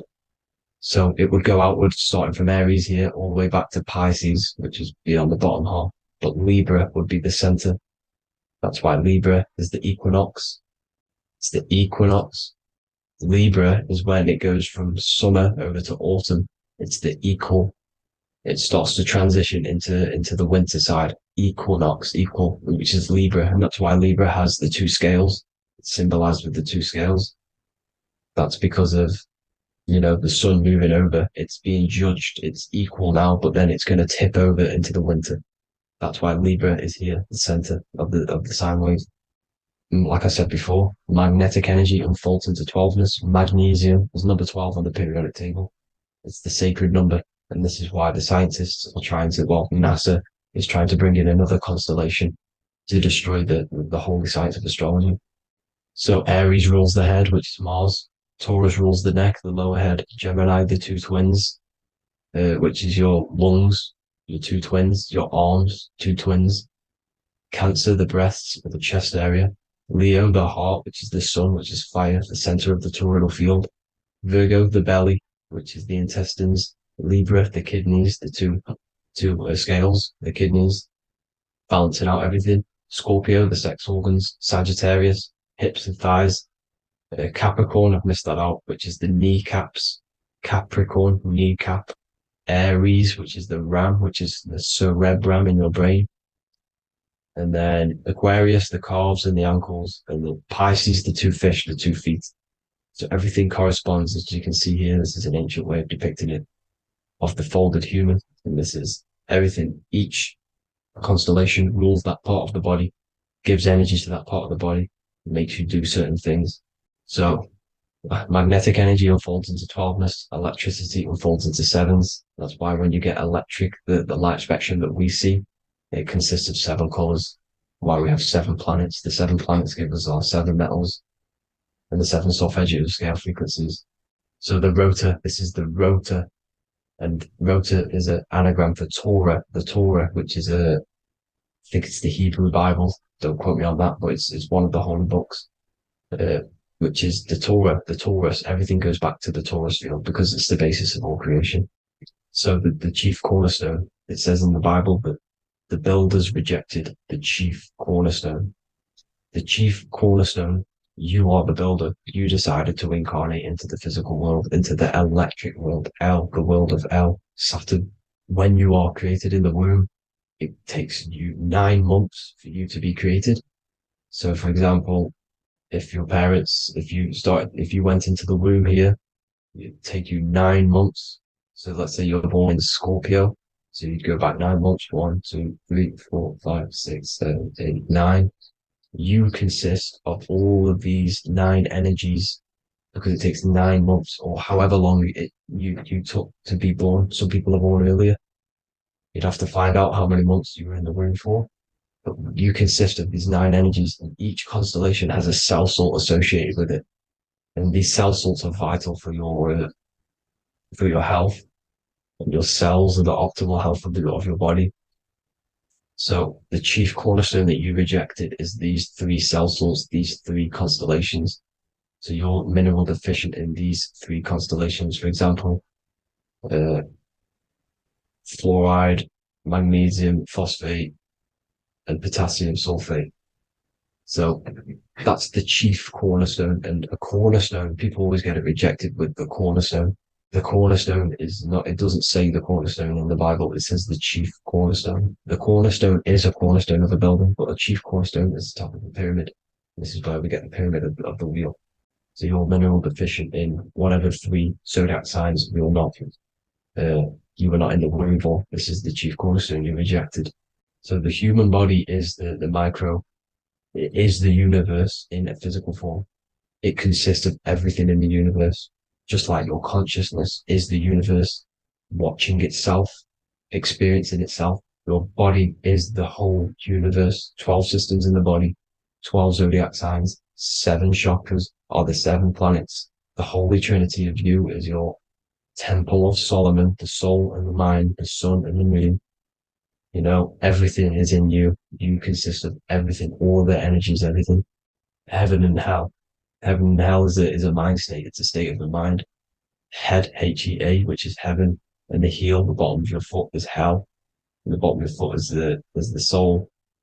So they're basically saying, well, it's wordplay. They're saying that your soul is in hell because, with the elites being in control. So they call the bottom of your foot the soul, trying to say that you're in hell. The Christ is in you. And this Christ is Greek for Christos. And Christos is Greek for the oil. And this oil is produced in the cerebrum, the Aries, the ram, the cerebrum. It goes down the pineal. Well, the pineal and the pituitary are underneath the cerebrum. It goes down the pingala and the ida. The pingala being the positive charge connected to the pineal gland, pin, and the ida connected to the pituitary. And this is the 2 serpents going down the spinal column.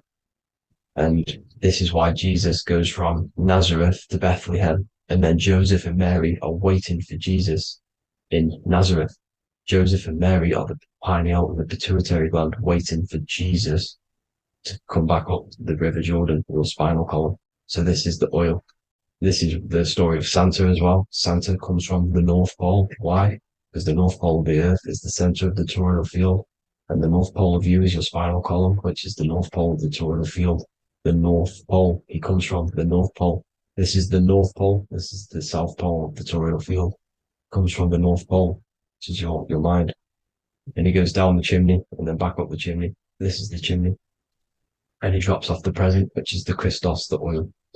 And this is why Jesus is crucified at 33, because he crosses over the vagus nerve at the top of your spine. When this oil comes back up the 33 vertebrae, these are your vertebrae here. When it goes up to the 33 vertebrae, it gets crucified at 33 because it crosses the vagus nerve, and he's crucified on a cross at 33. This is the story behind Jesus and Santa. The Ark of the Covenant in the Bible is the 2 hemispheres which cover the vital parts of your mind, the brain side, which is the cerebrum, the pineal, the pituitary, etc. So the 2 hemispheres are the 2 angels, the Ark of the Covenant. This is the Ark of the Covenant covering the 2 vital parts of your brain. So these are the optic thalamus is another part, and it protects the Christ oil, which is inside at the center of the brain. See, the Bible is all a massive metaphor about yourself, because you are the universe. You are a microcosm of the universe. Your consciousness is experiencing itself, and the universe experiencing, and your body is the whole universe. Your head's heaven. So Moses crosses the Red Sea. These are the 2 hemispheres of your brain. This is the corpus callosum, the Red Sea. So he's pretty much saying that he's uniting the 2 hemispheres of your brain, because most people in this generation are stuck in the left brain, which is just logic, reasoning, science and maths, writing. And this is what school teaches you to do. It keeps you stuck in your left brain. And you want to cross over to you want to cross the Red Sea, which is the corpus callosum, to the right brain, which is awareness, art awareness, creativity, imagination, intuition, insight, using the higher mind, creativity, imagination. If you don't have intuition, then you can't read energy, you can't pick up on bad things. This is what Moses is symbolizing by crossing the Red Sea. And it's also the upper room where Jesus met the 12 disciples. 12 disciples are the 12 cranial nerves in your brain.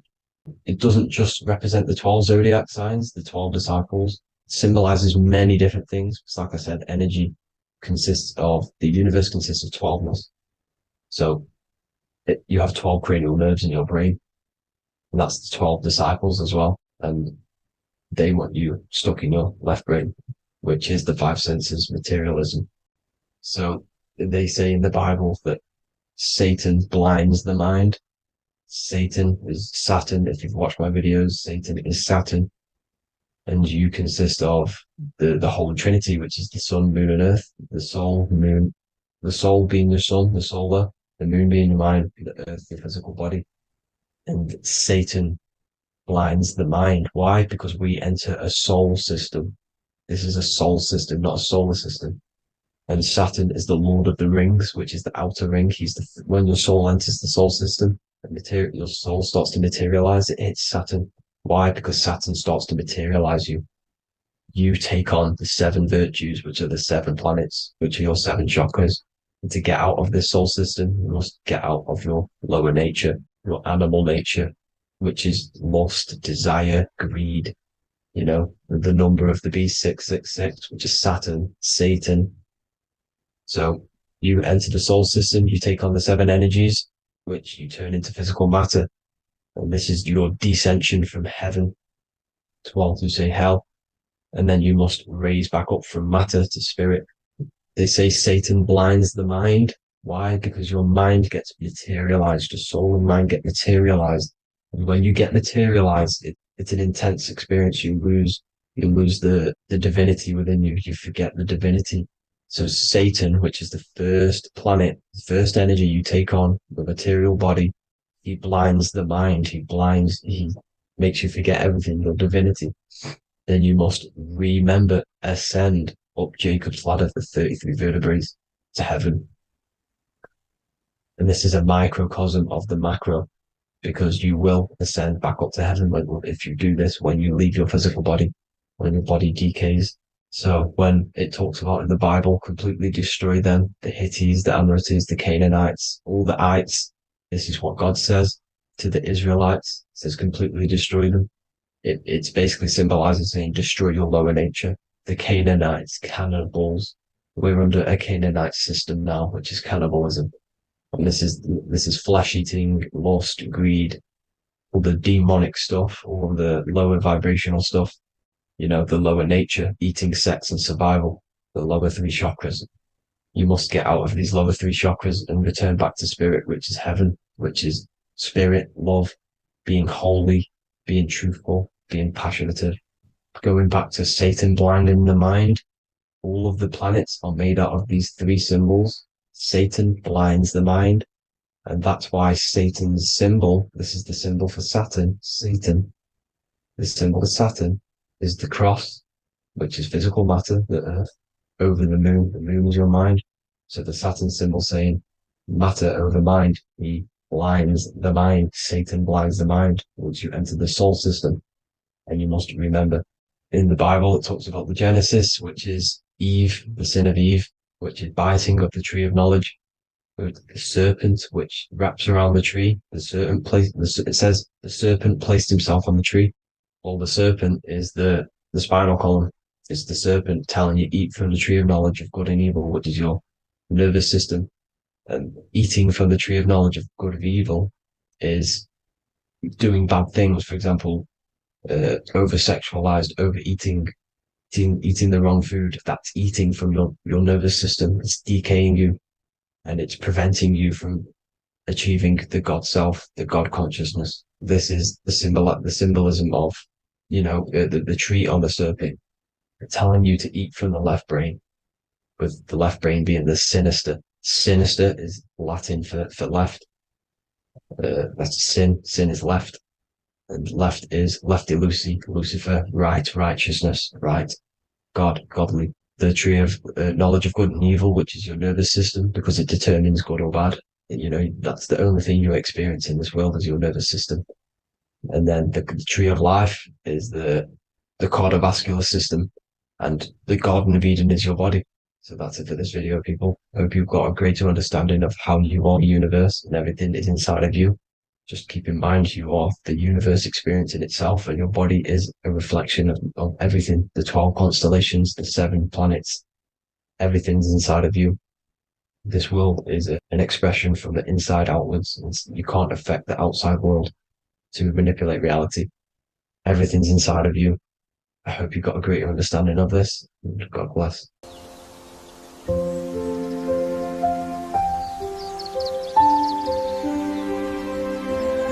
bookofwisdom.com. Visit today.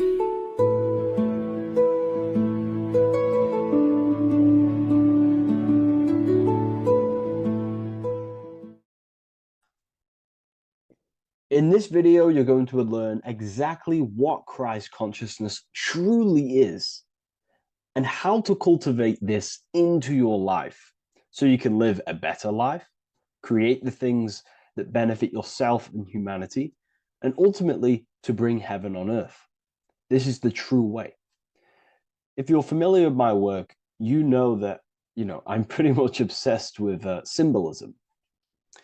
Symbolism is such a massive topic, and it unlocks profound ancient wisdom that is hidden behind these layers of symbolism of the ancient paintings, symbols, and texts.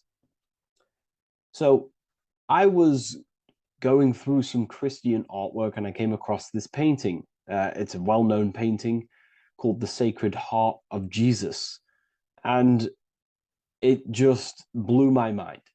What this is revealing about human consciousness and Christ consciousness, which is what Jesus represents. If you're not familiar with Christ consciousness, you should definitely do a bit of research on that. But I'm going to explain it today in detail. So when we look at this painting, we are looking at symbolism. We're looking at consciousness, a state of being, a state of living, a way of thinking, a way of feeling, and a way of acting in the world. As I've said this many times, we're all creators. We all create and generate reality. And you don't just have your personal reality, you have a collective reality. Your reality is affected by the collective consciousness. Depending on the collective consciousness's understanding of reality will also affect your life. We have a collective life and a collective experience. So Jesus in this depiction here is in a way showing us instructions to reach Christ consciousness, whether you see it yet or not. But I'm going to decode this for you. And your mind might be blown after watching this. Okay, so so what is the meaning of Christ consciousness? What's the whole purpose of this? Very simple. Like I mentioned before, we have a collective experience on this world. And Christ consciousness is the natural consciousness that we all need to be functioning on to generate peace, love, and unity on the earth in this experience we call life. That's what Christ consciousness truly is.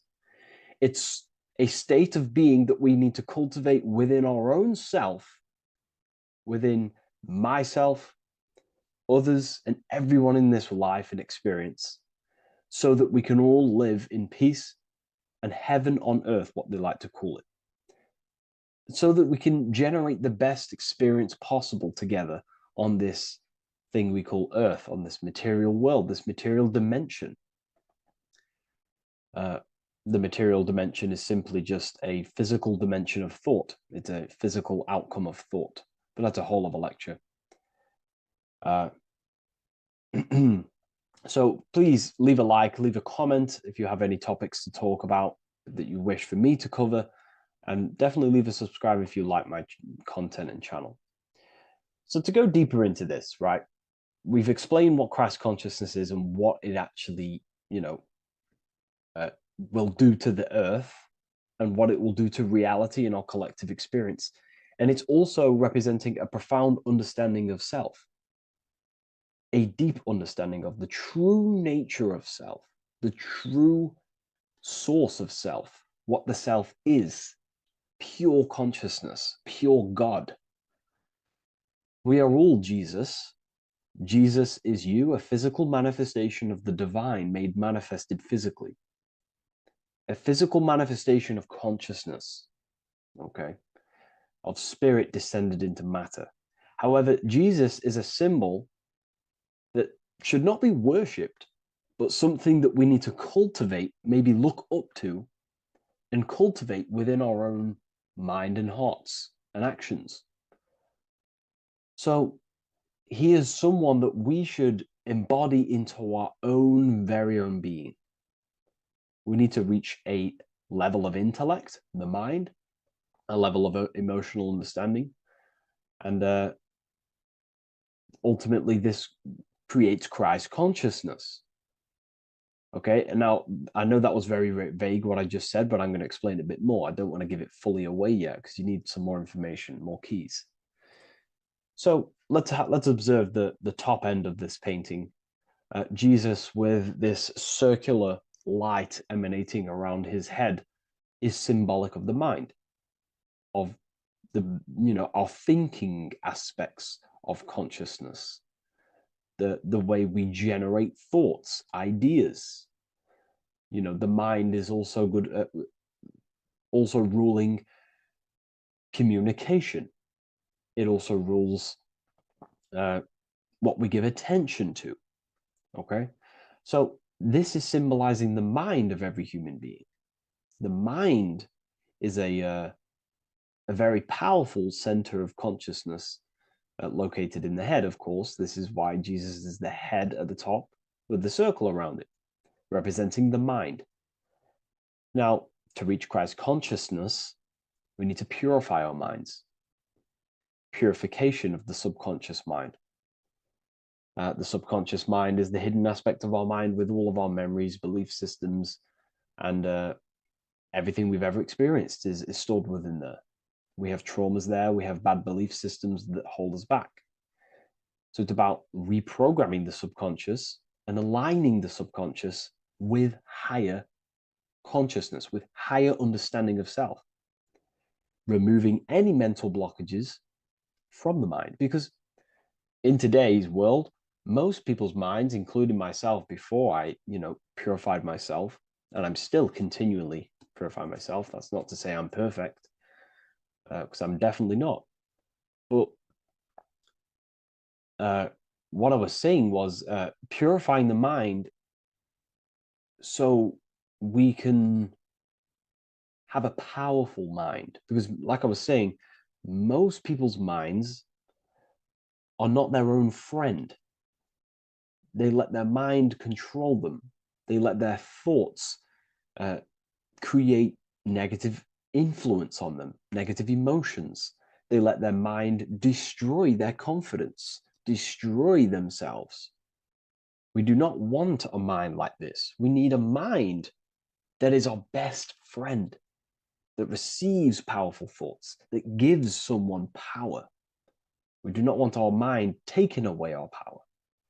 Okay, so in this specific image here of Jesus, this represents a light mind, a powerful mind, enlightenment. The word enlightenment means light and ment coming from mental or mind, light in the ment. This means a powerful mind. Light is also symbolic of knowledge, information. When someone's very intelligent, you call them a bright person. It's a bright mind. It's knowledge of self. So the mind is conscious of self. That's another thing. We need to be conscious. A lot of people are not conscious, including myself before I did this, before I woke up. Most people are not conscious of their actions. They're not conscious when they're actually awake in the day.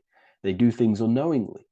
Are we conscious of our thoughts, emotions, and actions, what we're giving attention to in our mind? Because ultimately this shapes our experience.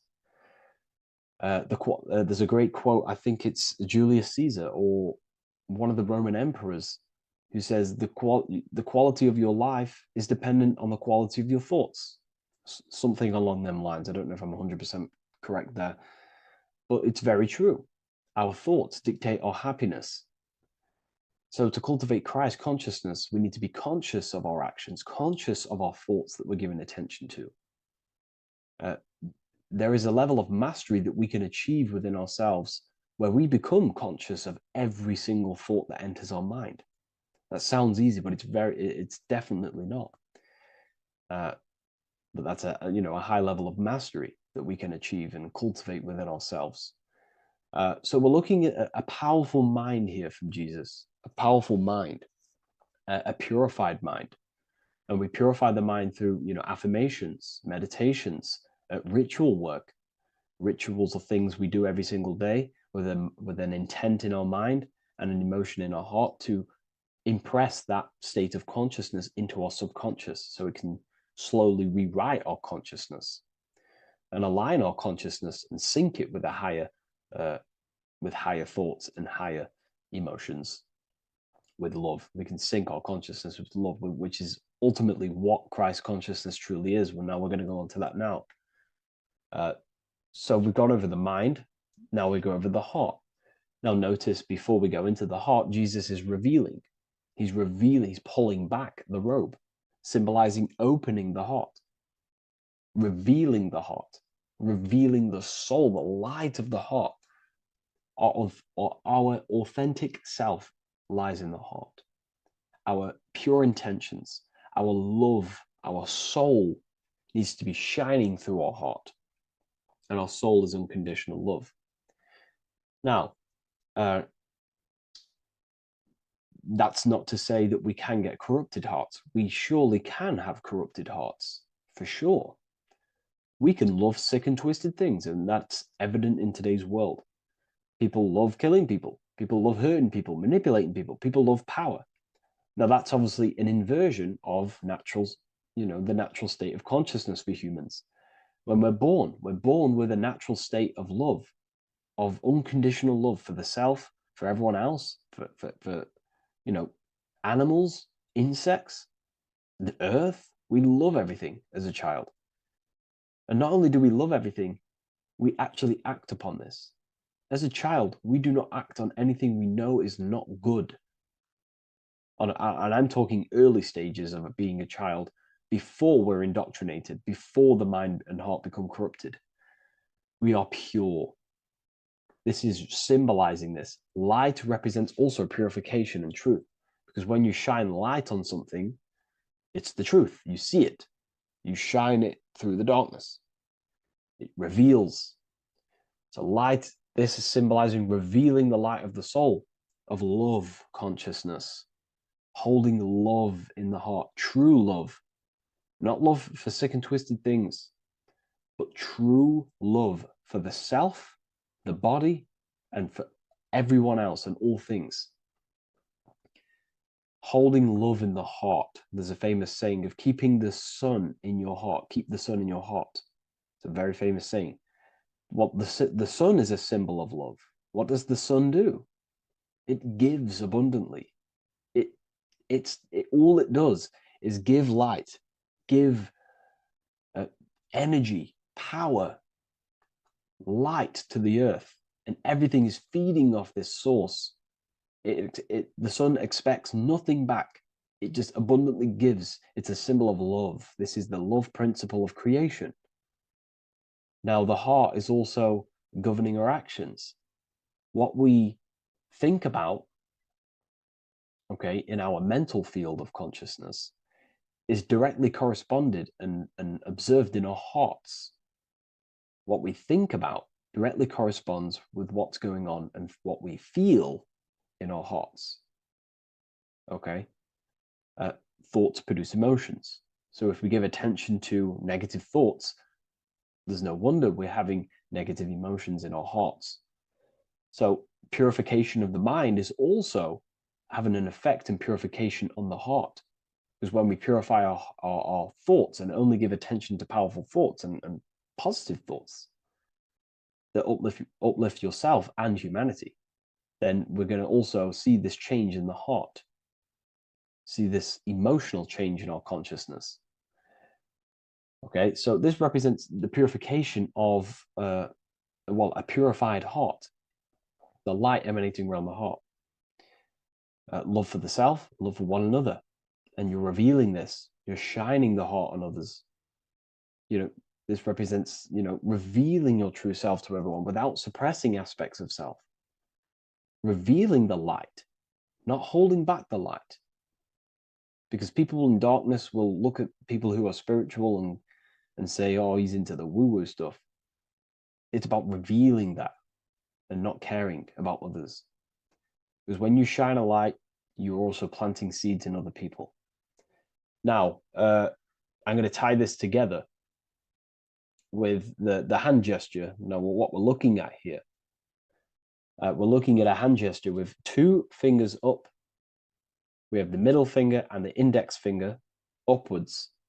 And notice how they're crossed over. They're crossed. They're not separate. They're crossed, representing unification. Unification here. This is a unified 2 fingers. 2 represents division. Crossed over represents oneness. It's the unification of the mind and the heart. A lot of people talk about this, but not many people go into detail about it because, for many reasons. But this is the unification of thought with emotion. This is how we truly reach Christ consciousness. And ultimately, when we do gain the love in our hearts and we do slow, it's a gradual process of cultivating love for the self and everyone else in the world, because we're so programmed to be divided, but it's a slow progress. But when we do cultivate love in our hearts for the self and one another, love is a very, very nurturing and growing force. Like I said, the sun earlier, that is pure love energy. It makes everything grow on the earth. While love in your heart grows connections with people. It grows care. You go out your way to do things to people and do give people things. It's a very nurturing and growing energetic force. And me personally, I think the whole universe is built upon love. The whole thing. Without love, without the love, there is nothing. Nothing is, love is the only true emotion that truly exists. Everything else is either an opposition of love or a different degree and branch of love. Love is the only true emotion, and everything is built upon that principle. Okay, love is what guides us to a higher consciousness. When we cultivate love in our hearts, we become a vessel for light, more energy, more vibration. Our electromagnetic field expands, or biofield, when we hold love in our hearts. It's a very powerful force. And when we do cultivate a strong spiritual compass within our heart, because that's what our heart truly is, it's a spiritual compass. It tells us, well, it doesn't tell us, it knows what is right at all times. If you think something, your heart tells you whether that is right or that is wrong, whether you should act upon it or whether you should not. The heart knows what's good and evil. No one told you this as a child.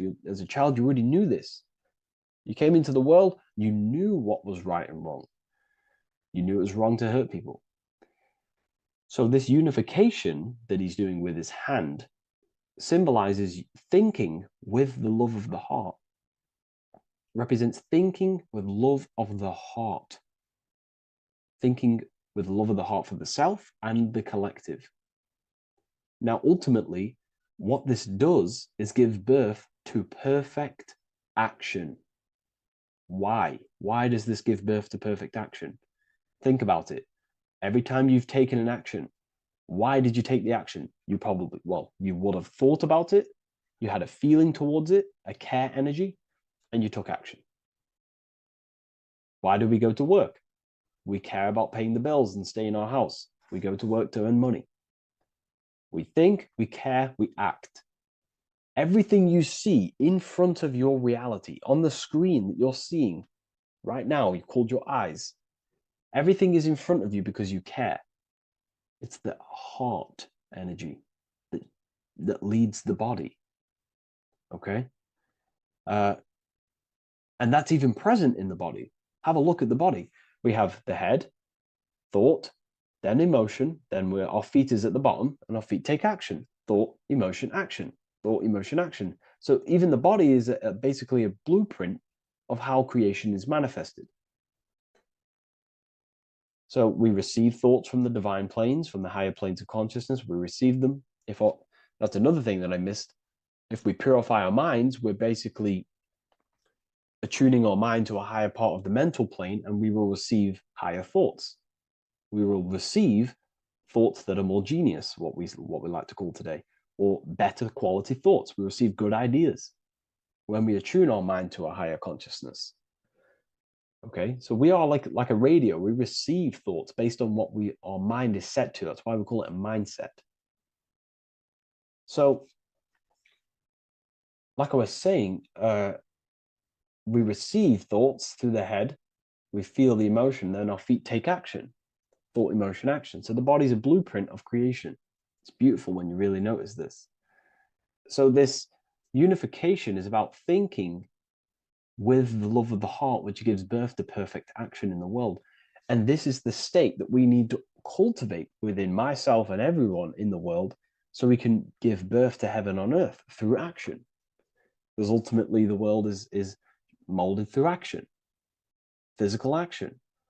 And them actions are molded from thoughts and emotions. Now,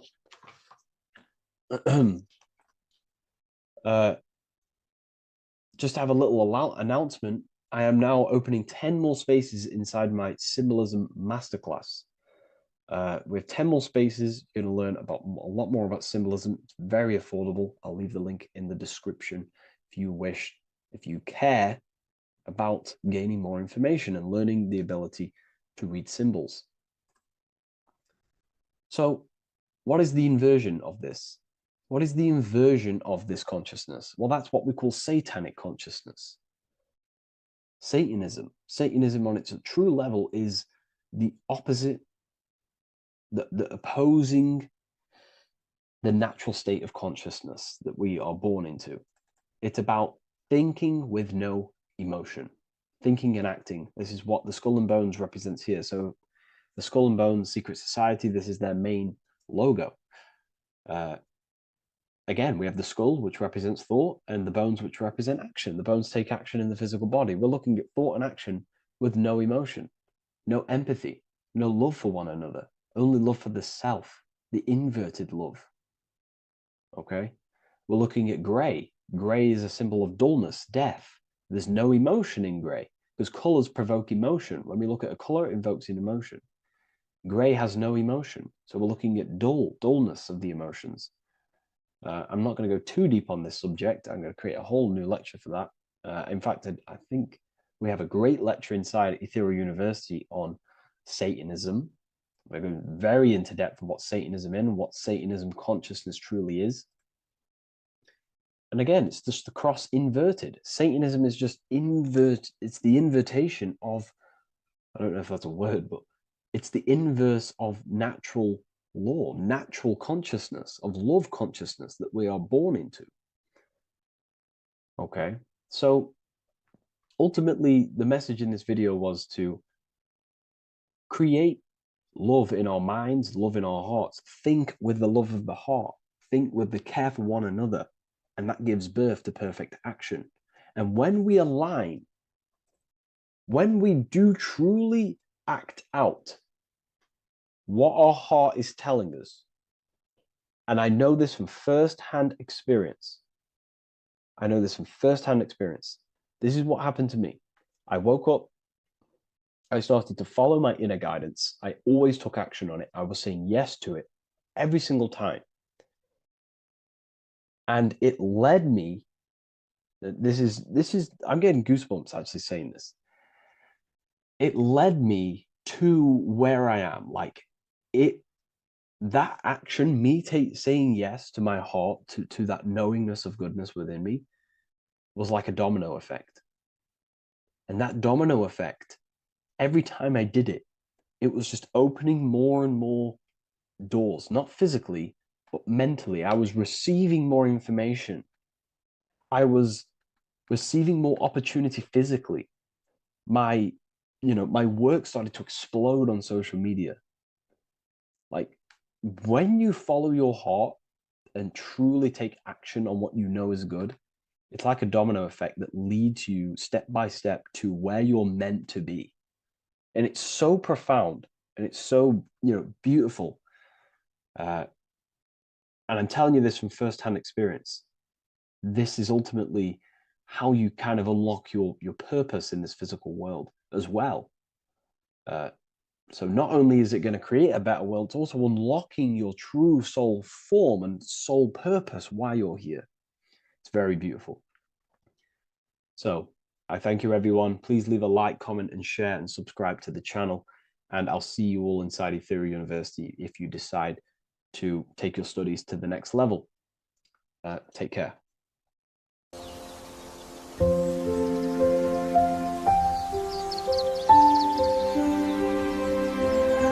bookofwisdom.com.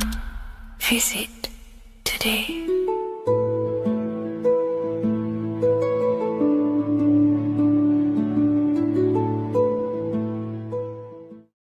What if I told you the devil is closer than you think, and it's not actually a real person, force, or spiritual entity outside of you, but a being and an aspect of your own mind and psyche? In this video, you will learn exactly what the devil is and the true esoteric meaning of the devil. The first thing we need to understand is that the universe is a mental universe. Look around you. Every action, every building, everything you see around you was begun first as thought in the mind, then manifested. We use the mind to build and shape our reality. The universe, the world, only exists inside of our mind. Therefore, God and the devil exist inside of our own psyche. So first of all, the devil is not a literal being, but a symbol of the lower self. It represents the unmastered, ego-driven part of the human mind, a symbol of destructive thoughts, emotions, behaviors, lives in realms of chaos, fear, hatred, lust, and ignorance. This is why we see the devil as red, because red is the lowest vibrational color on the color spectrum. It also corresponds with the root chakra, which is all to do with survival instincts. Red represents chaotic and intense emotions like hatred and anger. When we are angry, our face turns red. The devil represents our animalistic fundamental needs, our instinctual needs, our survival state of consciousness. We have a survival state of consciousness and a godly state of consciousness. Our godly state of consciousness is creating, not just experiencing in the animal state, but consciously creating reality.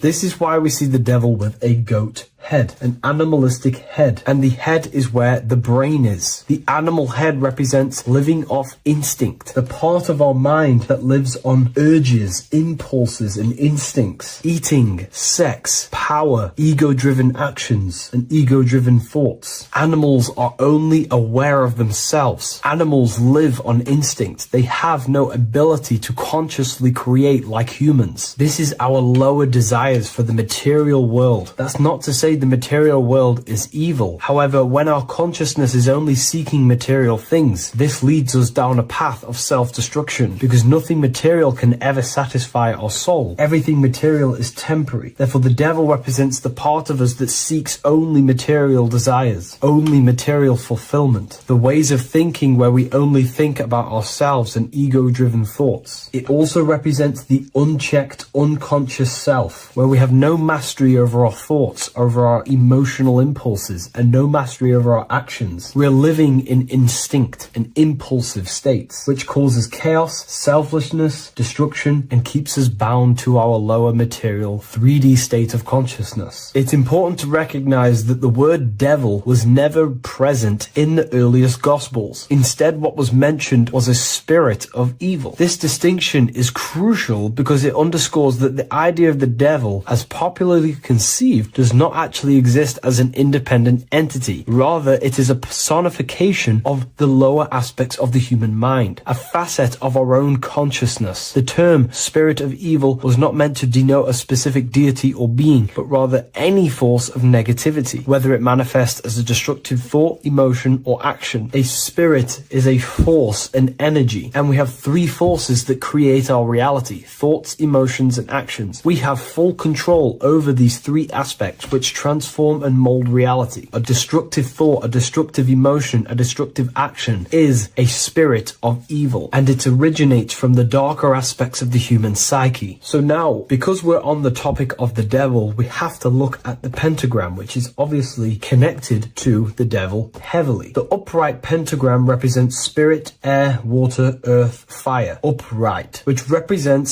spirit, the most important element on top of the earthly elements, showing spiritual principles over material principles. As spiritual beings as we are, we have to put our spirit first, our higher self first, and material things second. Why? Because material things never satisfy us long term. Seeking material fulfillment will leave us feeling unfulfilled in the long run and very unhappy, and we can lose ourselves in illusions. We have to put our spiritual principles first. Seeking wisdom, knowledge, connection to the divine, and connection to our higher self is what gives us true fulfillment in our hearts and souls. But when we see this pentagram inverted, we now have spirit on the very bottom, which now represents earthly principles on top of the spiritual principles. We're putting our earthly elements on top of our spiritual element, which this inverted pentagram represents no longer caring about spirit, no longer caring about our invisible internal world, and only caring about this external body, food, sex, material things, cars, money, and all the things outside of us, the world outside of our mind. This is what true Satanism is. Satanism is not worshipping an external deity, but it is worshipping the self, only fulfilling the ego's desires. This is what true Satanism is, and we have all been conditioned to live in this state. Satanists want us to believe that there is an external deity called Satan or the devil, and the reason they do this is because they trick us, making us believe that we are not Satanists, while they are actually conditioning us to be self-seeking, ego-driven people, where we only care about sex, food, material things, and money, which is actually conditioning us to be Satanists. 80% of the population today are unknowingly involving themselves in Satanism, which is ego-driven thoughts, actions, and emotions, dwelling and living in this state, where we only care about ourselves. When we are spiritual, we realize we are all one. We are all one consciousness family, and we need to do things that help and contribute towards our collective experience, helping others, instead of seeking to serve only the self. The angel is depicted with wings, which represents elevation, higher self. The devil is represented with an animal horns, which is on the ground. A goat is on the ground, which represents the lower self. This is the elevated mind and the lower material mind. Horus, the bird, higher self. Set, the ground animal, lower self. Jesus and Satan. These are two forces, two characters that exist within the human psyche, not real entities. They are forces of our minds, and there is a battle between our higher self and lower self all the time within our own minds. There's always a part of us that's telling to do one thing and another thing, to do something bad and to do something good. There is this battle inside of our own consciousness. Here we have the human spinal column. The human spinal column is showing you the higher and the lower self. The higher self represents the head. The head is where the mind is. This is the creative essence of the universe. This is where all material things begin as a thought in the mind. We create with the skull, with the brain. This is our higher self, the heavens, connected to the heavens, the sky. And the lower end of the spinal column is where our reproductive organs are, where our gut is. Our reproductive organs and our gut is all to do with survival. The lower end of the spinal column, lower instinctual 3D based consciousness. The lower end of the spinal column is where our lower self dwells. Eating, consumption, power, and sex, lust. These are all emotional forces and instinctual based organs that are not inherently evil, but when we dwell and live off this lower end of the spinal cord, it keeps us in low states of consciousness. Our goal to raise to our higher mind is to balance this, not to overeat, not to abuse power, not to abuse sex and lust, but to master these organs and gain the ability to say no to these organs so that we can raise to our creative side of consciousness. Instead of dwelling in our instinctual nature, we can turn to our creative nature and consciously become a builder and constructor of reality. This is the true way of raising consciousness. This is the stairway to heaven, out of the animal consciousness to the higher consciousness. To wrap all of this up, it's all about gaining control over our instinctual lower nature and allowing our spirit to rule over our body and not our body ruling over our spirit or mind. The moment you let a thought become instantly an action is the moment you are an impulsive person. We are all trained to be this way. It is okay if you are in this state. The moment you let a thought turn straight into an action without questioning, that is the mind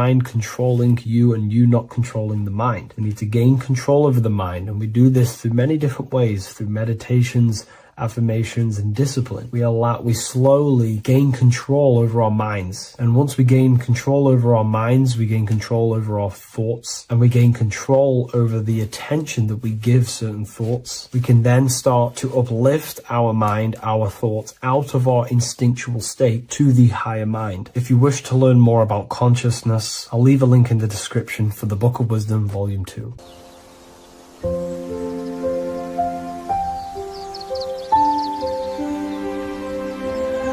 bookofwisdom.com. Visit today.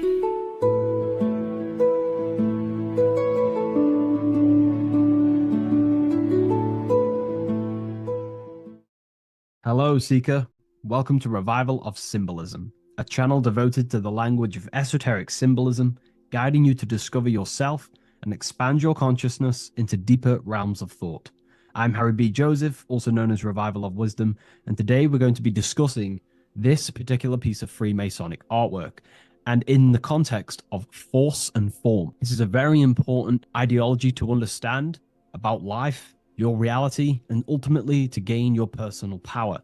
So if you want to gain your personal power, you have to understand force and form, which is one of the most basic understandings and teachings within the occult schools of thought. So if we look at this piece of artwork that we have here on this Freemasonic drawing or painting, whichever it is, we see in this context force and form. Now, there is a lot going on in this piece of symbolism. There's so much more than just force and form. However, in this video, we're just going to be breaking down the force and form aspects so you can gain an understanding. Here at the very top, we have light rays. This represents force. Here below, you have the physical manifested plane, form, force and form. All creation is force and form. It is the interplay of force and form.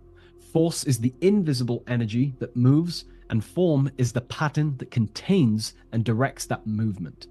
Force without form is chaos. Form without force is lifeless. So without any force, there would be no movement or manifestation. Without form, there would just be chaotic forces within the universe. So force and form are the opposites in duality, force and form, okay? So without any force, which is your spiritual life force, your consciousness, which is force, your body wouldn't even exist, because your body is the formation of the spiritual forces. Your life is a creation of your forces, such as thought, emotion, imagination, desire. We're going to be breaking that down in detail so you can use these forces in your life, okay? So we have light rays here. This is a force. This is light emanations coming down from above into the world of form. We have to understand, no physical action on the physical plane, there is no force. All force takes place within the astral and etheric realm. So that's what we must understand. Force takes place in a higher dimension. What you see in the material realm is the formation of that force. So every movement in the material is made manifest through the invisible forces. When you take an action, there is a reason why you are moving the body. And for me, for example, I've written the new book of Symbolism, and it's out November 17th. The force that driven me to build that, to take the actions to build that, is a force, and that is an emotion or a desire. So that we all have a desire, which is the force that moves us. And that desire is not a chemical reaction within your nervous system. That desire is, in essence, a spiritual force that takes place within the astral plane. So we have the mental plane. Below you have the astral plane. Below that you have the etheric plane. And then below that you have the physical plane. All creation begins in the mental plane, what we think about. But then, if we have a desire about a specific thought, we have a specific emotion towards a specific thought, such as, I don't know, making money. We all have a desire to make money, right? That desire then focuses down the mind, because you can think any thoughts you wish, but if you do not have a desire or an emotion towards it, the mind will not be narrowed down to one specific thought. So then that thought has an emotion or desire behind it, which then manifests itself. The thought descends into an astral form. The thought takes the body of an astral desire or imagination. That imagination and desire feeds the human heart. That human heart feeds the force through the physical brain, through the nervous system, and then allows the body to take physical actions. So each one of us has forces. So it's very, very important that these forces, such as desires, are not random and they are controlled. Because if you desire many different things, you are uncontrolled, you will have many issues in your life. You will have, if you have uncontrolled desires of lust, uncontrolled desires of vanity, uncontrolled desires of low pleasurable things of the flesh, your desire will not be controlled. Therefore, your force is scattered. So in order to gain self-mastery and to get what you want out of your reality, you have to control your desires, your force. So you have force and form. This is why down here you have people taking physical actions. You have, people running around taking action. And up here you have the forces. So it is the astral forces that is in constant rotation and interplay with the physical material realm, force and form. Force originates in the higher planes of consciousness and descends through the mental and astral into the physical. Within the mental plane, force takes the shape of thought. Thought is the first outline of form, the archetype that gives structure to creative currents. When one conceives an idea, the pure spiritual energy flowing through the consciousness becomes clothed in mental matter. This mental form is the mold through which all subsequent energies must pass. It defines the direction of movement and determines the quality of the outcome. Within the astral plane, the same force becomes emotion, desire, and vitality. Here, the mental pattern receives life. The astral body, being composed of the substance of feeling and magnetism, fills the thought form with motion and color. Force in the astral plane is dynamic, fluid, and responsive to rhythms of desire. If desire is pure and unified, it directs energy faithfully into the form conceived by the mind. If desire is scattered or conflicted, the astral force distorts the form, producing confused results in the physical world, confused actions, chaotic actions, if you do not have your desires and your heart under control and your emotions under control. Thus, the quality of one's emotional life determines how effectively forces passes through the pattern of thought. So the emotional quality of life, of your life, is determining your actions, because we all take action on what we care about, on the force that is driving us. So we must unify our heart with the higher mind, with higher thought, thoughts that are not selfish, thoughts that are not egotistical. In the mental plane, there are three subplanes. We have higher mental plane, middle mental plane, and lower mental plane. Higher mental plane is higher thought. This is what people call the higher mind. A lot of people say the higher mind, but they don't know truly what it is. A lot of spiritual people will just throw these words around. The higher mind is simply the mind that exists within the higher mental plane where higher thoughts take place. Thoughts that are guided with love, that are guided with selfishness, without being selfless, thinking without being egotistical. For example, if you think, how can I make money? How can I gain? How can I do all this stuff? And you're thinking how to make money for yourself, for personal gain. That's a selfish thought, and that will manifest in the lower mental plane. If you want to become more of a powerful mind and gain your personal power, you want to think in a different way to penetrate the higher mental plane, because the lower mental plane, most minds in the collective consciousness operate in the lower mental plane, because that most people think unconsciously. Therefore, their minds are not trained to think in the higher mental plane.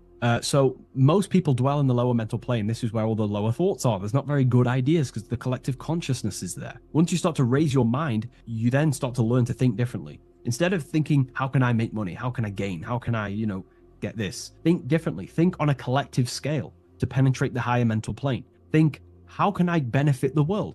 How can I do something that's going to benefit people? Because money will come as a side effect of that. That's just one example. So when you shift your mindset to use the higher mental plane and train your mind, you're gaining willpower. You're also penetrating the higher mental plane where better thoughts are.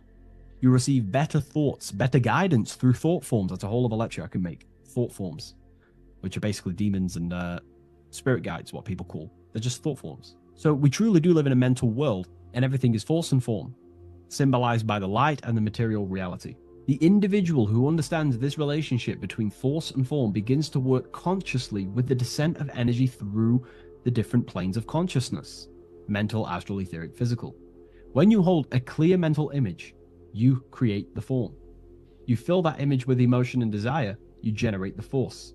When you act upon that energy, you complete the circuit of creation. The process is simple yet exact. Force always seeks form, and form always requires force to live. If the mind is undisciplined and the forms it creates are vague, force dissipates into confusion. Energy without direction creates turmoil in the astral body, manifesting as restlessness, anxiety, or inconsistency.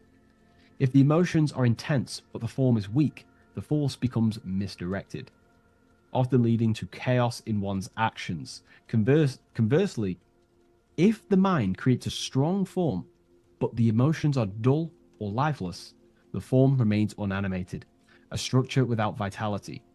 True creation requires the balance and union of a defined mental pattern and vibrant astral current. So it's about aligning your mental and emotional states, symbolized by these two pillars here. Well, they are the extremes. So the moon would be your emotional state, the sun would represent your intellectual, or the masculine and feminine. However, they are the extremes. So this middle pillar represents the balancing of those. So when we balance our mental and emotional state, we become conscious co-creators using force and form.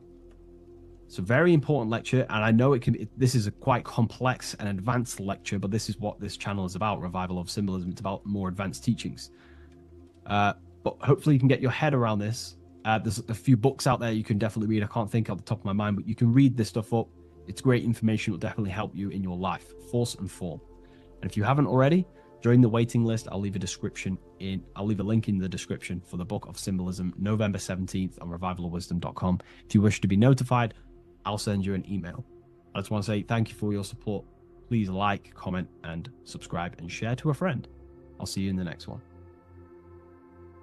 Absolutely. Let's refine that into your signature deep and esoteric.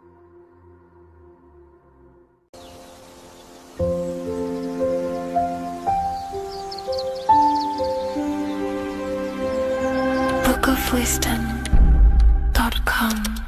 Visit today.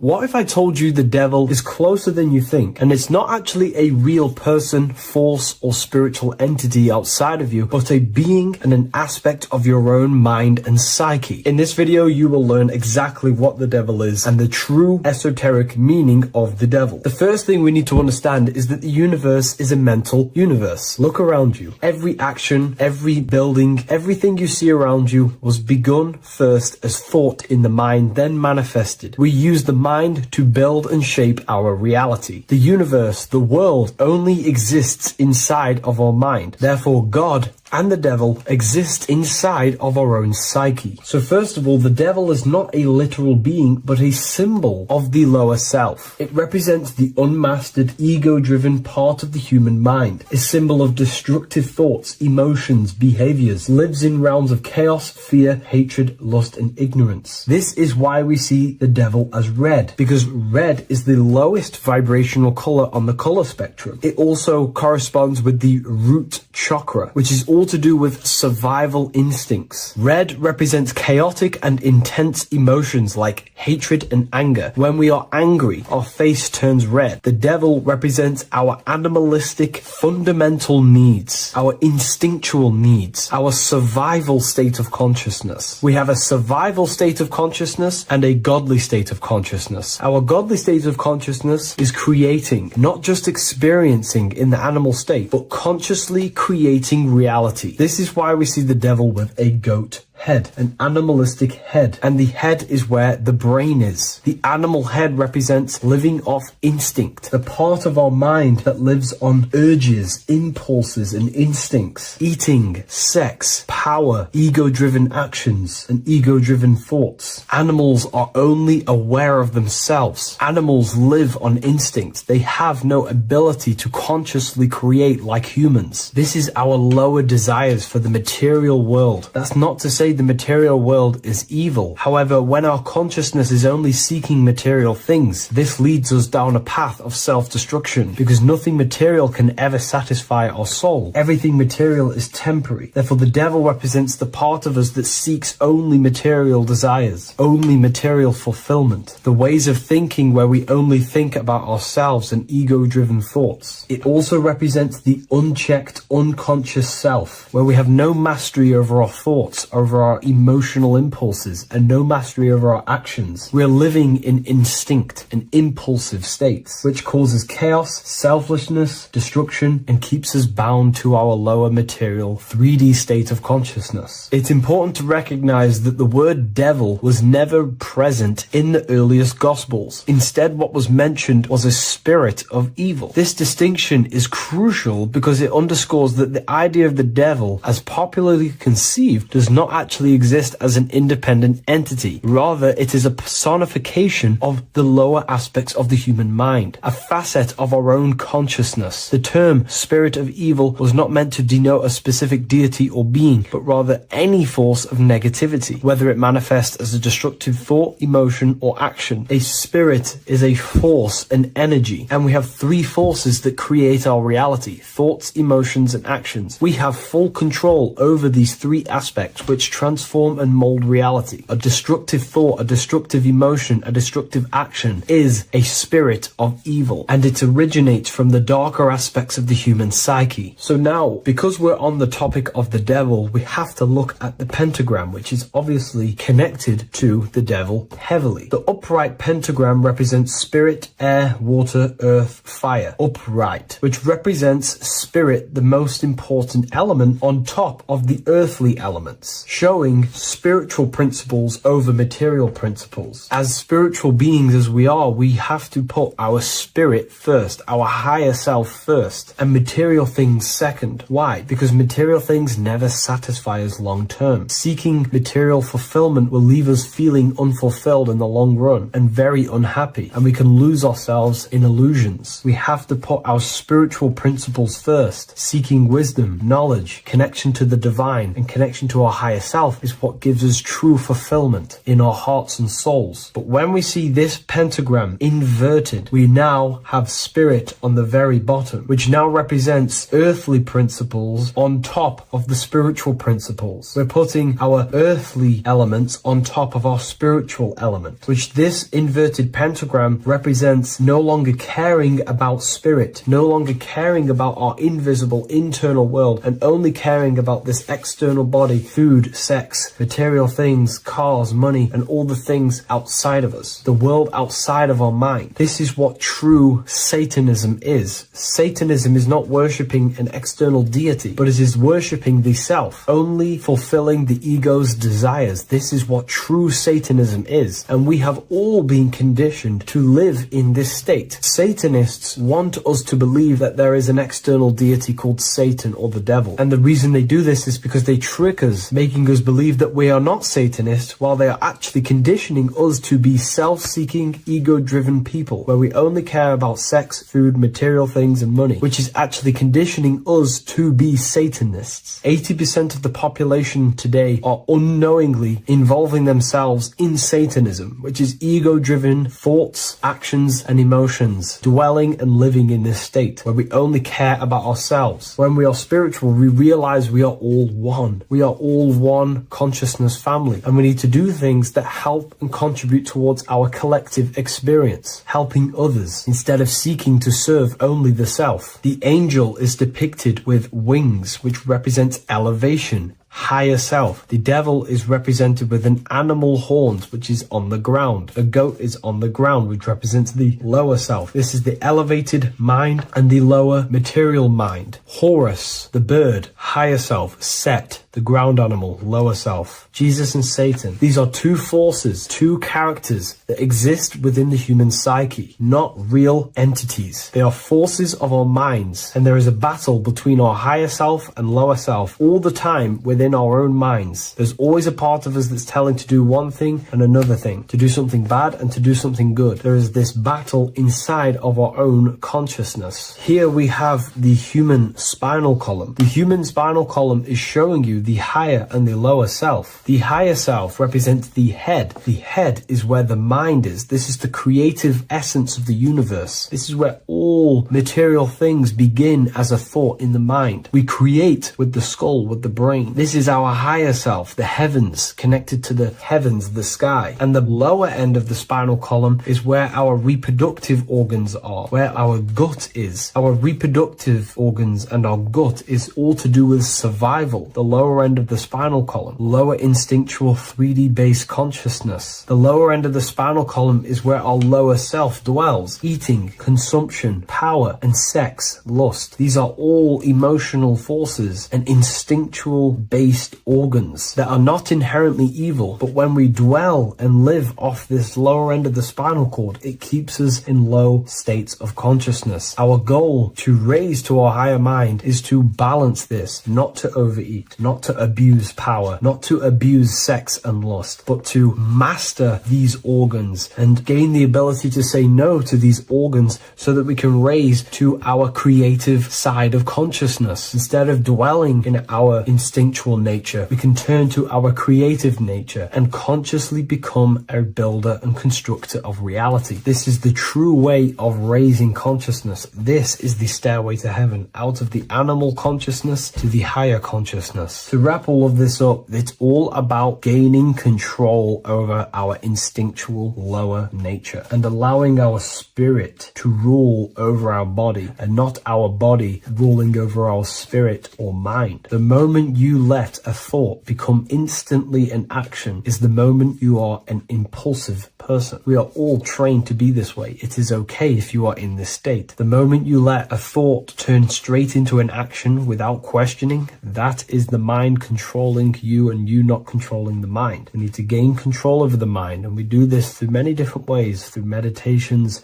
affirmations, and discipline. We slowly gain control over our minds. And once we gain control over our minds, we gain control over our thoughts, and we gain control over the attention that we give certain thoughts. We can then start to uplift our mind, our thoughts, out of our instinctual state to the higher mind. If you wish to learn more about consciousness, I'll leave a link in the description for the Book of Wisdom, Volume 2. What if I told you that reincarnation is real and that there is a metaphysical, spiritual science behind this? Most people leave this world just as lost when they entered it. That they carry their fears, attachments, and addictions with them, only to be born again, trapped in the same cycle, repeating the patterns of lifetime after lifetime. This lecture is not just about preparing for death. It's about mastering yourself before death, so you don't take them burdens with you. Because the truth is, whatever addictions, fears, and unresolved emotions you cling to in this life, you carry with you into the next. Unless you break free now. You must master yourself before death. Death is not the end. It is the great passage. But how we transition depends on our mastery of the self. This was symbolized by the Ouroboros, the snake biting its tail. Every ending is a new beginning. It's an infinite cycle of consciousness. Now, your human body is basically an antenna tapped in to a stream of consciousness. Just like a radio is tapped into a specific frequency to play that radio. Your body is basically an antenna, a crystal picking up the consciousness of God. You are on an ever-ending journey, a journey of learning and expansion of the mind into new fields of thought. This was symbolized as the Ouroboros. When you die, it is a new beginning. It is transitioning, not an ending. Everything is eternal in this universe, as consciousness is formless and constantly transforms into new forms of life. Let's break down the word death. Death contains the word ether. Now, the ether can be found in the word heart or earth. Ether. Everything in this plane comes from the etheric plane. The etheric plane is the barrier between the physical plane and the spiritual plane, the astral plane. The astral plane is the screen that you have in your mind that allows you to imagine a red apple, for example. This is the imaginative plane where thought forms start to take form. Everything begins as a thought, then the thought form becomes an imagination, then energy, then physical. Everything in the physical plane is a shadow of thought, all objects manifested as thought. You came from the astral. You came from the stars. This is why we say reach for the stars. Or this is why you say you are a star. Cis star, miss star, fraud star, stir is star. And when you become famous, you become a superstar and you gain a star on the Hollywood floor. You are a star. The ether. The ether is the infinite energy source which all things come out of and return back to. This is the cycle of life and death, summer and winter, day and night, sleep and awake. The ether is the infinite energy source which all things come from and will return back to. Okay, sorry about that little error. The ether is the boundless source of energy from which all things emerge, to which all things return to. We can see this in the cycle of the sun. The sun does this wave of creation. It rises and it falls. We have the day and the night. The daytime represents our conscious mind when we are alert. The nighttime represents our subconscious mind when we are inside the spiritual realms. The nighttime is spirit, the daytime is matter, spirit and matter. Awake and asleep, conscious and subconscious. We see this in the yearly cycle. Summer is life, winter is death. Spring is the morning, summer is midday, autumn is evening, winter is the night. Everything is a macro and a micro cycle of being born out of the ether and returning back from life and death. Life and death is manifested within the cycles of the sun and everything outside of you, as within, so without. This is why we say sleep is the cousin of death. The macrocosm is death, the microcosm is sleep. Every time you go to sleep, you are essentially it's a miniature death. You're entering into spirit and then returning back into matter in the morning when the sun rises. Everything is a reflection of the macrocosm cycles. Preparation for death. The first thing we must do in order to prepare for death, for life after death, in order to stop being reincarnated in this cycle of materialism, in order to progress as a soul, because remember, you are a soul in a body. Just like the sun gives power and life to the earth, your soul gives power and life to your body. When you say I, you're referring to the soul. And your soul can be stuck underneath layers of false identifications. Who you believe yourself to be is merely a collection of subconscious programs running within your mind. Now that's very deep. That is very, very deep. Who you think you are is a part of your thinking mind. Your name, your job, your reputation, your family, your friends. These things are not you. They're all aspects of the thinking mind. What happens if you meditate and you turn off the mind? Then all these things do not exist. You're left with the pure soul, the pure awareness, the pure observation. If you turn off the thinking mind, you're no longer your body, you're no longer your reputation, you're no longer your friends, you're no longer your job and your labels. You are the soul. That's the true you, the observation of the mind, not the thinking mind. The ego is the echo. It's an echo of your true self. The ego is your mind's perception of itself, shaped by experiences, trauma, emotions, and beliefs. It is merely an echo of your true soul self. The ego is not you. Your mind is not you. You are the soul. And this is the true self that we must express within our life and we must connect with before we die. Because when we die under the echo, under these false layers of the emotions, the traumas, the experiences, the addictions, the emotional attachments, when we die underneath all of this, when we don't know our true self, the soul is still hidden. The true you is hidden underneath these layers of false identification. We must remove these layers of false identifications. We must remove them. We must destroy the echo. Remember, the ego, you never had an ego when you were a child. When you were a child, you were pure. You didn't, you didn't show off things. When you were a child, you were pure. You expressed yourself freely with you didn't hide anything. You didn't hide any aspect of yourself. You didn't suppress any aspect of yourself to fit in as a child, as a baby.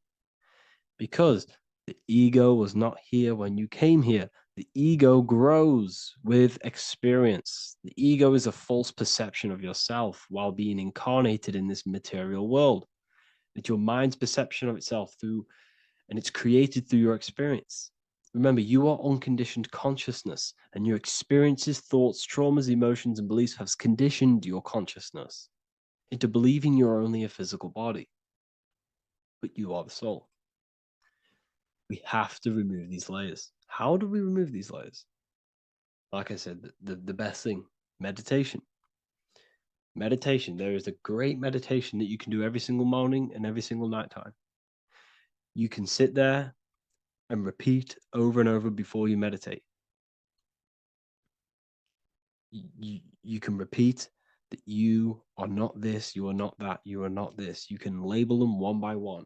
Start with, I am not my body, I am not my job, I am not my name, and then detach from absolutely everything until you are left with nothingness. And when you start to meditate, detach from everything. Nothing matters. I am here right now. And what will be left? The only thing that will be left is the language that your mind is using. Now, this is very deep. Not many people will tell you this, but I've lingered in meditation many times. And I can tell you from experience that the only thing left once you detach from everything is the language that your mind is attached to. So whether that's English, Italian, French. Once you detach the language of the mind, that little voice in your head's using, you're left with the soul. Once the mind is switched off, you're left with the soul, and you have detached from all of these external things. You're left with the soul. That's you. That's the power. That's the source of all creation, where everything you've ever done has come from. Every thought, every idea has come from your soul. Number two. That's meant to say number two. Sorry about that. Mental addictions and emotional addictions. Okay. These two are very important. Mental addictions, this could be thought patterns, this could be the labels that we've just been talking about. Then you have emotional attachments, which is maybe you're too attached to an external thing. Maybe you're too attached to your phone. Maybe you're too attached to family. Maybe you're too attached to loved ones. Yes, I'm not saying don't love them, but what I'm saying is do not rely on anything in this world to make you happy, to fulfill your emotional needs. Everything is found within you. You must look within, and if you're looking without, if you're trying to find yourself in the outer world, you'll never find yourself. You'll constantly be looking around in loops. Because you cannot find yourself in the outer world. Nothing will give you long-term validation. Seeking validation in the outer world will leave you soulless, leave you feeling empty inside and sad and depressed. You have to find yourself within. You have to detach from everything you are relying on to give you emotional stableness. You have to detach from all. Yes, love your children. Yes, love these people, but do not rely on them. Because everything in this world is temporary. Do not conform to this world. The Bible tells you this. Everything in modern society nurtures the body, but neglects the soul. They keep you addicted to as many things as possible. Smoking, you have to detach. Drugs, you have to detach. Alcohol, detach. You cannot rely on anything. This is why this path is very, very difficult to walk. But I'm showing you the way. These are the things you must do before death. You have to detach from absolutely everything. If you die and your mind and soul is still addicted to these worldly things, then guess what? You're going to reincarnate. You're going to reincarnate because your mind is still thinking about these material earthly things. And if you are operating in that vibration, you're going to project that vibration and come back here. You have to detach. You have to master the soul and master the mind. Like I said, the matrix is designed to keep you addicted to as many things as possible. Your phone, food, smoking, drugs, alcohol, clubbing, all of these things. Everything in society is made to trap your soul and reincarnate in this world. That's why it's very, very, very difficult to walk this path. Very difficult. Matrix, matter tricks. John 2:15 to 17. Do not love this world, nor the things it offers you. For when you love the world, you will lose God. Do not love this world, nor the things it offers you. Do not conform to the pattern of this world, but be transformed by the renewing of your mind. Great quote. Do not conform to the pattern of this world, but be transformed. Let this world transform you. Learn from this, expand from this. But do not be mentally and emotionally attached. Okay? What good will it be for someone to gain the whole world yet forfeit their soul? Like I said, everything in the Bible is telling you the truth. You just got to read it correctly. This is spirituality. This is spirituality. The Bible is spiritual. It's a spiritual text.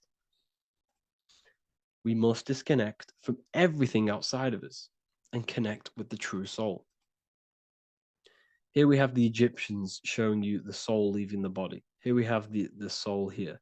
Here we have the Masons showing you the soul coming out. The soul is real. You are the soul. And when you leave this physical plane, you will go into the astral plane. That's where you came from. You came from the astral. You came from the stars. You incarnated into this physical body. Your consciousness fell into this material form to experience limitation, to experience a 3D world. So in order to ascend properly before we die, we have to let go of all the attachments. Every addiction you have, write them down. And one by one, tackle them. Before you die, you have to, or else you will reincarnate. This is the teachings of Egyptians. This is the teachings of Masonry. All of these addictions contribute towards life after death. Everything must be controlled, and we must be attached to the soul. I'm not saying I'm perfect. I'm not saying I'm perfect, people. We're all not perfect. We're all under psychological operation by the government. We're all in a very difficult situation with this awakening. I'm simply pointing out what I know from my journey and what I've been learning through occultism and research and reading lots of books and many different things. I'm on this journey just as you are. Maybe I'm further. Maybe you're ahead of me. We don't know. But this is what I'm sharing with the world. This is what I'm sharing with my research. And this is what makes sense. It's common sense. Look at everything around you. Everything's made to feed the body, not the soul. So, my beautiful watchers, and fans and supporters. I appreciate every single one of you, and I hope this video has supported your journey. If you're feeling lost in life, if you're searching for deeper answers, whether you're seeking clarity, looking to expand your studies, or ready for personalized mentoring, this is your chance to connect with me live and receive insights tailored just for you. Start your path to self-mastery and enlightenment inside the world's best esoteric school. Your journey starts now. Tap the link in the description if you want to join Ethereal University, or feel free to check out my books. I thank you all, and I really appreciate for 100,000 subscribers on YouTube. I love every single one of you. Make sure to drop a like, a comment, and subscribe to the channel if you're new. Let me know some ideas for, lectures, anything that you want to know. I can make lectures on them. Just drop it in the comments. I appreciate every single one of you. Take care.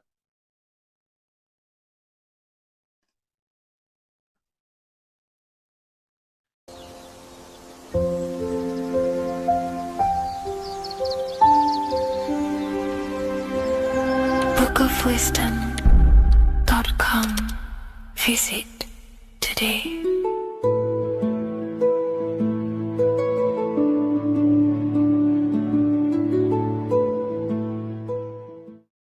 What if God is not watching you every move, not judging every mistake that we make, not deciding in real time who goes to heaven or hell? What if reality does not work through God micromanaging everyone in his creation, but through a law? And what if you are not separate from those laws, but an active expression of them? Once you understand this, everything in your reality will shift. The idea that God micromanages everything and does everything by himself to hold up his creation is illogical. It makes no sense. There are billions of souls and living people in this world. There are plants. There's no way there is an intelligence out there micromanaging everything. If you die and pass on, there's no one waiting in a queue to be judged by God. This is totally, just religion creating up their own version of the Bible or whatever holy book it is. We have to remove that system out of our mind that's being heavily implanted into us. If God were personally judging every soul the moment they died, there would be an endless queue of people waiting to proceed, punish, or rewarded. Reality does not operate like a courtroom with a single judge overseeing every case. Instead, reality operates through systems, through structure, through law. God does not intervene moment by moment. God sets laws into place,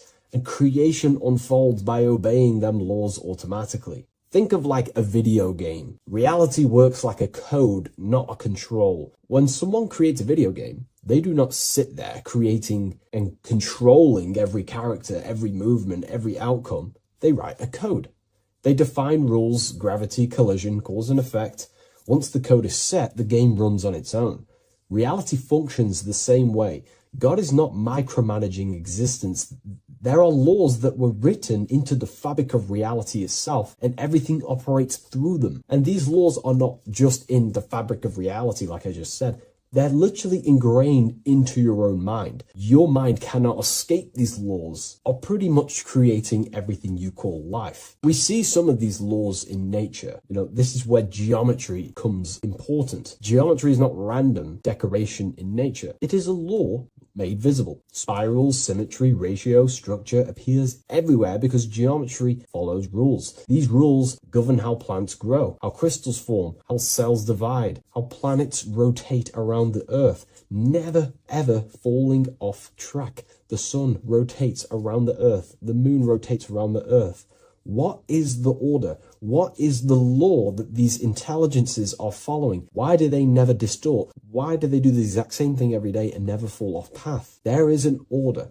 And in fact, the word cosmos comes from Greek, and the word cosmos in Greek means order. This is why we call cosmology or the cosmos, the universe. It is order. It is an ordered, structured creation which contains and recycles and regenerates itself.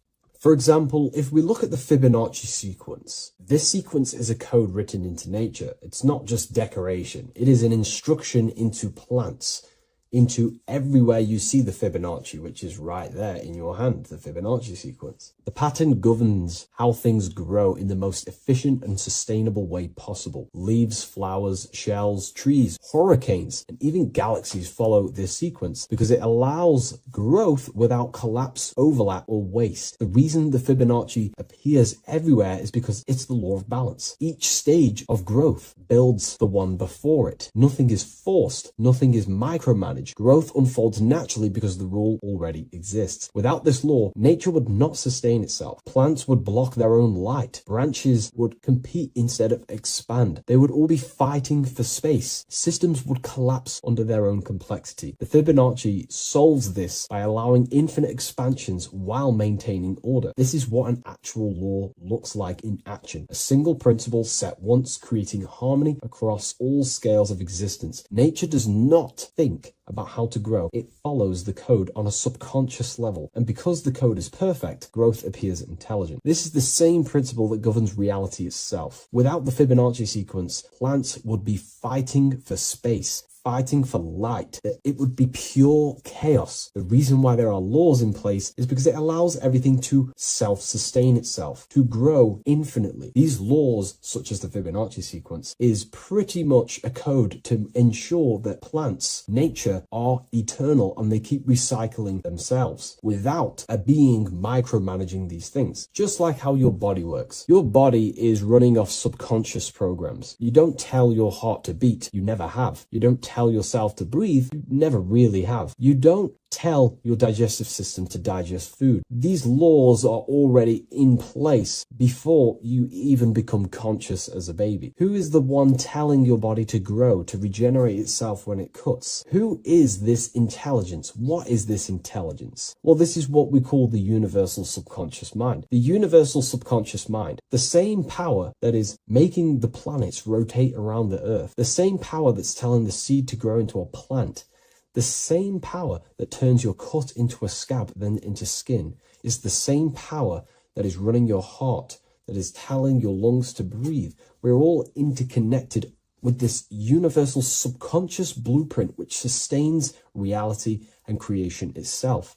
It's a self-containing system. Now that we've gone over some of the basic stuff, but you see where I'm trying to come from now. There are laws you cannot escape, and one of them laws would be cause and effect. It's impossible to escape this law. It is too powerful for your consciousness to actually escape cause and effect. Every cause will produce an effect, and every effect will produce a cause. It is an endless, infinite circle or cycle. It creates everything in your reality. The way I like to use cause and effect is before I make a decision, I know I'm trying to push my life towards who I want to be, towards my higher mind, but towards my goal. So every decision I make, let's say my friends contact me and say, do you want to come out? Let's do this. Let's say it's, something that's just going to waste my time and it's not very important.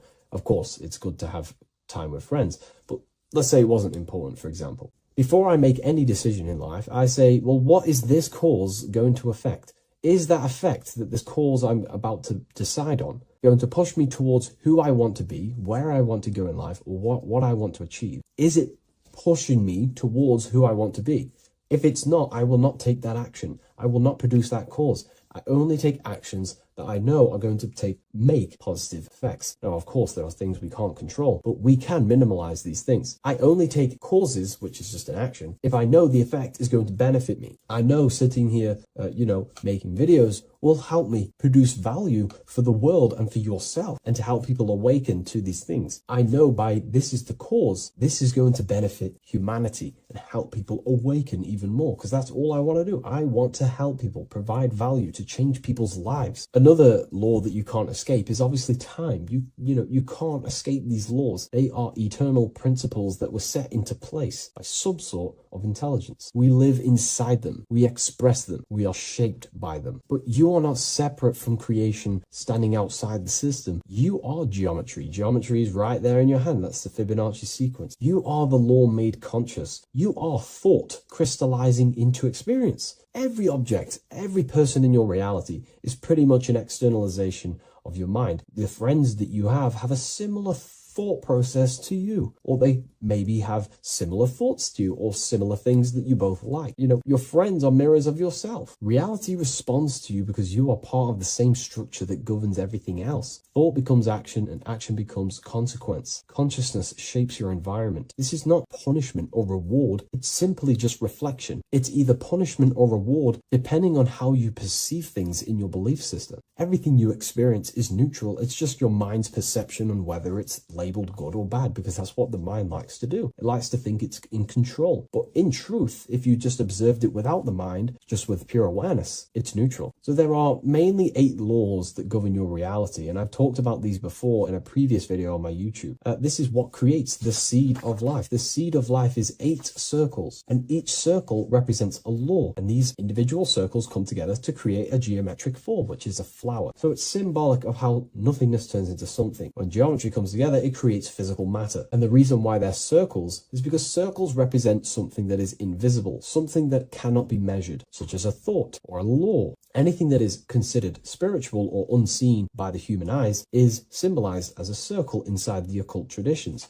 The reason is for that is because circles' surface area cannot be calculated. You can't find the exact surface area of a circle, which means it symbolizes something that you can't actually measure or see or tangibly touch. Therefore, the seed of life represents the 8 laws that come together to create a flower, the 8 laws that come together to form matter, the 8 laws that crystallize mind into a physical experience. These laws would be the first one, mentalism, the big circle around the seed of life. The big circle. So mentalism just reveals everything is mind. Without mind, you know, there is no existence. Mind is reality, pretty much. You experience life not just outside of you, but mainly inside of yourself. Therefore, all of the laws that come after mind correspond to the mind, because mind is the first law.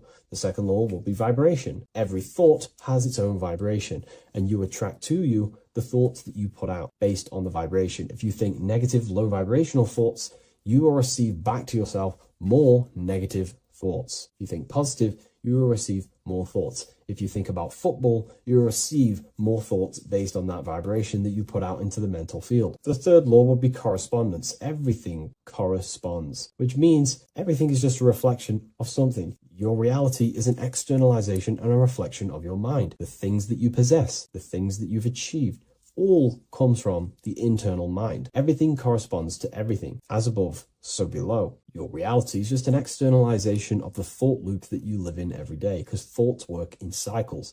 90% of the thoughts we thought yesterday, we will think again today. It's the thought loop that manifests our reality. So to change our reality, we have to change our thought loop. And once we change the internal, this will be mirrored in the external, which is the law of correspondence. Fourth law would be gender. Everything is masculine and feminine, conscious and subconscious. These two work together to create your reality. You have masculine and feminine forces of consciousness.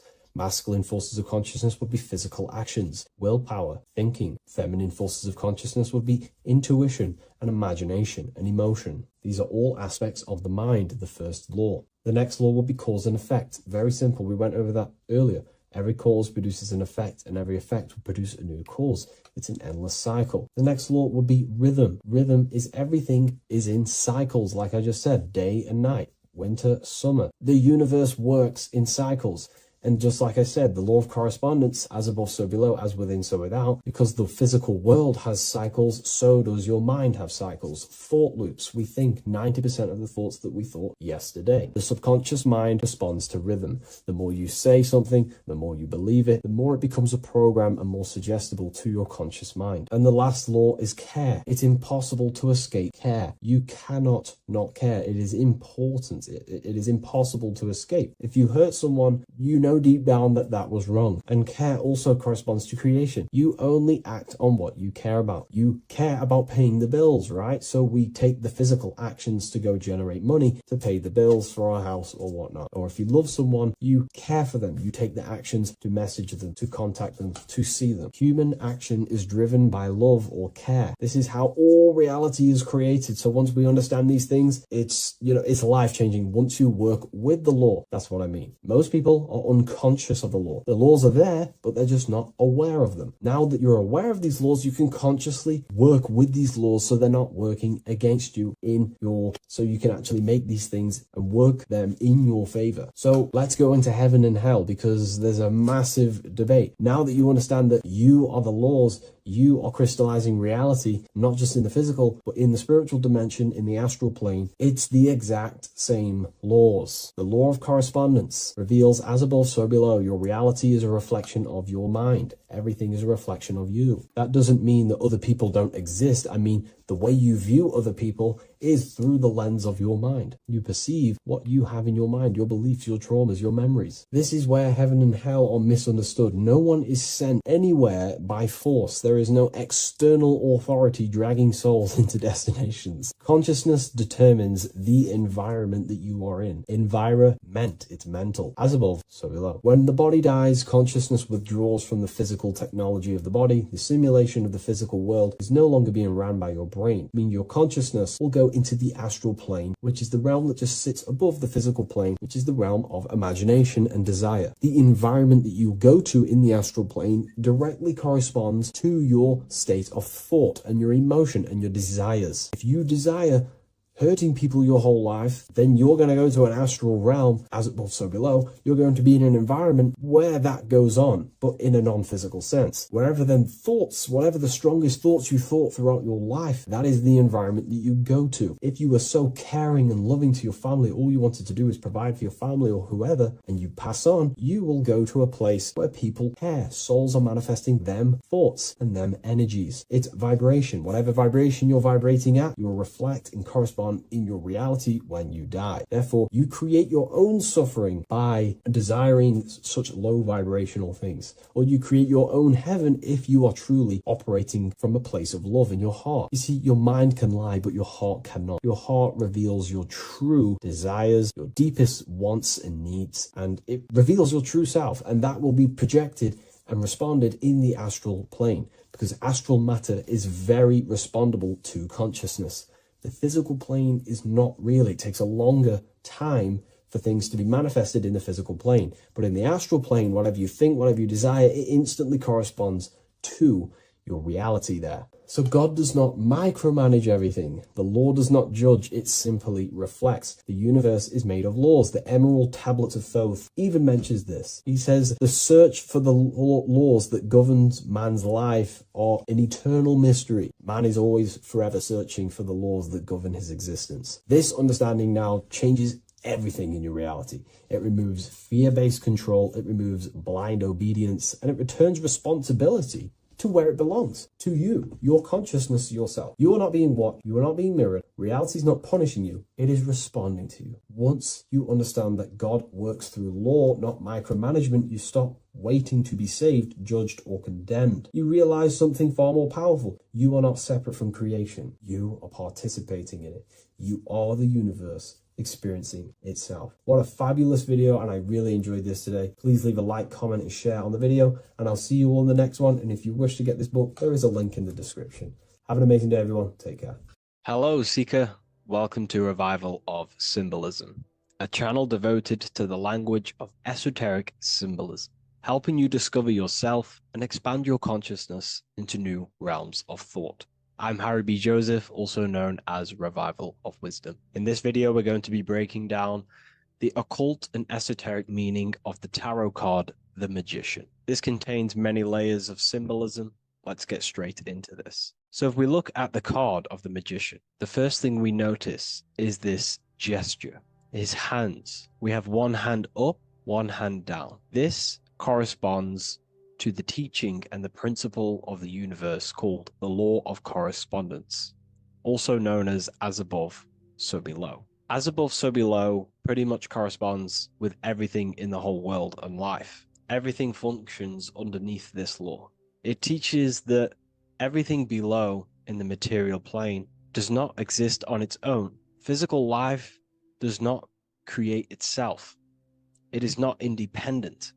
It cannot sustain itself. Everything below in the material plane has its spiritual counterpart within the heavenly realms of higher consciousness dimensions. Everything above manifests that which is below. It's simply representing how reality is dual and you are dual. You have a self outside the mind, which is the physical body, and a self inside the mind, the spiritual self. While most people are fixated on the external self, the physical body, they never give attention to their internal self, the self inside the mind. The self inside the mind is limitless, has infinite potential, and is not bound to any true form or identity.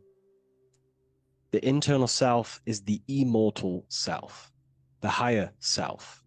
It is the self that can turn anything, any thought, into a form within the realm of imagination. This is what we call the astral plane. The astral plane being a plane or a dimension that sits just above the physical plane, and it's the realm of imagination, emotion, and desire. Because in order for us to imagine something, we have some sort of emotion or desire to create it. Therefore, it is the astral energy, the desire and the imagination of something above in the higher realms and dimensions of consciousness that make it possible and physically created within the material realm. It is the astral forces of desire manifesting the actions of the physical body, because the physical body only moves to what we care about or we have a passion or desire. These forces, what we call passion and desire, are not just chemical reactions in your body. They are astral forces directly coming from your astral body. We think with thought. This is the beginning of all creation. We think, we imagine, we desire, then we act. It is the higher realms first, then the external realm, the material. Higher dimensions over the lower dimensions. This fits in perfect with the magician, because a magician is not someone, like Harry Potter shows you with wands casting spells.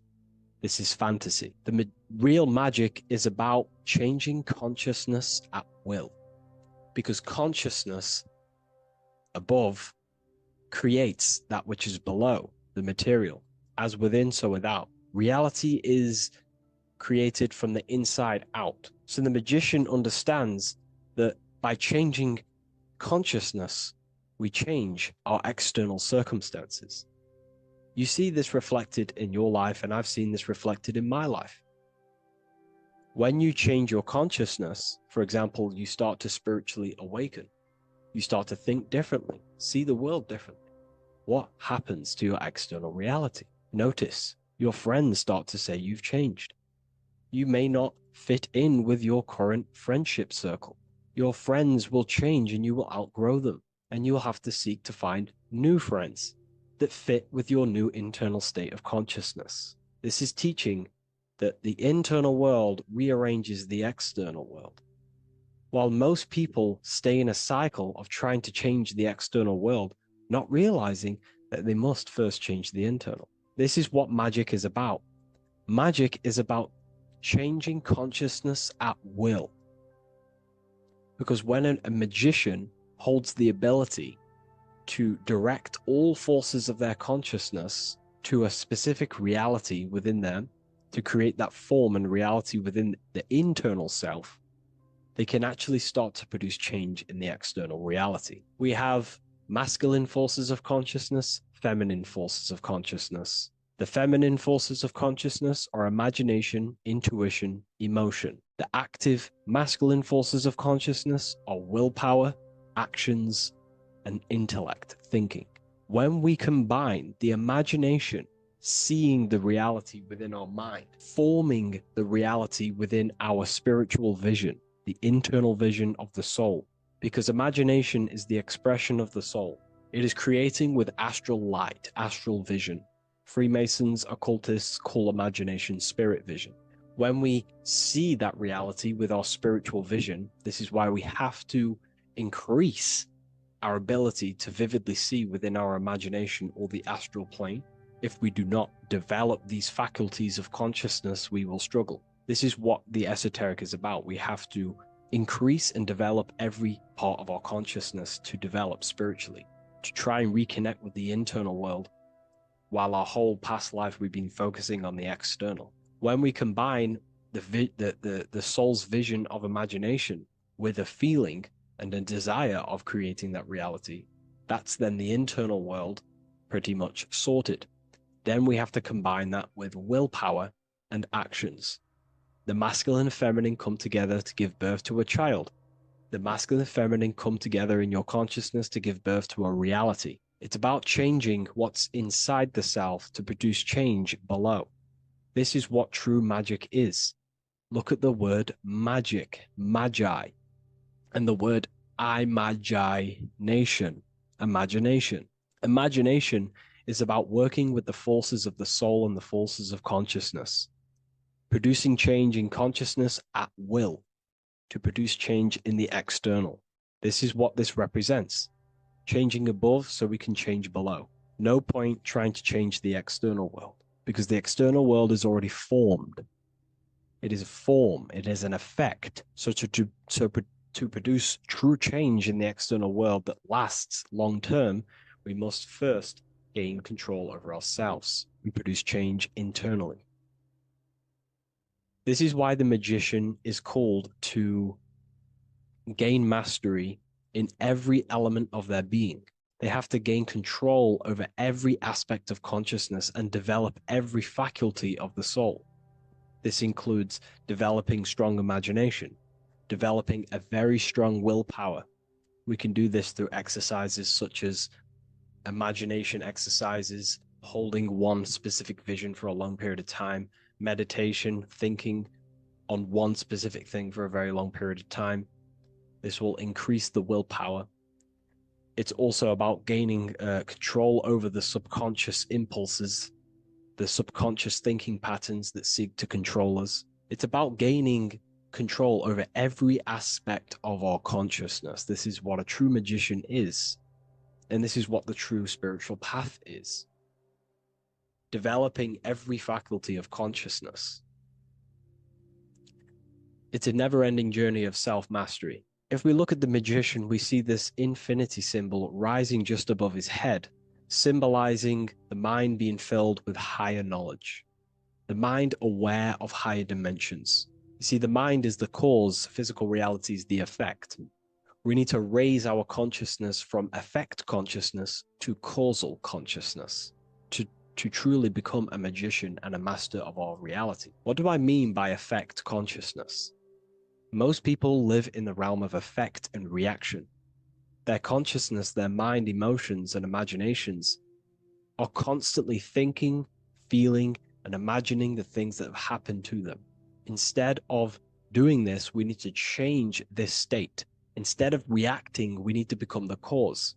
Instead of thinking and imagining and feeling the realities that's already gone past and things that have happened to us, we need to change this so we use the powers of the soul, the powers of consciousness as imagination, emotion, the intellect, as causes and not reactions.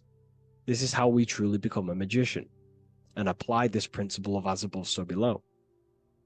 We need to think, feel, act, imagine, and use all the faculties of consciousness and the creative powers of the soul to cause things, to create a better future, to imagine a better outcome, instead of dwelling in reactivity, because reactivity will create a constant cycle of negative manifestations. If we sit around and moan, complain, think, imagine, feel the things that have happened to us in the past, the mind is the cause. And if the mind is in that state of reactivity, it's just going to constantly create more negativity in your external reality. This is what it's all about, as above, so below. You can see the sword here. The sword cuts through the air. The air is one of the 4 physical elements. Fire represents the spiritual body of consciousness. Water represents the emotional body of consciousness. Earth represents the physical body of consciousness. Air corresponds to the mental body of consciousness. So this sword is a symbol of a sharp mind. The mind needs to become very sharp and very disciplined and very controlled, both consciously and subconsciously. What does this mean? We have to gain control over the mind. We have to become more conscious of the thoughts that are happening inside our mental field, because the mental field of consciousness is pretty much the birth of all creation. We think, imagine, feel, then act. So we must gain a sharp intellect, a sharp mind, a sharp, powerful mind. The sword is also a symbol of power. So this is a symbol of a powerful mind, a mastered mind. This is your sword. This is your tool to create, because you are a co-creator. As above, so below literally tells you that you are God itself. The same powers God used to think everything into existence, such as nature, the stars, the human body, the macrocosm, the world. God thought the world into existence. We live in a mental universe. All creation is first thought, then manifested physically. The same powers of thought God used to create the world is the same power that you use to create your world. You are cut of the same fabric of God. You are a microcosm, as above, so below. God is the macro, you are the micro. What is the wand? The wand is not real. This is not a real wand you cast spells with, but a symbol. The symbol of the wand represents direction of consciousness, willpower, and attention. We have two spiritual currencies which pretty much create our experience and reality: time and attention. That's why we say we spend time and I pay attention. These are your currencies. These are how you create and generate reality.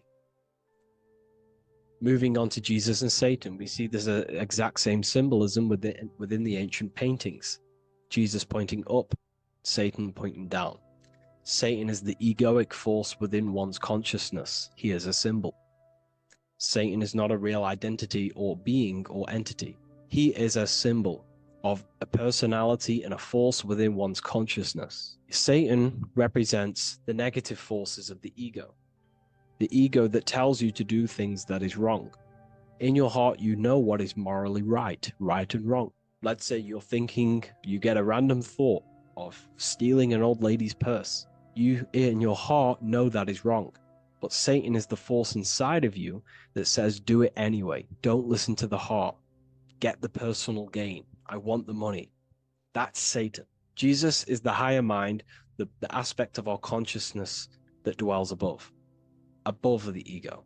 It's the part of our heart that desires the spiritual. Our heart is the generator of our reality. And whatever we desire is what we generate. You only take action and generate your life on what you care about or what you feel. If someone's talking about something you don't care about, you say, oh, I don't care about that. But if you care, you will listen. If you care about something, you take action towards it. If your heart desires the material, you have been taken over by the egoic force of Satan. Not a real entity, a part of your consciousness, a part of your nature, the dark side of yourself. Jesus represents a heart that desires the spiritual wisdom, the things that cannot be seen. The heart must desire the things that can't be seen, because this is what gives true satisfaction to ourselves. We feel void when we chase material things because nothing material can satisfy our hearts. So this is as above, so below. Jesus is the higher mind. Satan is the lower mind. We must place our hearts on the higher things and give our hearts and desires to knowledge, the things that we cannot see, because this is what gives us true fulfillment. We also see the symbolism in the Baphomet. As above, so below. The material realm below and the fire up here. The fire symbolizes spirit. The spiritual made manifest in the physical. This is all the same symbolism. It corresponds to everything. You can use as above, so below to determine truth. If someone tells you something, tries to make you believe it, and it does not correspond with the law of correspondence, then you know it's a lie. You can use as above, so below to manifest things. You can use as above, so below to see the world as a reflection of God. We are in God's kingdom.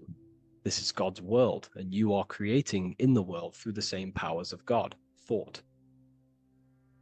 You are a small version of God, co-creating a world and reality in earth. You yourself are an earth. Your body's the earth. Your consciousness is God and heaven. So I hope this video helps. The occult goes deeper than you could possibly imagine. If you wish to go even deeper, join our community, Ethereal University. Please leave a like, share, comment on this video for more.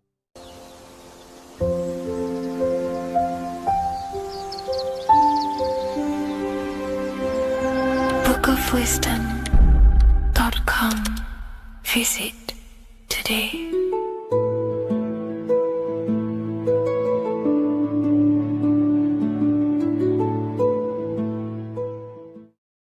Before you call the Baphomet evil, make sure that you watch this video until the end so you gain a full understanding on what the Baphomet truly is. No, I am not a Satanist. I am simply an esoteric and occult researcher. I've been looking into symbolism for a very long time, and I can reassure you that this symbol does not represent the devil, does not represent any negative figure. It's a very deep, occult, esoteric symbol. What we first need to understand about the Baphomet, it is indeed a symbol. Every symbol we see around us is neutral. The pentagram, the Baphomet is neutral. It depends how you use it, whether it is used in a good or bad way. Everything is neutral. It's your mind's perception that gives it a positive or a negative charge. First of all, let's break down the Baphomet symbol. Let's look very closely at the Baphomet. We have clearly the 4 physical elements corresponding to the Baphomet. Here we clearly have the fire element. The wings represents the air, the flapping in the air. The fish scales, which is the water. And this dome figure representing the earth. The soul is incarnated into 4 bodies. We have a mental body of consciousness, intellect. We have an emotional body of consciousness, which is all to do with intuition and energy. We have a spiritual body of consciousness, our astral body, and a physical body of consciousness for the physical earth. Earth corresponds with your body, air corresponds with your mind, fire corresponds with your spirit, water corresponds with your emotions. So the Baphomet is showing you the 4 elements of the soul, the 4 bodies of the soul that we are incarnated in. Now, let's look at this moon figure. We have the moon. The moon represents the internal world. It represents what we cannot see. The sun represents our conscious mind, what we can see, what we're aware of, the physical world. The moon represents what we are not aware of. It represents our internal world. Remember, we have 2 worlds. You're an individual. You have a dual nature. Individual. You have an internal world. When you close your eyes, you have an internal voice, an internal world of thought and emotion, and an external world of this material body. The moon represents the internal. The moon on top represents the moon controlling the mind, represents the inner world controlling you. Now this is very symbolic in the occult world. If the inner world is controlling you, then you have no control over reality. This is the devil horns. You know the devil horns? The moon crescent? This represents you are the devil. You're being controlled by your thoughts, by your emotions, by your psyche. Then we have the moon below, which represents control over the inner world. We have control over our thoughts, our emotions, our impulses. So you're either being controlled by thought and emotions, or you're controlling them and having self-mastery. In alchemy, we always see this symbol of the man or woman on top of the moon, representing emotional control and self-mastery of the internal world. The journey of the occultist is to gain full mastery over their consciousness. They want to be conscious of every single thought that enters their mental field of consciousness. We get over 7,000 thoughts a day. It is possible to achieve a certain level of mastery where you are conscious of every single thought that enters your mind.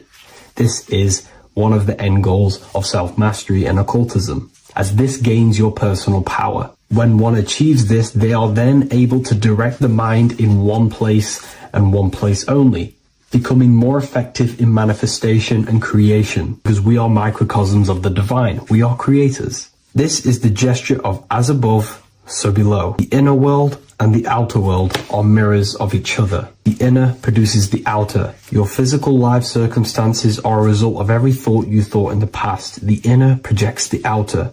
If you want to produce a change in the outside world, you got to produce change in the inner world of consciousness first. As above, so below. As within, so without. This corresponds with absolutely everything in the universe. Now we have the goat head, which represents the animal self, which represents the lower carnal mind. Lower carnal mind, which is earthbound, because a goat is on the ground. It's not a bird, it's on the ground. It represents the lower self, the beastie nature, the one that tells us to hate, to steal, to eat all the time, to consume. It's the beast within us, the beastie side of our consciousness. It has a human body resembling this. the human in the beastie nature, or we have the spiritual nature, the higher self. In essence, this symbol of the Baphomet represents the higher and the lower self of human consciousness. It represents the higher and the lower. To conclude all of this, the Baphomet is a symbol that represents the two paths that one can take.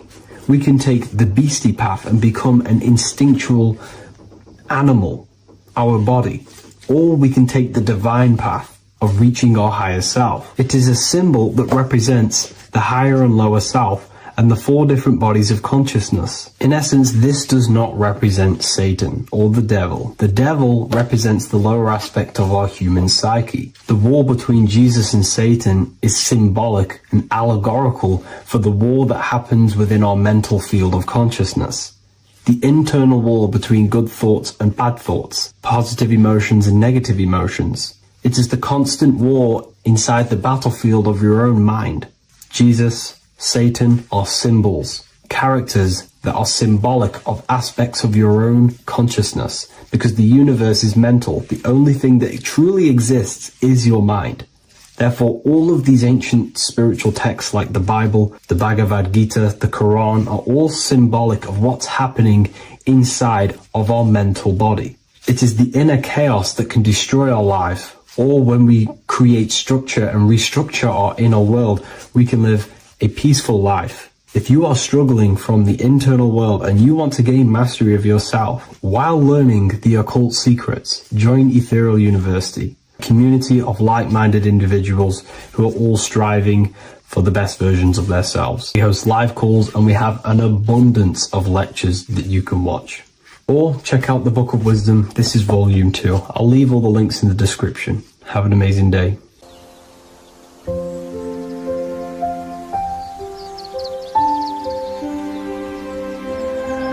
bookofwisdom.com. Visit today.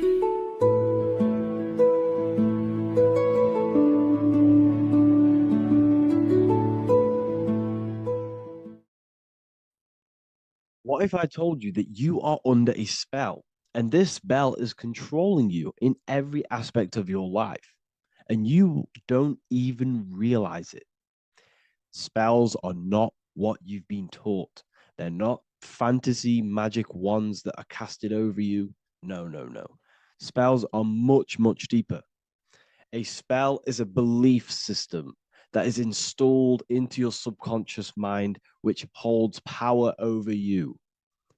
Okay? If I install a belief into your mind and that belief holds power over you and controls you, that is you under my spell. A spell is a belief that someone has installed into you. Okay? You have a subconscious mind. The subconscious holds power over 90% of your daily basis behavior, thought patterns, and overall emotional state. Because the subconscious is the back end of our mind, the mind that we don't really have access to. It's the shadow self where all of our programs, all of our memories, all of our traumas, all of our everything that we've ever experienced is recorded and kept in this vast database called the subconscious. Now, the subconscious is the 90% of our mind. We are only aware of 10% of our mind, which is the conscious mind, which is what you're using now, what you're consciously aware of. But there is a subconscious mind that holds power over your conscious decisions, and you don't even realize it. For example, as a child, you had a very, very traumatic event happen. Let's say as a child, you were not loved enough by your parents. And this feeling of you not being enough for your parents and feeling alone as a child implanted this seed. And this seed was planted by your emotions, a strong emotion. And over time, as you grew older into an adult, this seed grew and grew and grew. And what this seed grew into is you being very needy, you always seeking validation from others. Okay. But you taking this conscious decision 10 years down the line actually stems from this hidden cause within your subconscious mind, within this little feeling, this seed inside your subconscious where you don't feel like you are worthy. So this results in a conscious decision of you seeking validation from others, being very needy from others. Okay? This is what the subconscious is. The subconscious holds power over us. For example, posting on social media. Why are you actually posting on social media? If you take a selfie with your new watch, new car, and you go and post that onto your social media, why are you actually doing that? On the deepest root cause, it's not because you just want to post a picture. No, it's much deeper. It comes from a subconscious belief or a subconscious emotion of you seeking external validation, whether you believe that or not. But that's what it is. If you're posting on social media, you're seeking attention, you're seeking validation from others on a deep level, on a subconscious level. You may not even realize this because it's subconscious. Now, this is what a spell is. Money is a type of spell. Remember, money doesn't actually exist. Money does not exist. Money is a physical object inside of the material plane. But the physical object has a belief in the mental plane. See, the mind is the highest plane. This is the root cause of reality, the mental plane. Okay? So our belief in our mind has given this piece of paper value and a meaning. But in reality, it's just a piece of paper with a belief behind it. But this subconscious belief behind this piece of paper is controlling your daily basis behavior, is controlling your emotional state, and controlling your life without you even realizing it. Without you even realizing that it's all an illusion. Money does not exist. It's the belief that gives the piece of paper a power.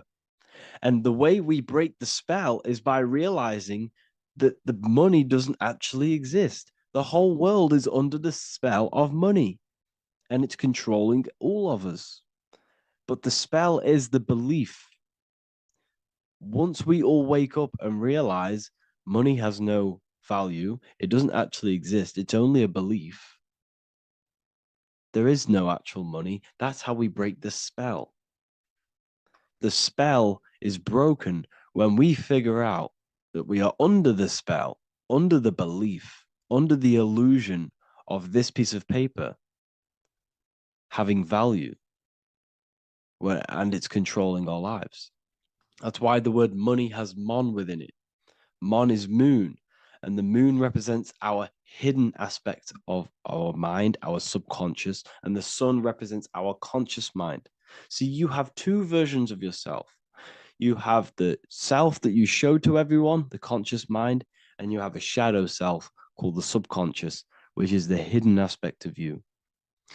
For example, do you really love your partner who you're with, or are you just with them for, is there a subconscious fear of being alone? Do you really want to be with this person, or is it stemming from, are you staying with them because it's stemming from this fear of being alone, of being lonely? Or are you just with them because you have a subconscious sexual addiction? And all of your conscious decisions are actually coming from this little seed of wanting sex or not being alone. You have two versions of yourself, the conscious mind and the subconscious, the shadow self and the self that you show to everyone else. Okay? And the subconscious is what's holding power over you. When you drive your car, you don't consciously have to think about changing gear. You've done it that many times. It's on autopilot. That's the subconscious doing it. You can be walking down the street. Your conscious mind can be thinking about what you're going to cook for tea later, but your subconscious mind is controlling your body and walking your body. You don't have to think about moving the body. You just do it because you've done it that many times. It's a program.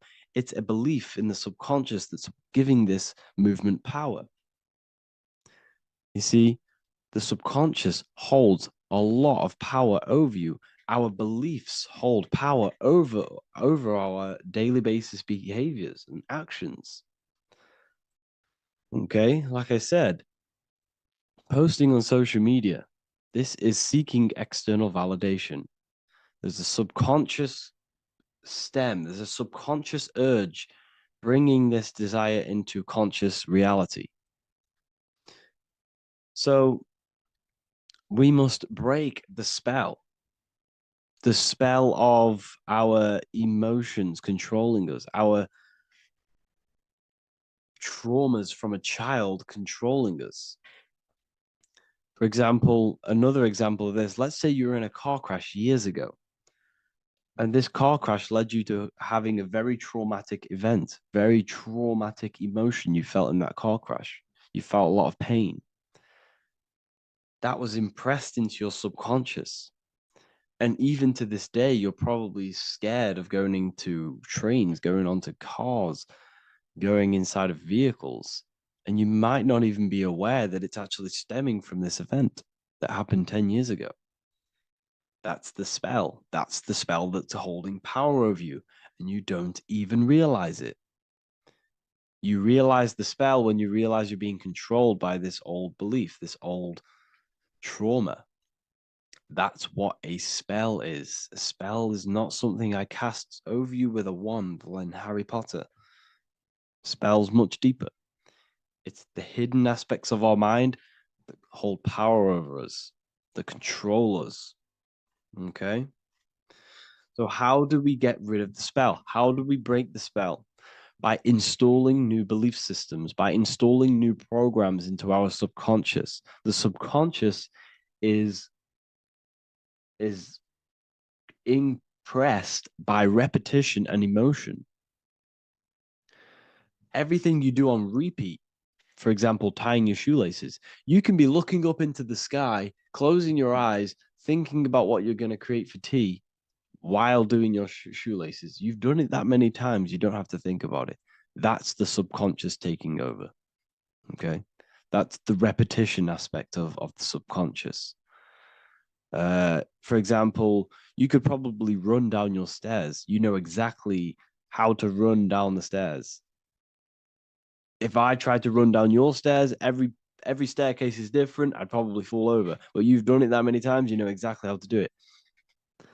It's what we call ritual. When you have an evening ritual, when you tidy the house, you do your skincare routine, you wash your teeth, that's a ritual. This is what the ancients called ritual. When we do rituals, we're trying to implant something into our subconscious to either remove an old program, an old seed that is controlling us, for a new one that's going to grow into new light, into a new reality. So you can implant messages, implant new programs into our subconscious, which will then grow into a new reality. Okay? Because if I tell you something over and over and over again every single day, for example, if I say, you do what I say every single day I repeat the statement into your ears, about a month or 2 months in, you're going to start to believe in that statement and you're going to start to be under my spell. You're going to start to do everything that I say. So this is what spells are. Spells are subconscious beliefs that hold power over you, and you don't even realize it. So we need to remove these old programs we have that are controlling us for new programs. And we do that through ritual, affirmation, and imagination. Repetition and emotion is key to impressing the subconscious. They are the two ways that spells are created, that programs are created. The subconscious only knows the now, and it only knows you. So every word you say is a spell. So when you call someone else a name, you're calling yourself a name, because your subconscious takes everything you say as truth because it only knows you. It doesn't know anyone else.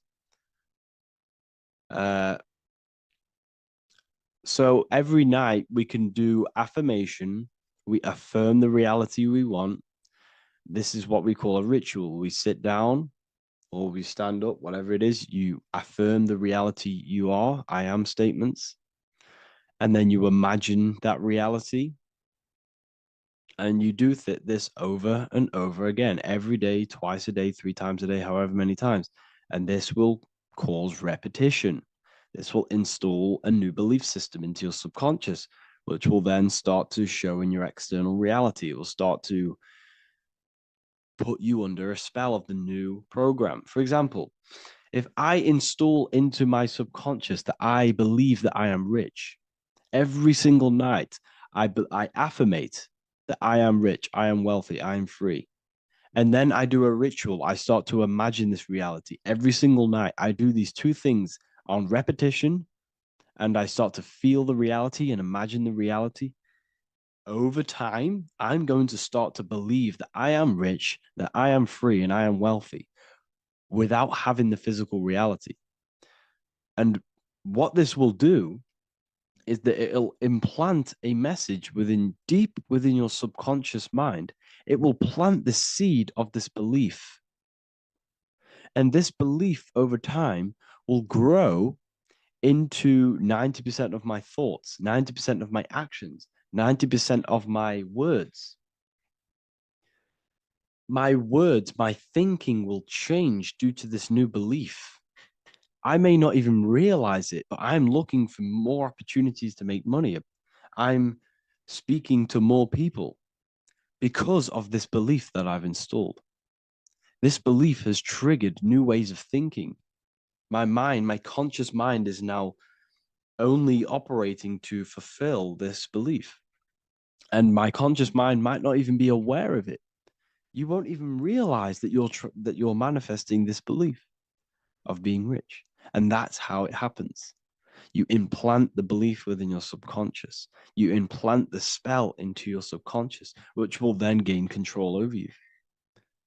So we need to make sure we're removing the negative spells, the negative programs that are controlling us for new regenerated ones, for new ones that are going to create new realities, a better life. Okay? You don't want negative traumas, negative seeds controlling you and growing into your life. If you don't cut them off, they will continue to grow and grow and grow. Your anxiety will get bigger and bigger and bigger. Your depression will get bigger and bigger and bigger. But it's all actually stemming from one belief system or one trauma. Okay? So this is important. Everything in this physical plane is an effect of the higher planes. It's a shadow of the mind. Everything we think, all physical objects began as a thought, then an imagination, then energy, then a physical reality. So we must change the mental plane. We must plant seeds into our mind to change down into our physical material life. It's about manipulating this higher plane so we can create change and effect in the physical external material plane. That's what magic is. This is what spellcasting is. This is all what it is. It's not fantasy. This is the manipulation of the higher planes of consciousness, which your mind has access to. You have access to these higher planes. Okay?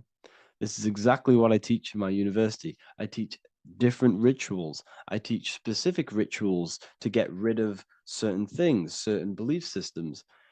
I teach all different rituals, all different ways for you to create your own reality and live the best reality you want. We also have all of these different courses. We have activating the inner eye. This will teach you exactly how to lucid dream and activate your inner vision of imagination. We have the sexual alchemy course. This will give you the power of transmuting your sexual energy into creativity.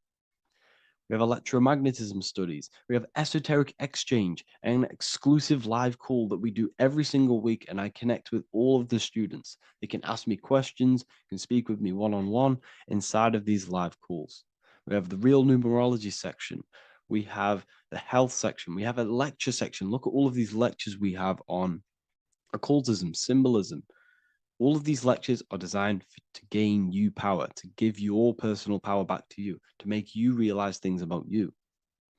We have a meditation section. We have a library section where you can download all of our library, all of our books, different books on occultism, symbolism, Freemasonry, astral projection, and of course, we have the Manifestation Mastery course, which teaches you exactly how to create reality so you can live that desired reality that you want. This is the last chance to lock in the price of $55 a month. This is less than $2 a day. You can really level up your life because the price is going to increase as the value of the university increases, because there's a new symbolism course coming out. And if you join now, you'll get this course for free, because obviously when this course releases, the price will go up. The symbolism course will teach you the language of esoteric and occult symbolism. I'll leave the links in the description. Make sure to leave a like, comment, subscribe to the channel if you want to see more content. Thank you all, people. Have an amazing day.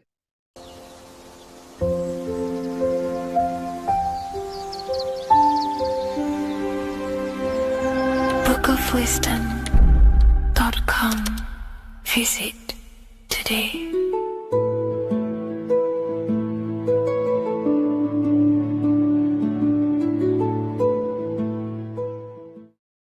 Welcome back, people, to another occult lecture by Revival of Wisdom. Today we're going to be talking about magic and how it's being used on us for the New World Order. Magic has the word mag within it, which is magnetism.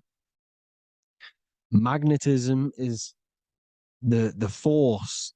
Magic is influencing forces, natural or supernatural forces, and using it for a certain agenda to gain something out of it. Now, magic is not what everyone's being thought. It's not some sort of fantasy thing. It's actually very common, and we all do it, whether you believe it or not. Magic is all to do with the mind. As I said, always say in my lectures, your mind is what creates matter. Your mind is what creates your external world. So it's all about manipulating and planting seeds within the mind, because your mind is a garden, and thoughts and words are seeds which are being planted in that garden.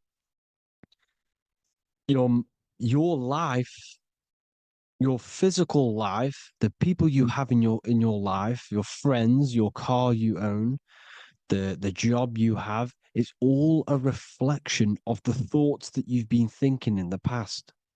You are where you are in life because of the thoughts that you've been thinking. Therefore, your life is a direct reflection and manifestation of your mind, the Garden of Eden. Okay? The mind is what they are targeting. What you see, say, and hear has a direct effect on your mind. Me talking to you is influencing you. The words I'm saying is planting seeds within your mind. Now, it's up to you to consciously act on these thoughts or these words, or to maintain these words. As above, so below. As within, so without. What's inside of me is outside of me.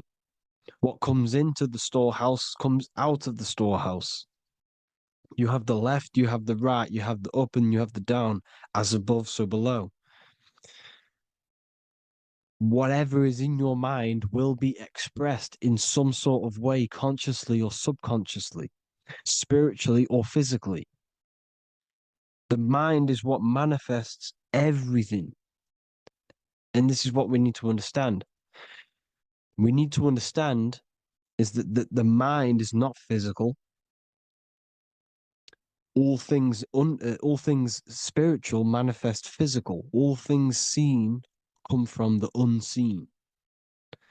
The words you're thinking, that everything you have is coming from the unseen. The actions that you do come from the unseen mind. Another expression for as above, so below is you are the universe itself. You are a universe, a mini universe. But just because you are mini does not mean you are the whole thing. If I take a little piece of infinite, let's say there's an infinite light source. Let's say I take a little chunk of that infinite light source that little chunk I took is still infinite because it's been taken from infinite. You are the universe. Your awareness, your mind is the universe. It's information. You are the universe experiencing itself.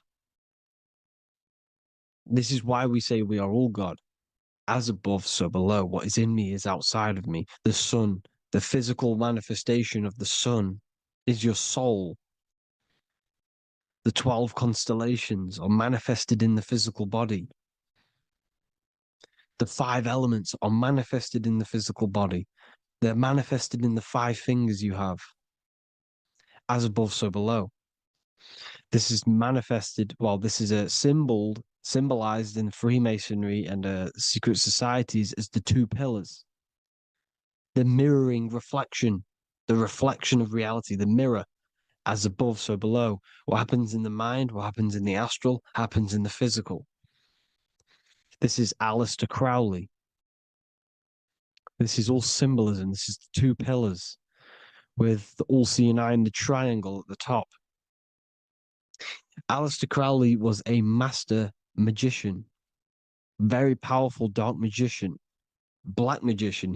There's 2 types of magic. You have white and black, just like the checkered board, the Masonic checkered board. You have white and black, you have good and evil.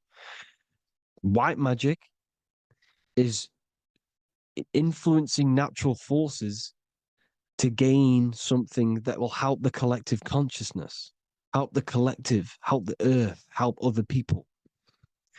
Black magic is something you manipulate something so you can get something personal out of it. Doesn't matter if it's good or bad. It's still considered as black magic because you're being selfish. Everything you do should be contributing towards the collective consciousness and helping others.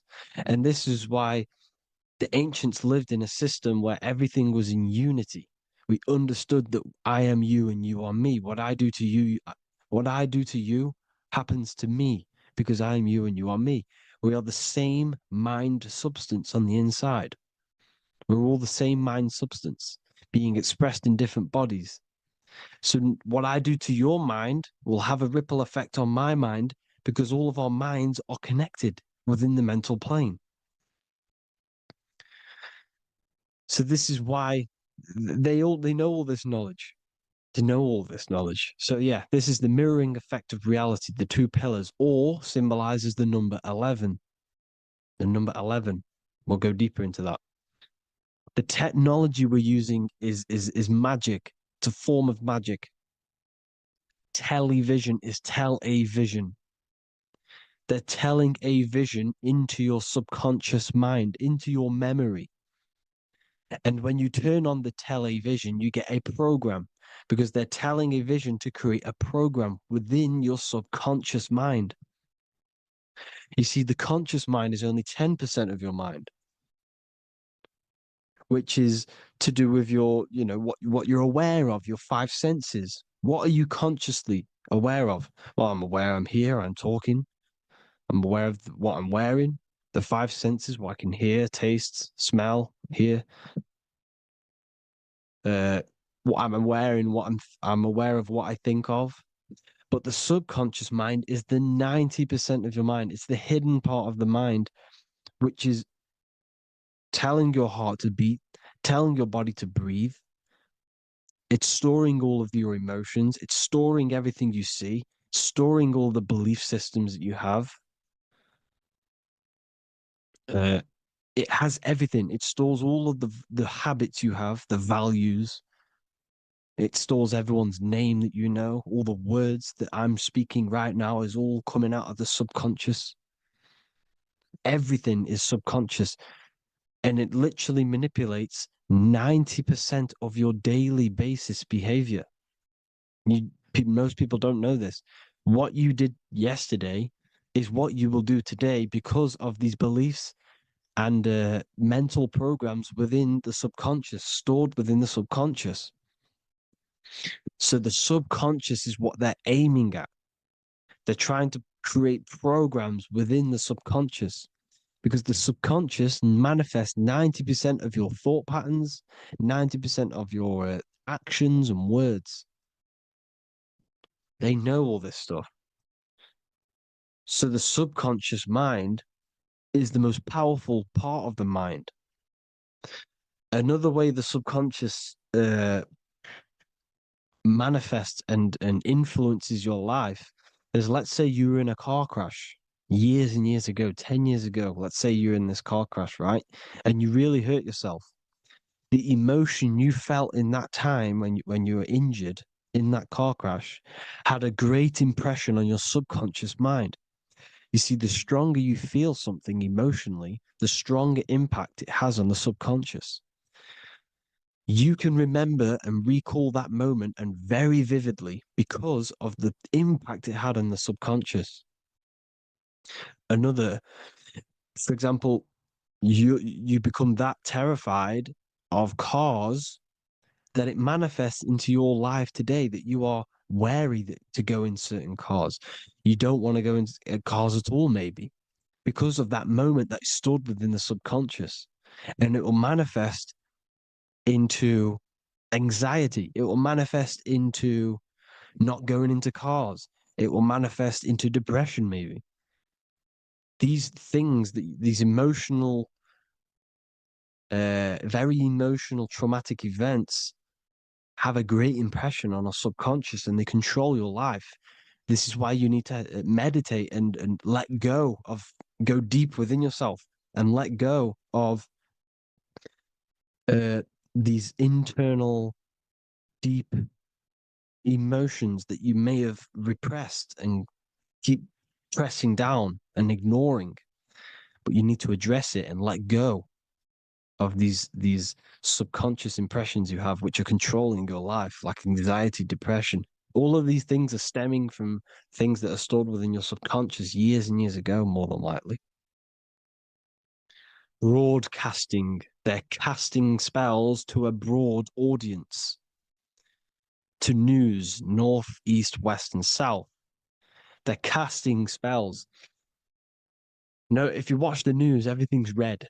Breaking news in red writing or the red background, everything's red. Why? Because red's the root chakra, which is all to do with survival. They want to stimulate this root chakra because they want you down there in survival mode. They want you in survival mode because you're easier to control. They control out of fear. And not only they're casting these spells as if, because most of the things they cast in the news hasn't already happened. They're constantly bombarding you with, there might be a war breaking out, war this, war that, kill here, kill there, murders. It's impressing, it's casting spells on your subconscious mind. So when the event does turn up in real reality, in physical reality, you're less emotional, you're less surprised. You're not as surprised because you've already heard it before. Your subconscious has already heard it all before.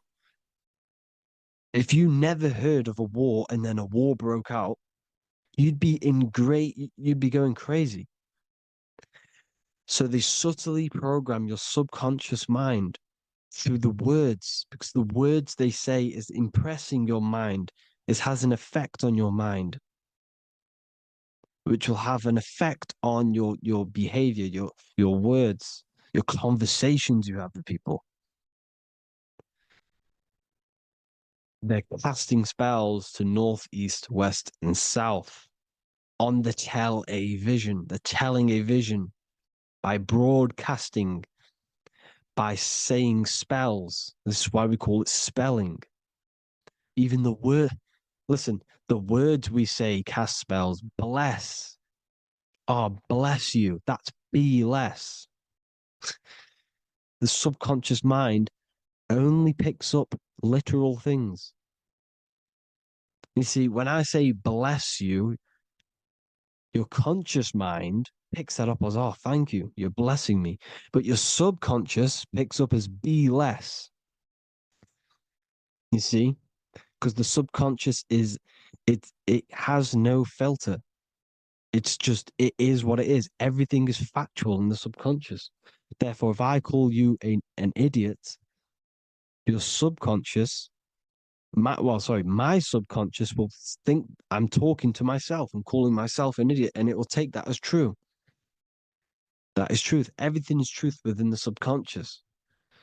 And the subconscious manifests your behavior. The devices this is the biggest one. Black scrying mirrors, device, the devil's vice, the device. Okay? Black scrying mirrors, black screen is scrying. Black scrying mirrors were used to communicate with spirits within the astral plane in the medieval times. They're still being used now by black obsidian mirrors. And look at your phone, it's a black mirror. And there's some sort of, I'm not saying this is fact, but personally, I believe these are portals for spirits and ethereal entities to come into your life, to come into your surroundings. So this is the next big thing: the TVs, your iPhone, your iPod, all black mirrors.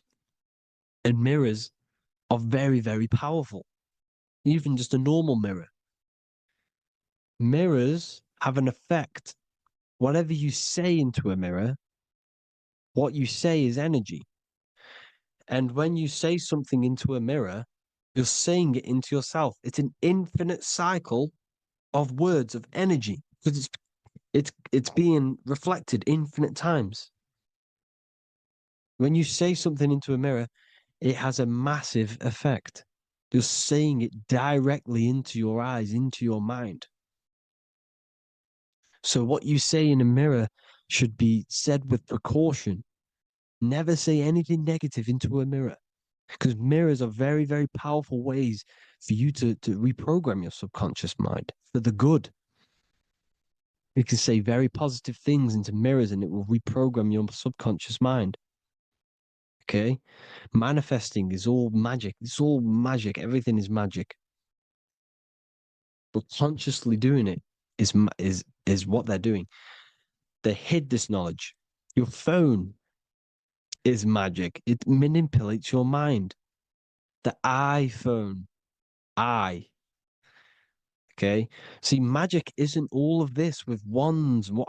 See, Harry Potter, okay, that was created to give you this perception of a mystical and amazing form of magic with magic wands and all sorts of stuff like that. Yes, that stuff was true when the collective conscious minds were on a higher level and our belief systems believed in these things, because the universal mind, all of our minds contribute to reality. If the masses don't believe in magic, if the masses don't believe in a certain thing, it's going to have an effect on physical reality. So when the collective minds are higher and have more open minds, things like Harry Potter can come true. See, it's all in the mind. The iPhone, the eye is the symbol for the mind, the invisible intelligence. The triangle is the ethereal plane. Okay, so the eye in the triangle is the eye that sees into the beyond the ethereal planes. The square is the physical plane. So the iPhone, your phone, is a black box, just like the Saturn black cube. It's a black mirror. It's taking photos of you every 2 seconds, and it's your mind. Your mind is in that phone. Everything you like, everything you text, everything you type in Google, everything you say to someone, every conversation is all recorded on the phone.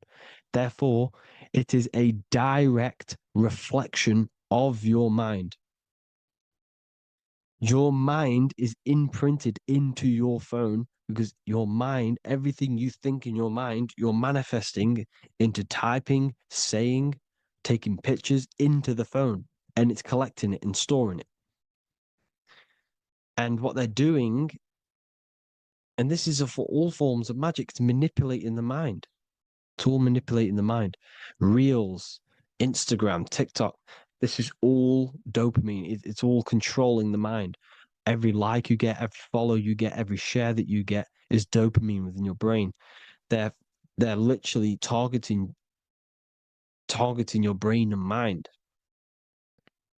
It's all manipulating, because what they're pushing through the phones, through the media, through the news, through the televisions is visions and programs.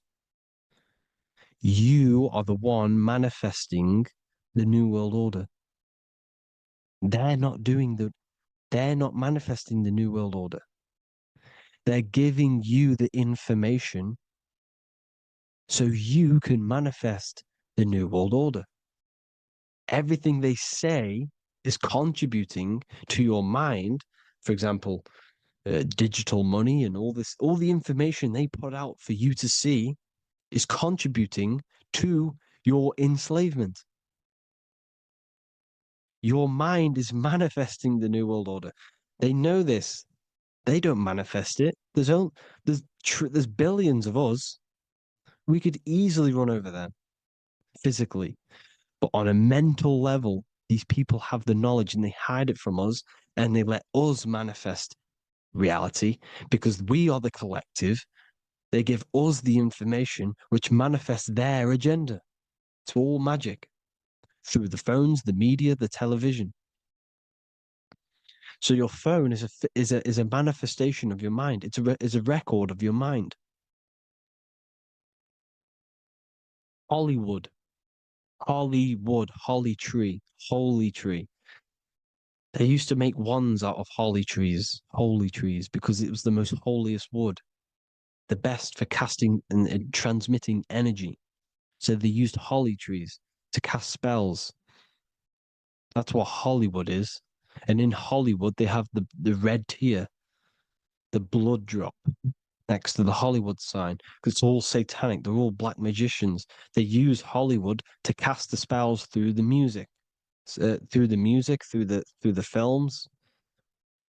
You see, music is a form of magic. All of this is magic. Everything they do is a form of magic, because they want an agenda behind it. But it's not black magic. They're letting us create our prison. This is what you have to see. Yes, they're evil, but they're not doing anything evil, or else they would face the karma. They let us manifest this agenda through giving in the information, by telling you what's going to happen in the movies. Everything that happens in a movie, it's all there on purpose to program your subconscious, to plant a seed within your garden, your subconscious, your mind. Because when the mind is already seen something, when it comes up and turns up in physical reality, you will be less shocked and you won't rebel. So they lure you slowly. They make you aware of these things over time. They make you gradually think it's okay. Like the technology, we never used to use these phones. How did we become so addicted and reliant on them? Well, because first they gave you a little flick phone. Well, no, sorry, they gave you a phone in your house, and then once you got used to that, they say, "Oh, here's the newest version of a little flick phone." You started texting your friends. Everyone was loving it in high school. They could now meet up without saying, "Let's meet on the weekend at this point at this time," like your parents probably did, or maybe some of you watching this, you probably had to tell your friend to meet on the weekend at a certain time because you had no way of communicating. So everyone got these phones and got addicted to them. Then they slowly got addicted to the new iPod with the touch screen. Now they invented touchscreen, and then everyone got addicted to touch screens. Then because all of this is producing dopamine in the brain, which creates you to become mentally addicted to things and physically addicted, chemically addicted, because dopamine's a chemical. Your subconscious becomes a program within your subconscious, and your body becomes chemically addicted to these phones. And these phones are the enslavement of humanity, technology. Without this, we wouldn't be in this mess without technology. Because they're creating a hive mind. We're creating a hive mind. So back on track anyways, they program you. Look at the films, 9/11, all produced by Hollywood. Here's the 11, like I said at the beginning, the two pillars which reflect reality. What happens in the mind happens in the physical. What happens in the astral happens in the physical. Okay, what happens in the physical happens in the mind. It's the two pillars, the mirrors. 9/11. 9 + 1 + 1 is 11. Flight 11 was hijacked. New York is the 11th state. New York adds up to 111. This is not a coincidence. It's all a form of magic. It's a ritual, energy harvesting ritual, because your mind produces energy. Your mental attention produces energy, and they're feeding off this energy in the astral plane, these demons. Music is the most powerful. Personally, I think the music is one of the most powerful forms of magic they're using. Okay? Music is hypnosis. It puts your brain in a hypnotic state. It influences your electromagnetic field through vibrational energy. It reprograms your subconscious mind. Why do you think you remember the lyrics? You see, your subconscious stores all of the memories. Remember, the subconscious manifests 90% of your behavior. So therefore, the music you're listening to is manifesting your behavior. You wondered why some people wonder why they have drug addictions and they can't get out of violence and they can't get out of all this negative mind space. It's because the music they're listening to is creating a negative mind space. The words you listen to have plant seeds within your mind.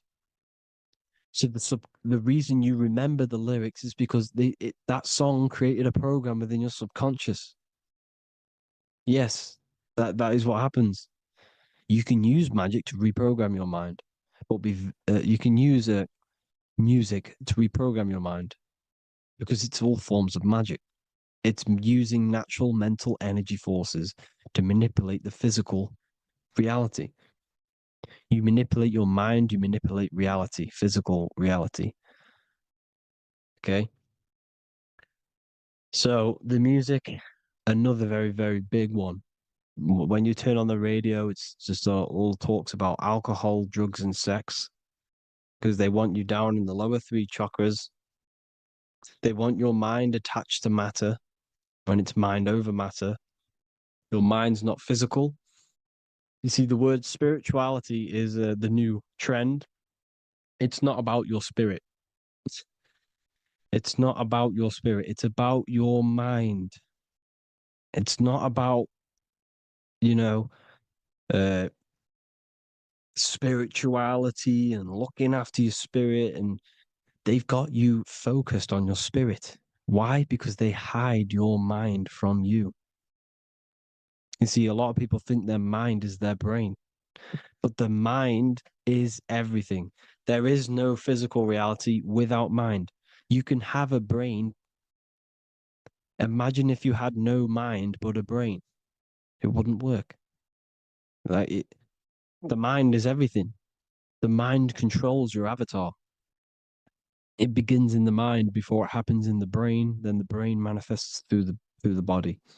The brain's just an electrical computer. So that they've got people scared. Oh, do I have a soul or not? And all this stuff. Listen, if you have a mind, you have a soul, because you are not the mind. This is why everything is sort of an illusion, because beyond the mind is your soul. But what is the soul without a mind? You can't have a soul without the mind. But if the mind didn't exist, the soul doesn't exist. You are the person listening to your mind. I shouldn't say person because You're not the body. You're the entity behind the mind. But if you didn't have that mind, you couldn't understand what you even were. You would just be an observer who couldn't think. So yes, we all have a soul. If you have a mind, you have a soul. Everything is mind. Everything has mind. Mind creates everything. God is mind. And then manipulating your mind through TV, your phone, every little thing, the school, it's all about the mind, people. Control your mind, you control your reality. Just the last thing, here you go. Aleister Crowley, the dark magician, Kanye West doing the exact same thing because they're implementing magic in the music. Here's the Beatles with Aleister Crowley in the background. Bet you never noticed that. Aleister Crowley was influencing music and placing magic within the music to influence the subconscious. This is what Baal worship was. This is why they killed children. They sacrificed these children. Why?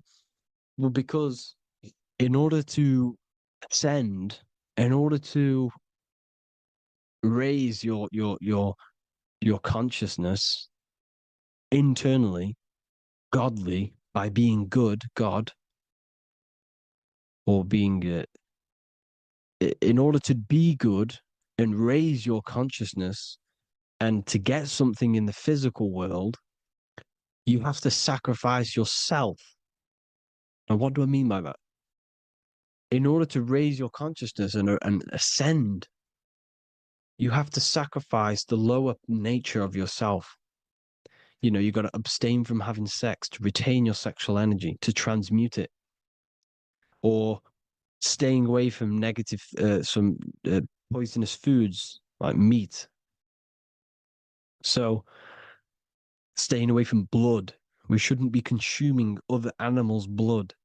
We should be keeping our blood pure. We are humans. We shouldn't consume chicken blood, chicken germs. We are the most divine creatures on this creation. We are the most intellectual creatures in this creation. Therefore, we should keep our temples pure. We are not animals. If you want to associate yourself with an animal and go out in the wild, go and find a wild boar and go and try rip its guts out with your bare teeth, because you can't do it. You're not a carnivore. Okay? So in order to ascend, you have to kill and sacrifice your lower part of yourself to ascend up to your spirit self, your mind self, the highest version. And the elites don't want to do this. So they sacrifice other things like babies to kill them, to exchange their life over to the astral plane, so these demigods in the astral plane can give them something in return in physical. They don't want to sacrifice their lower self, so they sacrifice other things for exchange, for physical pleasure. But the godly person sacrifices their lower self for their higher self to do good and ascend. So this is what all the Baal worship is, people, and this is why they're doing it. Hope you all had an amazing lecture. If you haven't already, go and get the Book of Wisdom for more information. You know, I don't go into dark stuff in this book because all I do is enlighten people in this book. You can get it in Spanish, English, German, Italian, and French. Worldwide shipping, you can get the PDF or paperback. Or there is also a new one called the Human Health Guide 2.0. It gives you a list of all the foods, grains, oils, and nuts, you know, everything that's alkaline and positive for the body and not man-made and hybrid. It tells you all the products to stay away from, how to fast, how to improve vision, how to improve everything, literally. So the Human Health Guide has been released. If you want that, I'll pull all the links in the bottom of the description. Hope you all enjoyed the lecture, people. God bless you all.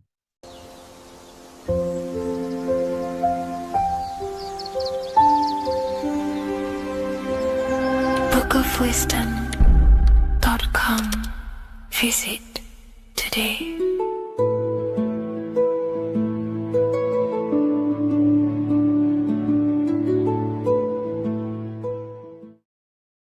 Hello, Seeker. Welcome to Revival of Symbolism, a channel devoted to the language of esoteric symbolism, guiding you to discover yourself and expand your consciousness into deeper realms of thought. I'm Harry B. Joseph, also known as Revival of Wisdom, and today we're going to be discussing the symbol of the pentagram. The pentagram is a well-known symbol inside the occult, used by pretty much every ancient tradition: Freemasonry, Rosicrucianism, Hermeticism, all the occult schools of thought. You will see this symbol. And today we're going to be breaking it down into some great detail. Now, there's a lot that goes into this symbol. It's basically a 5-pointed star. Now, if you notice that the star is one line continuously, you can draw this symbol continuously with one line without taking your pen or pencil off the piece of paper. So it's actually symbolizing one, and one expressing through 5 ways. So if we look at this symbol and each one of their points, we're looking at the 5 elements that create life, the universe, or creation itself. So the element of spirit simply represents the divine, the unseen world, the things that we can't really put our hands on, we can't feel, touch, taste, or see, but they hold influence over the material plane. So spirit covers a large category of things such as spiritual forces that drive physical existence. So it's one of the elements. Now, what are the elements? Well, they make up the entirety of physical creation: air, water, earth, fire. These are the 4 tangible that we can see, feel elements that make up physical creation. They create the whole universe. However, the spirit is the invisible forces, the invisible element that creates the visible, tangible world. Before you take a physical action, there is a force inside of you that moves the body. There is an intention, which is a spiritual force, an invisible, intangible force that makes a physical action be taken in the world of manifestation called Earth. This is the element of the divine. The divine comes down creating the world. Okay? So, as I previously mentioned, how this pentagram is one line.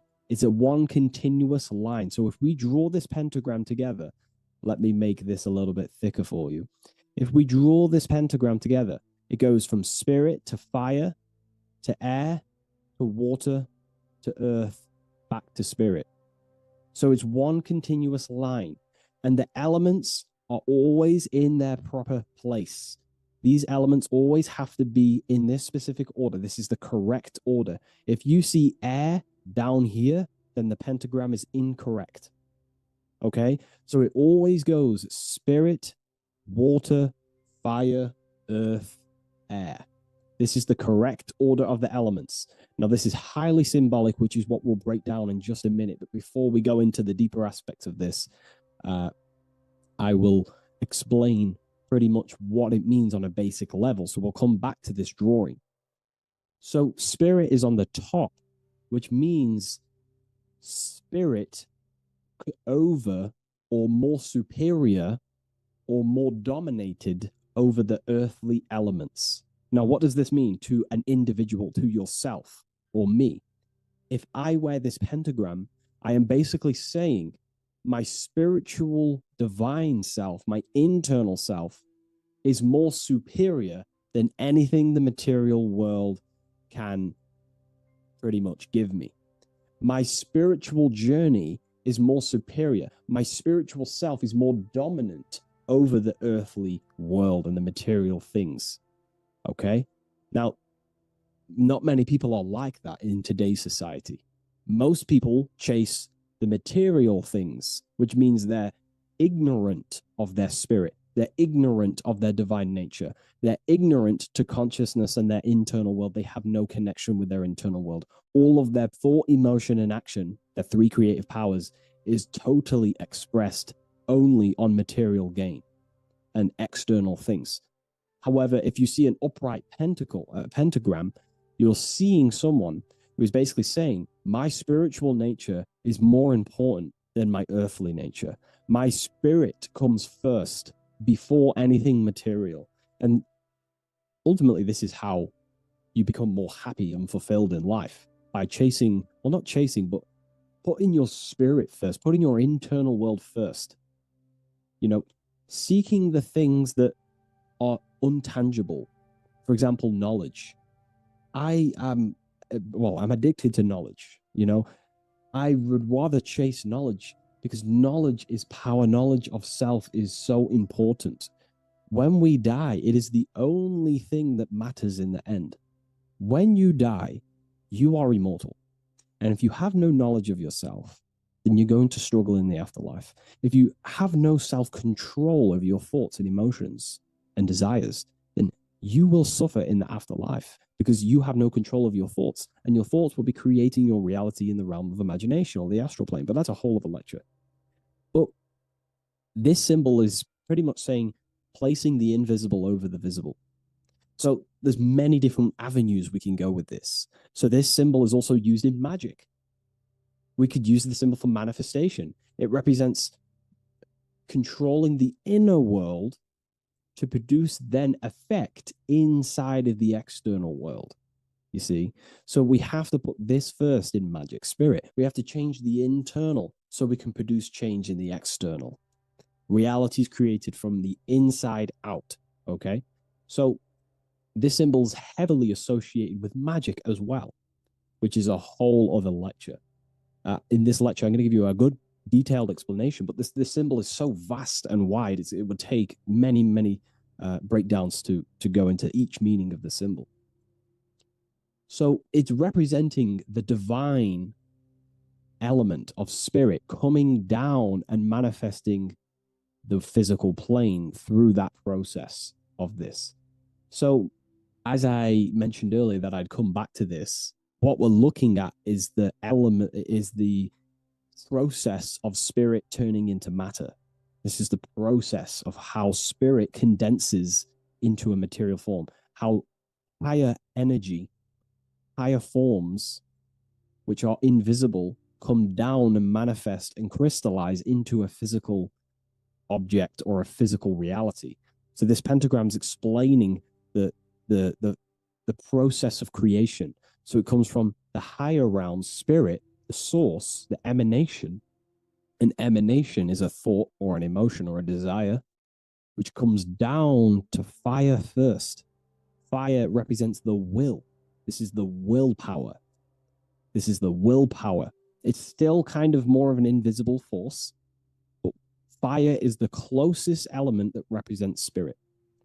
This is why we light candles in magic and rituals, because it's literally opening a doorway to spirit. It's the closest element to spirit. So this is why sometimes in alchemical artworks, they use fire to represent spirit. Because, it's quite difficult to use a symbol for spirit because it's totally invisible. So it goes down to fire first, the will. Then it goes up to the air, which represents intellect, the intelligence of the mind. This is thinking, mind, intellect, logic. Then it goes down to water. This is emotion. This is intuition. And then it goes into the earth, which is physical body action. Okay? So spirit represents an emanation. So an emanation is something descending out of the void, out of the nothingness. And the first thing that descends is will, then intellect, then emotion, then a physical action. Then everything returns back to spirit from earth. So it's showing you how spirit manifests into matter. It's also showing you the macrocosm, how the world is created. So ultimately, it's a symbol of the microcosm also. It's a symbol of you. If you put your body outwards, you would see your body in this 5-pointed star shape. So it's a symbol of the microcosm, because you yourself are a microcosm. You contain all of the elements: spirit, fire, earth, water, and air. You breathe air, you drink water, fire in your nervous system, which is electricity, and earth is your physical body. So you are a microcosm of the universe. And this is what the circle, when we see the circle around, this is representing the macrocosm, the circle. So why are you a microcosm? Because you know how the sun changes the earth with its different electromagnetic rays, depending on how far away the sun is to the earth when it's rotating. Well, depending on what model you believe anyway, the electromagnetic rays produce change on the earth. So when the sun is further away from the earth, or whatever model you believe, when the sun is further away, then the electromagnetic rays of the sun are weaker, which means that's what the winter is. The winter is the death and the death of the electromagnetic rays of the sun. We still get sun, but it's just not as powerful as summertime. So nature dies. But then when the summer comes back around, the sun is closer, it produces higher amounts of electromagnetic life force rays, which increases the growth again in the summertime. But this is also not only happening on the earth, it's happening within the body. The body goes through this rhythm. The same rhythm that the external world goes through, your body's going through this rhythm. So these changes in the cycles not only change the earth, they change consciousness. These cycles happen within you. They happen within your body, your cells, your nervous system, your brain, your psyche, your emotions, your intellect is all affected through these cycles of the sun. So this is why you are a microcosm of the macrocosm. Your mind is cut out of the same fabric of God's intelligence, of God's mind.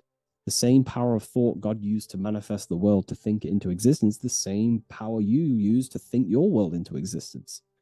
You are truly a microcosm containing all the 5 elements, all the same powers of God, but just in a smaller version. It's a symbol of the microcosm. It's a symbol of the macrocosm also. It's a symbol of how spirit manifests into form. And this is why it's associated with magic, because you can use these elements in magic, this process of how spirit becomes matter. So there's so much that goes into this. And I actually broke this down inside the new book, the book of Symbolism, on these 2 pages here. I will do another one on the inverted pentagram. This book, I've basically gone over every Freemasonic symbol, alchemical symbols, every occult society symbols is pretty much in this new book of Symbolism. But again, it's not a book on symbolism. These symbols are representing forces within yourself. They represent you, and these symbols are designed to awaken aspects of yourself. So this is not a book on symbolism. This is a book on you. Each symbol will awaken different aspects of yourself to help you understand yourself. So anyways, it's a big book. It's going to be ready very soon. I'll leave a waiting list in the description. You can join the waiting list, or I'll just give you an email when it's ready. And I will see you in the next video. Please leave a like, comment, and share. And I'll see you in the next one.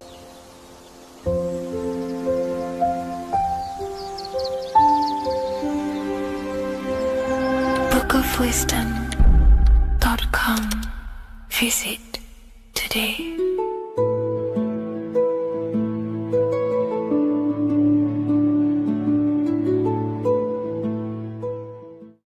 What is good, people? It's Revival of Wisdom. Today we're going to be talking about Saturn. I've done this video in the past. However, this video is going to contain a lot more in-depth explanation of Saturn.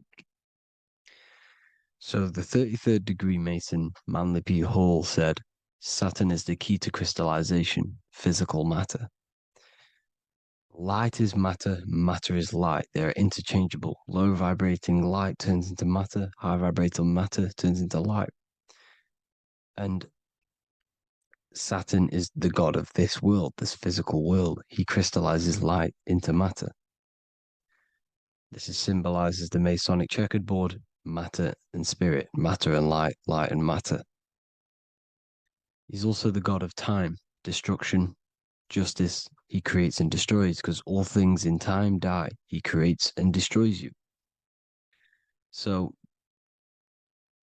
because we live in this physical world, which is the electric world, this is why we say electricity, because it comes from the root word of El, Saturn. They used to call Saturn El, E-L. This is why we used to say Elohim is God. The real God of this world is Saturn, but it's being hid. This is being hid. Jesus is Saturn. All of this is Saturn. It's all Saturn worship. It's the real God of this world, So physical matter is a result of two opposing forces equalized on the plane of inertia, because everything is created out of electromagnetic toroidal fields. And these two poles equalize on the plane of inertia, which gives you planet Earth, plane of inertia. The plane of inertia is what Saturn is. It's the ring around the center of the plane of inertia. Thank you to Walter Russell saying, physical matter is a result of two opposing forces on the plane of inertia. This is what Walter Russell says, so please check out his work. He's got many books, many books on light and electromagnetism and stuff like that. So I advise you to check him out. So the torus field gives you the binary code 0 and 1, the female vagina and the male phallus. This is the code for this world. Saturn crystallizes physical matter. Now Saturn is the most outermost layer of the 7 layers of heaven, where it says in the Quran, it says, Allah, it is He who created the 7 layers of heaven. Saturn is the outermost layer. He's the top. He's the most high. So when we say the most high, we're referring to Saturn. He's the most high before the firmament, before the stars. So Saturn is the god of this world. He's the Lord of the Rings. He wears the crown. The crown is the rings. Crown, Chronos.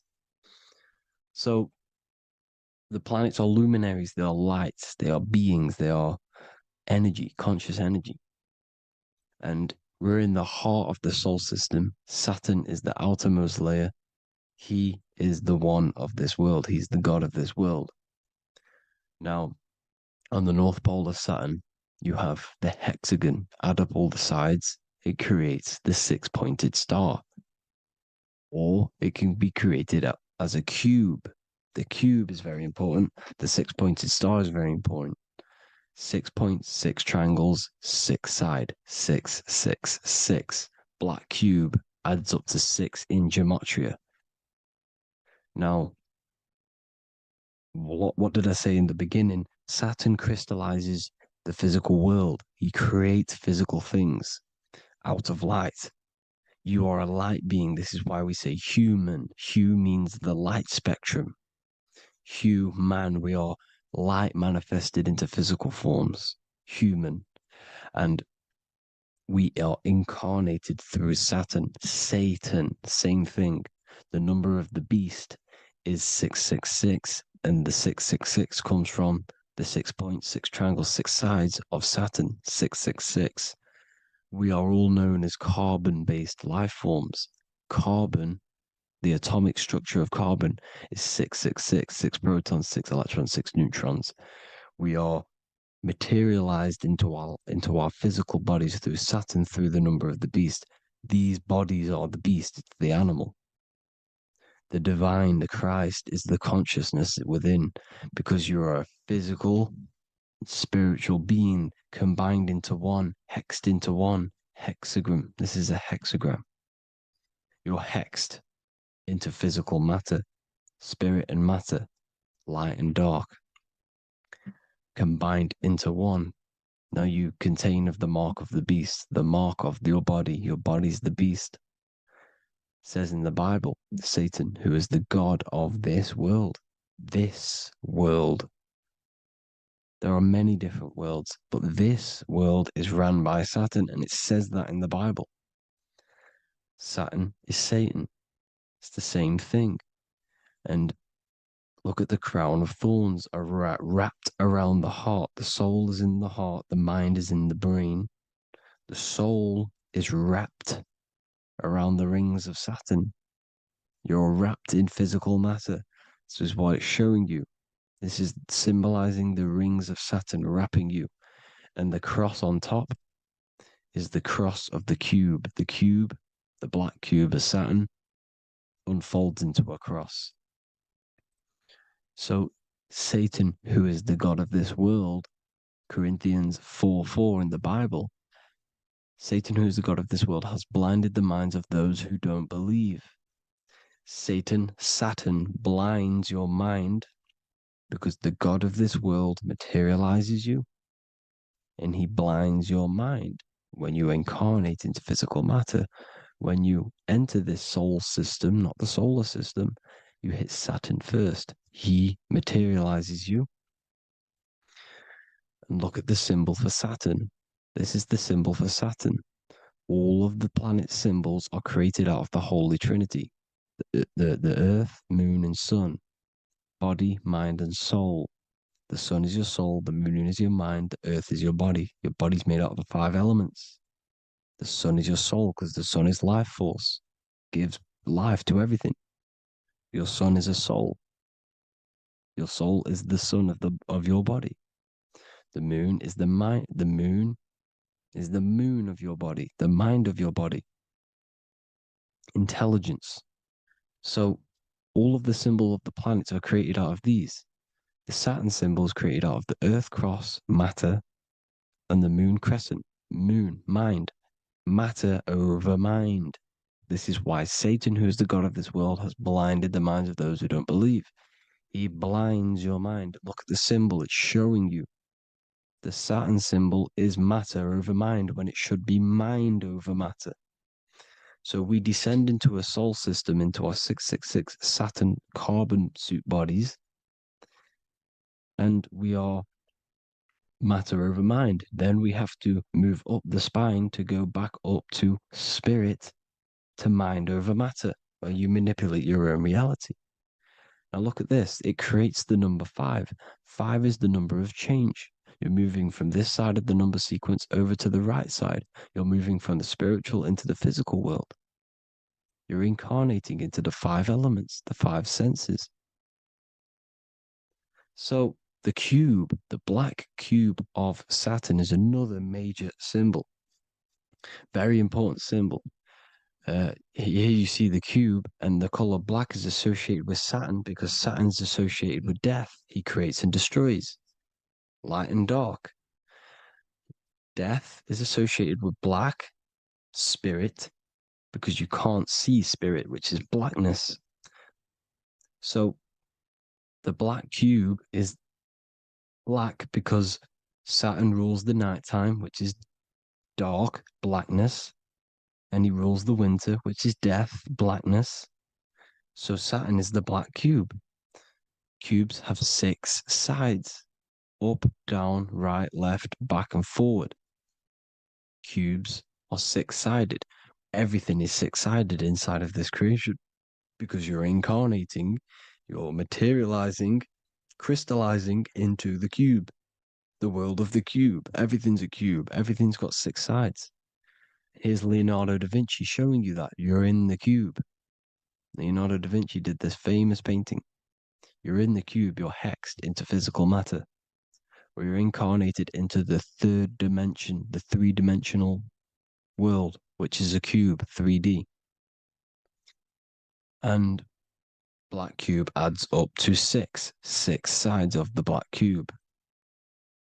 The Kabbalah means cube god in Arabic. And look at what they do. They worship the cube, the black cube, and they stand in rings like the rings of Saturn.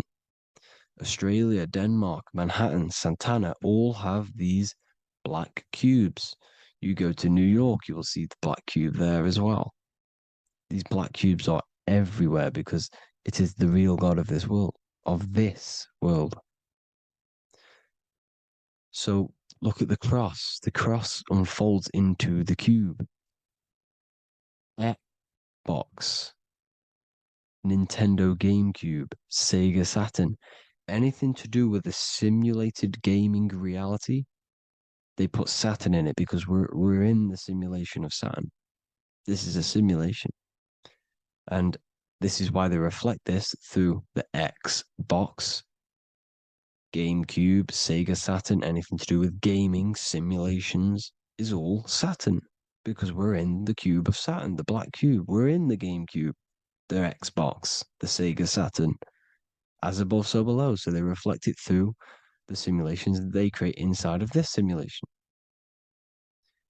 Cubes have 8 points for the 8 points of time and space. 8 is the number of time. Everything's cycling, infinity. So look at the cube. The cube is symbolized as in Judaism. The Judays have the black cube. They wrap themselves in a black band and they cover their eyes into blackness. The black cube, for the black cube of Saturn, they use the star as Saturn, and they worship their god on Saturn Day because it's all Saturn worship. And look how the Saturn god is wrapped around with these thorns or leaves, just like Jesus is wrapped around his heart. And Jesus on the cross is us on the cross. We are in the cross. We are in the cube. The cross is the cube. And the cross is even in the Saturn symbol. This is another symbol for Saturn. There's two symbols. You got this one, the one I've just broke down. And there's this one. This is the cross of Saturn, the cube god, the simulation, the game cube. Now, Chronos is another word for Saturn. Chronos means time. When you clock into work, you go to the Chronos machine. Well, I did anyway. And I tap my card on the Chronos because Chronos is time. Anything to do with time is Saturn. He creates and destroys. Look at the artwork of Saturn with the sand, the time. Look at this, how he's cutting off the baby's wings. He's crystallizing the spirit into matter. He's cutting off your wings. Satan, in the Bible, he falls from heaven into earth and he loses his wings. He becomes a serpent. You see, it's all symbolic for us. We are the fallen angels, fallen angles of light. We're fallen angles of light. We are light beings. Now we're fallen into physical matter. Saturn's chopped off our wings. He's chopped off our spirit wings because when you astral project, you can fly. You will fly around.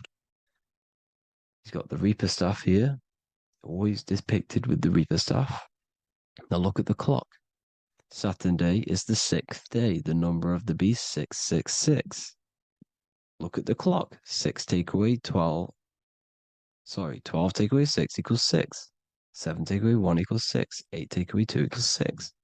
60 seconds in a minute, 60 minutes in an hour, 24 hours in a day, 2 plus 4 equals 6. That's 666.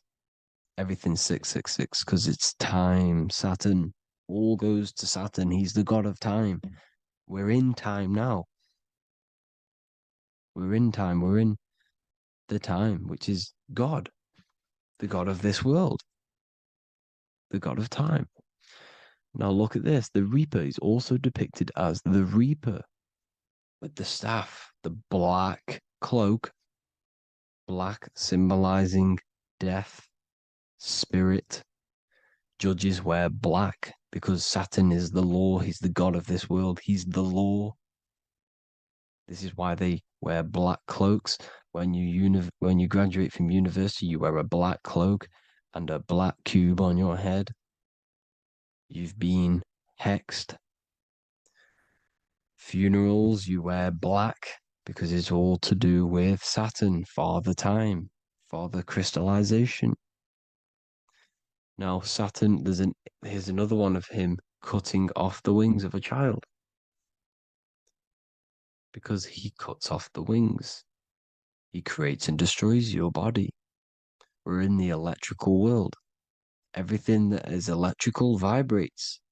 All vibrations have to come back to a standstill point, which is death. This is why your body dies. Your atoms stop vibrating. Corona. Look at the crown. The crown is the corona. Corona means crown. And look at this is an alcohol brand for beer. You can see the staff of Saturn in the symbol with the moon crescent. Corona, which is the crown, Saturn, the crown on Saturn, the rings. And then you've got the staff. It's all Saturn worship.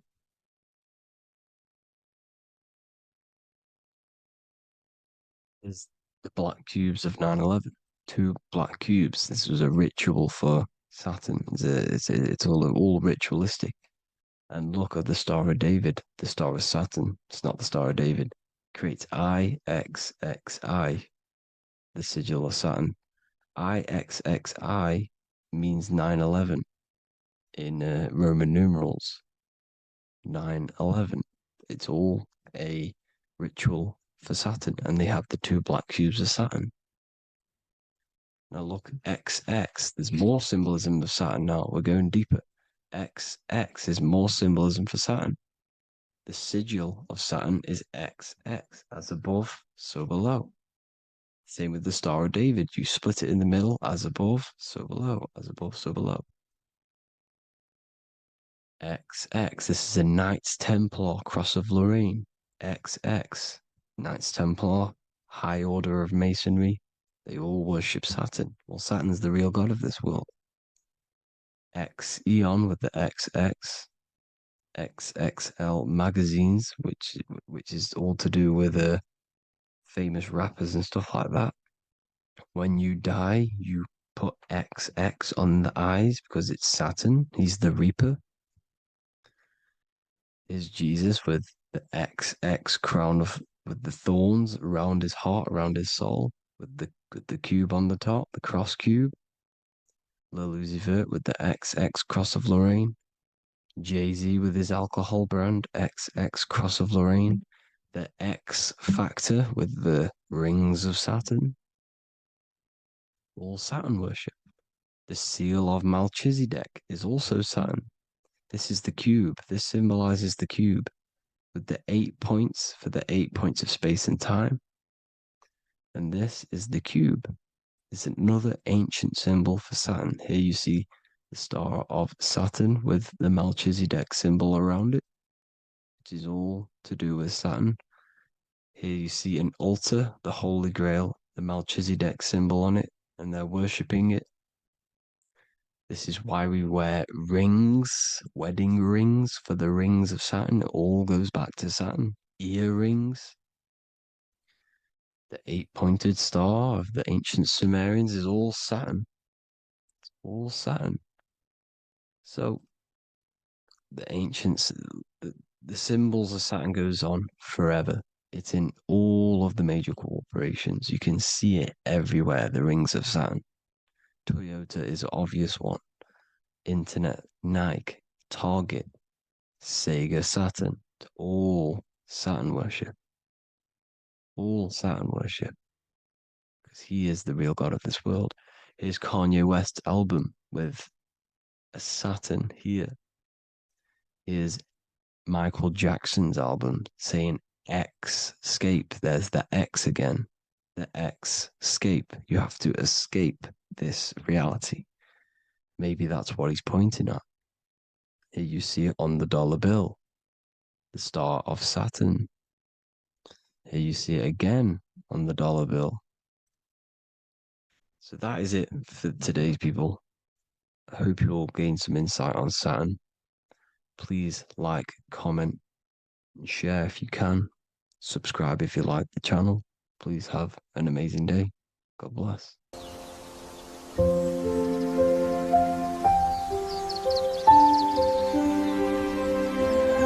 bookofwisdom.com. Visit today.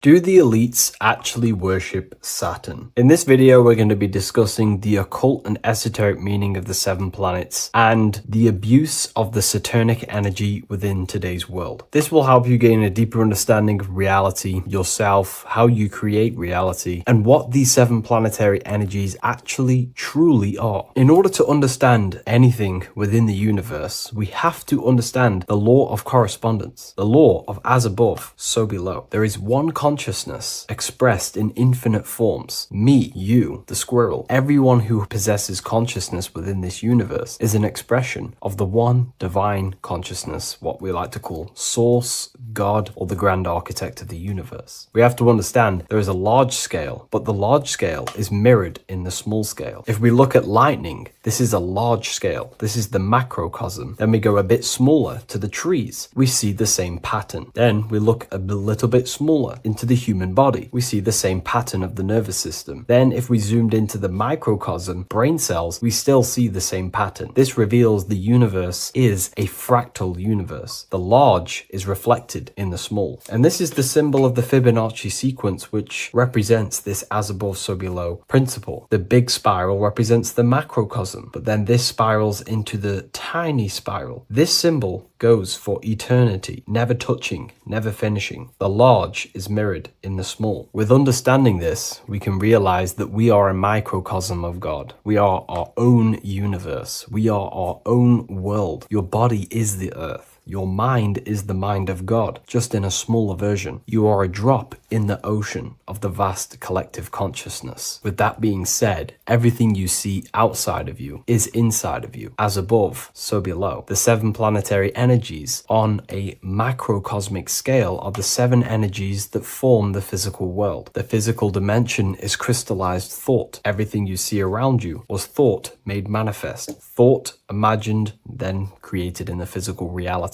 Therefore, these 7 planetary energies are 7 astral forces that create and weave the material existence. For example, if we look at a tree has 7 categories of consciousness, 7 creational forces that create the tree. This is the reason why we have 7 days of creation in the Bible. This is the reason why we have 7 days of the week for the 7 planetary energies. Monday is for the moon.